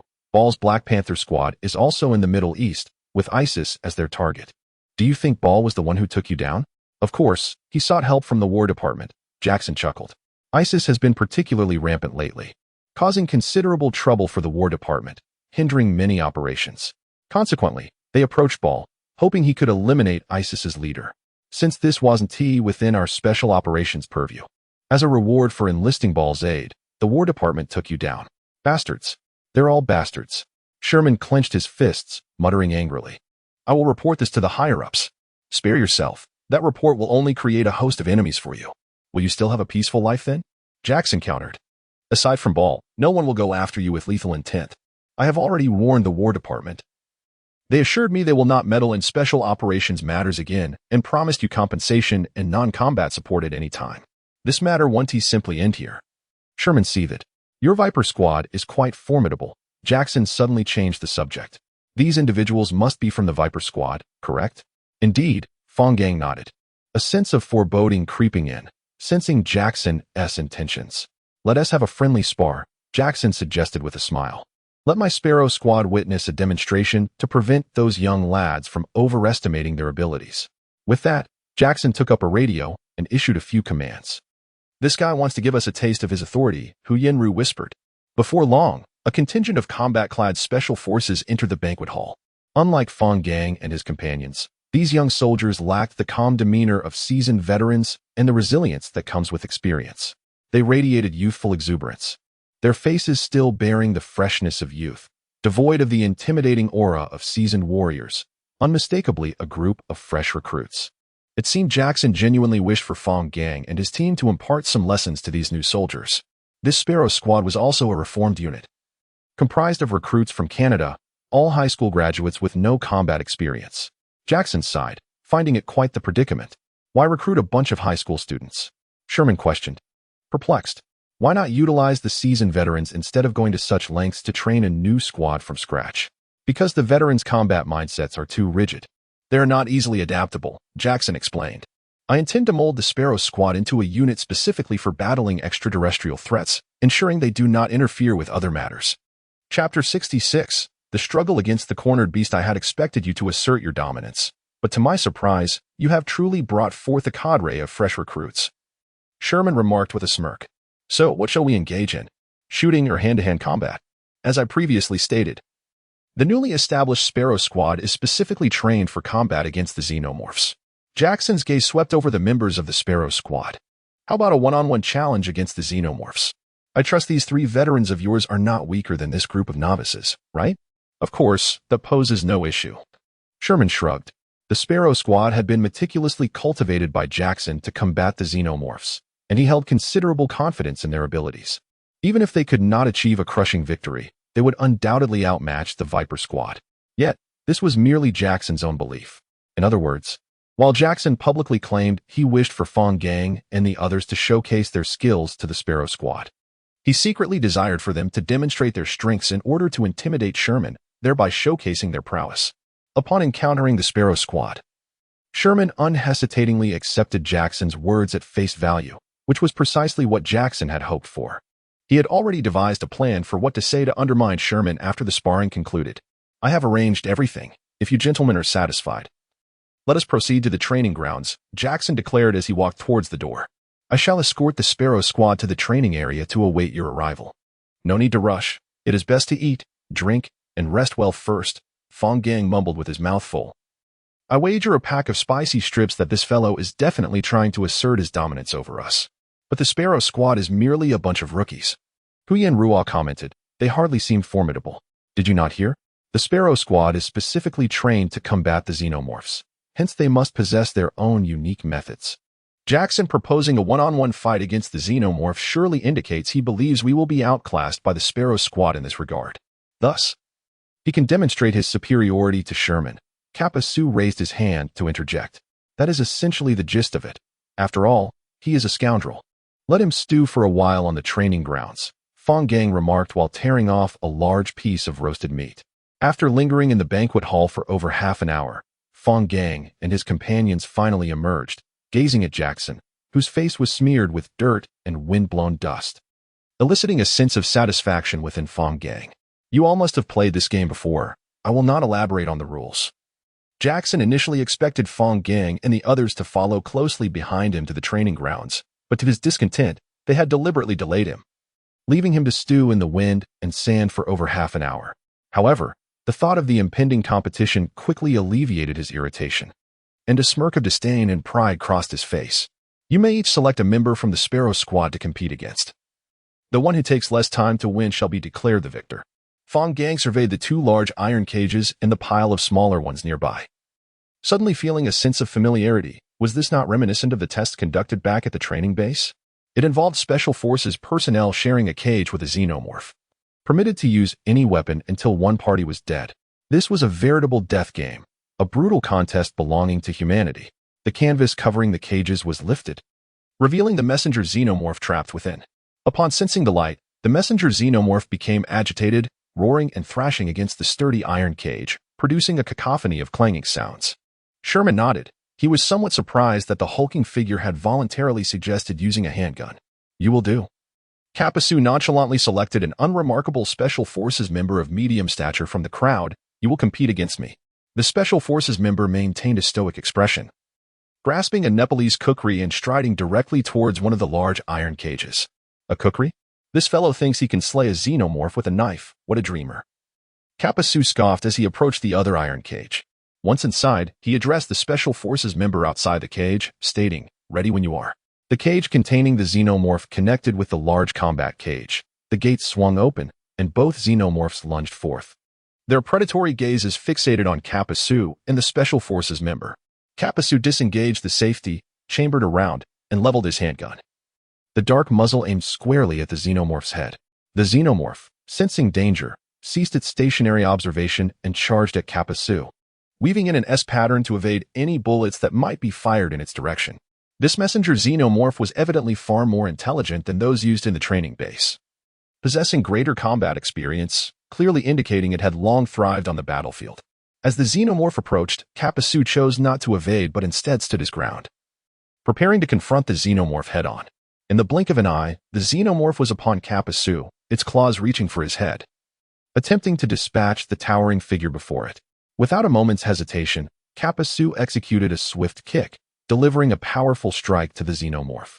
This 2-meter-tall, over 200-pound African-American man's explosive power was formidable. Even without exerting his full strength, the force behind Kappa Su's kick was terrifying.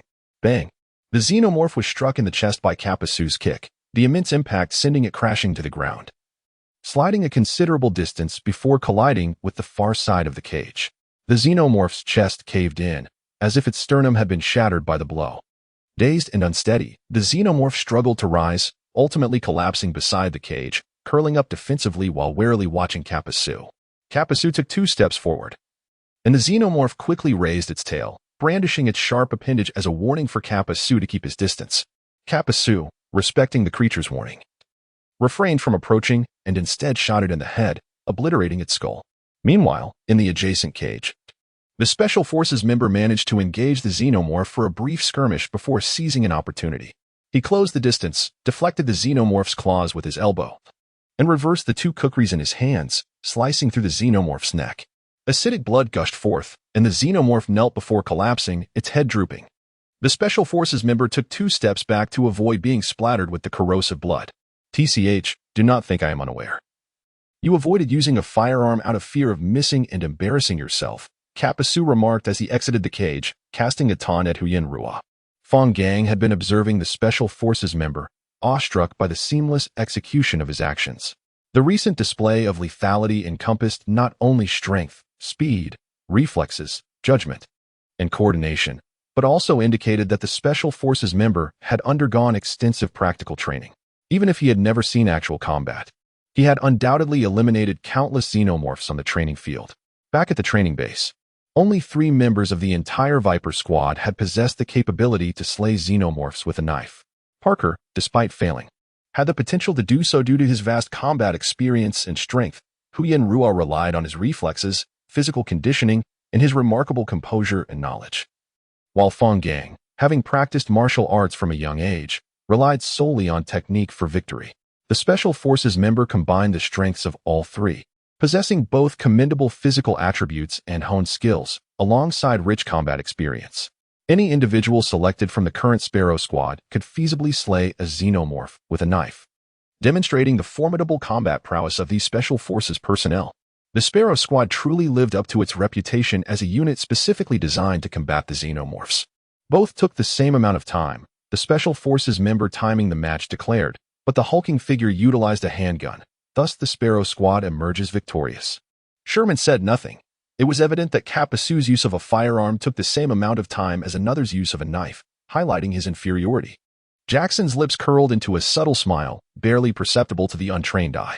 Chapter 67. The Might of the War Spear. 3 aliens lined up, hunched over, their predatory gazes fixated on Fang Gang, their inner mandibles protruding from their open mouths, dripping with viscous saliva.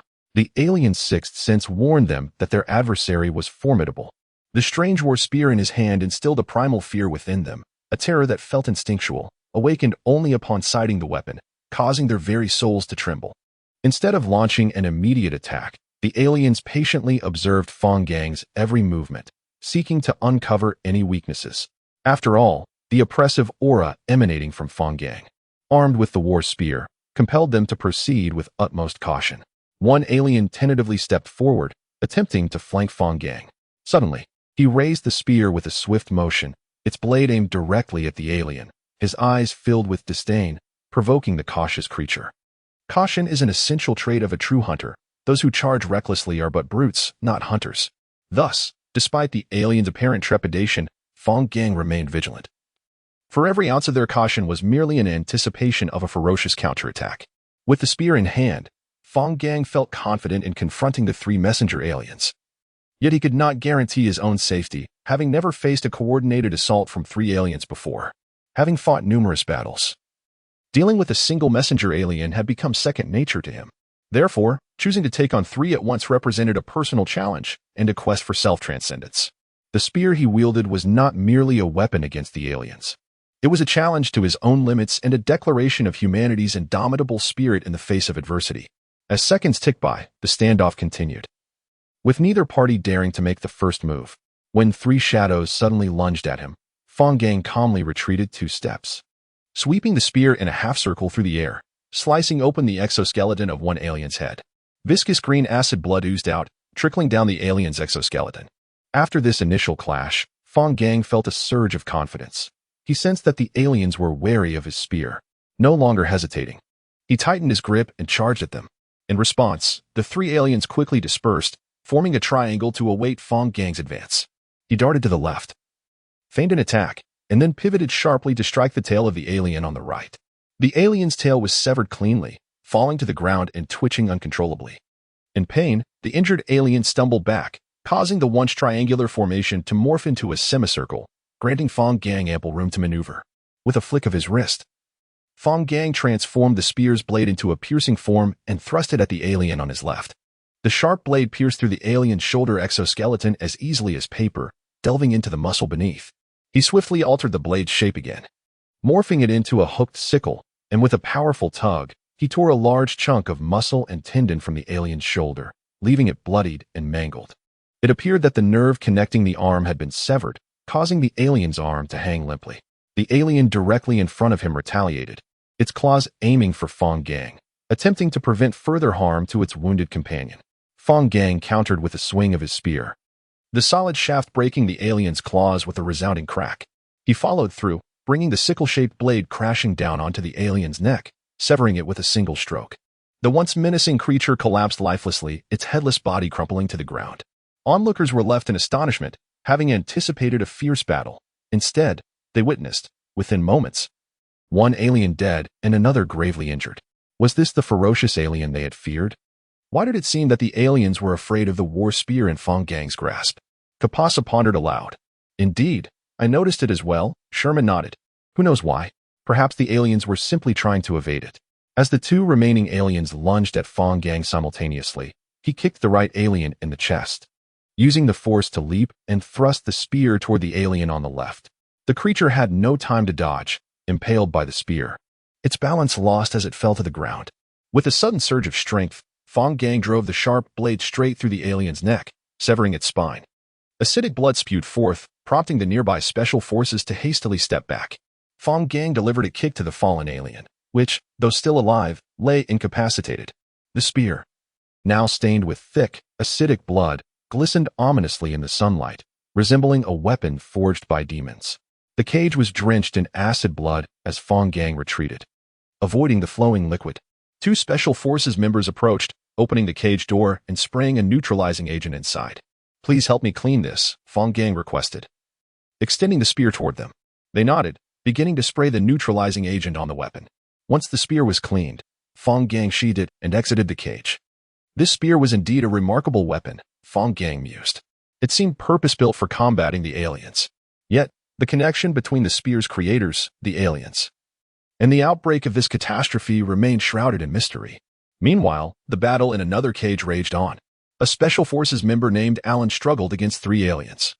Unlike the ones Fang Gang faced, who had launched an immediate and ferocious assault.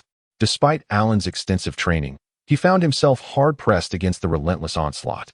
Before long, he was covered in wounds, deep gashes marred his face, with one nearly grazing his eye. His arms and legs bore the marks of the alien's tail blades. His shirt was torn, revealing bloodied flesh, a testament to the inner mandible's assault. Alan appeared as though he had been submerged in blood, his body drenched in thick, dark red liquid. A dismal sight. The three aliens, though also injured, were unscathed in vital areas, their resilience remaining intact. To speak frankly, Alan had already lost. He was now solely sustained by sheer willpower and determination. Should the aliens mount another offensive, his demise would be imminent. Just as Alan knelt, gasping for breath, the aliens surged toward him once more. Chapter 68, Journey to the Middle East. Bang, bang, bang. After 3 gunshots, the alien lunging at Alan collapsed to the ground. Jackson lowered his smoking pistol, his expression devoid of emotion as he gazed at the injured Alan in the cage and the 3 lifeless alien bodies. Jackson had initiated the competition to demonstrate strength to Sherman, yet it had devolved into this grim spectacle. Not only had his team, the Viper squad, decisively won 2 rounds, but Alan had almost lost his life at the hands of the alien. Although Jackson's final 3 shots had saved Alan, they had also shattered his dignity, rendering him unable to face Sherman. Since the Sparrow's squad's training concluded, Jackson had firmly believed that they were unmatched in combat against aliens. However, witnessing the stunning performances of Hu Yinrua and Fang Gang had thoroughly awakened him to reality. Thus, despite his humiliation, Jackson did not succumb to anger. Instead, he calmly contemplated how to train the Sparrow's squad moving forward. To become enraged over a mere competition would not only compromise his dignity, but also his composure. Jackson, being shrewd, would never allow that to happen. Struggling to rise, Alan leaned against the cage, clutching his wound and gasping for breath. Upon seeing Jackson approach, he attempted to stand, but fell back to the ground due to his severe injuries. It's all right. Although we lost, you exhibited the spirit that the Sparrow's squad should embody. I am truly gratified that you had the courage to step forward, Jackson quickly reassured him, pressing him back down. From this day forth, you shall be the captain of the Sparrow Squad. Overwhelmed with emotion, Alan found himself at a loss for words. Wasn't he all his effort aimed at earning the respect he deserved? Perhaps he was not the strongest in the Sparrow Squad, but his performance clearly indicated that he was the most suitable candidate for the captaincy. Military skills can be honed, command knowledge can be learned, and combat experience can be gradually accumulated. However, that innate resilience and tenacity cannot be replicated. As a squad that has spent years fighting on the front lines, the Sparrow Squad requires a courageous and unyielding leader to guide them in their relentless battle against the aliens, passing down this spirit through generations. While Jackson skillfully navigated social situations and could even be deemed somewhat self-serving, he harbored a small hero's dream within him. Thus, he devoted his energy and resources to the Sparrow Squad, hoping they would emerge victorious against the alien horde. It seems this fellow isn't entirely despicable, Kappa remarked quietly to Sherman, suddenly recognizing Jackson's merits. People are always changing, Sherman replied calmly. In fact, he was more despicable before. He was nothing short of a petty man, disregarding everything for his own benefit until his daughter fell victim to the alien menace. I concede that the Sparrow Squad lost fairly, Jackson said as he approached Sherman, clapping him on the shoulder. Your Viper Squad is truly formidable. I had no tangible sense of their strength until today. It appears Ball chose the wrong adversary. Sherman chuckled, noting that the two were indeed the strongest in close combat within the Viper Squad, one a lifelong martial artist, the other a medical expert. You didn't lose in vain. By the way, your Sparrow Squad is impressive as well, worthy of your dedication. What weapon was that? It seemed powerful, Jackson inquired, eyeing the spear in Fang Gang's possession. A traditional weapon from Xiaoha, Sherman fibbed, not daring to guarantee that Jackson wouldn't covet Fang Gang's spear, knowing it was not easily wielded by others. I see, Jackson pondered, realizing that Xiaoha was indeed a mysterious and magnificent place. If given the chance, I must visit. Moreover, the Sparrow Squad lacks practical combat experience. At least half of the loss in today's competition stemmed from that deficiency, Sherman observed, admiration naturally unfolding on his face as he assessed the Sparrow Squad. To continue improving, they must step beyond the training ground and into the battlefield. No amount of practice can replace the lessons learned in actual combat. I fully agree, Jackson nodded. I will ensure the Sparrow Squad accompanies you to the Middle East, where there are numerous alien factions of varying sizes, ideal for these new recruits to hone their skills. Boss, the Robin Squad is also in the Middle East. Should we coordinate their actions with the Sparrow Squad? The lieutenant reminded. No need. Let the Sparrow Squad handle it independently. Jackson waved his hand, deciding to reassign the Robins from the Middle East, as monitoring the Black Panther Squad would be akin to a vacation for them. They had rested long enough and should continue searching for the ancestral potion. Understood. I've arranged accommodations for you. Go rest. We depart early tomorrow morning, Jackson instructed Sherman before turning to leave the training ground, intending to check on Alan's condition. Upon returning to his room, Sherman meticulously inspected every corner to ensure there were no listening devices before hastily retrieving a satellite phone from his backpack and dialing a number. Boss, I finally managed to reach you, the voice of the Python Squad leader crackled through the receiver. We've been unable to contact you for so long. What happened? It's a long story. I'll explain later, Sherman replied swiftly. Where's the Python Squad now? We're in Greenland and have already found the bodies of the research personnel. They succumbed to the blizzard, the leader reported. We haven't found the potion yet, but there are no signs of aliens here, so this operation should proceed smoothly. What has transpired? The Robin Squad has mobilized, and I'm concerned they may pursue leads to the Arctic and get the potion before you do. Although the likelihood is slim, I still need to consider it. That's impossible. We've searched extensively and will find it soon, the leader asserted confidently. Also, be cautious of Ball's people. He has taken action against me. What? How does he have the audacity? The leader exclaimed angrily. Haven't you reported this to the higher-ups? There are certain matters I cannot disclose. Just know that I am currently unable to take action against him. Exercise caution and retaliate if necessary. All right. I'll expedite the search for the potion. Once I have it, you'll be able to fully control the Special Operations Department without having to endure Ball's machinations. Await good news. The leader hung up the phone, visibly displeased. The following morning, Fang Gang and the others boarded a plane to the Middle East alongside the Sparrow Squad. Finally, we can leave this wretched place, Hu Yenrua exclaimed, expressing her relief. I've had enough of this weather. It's hot, dry, and the sandstorms are relentless. Don't celebrate too soon. The Middle East is just as harsh, Fang Gang replied with his eyes closed. And there are aliens and terrorists to contend with. At least the Tigris-Euphrates region is far more comfortable than here. Hu Yenrua pouted. Who told you we were headed to the Tigris-Euphrates? Sherman relentlessly quipped. We are going to the border between Iraq and Syria, waiting for news from our informant. Wait, this operation isn't just the four of us, is it? Fang Gang suddenly inquired. How can we infiltrate enemy territory and confront hundreds, if not thousands, of terrorists, especially those willing to carry out suicide attacks? How could that be possible? Lorraine, Sasha, and Rosvado have been awaiting your arrival in the Middle East. Lawrence's injury has yet to heal, hence he could not accompany us. Sherman smiled, informing us that the rebuilt Viper C team is en route and will join you in your endeavors. By the way, there are 2 individuals from your homeland among the Viper C team as well. Chapter 69. New members. Hey, do you think Dagong knows we VE joined ULC? Xiaoha nudged the drowsy Xiaoha beside her. Wake up. Stop dozing off. Huh. He probably doesn't know. Xiaoha groaned as he struggled to sit up, rubbing his sleepy eyes. They had only just contacted Sherman yesterday, and he didn't know much, let alone Dagong and Hu Yanruo. Why have Sherman and the others been out of contact for so long? Did something happen? They say he was ambushed by Bauer. Their plane was shot down. Xiaoha whispered to Xiaoha. But don't worry, they weren't injured. I've always thought Bauer was no good. He should have been taught a lesson back in Australia. Xiaoha fumed, striking her thigh in frustration. What? Isn't Sherman dealing with him? I don't know. But it seems like he can't for the time being. Xiaoha shook his head. Guys, we're about to land. The pilot's voice rang from the front. Buckle up. The massive C-130 transport aircraft swooped toward the runway, creating a strong downdraft that whipped up clouds of dust, obscuring much of the airport in a yellow haze.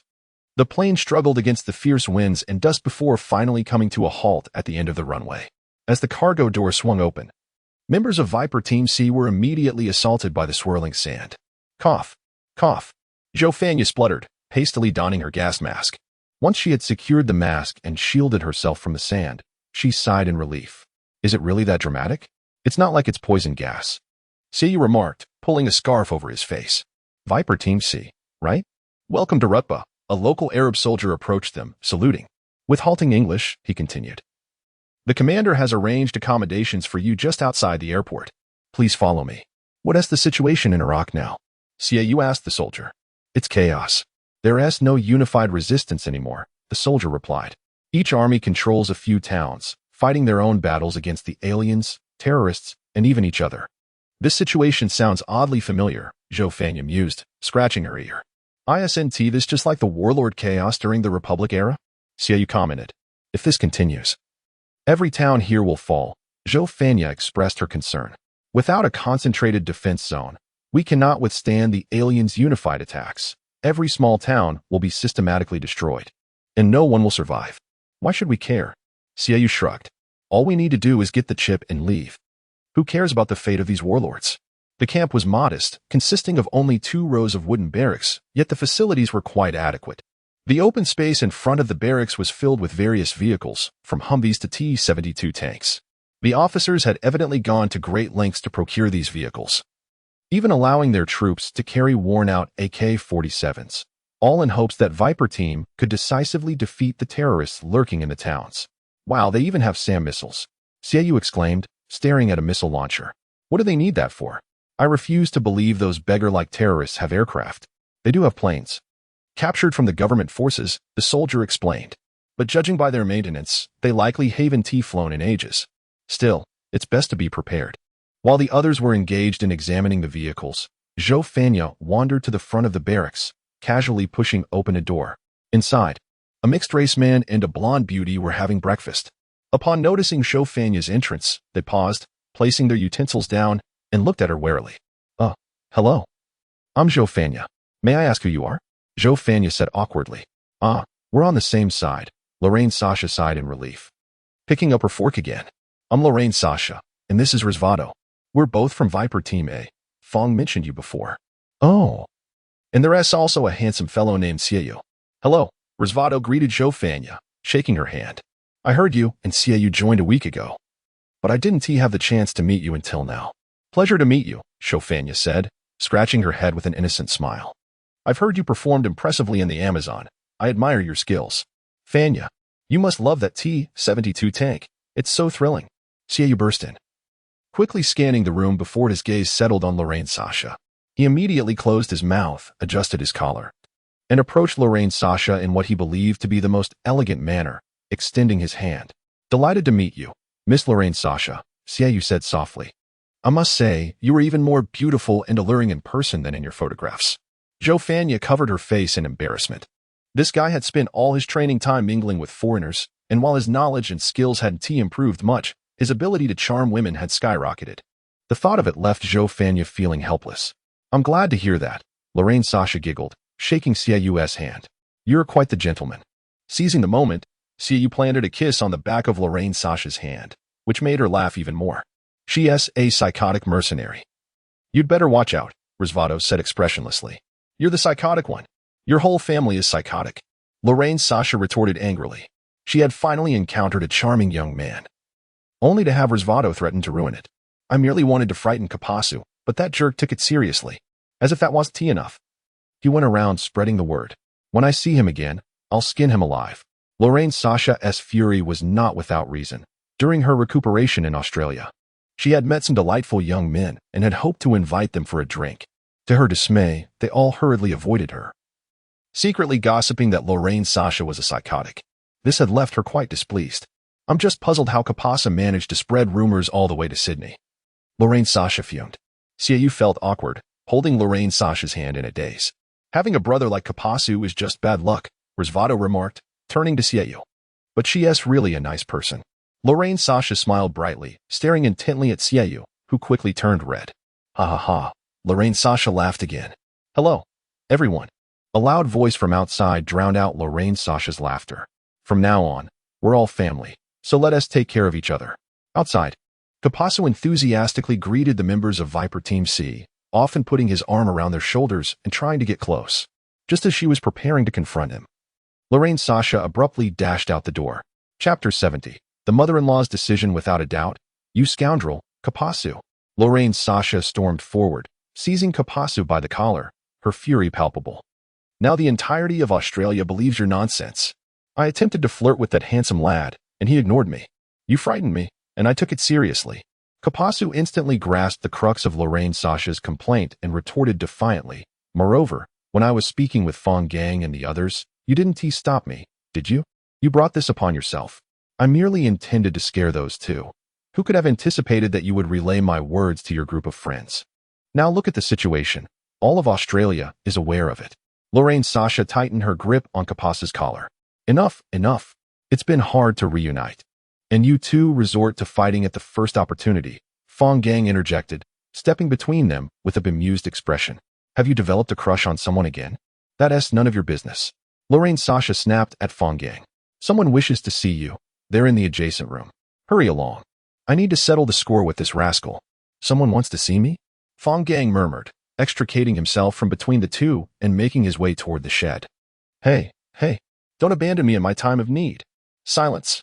Fang Gang brushed off the two, pushing open the iron door of the shed, where he was greeted by the sight of Xiaoha and Xiaoyu standing inside. Good heavens, what are you two doing here? Fang Gang exclaimed in astonishment. Ha ha, long time no see. Xiaoha laughed heartily as he approached Fang Gang and playfully punched him. Surprised, aren't you? Indeed I am. But how did you both end up here? Wait, you two aren't the new recruits Sherman mentioned, are you? Precisely, Xiaoyu replied with a smile. We joined Team C of the Viper a week ago. Due to a pressing need for personnel, we arrived here before completing our training. A week ago? Correct. Sherman predicted that many would perish during the Amazon expedition, so he began recruiting newcomers as soon as you left, Xiaoyu affirmed with a nod. Wait, why did you two join ULC? Did Sherman seek you out? Fang Gang asked, perplexed. That's a question for your mother-in-law. And Anxia is the one who sent us here, Xiaoha shrugged, saying with a hint of resignation, her intention was likely for us to gain experience in ULC. Auntie is still the same. She is always full of surprises. Fang Gang covered his face, uncertain of her true motives. You should seize the opportunity to inquire. We cannot simply be thrust here without reason, and now we can't leave, Xiaoha urged. Forget it. Let her have her way, Fang Gang frowned, self-deprecatingly stating. The mother-in-law's decision is beyond question. Shiro often tells me that. By the way, how's Shiro? TSK, you're under her thumb. Xiaoyu rolled his eyes. She has gone to Brazil to find Uncle Han. Uncle Han is. All right, you needn't ask. We don't know either, Zhou Fenya interrupted Fang Gang. The father-in-law's decision is also unquestionable. Meanwhile, in the Rocky Mountain Defense Zone, in Anxia, they should have met Fang Gang by now, Vivian remarked, leaning over a table to observe a multitude of instruments. I wonder what expression Fang Gang will have upon seeing them. Don't speak. If you misrecord the experimental data, you'll regret it, Anxia replied tersely. Relax. I'm keeping an eye on it. Vivian waved her hand dismissively. At that moment, I merely made a suggestion. I didn't expect you to actually bring them here. Even without your suggestion, I would have brought them to ULC, Anxia silently resolved. Knowing that the day she uncovered Vivian's secret, she had determined to place them in the special forces of ULC. Only in this manner could she ensure Vivian's protection at the most critical juncture.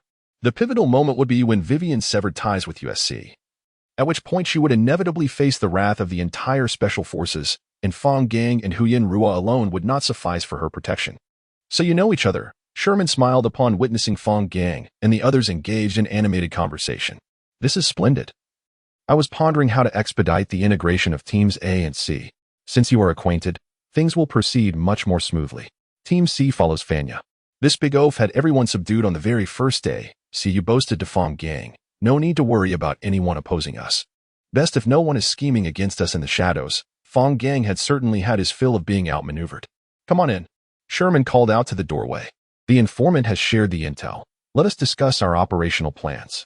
Once Lorraine Sasha, Kapasu, and the members of Team C had entered the room, Sherman placed a tablet on the table, directing attention to the map displayed on it. According to the informant, someone has gifted a golden desert eagle to ISIS's second-in-command, Gas Sim, coinciding precisely with the time the research department was robbed. Therefore, we have ample reason to suspect that the golden desert eagle in Gassim's possession is the one we seek. What if it's merely a coincidence? Kapasu countered. There are countless golden desert eagles in this world. I even had one, but I lost it during a mission. If you truly believe that, there's nothing I can do, Sherman sighed in exasperation. This is our only lead. Lorraine Sasha shot a fierce glare at Kapasu. Fine. Continue as if I've said nothing. Kapasu prudently fell silent. Gassim has been active in the southwestern region of Iraq, which is our vicinity, and he should not depart anytime soon. Hence, we have ample time to prepare and formulate a detailed operational plan. Sherman tapped the map twice, stating, My idea is to ambush his convoy when Gassim is out, engaging in a skirmish. That makes sense. We are outnumbered and must avoid encountering Gassim's main forces. Striking his convoy is an excellent strategy. Lorraine Sasha nodded in agreement with Sherman's proposal. However, based on what you've said, our informant is likely not someone close to Gassim. How then can we ascertain Gassim's precise location? Without pinpointing him, we cannot execute the plan. Rest assured, the War Department will provide us with real-time surveillance using drones. Sherman cleared his throat, mumbling to himself, I never imagined Jackson would prove somewhat helpful. Otherwise, the old geezers at the War Department would not have easily consented. The Black Panther team under Bauer 1T cause us any trouble, will they? Fang Gang suddenly inquired. Recalling that Jackson had mentioned the Black Panther team would also be targeting ISIS while in Cairo. Their objective is Mosul. They 1T come here, Sherman replied nonchalantly. I refuse to believe that they can trouble us from thousands of miles away.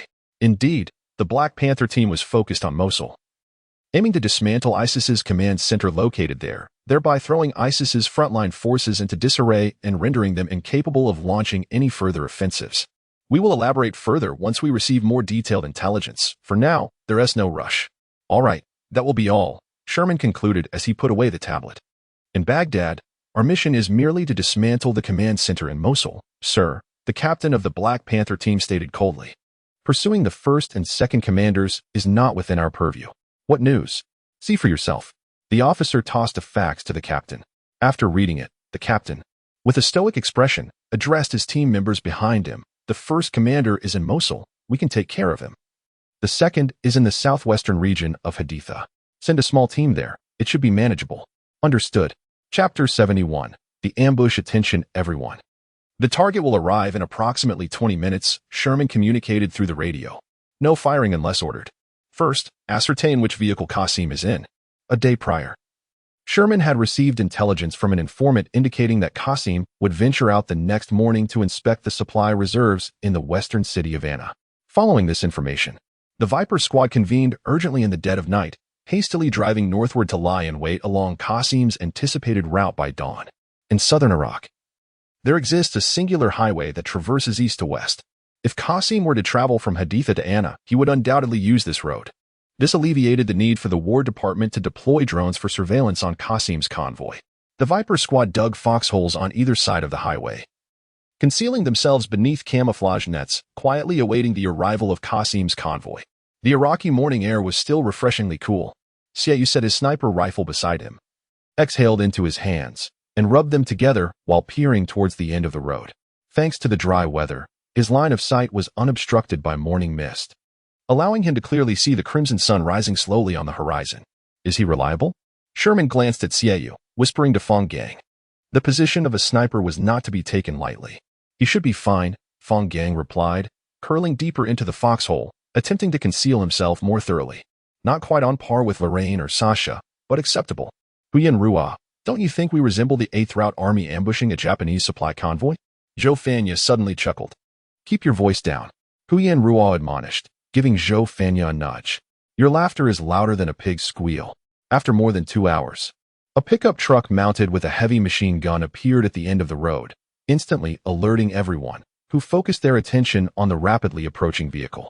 Xiaoha raised his sniper rifle, glanced through the scope, then lowered it, whispering into the radio, "It's a scout vehicle, let it pass." The team remained motionless in their foxholes, watching as the scout truck drove away. A few minutes later, a procession of various vehicles emerged from the end of the highway. Leading the convoy was an armored vehicle followed by several pickup trucks armed with heavy machine guns, then a few modified Humvees, and finally, 2 pickups outfitted with quadruple rocket launchers. The entire convoy, consisting of over a dozen vehicles, moved with a brazen confidence down the open road. That's them. Prepare for combat, Sherman declared, gripping his assault rifle tightly. Xiaoha scrutinized the center of the convoy where several Humvees were tightly encased in thick steel plating, rendering any visibility into their interiors impossible. After observing for a while, Xiaoha angrily tossed aside his rifle. I can't see anything. That guy is well protected. Xiaoha turned to Sherman and proposed, shall we just go for it? Sherman nodded and picked up the radio, instructing, if we cannot locate Qasim, execute Plan B. The team members concealed along the road opened fire, swiftly eliminating the terrorists manning the heavy machine gun on the rear pickup truck. Xiaoha also raised his gun, systematically taking down the drivers of the pickup trucks. Fang Gang pressed the controller, triggering the spike strips previously laid on the road, which erupted in a myriad of steel spikes. The out-of-control pickup truck, having run over the spikes, spun several times before halting on the highway, effectively blocking the already narrow road. The Humvees and pickup trucks trailing behind were unable to brake in time, colliding with the halted vehicles. In mere seconds, what had been an orderly convoy devolved into chaos, tightly packed together, obstructing the road completely, with several vehicles overturned and engulfed in flames, creating a scene of utter devastation. The leading team members detached the high-explosive grenades hanging from their waists, pulled the pins, and hurled them towards the beleaguered convoy under heavy fire. Boom, boom. The sounds of explosions resonated as the unarmored pickup trucks were blown to pieces, while the armored Humvees twisted and contorted under the violent blasts. The shockwaves from the explosions propelled debris into the air, causing the team members to quickly drop to the ground, evading the incoming shrapnel. Who lacks common sense? Sherman spat out a mouthful of dust, coughing incessantly. Throwing grenades from this close. Hee, that was my instruction. Don't blame them, Zhou Fanya chuckled sheepishly. With the enemy's vehicles blocking the way, there is no issue. As Zhou Fanya spoke, he replaced his ammo box, preparing for another round of fire. Suddenly, a white shirt emerged from an overturned Humvee, waving frantically. Seeing this, Sherman quickly raised his hand, signaling the team to cease fire. The members lowered their weapons, and the previously explosive scene fell into an eerie silence, with the surrounding team members confronting the few Humvees at the center of the highway. A few seconds later, a terrorist cautiously poked his head out of the vehicle, shouting in halting English, "We surrender. Please, stop firing. Bring Qasim out, or we will open fire immediately." Sherman demanded directly, "Do not fire. Mr. Qasim is willing to come out, but only under the guarantee of his safety." The terrorist replied. Sherman began to grow impatient. He could eliminate these terrorists and still acquire the chip, though it would require additional effort to locate it. Soon, a bearded man clad in camouflage and sporting sunglasses emerged from the overturned Humvee, hands raised in surrender as he approached Sherman. Upon reaching him, the bearded man, speaking fluent English, inquired, "I bear no ill will towards you. May I ask why you are attacking me?" Sherman remained silent, directly removing the sunglasses from the bearded man and tossing them to the ground. After scrutinizing him for a moment, Sherman nodded at Fang Gang and remarked, "Yes, it's him."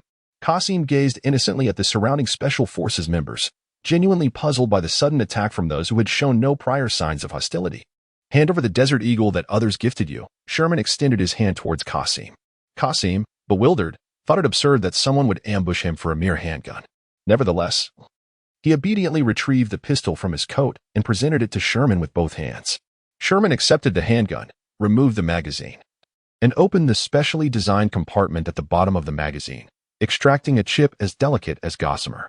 With a satisfied smile, Sherman carefully stowed the chip away. Having navigated the battlefield for many years, a sudden sense of foreboding washed over Qasim, sending a chill down his spine. Without warning, Sherman abruptly raised his gun and shot Qasim in the head. "Well, what a villain," Fang Gang remarked, clicking his tongue. "You said we'd let him go. Would you spare such a nefarious character?" Consider it a measure of retribution for Lorraine and Sasha. Sherman wiped the blood from his handgun and handed it to Capasso. "Here. Capasso, it's yours now." Zhou Fanya waved his hand, and several members of the Viper C team hoisted rocket launchers, obliterating Qasim's convoy into mere fragments. The battlefield, much like the vast majority of Iraq, was littered with burning vehicle wreckage and splattered blood, gradually being concealed by the encroaching sands, rendering everything inconspicuous. As the second in command of ISIS, Qasim could never have imagined his demise would come so unceremoniously in the desolate wilderness, unnoticed by anyone, much like those he had once ruthlessly harmed. Chapter 72 Encounter with the Black Panther, approximately 1,000 meters from the ambush site of the Viper team. Several Humvees quietly rested atop a sand dune, where a group of men clad in black surveyed the distant road, witnessing the entire assault on the Qasim convoy. The foremost figure among them removed the cigar from his mouth and discarded it on the ground, grinding it beneath his foot. "Boss, who are those people?" inquired one of the men standing behind, noting their formidable presence and lack of uniformity, resembling mercenaries. "Whether they are mercenaries or not. The leader is one of our special forces," the man replied with a frown, handing a pair of binoculars to his companion. "The one in charge is our boss's nemesis." "Sherman." "Sherman? Wasn't he already eliminated? How would I know?" The man retorted, striding towards the Humvee behind him, retrieving a sniper rifle from the driver's seat. "But if he is not dead, then let him meet his end. Isn't that a bit reckless? The boss saved my entire family. My life belongs to him. Anyone who opposes the boss deserves death." He chambered a round into the sniper rifle, adding, "You'd best stay out of my way." With that, he positioned himself on the ground, propping his body up on his elbows, aiming the rifle at the Viper team encircling the convoy in the distance. He delicately adjusted the scope, aligning the crimson crosshair upon Sherman. This was a Barrett sniper rifle with a caliber of 12.7 millimeters, capable of delivering a fatal blow with any hit to the torso. The sunlight reflecting off the scope glinted fiercely across the vast expanse of sand, soon catching the attention of Xiaoha, who was on alert. The sight startled everyone. Several quick-reacting team members dropped to the ground, while those slower bent down, and Sherman, hesitating for a moment, looked in Xiaoha's direction. Bang! The black-clad man pulled the trigger, a bullet bursting forth in a flame from the muzzle, hurtling straight toward Sherman. The bullet pierced through the brim of Sherman's sun hat, the powerful impact causing him to stagger. "Damn it!" Sherman exclaimed, narrowly avoiding a bullet to the head, quickly dropping to the ground and rolling behind a sand dune to conceal himself. Breathing heavily behind the dune, his complexion pale. "Let us go." The black-clad man, having failed to secure a clean shot, swiftly rose and made his way back to the Humvee, knowing he could no longer act, vowing to seek another opportunity. The other black-clad men nodded in agreement and turned to board their vehicles. There, Xiaoha, with keen eyes, was the first to spot the figures on the distant dune. Shouting to his comrades, it was them who fired. Summoning his courage, Sherman peered out to the distance and quickly recognized the black-clad figures on the dune. The Black Panther team. Bauer's Black Panther team. Sherman cried out, "Run. We're outnumbered." "Wait." Fang just raised his left hand, signaling Sherman to remain quiet. "They seem to be fleeing." 1, 2, 3, they only have 3 vehicles. "It's merely a small squad." Fang exclaimed urgently, "Quick, pursue them. Don't let them escape." The Viper team members dashed behind a large sand dune, swiftly lifting the camouflage nets covering the Humvees and armored vehicles, leaping into the vehicles, igniting the engines, and chasing after the Black Panther team, which was slowly disappearing over the horizon. "Boss, they seem to be gaining on us," a team member in the backseat said nervously. The squad leader tilted his head, indeed spotting several Humvees in the rearview mirror racing toward their convoy. "Accelerate and shake them off," the squad leader commanded, releasing the radio in his hand, gripping the steering wheel firmly, and pressing down hard on the accelerator. However, the Black Panther team did not manage to shake off their pursuers. The distance between the two convoys actually grew smaller, and soon the Viper team was closely tailing the 3 Humvees of the Black Panther team. Arriving early in the Middle East, Lorraine, Sasha, and Risvado had made minor modifications to the vehicles in the camp, equipping them with essential components for desert combat, allowing the Viper Team's vehicles to not only keep pace with the Black Panther team but to gradually close the gap. Xiaoha and Kapasu leaned out of their Humvee, unleashing a barrage of gunfire at the 3 vehicles of the Black Panther team. Bullets struck against the steel plating, sending sparks flying and producing a cacophony of sound. "Stay inside and don't expose yourselves," the squad leader warned. "Otherwise, you'll be torn to shreds in an instant." After a spell of machine gun fire, Xiaoha and Kapasu realized that their bullets could not penetrate the steel of the Humvees.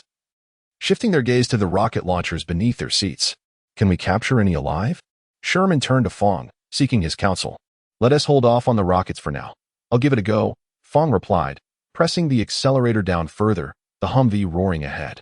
The Viper Team's vehicles spread out, forming a pincers maneuver as they gradually closed in on the Black Panther team.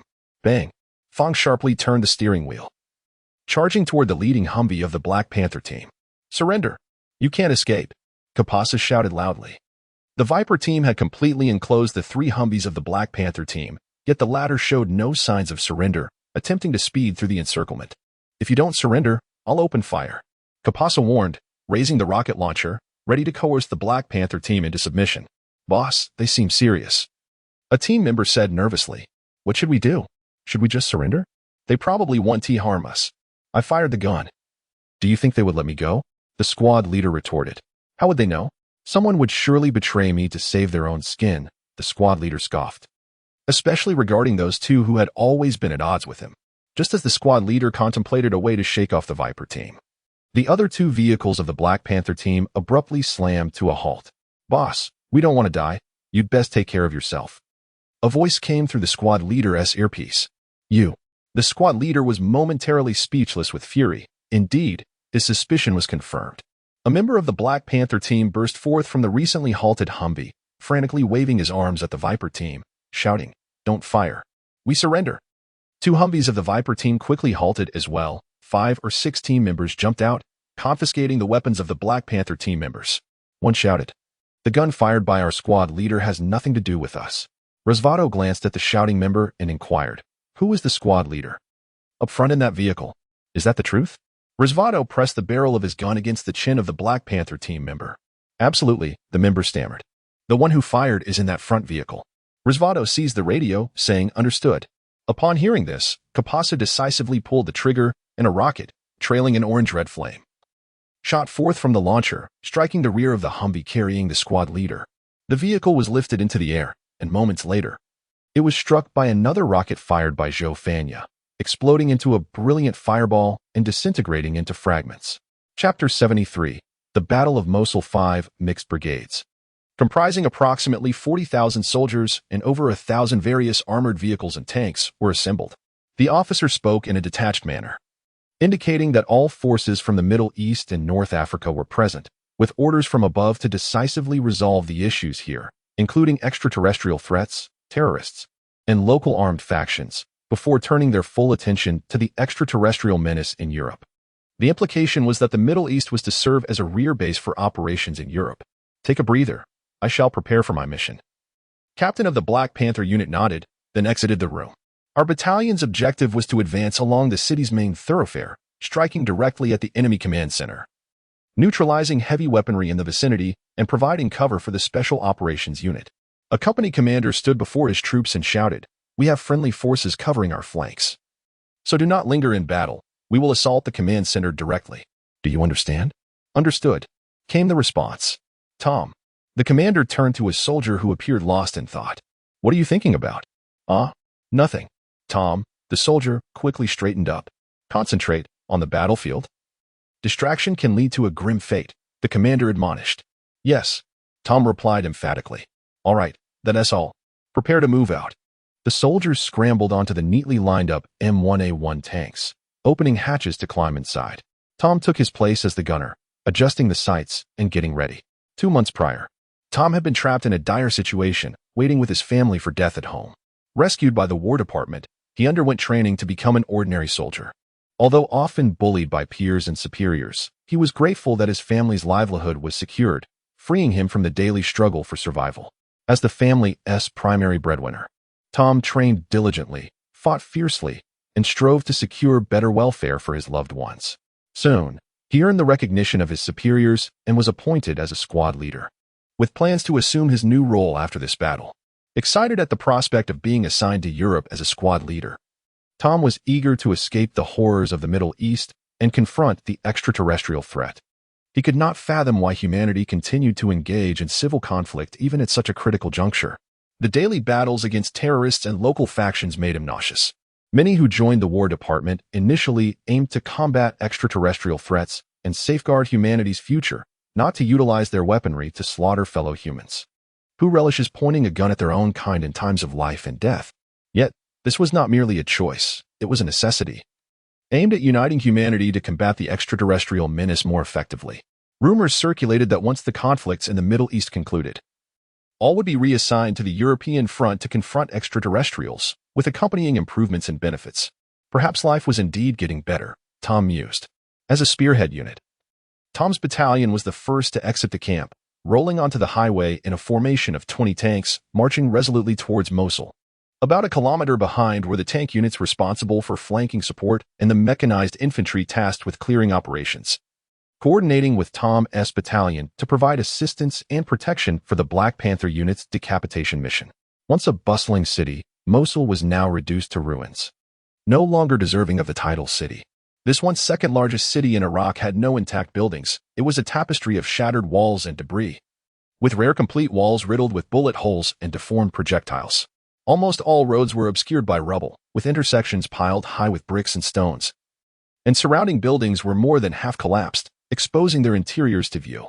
In inconspicuous corners flickered small flames, and columns of smoke rose from various points across the city, casting a pall over the already desolate landscape, as if it were on the brink of being consumed by hell. The city lay in eerie silence, broken only by the crackling of fire, while ISIS members hid within the shadows of the ruins, patiently awaiting the assault from the War Department. A formation of bombers flew overhead, arriving at Mosul's skies, unleashing hundreds of tons of explosives in a relentless barrage, indiscriminately striking every corner of the city. In an instant, the once ruined city erupted into flames, a series of violent explosions sending fire and dust skyward, rendering Mosul invisible, as if engulfed in a sandstorm. It was uncertain how many terrorists were obliterated in the ferocious bombing, reduced to ashes by the searing flames, mingling with the dust and carried away by the wind. After the bomber formation passed, Tom's battalion, under the cover of armed helicopters, surged forward towards Mosul. The tank battalion shifted from a linear formation to a wedge, prepared for any potential ambush. Tom vigilantly scanned the smoke-shrouded city ahead, acutely aware that should he lose his life, his family would lose the benefits they currently enjoyed. For tanks accelerated from the formation, pushing to the forefront. Tom aimed the cannon at the right flank, wary of potential attacks from that direction. The tanks broke through the veil of smoke and entered Mosul. The interior roads were either severely damaged or buried under rubble, impeding normal vehicles. However, this had little effect on the heavy tanks, which barreled straight onto the debris-laden paths, crashing through obstacles, the sound of crushed rebar and shattered stones echoing beneath their treads. The surroundings were hauntingly still, devoid of any sound, as if this were a ghost town ravaged by extraterrestrial forces. Were all the terrorists annihilated? The machine gunner peered through the periscope, puzzled by the silence. Perhaps, the driver replied, no one could have survived such intense bombardment. The Air Force dropped thousands of tons of high explosives. Tom remained on high alert, cautiously observing the buildings to his right, dutifully safeguarding the right flank of the formation. Suddenly, a shadow seemed to flicker through the ruins, prompting Tom to glance over, but all he saw were rebar and debris. For safety, Tom trained his cannon on the recently inspected ruins, ready to fire a shot. Relax, the tank commander placed a hand on Tom's shoulder. Don't make a fuss. The other crews will think less of you. But I just thought I saw something. With the destruction here, could there still be any survivors? The commander scoffed, then called to the machine gunner. Henry, probe the area. Tell Tom there's no way anyone could be alive here. Having witnessed the bombing of Mosul, the commander was convinced this would be a straightforward mission, and they would likely encounter no resistance. However, the machine gunner soon proved the commander's assumptions to be incorrect. Donning his helmet, the machine gunner opened the hatch, exposing half of his body as he aimed the heavy machine gun at the right side ruins. Rat-a-tat-tat. The gunner unleashed a hail of bullets upon the debris, sending dust and fragments flying. See, nothing there, right? The commander called out to Tom. Next time. Before he could finish, a rocket-propelled grenade shot out from the ruins, striking the front of the tank. Due to it being a standard RPG and the tank's thick frontal armor, the sudden impact caused no significant damage. However, the heavy tank shuddered slightly, the jarring vibrations and explosive sound resonating within. Tom winced, clutching his ears. The confined space made the rocket attack all the more disorienting, inducing ringing and discomfort. Boom. Boom. 2 more rockets struck the right side of the tank, the violent explosions detonating the reactive armor on its exterior. The entire vehicle lurched sharply to the left, the armor on the right side caving insignificantly. From the rubble emerged countless terrorists, surging toward the tank from all directions, some wielding rocket launchers, others brandishing rifles or machine guns, and a few even carrying explosives. A tide of militants encircled the 4 tanks, shouting defiantly and charging forward without fear. How is this possible? The commander gasped in disbelief. How could they have survived such bombardment? The War Department had evidently underestimated the limits of human endurance. Several thousand tons of high explosives, when distributed across Mosul, were not as terrifying as one might envision. Numerous locations remained relatively unscathed from the onslaught. Whether it was the gaps among the ruins or the tunnels hidden beneath buildings, these provided sufficient shelter for the terrorists to evade the bombardment. The devastation Mosul endured paled in comparison to that of Iwo Jima and Stalingrad, where Japanese soldiers in bunkers and Soviet troops among the ruins managed to remain unharmed, let alone the multitude of terrorists who escaped the ferocious bombing. Boom. Tom decisively fired the cannon, sending several terrorists carrying explosives skyward. Blood and flesh rained down, adorning the dust-covered tank in a gruesome mantle. The blood trickling down the turret resembled a flag waving in the wind, heralding the commencement of battle. This terrain is unsuitable for our operations. We cannot linger here. The platoon leader's voice crackled through the intercom. Deploy smoke. Deploy smoke. The driver pressed a button, and the smoke generator at the rear of the tank burst open, releasing thick clouds of smoke. The other 3 tanks followed suit, quickly enveloping the entire area in a dense fog, rendering visibility nearly non-existent. The terrorists crouched on the ground, covering their mouths and noses, coughing continuously. Charge! The commander shouted. The tank roared forward, accelerating recklessly, crushing several unfortunate terrorists beneath its treads, reducing them to a bloody pulp. After some time, as the smoke dissipated, only a group of frustrated terrorists and a few long streaks of blood remained among the ruins. Chase them! One terrorist yelled, hopping up and down in anger. Bring out the heavy artillery. Don't let them escape. Unbeknownst to him, several armed helicopters had been hovering above, waiting patiently. Tat-tat-tat. The armed helicopters, having circled above the smoke for a while, eagerly opened fire, showering the exposed terrorists in the ruins with a torrential downpour of bullets. The once silent Mosul erupted into chaos, gunfire erupting from every corner of the city, transforming the death-stricken locale into a hellish battleground filled with screams and wails. The advanced units that had initially entered Mosul faced varying degrees of attack. Some merely suffered a few stray shots, while others endured a frenzied assault from larger forces. Within minutes, several units were entirely decimated, and numerous others lost their combat effectiveness, retreating from the field. What is the situation? Another officer inquired anxiously. Can we achieve our objectives? It seems unlikely, the officer paused. If the Black Panther squad can swiftly eliminate the enemy command post, the situation would improve significantly. And perhaps we could meet our goals. Then let the Black Panther squad deploy? Wait. The officer pointed at several rapidly moving red dots on the screen. They must first clear the obstacles surrounding the enemy command post. Tom was oblivious to the command post's affairs. His focus lay solely on the rocket launchers that suddenly emerged from the adjacent buildings and the suicide bombers charging recklessly towards him. Sweat soaked Tom's uniform as he wiped his brow, ensuring that perspiration did not obstruct his vision. He had lost count of how many rounds he had fired or how many terrorists he had eliminated. His singular goal was to reach the target site and fulfill the mission. Henry, prepare for battle. The commander shouted. Ahead lies the enemy command post. Remember to wear your helmet. Operating an anti-aircraft machine gun in such a perilous battlefield was undoubtedly dangerous. While terrorists might struggle to penetrate the tank's armor, they would not hesitate to target the gunner atop the tank. Reluctantly, Henry exposed himself, gripping the machine gun tightly. Suddenly, as Henry leaned out, a stray bullet pierced his neck. "Henry!" the commander exclaimed, hastily retrieving a bandage, but soon realized Henry had already succumbed. Learning from Henry's grim fate, the other gunners aboard the tanks refrained from exposing themselves and instead remained inside, using coaxial machine guns to fire upon the terrorists concealed among the ruins. Boom! Boom! The 4 tanks lined up, their cannons roaring as they unleashed a relentless barrage onto the defensive positions ahead. Countless heavy machine gun nests and mortar positions were obliterated, while the primitive, outdated Soviet armored vehicles of ISIS were torn apart by armor-piercing rounds, instantly reduced to heaps of flaming scrap metal. A deafening explosion erupted as a shell struck the side of Tom's tank, severing the tracks and leaving the vehicle billowing black smoke, immobilized. "Don't panic," the commander reassured. "We have cover nearby. We're safe." Tom attempted to maneuver the gun, but found he could not target the distant enemies. "Commander," Tom called, his view obscured, unable to engage. "We've arrived," the commander declared, opening the hatch to peer out. "We'll provide whatever cover we can. Let them handle the rest." He gazed up at the smoke-filled sky, where black helicopters emblazoned with leopard insignias soared overhead, hovering above a large courtyard.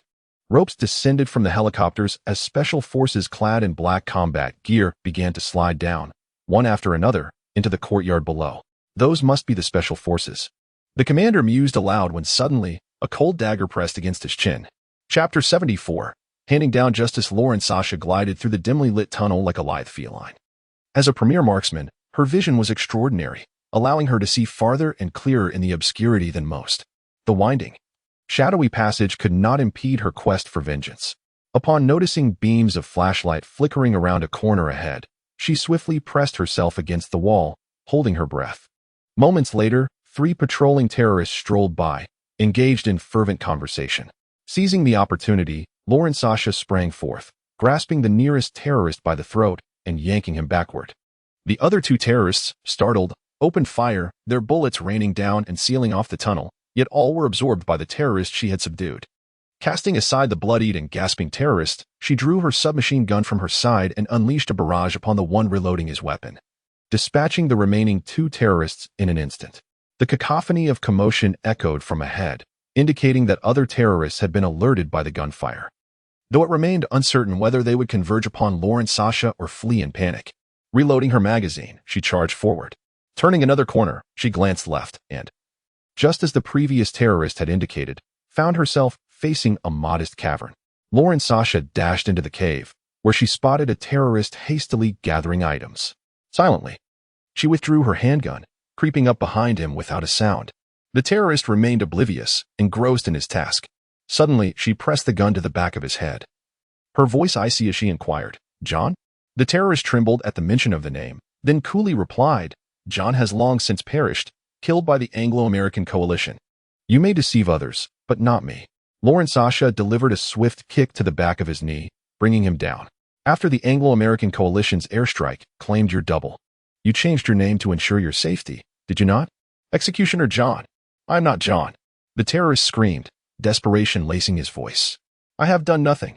Grabbing a fistful of his hair, she forcefully turned his head to face her. This terrorist was evidently European, with brown hair and blue eyes. Though aged, his visage unmistakably revealed him to be the executioner John. "I have searched for you for 3 years." Lauren Sasha sniffled, tightening her grip around his throat, her voice dripping with hatred.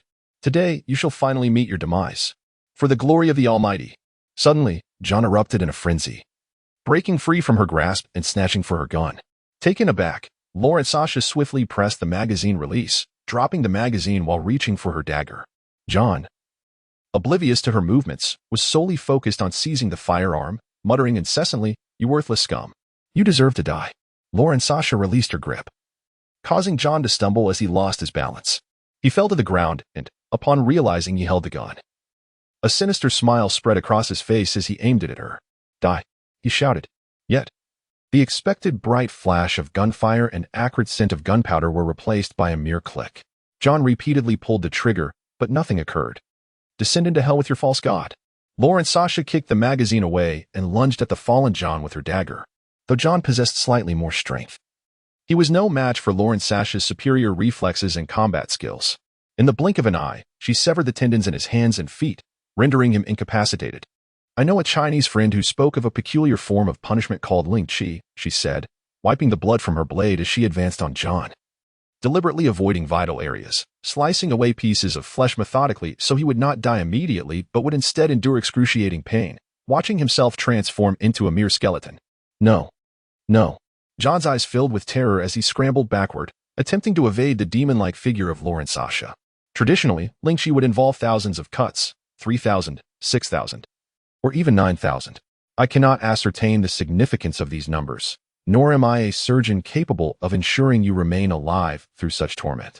So, let us proceed at random.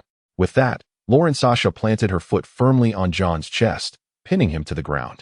She traced her dagger along his cheek, peeling away a delicate layer of skin and a sliver of flesh, which fell silently to the floor. John's piercing scream shattered the stillness of the tunnel. Echoing far and wide, blood began to ooze from his right cheek, resembling tears as it trickled down his face. There is a noise. The captain of the Black Panther team perked up. What has transpired? That cry was harrowing. Let us investigate, suggested one of the team members. Go. The captain nodded, leading his men toward the source of the sound. John's complexion turned ashen as he convulsed, beads of sweat mingling with blood and falling to the ground. He sought to escape Sasha's grip, but with his tendons severed, he could only watch helplessly as she continued her methodical dismemberment. My parents aided many impoverished souls in Iraq, adopting 6 orphans. Yet how did you treat them? Does your God instruct you to slay 2 benevolent elders? Sasha roared, plunging her dagger into John's thigh and twisting it. Terrorists like you, under the guise of piety and jihad, are utterly repugnant. Overwhelmed by pain, John could scarcely utter a word, his lips trembling as he struggled. Whether to curse Sasha or to plead for mercy remained unclear. Sasha wielded her dagger with abandon, blood splattering as she inflicted suffering upon John. This was not Ling Qi, but rather a brutal slaughter. Only through such raw violence could she begin to purge the deep-seated hatred within her. Minutes later, the notorious executioner John lay lifeless, a grotesque shell of his former self. Sasha collapsed amidst the pool of blood, discarding her dagger and gasping for breath. Even after years as a mercenary, she had never committed such an atrocity. Gazing at the remnants of flesh and viscera, she felt a wave of nausea wash over her. Raise your hands. Just as Sasha prepared to rise, a cold barrel pressed against the back of her head. The Black Panther team had surrounded the cavern unbeknownst to her, their captain now pointing his weapon at her, observing the corpse of John with great interest. The Special Forces soldiers were seasoned veterans, and even in the face of such a gruesome scene, they displayed little discomfort. I recognize you. The captain of the Black Panther team stepped in front of Sasha. You are from the Viper team. Indeed, Sasha replied coolly. What brings you here? Personal vendetta. Chapter 75. The exchange of prisoners following the destruction of the ISIS command center by the Black Panther team. The offensive operations of the War Department proceeded with remarkable efficacy. The terrorists ceased their organized, large-scale counterattacks, resorting instead to sporadic sniper fire, with no more than 3 to 5 individuals harassing the War Department's logistical units. Such feeble resistance proved inconsequential against the well-equipped and highly trained forces of the War Department. The advance units swiftly penetrated the heart of Mosul, establishing defensive positions around the ISIS command center, thereby disrupting the terrorists' original operational plans. With the command structure in complete disarray, the terrorists, who were valiantly resisting throughout the urban landscape, quickly descended into chaos. Once the follow-up support units entered Mosul, their momentum was unstoppable, and within a day, they had dismantled all organized resistance, joining forces with the advance units in the city center. The War Department established a temporary command post on the outskirts of Mosul, while the War Department was occupied with eliminating any remaining threats in the city. The Black Panther team found themselves in a state of anxious turmoil at the temporary command center. How is it? Still no contact with Team C? The captain of the Black Panther team asked, visibly distressed. When was the last communication? Could something have happened? It's impossible. Team C could not possibly fail against a single Qasim, the captain asserted firmly, pausing momentarily, unless they encountered an alien. The Middle East is not like Europe. There aren't that many formidable aliens capable of overpowering Team C, Surely, that would be too coincidental, right? One of the team members gazed at the map laid out on the table, which clearly marked the areas of alien activity. Furthermore, Team C should have been able to steer clear of those zones. Continue to call Team C. If we have no word in 12 hours, we will head to Haditha. Meanwhile, in Rutba, at the Viper team's camp, Sherman scrutinized a nearly transparent chip, carefully examining it as if verifying its authenticity. Indeed, Sherman confirmed, delicately placing the chip into a box and locking it with a password, which bore the research department's insignia. What is this chip for? Fang Gang inquired with curiosity as he leaned closer. It merely contains some important information, nothing more, Sherman replied, rubbing his weary eyes. The research department claims it holds their recent discoveries in the Middle East. Pfft, I thought it was some high-tech gadget, Fang Gang scoffed, turning his head dismissively. It is an extremely high-security storage device, Sherman elaborated. This chip is custom-made, and the information can only be accessed by specific computers. By the way, what about the prisoners from the Black Panther team? Fang Gang suddenly asked. Of course, we will extort a hefty sum from Bauer, Sherman replied, narrowing his eyes. Let us contact the captain of the Black Panther team first and give him a surprise. With that, Sherman opened his computer and connected to the War Department's headquarters in Baghdad. I am Sherman, head of the Special Operations Department, he said, showing his credentials to the camera. Please connect me to the Black Panther team. Thank you. Understood, sir. Please hold. The duty soldier at the War Department nodded, beginning to search on the adjacent computer. Found it. Do you require video communication? Sherman interjected. Very well. Based on the information provided by the War Department, Sherman swiftly established contact with the Black Panther team. As the video call connected, the captain of the Black Panther team was taken aback to see Sherman leisurely sipping coffee. Sherman? How are you still alive? Surprised, are we? Unexpected, isn't it? Sherman smiled, placing his coffee cup down. I suppose you didn't expect me to be doing so well. Indeed, it was beyond my expectations. I will hold Bauer accountable for knocking me from the sky. However, we need to discuss matters regarding your Black Panther team. Sherman looked at the captain with a hint of amusement. I have captured one of your squads. Unfortunately, 2 of your members attempted to eliminate me, and I dealt with them. Currently, I hold 6 individuals. You. The captain's eyes sparked with fury. Your people initiated the attack first. The one saved by Bauer was intent on killing me. I had no choice, Sherman shrugged. Nevertheless, the remaining members are safe. I intend to use them to pressure Bauer. Release them, the captain of the Black Panther team said coldly. I will provide what you desire. But do not let Bauer know about this. What I want is beyond your capacity to give. Is it? Hey. The captain of the Black Panther team chuckled. I also have one of your people. She goes by the name Lorraine Sasha, captured by us at the ISIS command center. 6 for 1. Sherman gritted his teeth. How about it? Deal? I await you in Mosul. The captain thumped the table decisively. Sherman abruptly closed his laptop, exclaiming, let us go, we're heading to Mosul. In order to transform the Middle East into a logistical base for European military operations, the War Department resolved to eradicate all terrorists, leaving no survivors regardless of their willingness to surrender. Consequently, Mosul had become a veritable bloodbath, with mass graves littering the outskirts, the brutality rivaling that of areas devastated by aliens. Fang Gang halted before a trench filled with corpses, gazing silently through the dust-covered glass, contemplating the layers of lifeless bodies. Why are there children's remains? Zhou Fanya's voice came from the back seat. They appear to be no older than 7 or 8. Does the War Department even kill children? They're all child soldiers. When you consider sparing them, they will not hesitate to pull the trigger on you, Sherman explained. The U.S. military has accumulated over a decade of experience. When facing child soldiers, the best course of action is to eliminate them. If the U.S. military had not invaded their homeland, would they have fired upon them? Fang Gang interjected. The War Department is also left with no choice. If I were in their position, I would shoot too. I recall when the War Department was founded, the then director stated, the establishment of the War Department is not to bring war, but to achieve peace through war. Sherman removed his sunglasses, placing them in his pocket. Much time has passed, and departments like the Special Operations, Logistics, and Operations have all somewhat strayed from their original purpose. Yet the War Department remains steadfast in its mission to combat the aliens. Sometimes, I truly wish to enlist in the War Department as a private, to engage the aliens head-on in battle. You might just find yourself assigned to this dreadful place. Slaughtering your own kind, Fang Gang replied impassively. There is no truly just side in this world. Only history has the authority to judge right from wrong. What are you two rambling about? The gang exclaimed. You know my English is poor. I can't understand a word you're saying. Xiaoha shouted. All right. Enough of this. Let us hurry up and leave. This place is too distressing. Half an hour later, the Viper team's convoy arrived at the prearranged location. It was an abandoned factory, relatively unscathed by the conflict due to its position on the outskirts of the city, and it remained in decent condition. Fang Gang and Sherman drove their armored vehicle into the factory, spotting the Black Panther team awaiting them from a distance. They're here, the captain of the Black Panther team said, rubbing his slightly aching temples.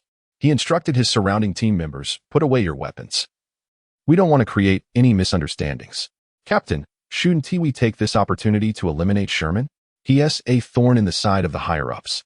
Do not ever bring such matters to me again, the captain of the Black Panther team replied coldly. Only the most despicable individuals would act in such a manner.